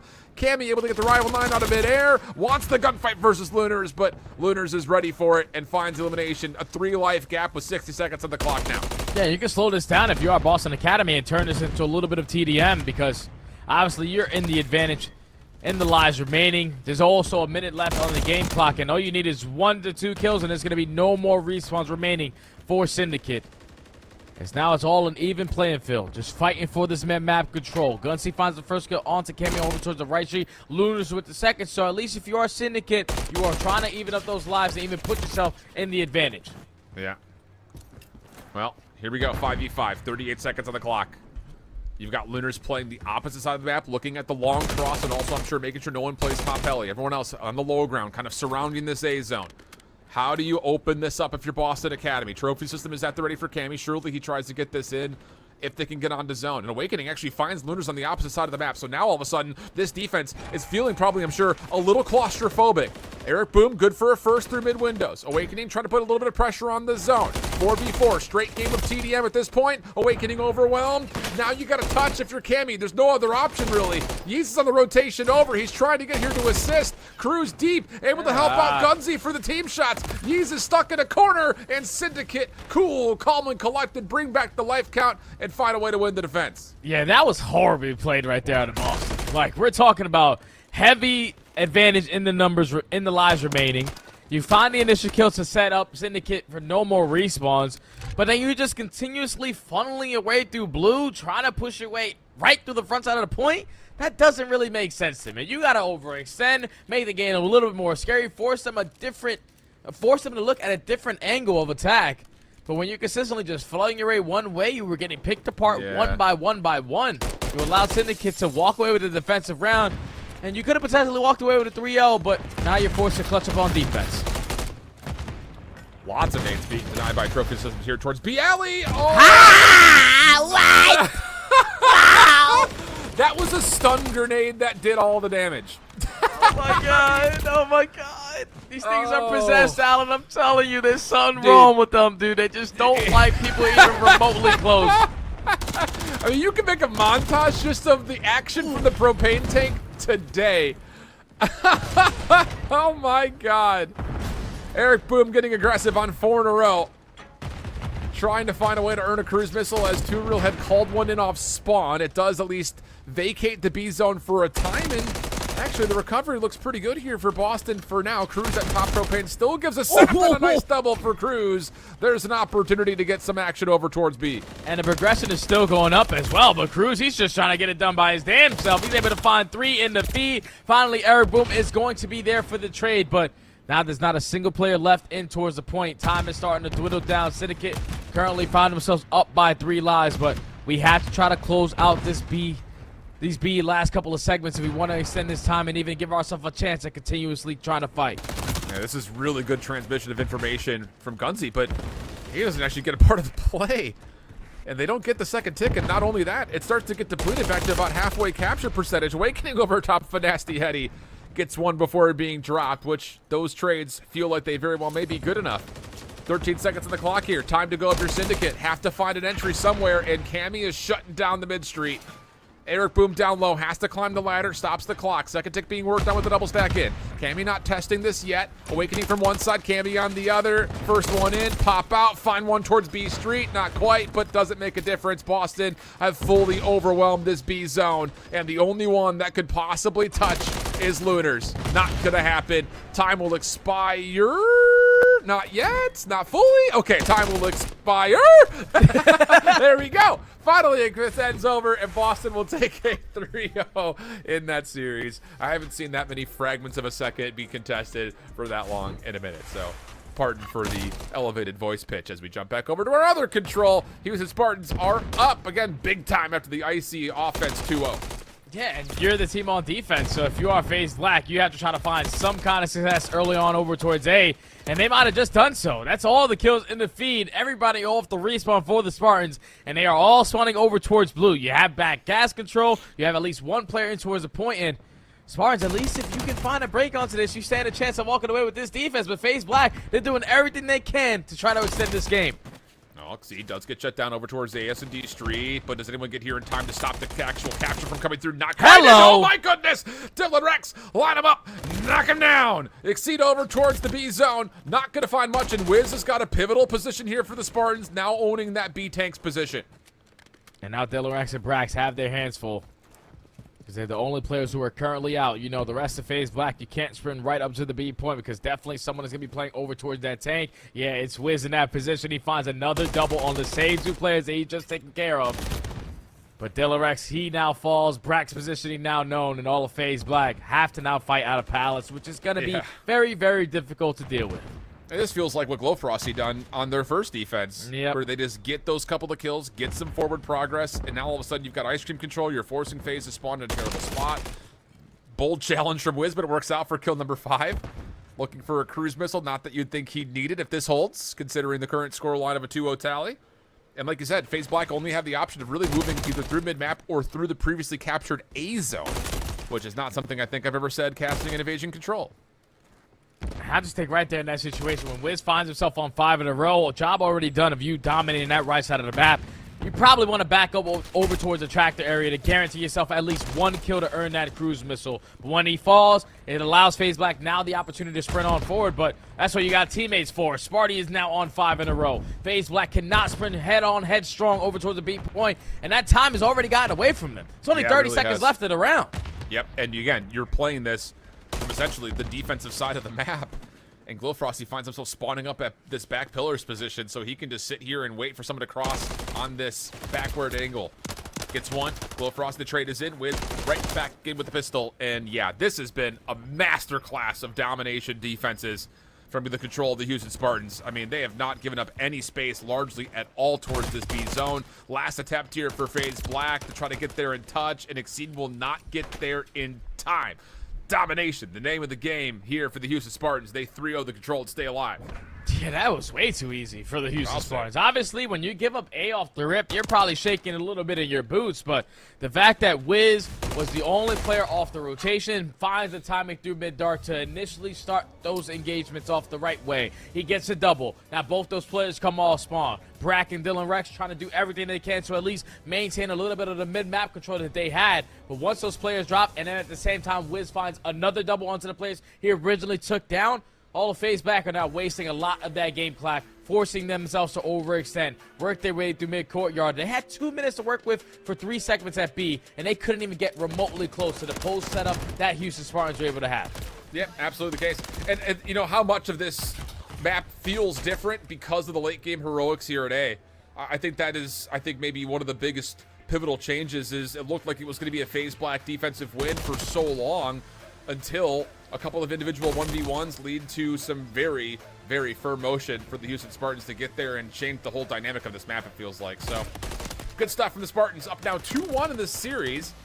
And, well, as we look at the map pool, a Rio Hardpoint. I'm telling you, I could not be happier about our map pool right now in Hardpoint. We have gotten some fast-paced, aggressive maps. It feels right. I feel like I'm at home again, watching these 250 to 200 pluses constantly, especially here in Challengers. It feels good, man, because we don't got any invasion hardpoint anymore, where a couple of these hills are just simply non-playable. Like, your mid P4 courtyard, I'm so happy as hell. I don't have to see that anymore. And then even maps like Skid Row, where we had a bunch of unbreakable hills. Like, get them out of here. Every single hill so far with all these new maps is going to be contested all the way to the very end. Everyone has a response, and with the addition of these new maps, the year is just going to continuously get better. And as we go into the map number 4, Rio's been in for quite some time, but we know what this map is all about.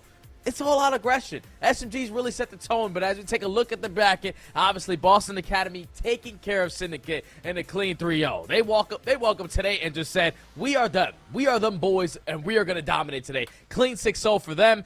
Obviously, in the losers bracket side, Syndicate, they probably weren't expecting themselves to be up in that matchup versus Orglis, but we're still waiting for one more squad in the losers side. We're going to figure out who that is between FaZe Black and Houston Spartans, where the Spartans are just one map away from moving on to that winners finals. Could be huge for them. I mean, especially, again, after what we saw was a tight Orglis game, or tight Orglis team, rather, in lower round 1. You kind of look at the scoreline and say, from recency bias, like, wow, FaZe Clan Black must be shooting tonight. Yeah. But Houston Spartans clutch up in the search really nicely. And, of course, the control very one-sided. And you got to keep in mind, as you know, we look at total prizing, there is a lot of money on the line here. And only having 3 series of the Elite this year, it also does massively to finding success on days like today, and especially next week when we get into the deeper parts of this playoffs, because you don't have as many opportunities to really kind of show what you got, let alone earn a little bit of money to make sure that you're at least staying financially stable as you try to make your path towards the pro scene. Yeah, so you could get a big chunk of change, obviously, the deeper you get into the elites, but I think most importantly it's about those points, because obviously we know we got majors left and right. We got Toronto right around the corner. For a bunch of these teams who got eliminated early on, at least you put yourself in a great position to have a high seed going into that tournament. So it might not have been your best performance here, but you have a couple weeks to perfect your craft and be better at the live event. Yeah, and I think in particular, talk about those points, the first thing that comes to mind is, like, Spit Demons have to be thrilled with how they've been able to play to this point, coming out of their group strongly. But, like, that's a squad that really does kind of need those points to really boost themselves up the ladder, like you said, moving in towards Toronto, where that seeding is ever so crucial. So we'll see kind of how things unfold. Of course, they still have to play. That'll be next week, I believe. But, hey, we're still waiting on this matchup to get into map number 4. So it will be Rio for map number 4. Don't go too far. We've got one more Hardpoint and maybe another map 5 before we finish the evening. Be right back after this.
Welcome back as we head into Rio Hardpoint map number 4. The Houston Spartans looking to, well, have a hotter start to their hardpoint than they did in the first map. FaZe Black dominant in the first handful of rotations, but since that point, the search and destroy and the control has gone the way of the Spartans, and the opening first blood will also be tallied in that lovely shade of red. And this is where I'm expecting Purge. You know, he's had a lot of reps with that SMG. You have to even perform on this map alongside Exceed.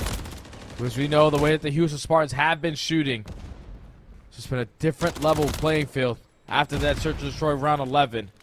But your backs are against the wall. You're able to reinforce the break in towards top P1. Great shots from back to at least locate one player, but fire there for the double is going to allow Houston Spartans to potentially walk away with this final 20. And they're the team on the preferred side for the spawns, at least over towards the next. Just got to get past Purge, though. Easier said than done, especially with the assistance from Exceed trying to come through and get a read on where the Spartans rotation is starting to manifest. And that will be absolute perfect isolation around the back. And look at Purge. He is stepping in, trying to get proactive. 1-for-1's not terrible. Keep your eye on Rex behind this. He is going to chase this down. Or is he? Okay. Moment of trepidation right there, as maybe he didn't finish his food fully. But again, FaZe Black perfectly on the rotation, get the read, and now they've got Houston Spartans spawning exactly where they want them. Yeah, they got them trapped in towards the back. Brack is just filling himself. AR, SMG, does that matter? This guy's lining them up left and right. Dylan with another double. But now he's the only player here. Houston Spartans trying to at least soak up as much time as they possibly can, but FaZe Black with the numbers. Seems like there's like 8 people on the map with how fast that they are playing over towards this P2. But with only 20 seconds left, FaZe Black just applying the pressure over towards the old hill. It's going to be freely off the rotation to next, but you see the positioning right there out of Purge. Him standing over towards bridge is going to gift that free spawn to fire. And now if you're fire, you just got to finesse to allow your teammates to at least spawn on you or get closer before you execute the break.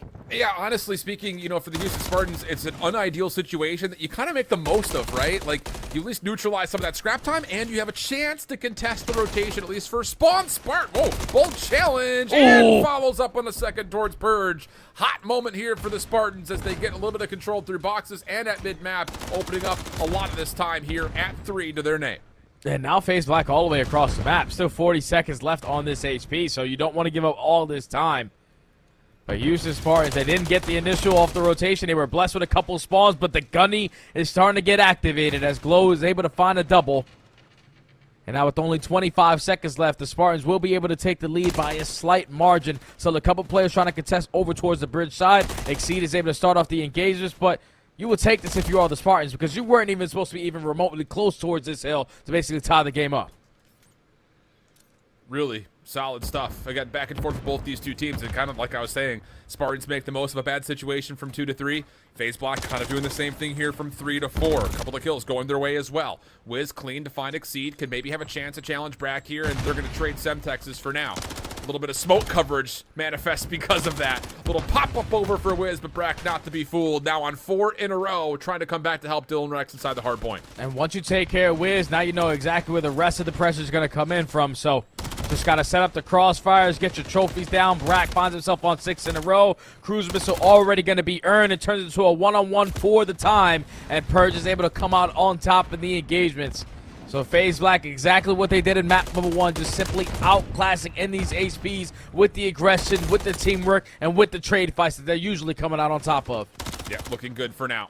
About double the score here for FaZe Black. Rotation over to Oh New. my What God. in the world? Looked like Purge should have been dead to rights, but somehow turns it into a second straight kill.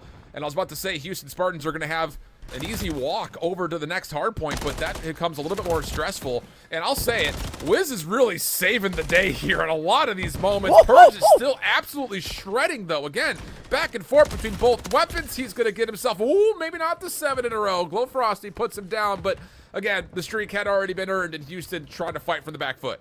And now you have two cruise missiles to work with. Brack already hitting a deep route to at least alleviate some of that pressure onto the point. He's able to find a double. Spots the player for the third towards top bridge. And if you are FaZe Black, and now you get the comms that they're going to be spawning right behind you. Brack just putting himself in position to consistently cut off as many as he possibly can while his teammates are soaking up that time. Oh, my God. Yeah, I mean, Brack is just on one, 17 and 5. I mean, everyone is just absolutely positive right now for FaZe Black.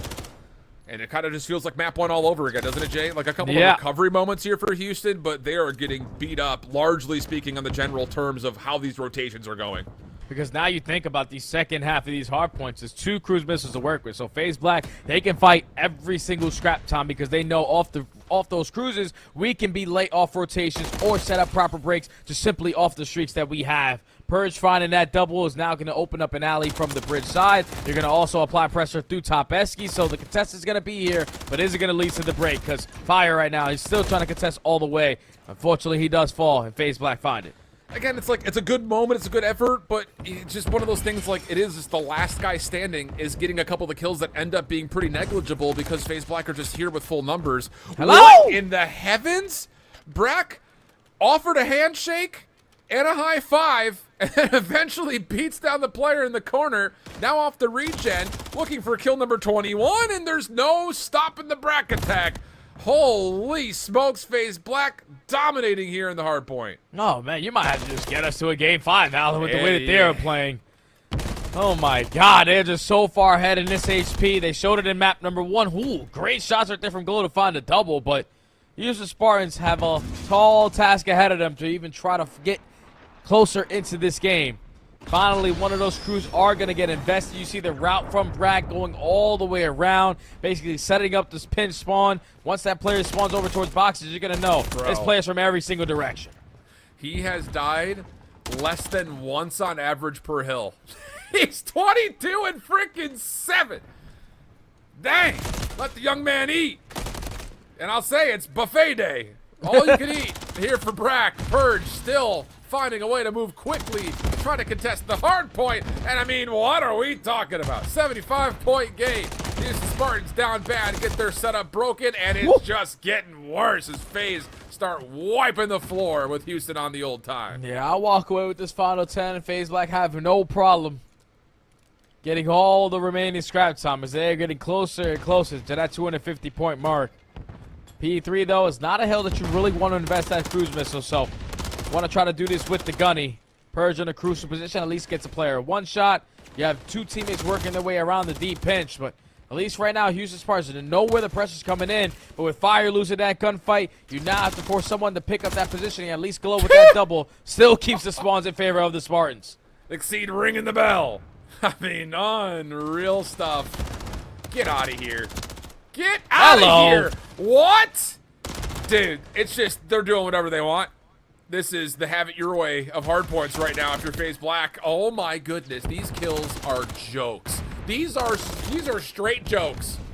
And the thing about it is, as dominant as some of these kills have been, Houston's still hanging around. It's 135, 192. All it takes is one good rotation, and we could find ourselves in another photo finish. And it has to come quickly, too, because we're going into a P4 where FaZe Black obviously are going to be fully set up off the rotation, but they also have a cruise missile just in case it gets broken instantly.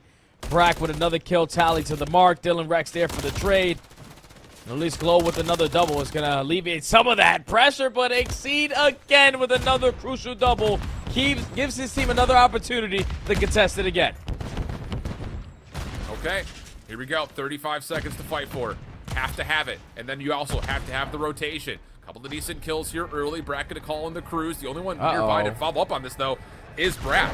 That's the only real issue. A little bit of a follow-up here from FaZe Black from the backside of this hit. But again, here comes the reinforcements from the Syndicate. You can start to feel it. Starting to happen a little bit here for Houston. 3 for 1 in the feed. Purge, you gonna give it a good old try? Sure seems that way. And, well, it's just down to a final 1v1, backside of the hard point. A little bit of scrap time earned, but Houston's going to have numbers on rotation. There's going to be an even battle on new. Oh, yeah, they have brought this one all the way back. You already got the 2 cruise missiles that get invested, and now you're winning their rotation over towards next. It felt like this map was just dominated by FaZe Black ever since everyone spawned in, but Houston Spartans slowly but surely keeping it scrappy at certain moments are still in this game. The break is going to be here for FaZe Black, but for how long? Because the Spartans have players who can pop a 2-piece at any given moment to lead to another break. Don't have to panic yet if you're Houston. Plenty of time to finesse here on this P5, and it's a pinstripe kill feed back and forth. Last one standing, though, is Exceed from FaZe Black. He'll jump in. Crucial time now being earned, but can't win the game here. So the Houston Spartans kind of have to fight the war on 2 fronts. No trophy system down. Exceed is getting absolutely everything thrown at him. I mean, nades, stuns, pitchforks, spoons, everything's thrown his direction. He finally gets off the timer, the kills, and the follow-up looking good for FaZe Black, plus the reinforcements. They'll get a little bit of the scrap, and Purge will be the first one over to P1.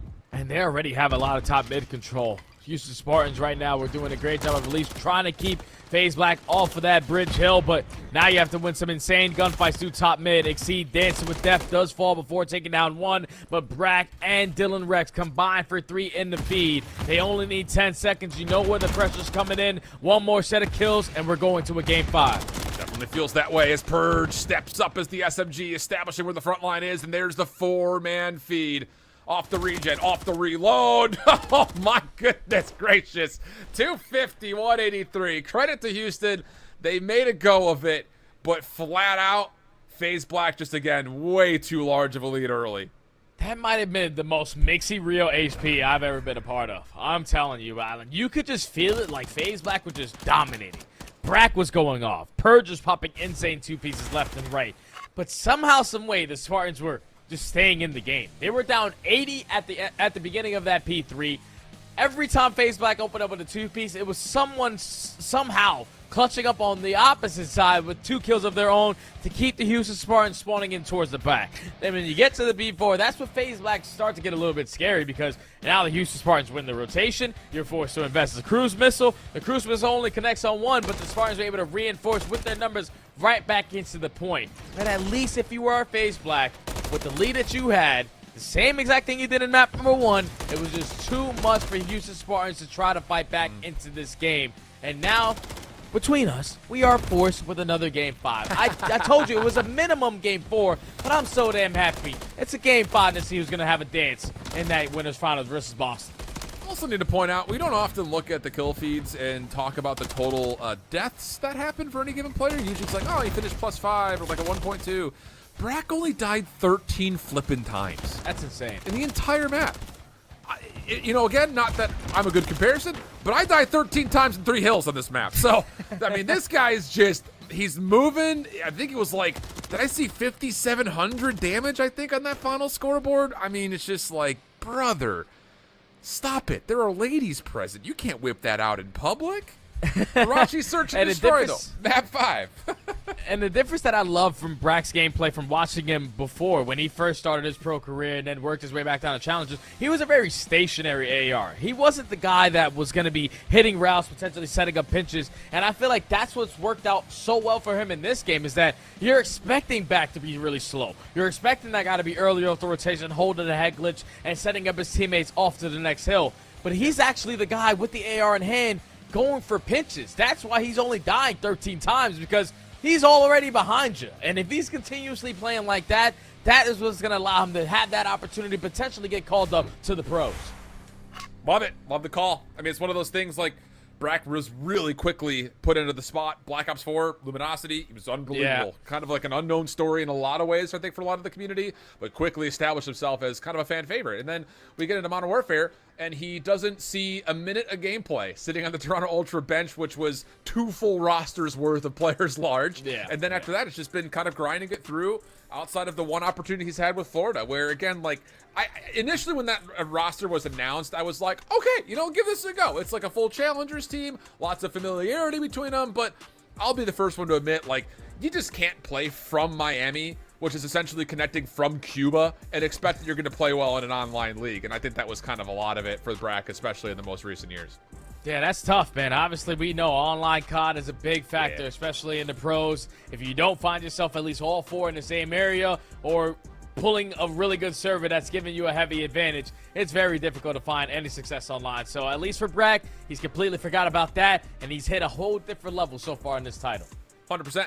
Always been there. Always finds a way to win. That's always been, I think, the biggest story, especially, you know, in a couple of years. Remember the Vanguard year was just like Brack was the only player left from a team that he had played with previously, put together a new roster, still found ways to win. So it's just, the guy's just different, man. He knows how to win. That's the biggest part about it. But enough about that. Let's start talking about map number 5, Karachi Search and Destroy. And I go back, and we got to give some praise to the Houston Spartans now, kind of do our due diligence on both sides of the fence, because talking about the 6-star search, yes, it went to round 11, but I feel like the Houston Spartans had a a better overall developed playbook that forced FaZe Black to make some tough decisions and some tough reads. And I'm curious to see if they're going to have the same strengths here on the Karachi Surge. The only thing that really scares me, though, is that Karachi's been in the game since the beginning of time. Like, 6-star was recently added, so whoever's getting more reps, probably playing some SND Money Ace late night, that's where you're able to perfect the new maps. But everyone should understand how to play Karachi, and the majority of that is going to fall down to the presence of the SMGs through the middle of the map and how much of a pacing they try to set.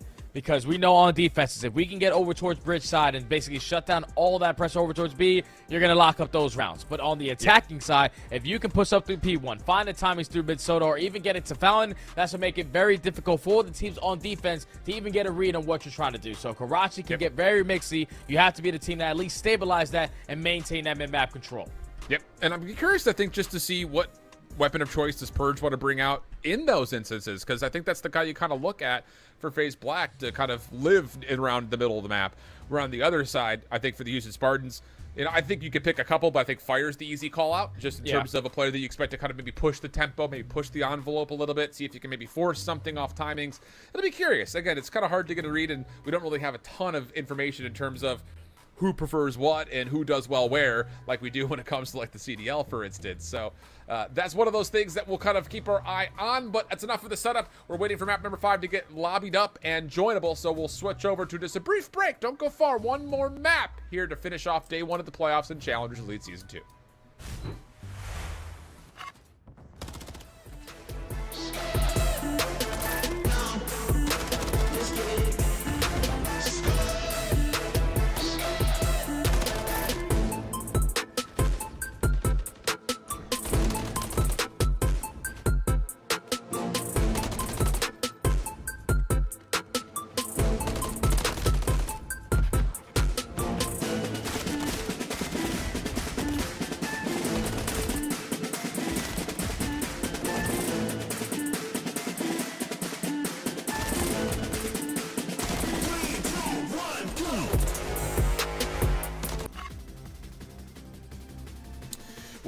Welcome back. Not much of a break. We didn't want to let you guys sit around and marinate and fester upon the anticipations of a map number 5, so we're giving it to you. We actually have no control over that. Just for what it's worth. The caster start the game is the best meme that's ever existed in esports. Here we go. Purge, I've talked about it. What weapon is he going to have? What does he want to do? It's an MCW to get barrel control with all the supporting nade focus for the offense over towards B. And oh my goodness, what is that read from Wiz? He had to have got a couple sound cues. His Purge did not have covert sneakers on, so gets the first blood onto Purge. You know, you put FaZe Black in the man disadvantage, but they already took in a lot of ground over towards this B bomb. You have top bridge control. You just have to try to at least find the timing to work out for this objective. But Houston Spartans, they know exactly where the pressure's coming in as that bomb is now going down. Well, and here's the thing is, I was going to say, as Purge dropped, Rex is taking a super long route to kind of reclaim this mid-map control. Tested, decent reads, but not quite able to finesse. Just flat out, too many Spartans to deal with.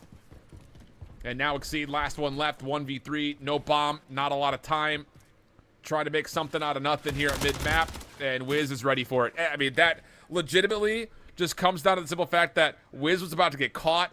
Here's the footsteps, surely, like you said, and just tucks himself behind a little door. Says, come and get me, buddy. Yeah, that's insane work right there out of Wiz. Finds a triple on the round. Like you said, the opening first blood onto Purge, but then even when FaZe Black thought that they were going to work that objective, Wiz was in the perfect scenario, perfect position to take him off of that site.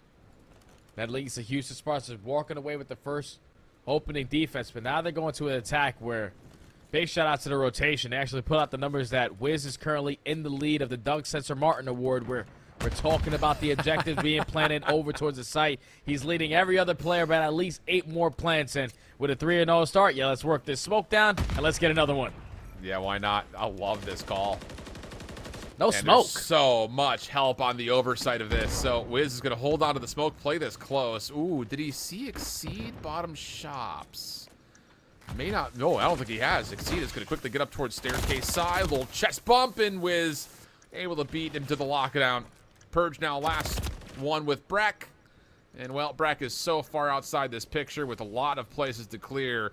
This is what I was really excited to see. The Houston Spartans putting on a search and destroy masterclass so far through 2. Yeah, with only 14 seconds left, Brack knows he doesn't stand a single chance winning this round.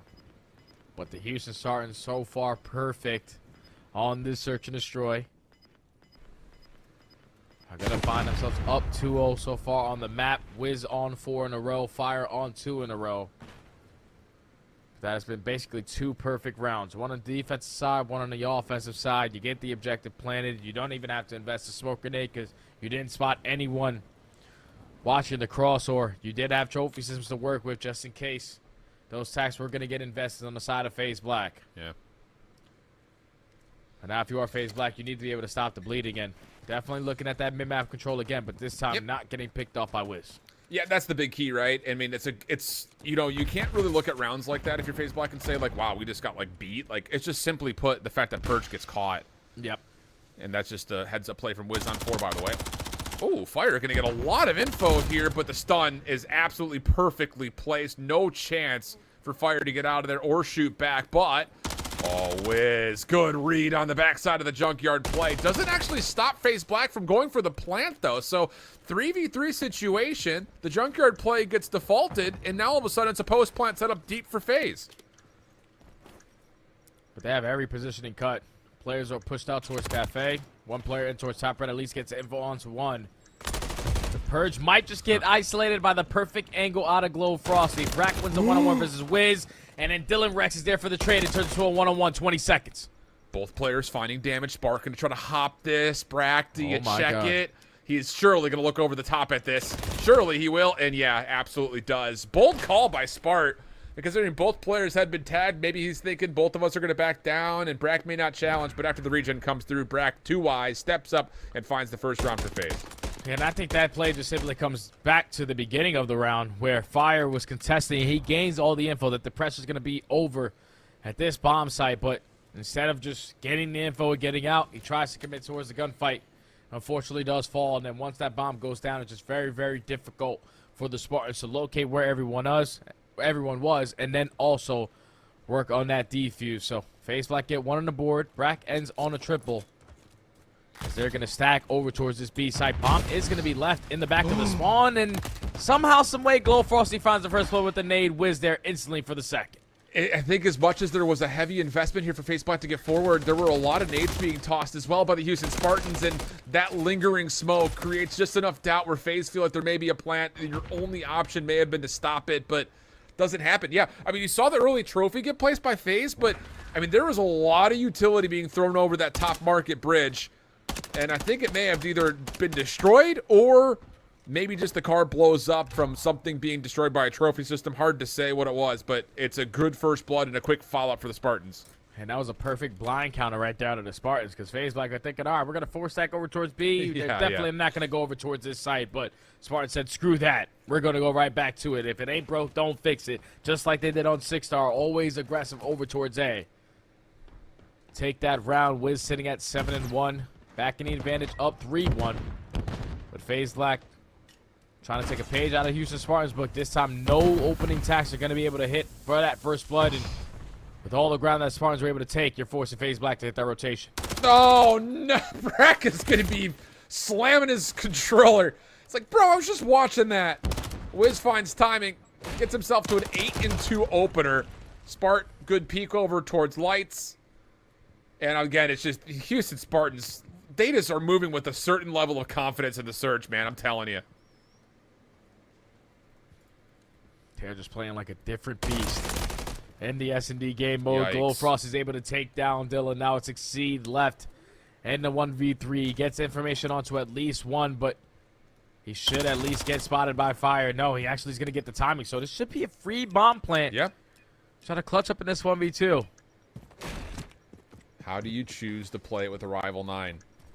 He's going to go the long way up and over towards top single.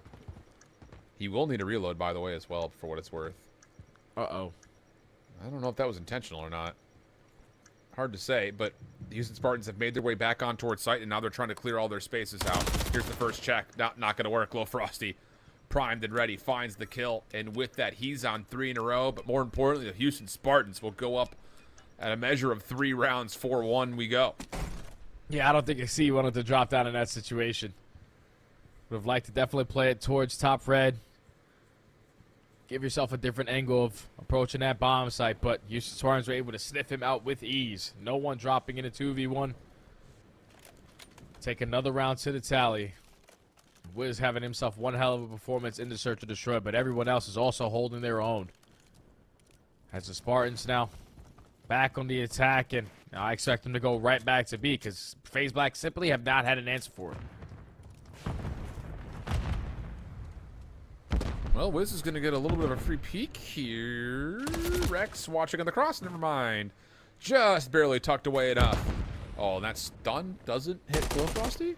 Okay. Looks like it bounced right into his lap, but Semtex will replace it, find the damage needed, and the Houston Spartans will be a little bit trapped here at market. FaZe Black fully aware of where this hit is starting to stage. Yeah, they're already sending 2 players already through the junkyard side, so Houston Spartans are going to be trapped over towards the chicken coop area. And Purge is taking a lot of ground, not slowing down, and hopefully he's able to find a kill, but no one is going to be sitting over towards top 3. That objective is starting to get planted, and Purge might be in a position to shut that one down. Yep, exactly the case. Okay, so decent read, decent response, and perfect is the name here in round number 6 for FaZe Black. A must-win round, by the way. Hesitated to say it there for a moment, but yeah, really clean.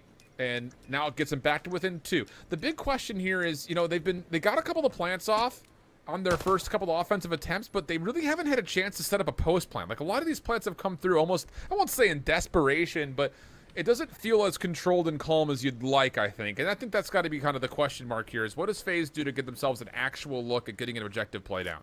I think you just have to spread the map and slow it down a little bit on your attacking rounds. Yeah, Like every single time on their defense, they're just getting super aggressive up through B. Once they're setting the tone on that side of the map, then they are starting to get a read on where you're applying that pressure over towards the opposing side.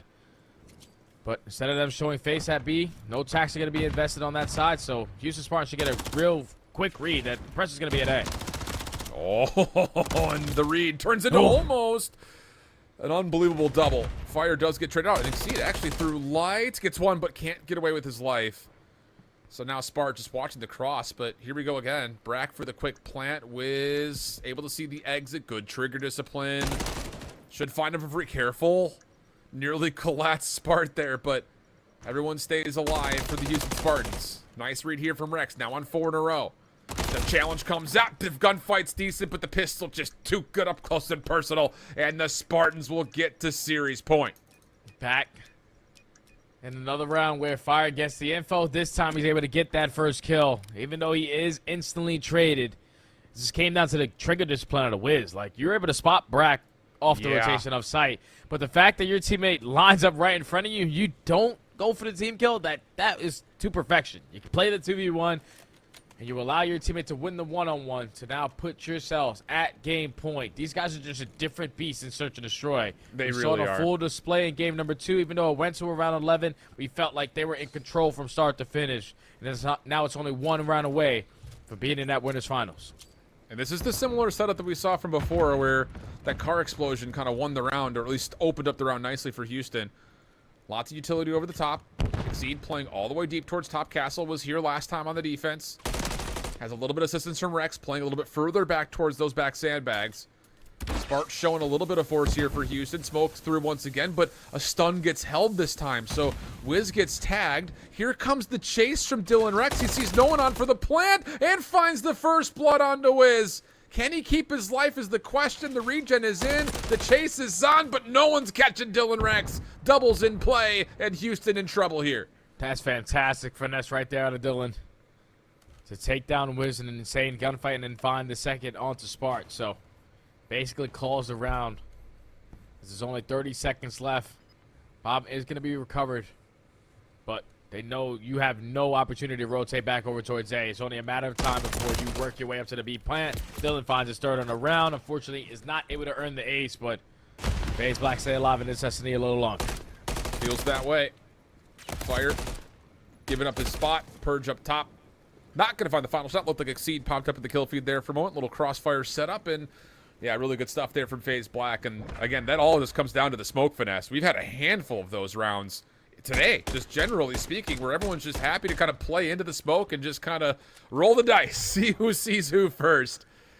And FaZe Black this time come out victorious with Dylan Rex, like you mentioned, getting 3 of the 4.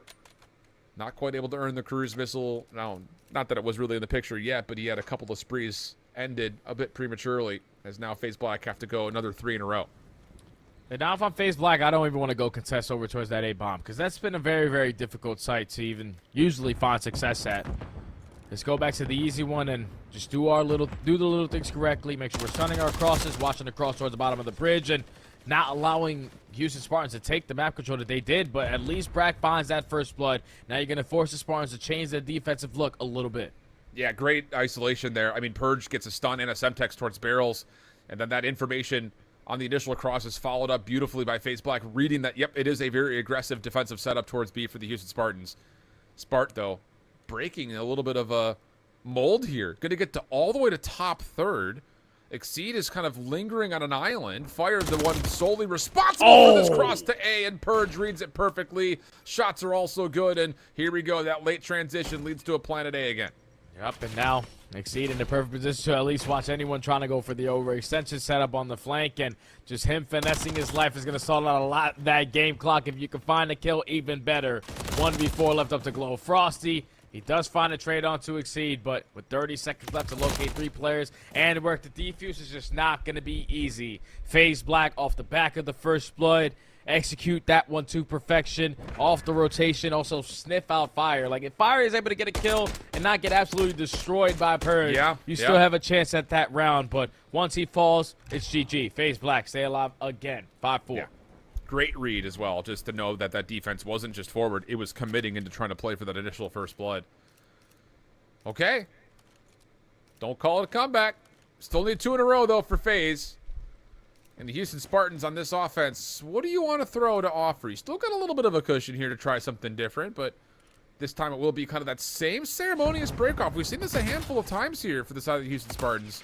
Lots of utility through mid-map, though, this time, as Fire gets to work, challenging Brack just a touch. Glow Frosty will keep his attention at mid as well.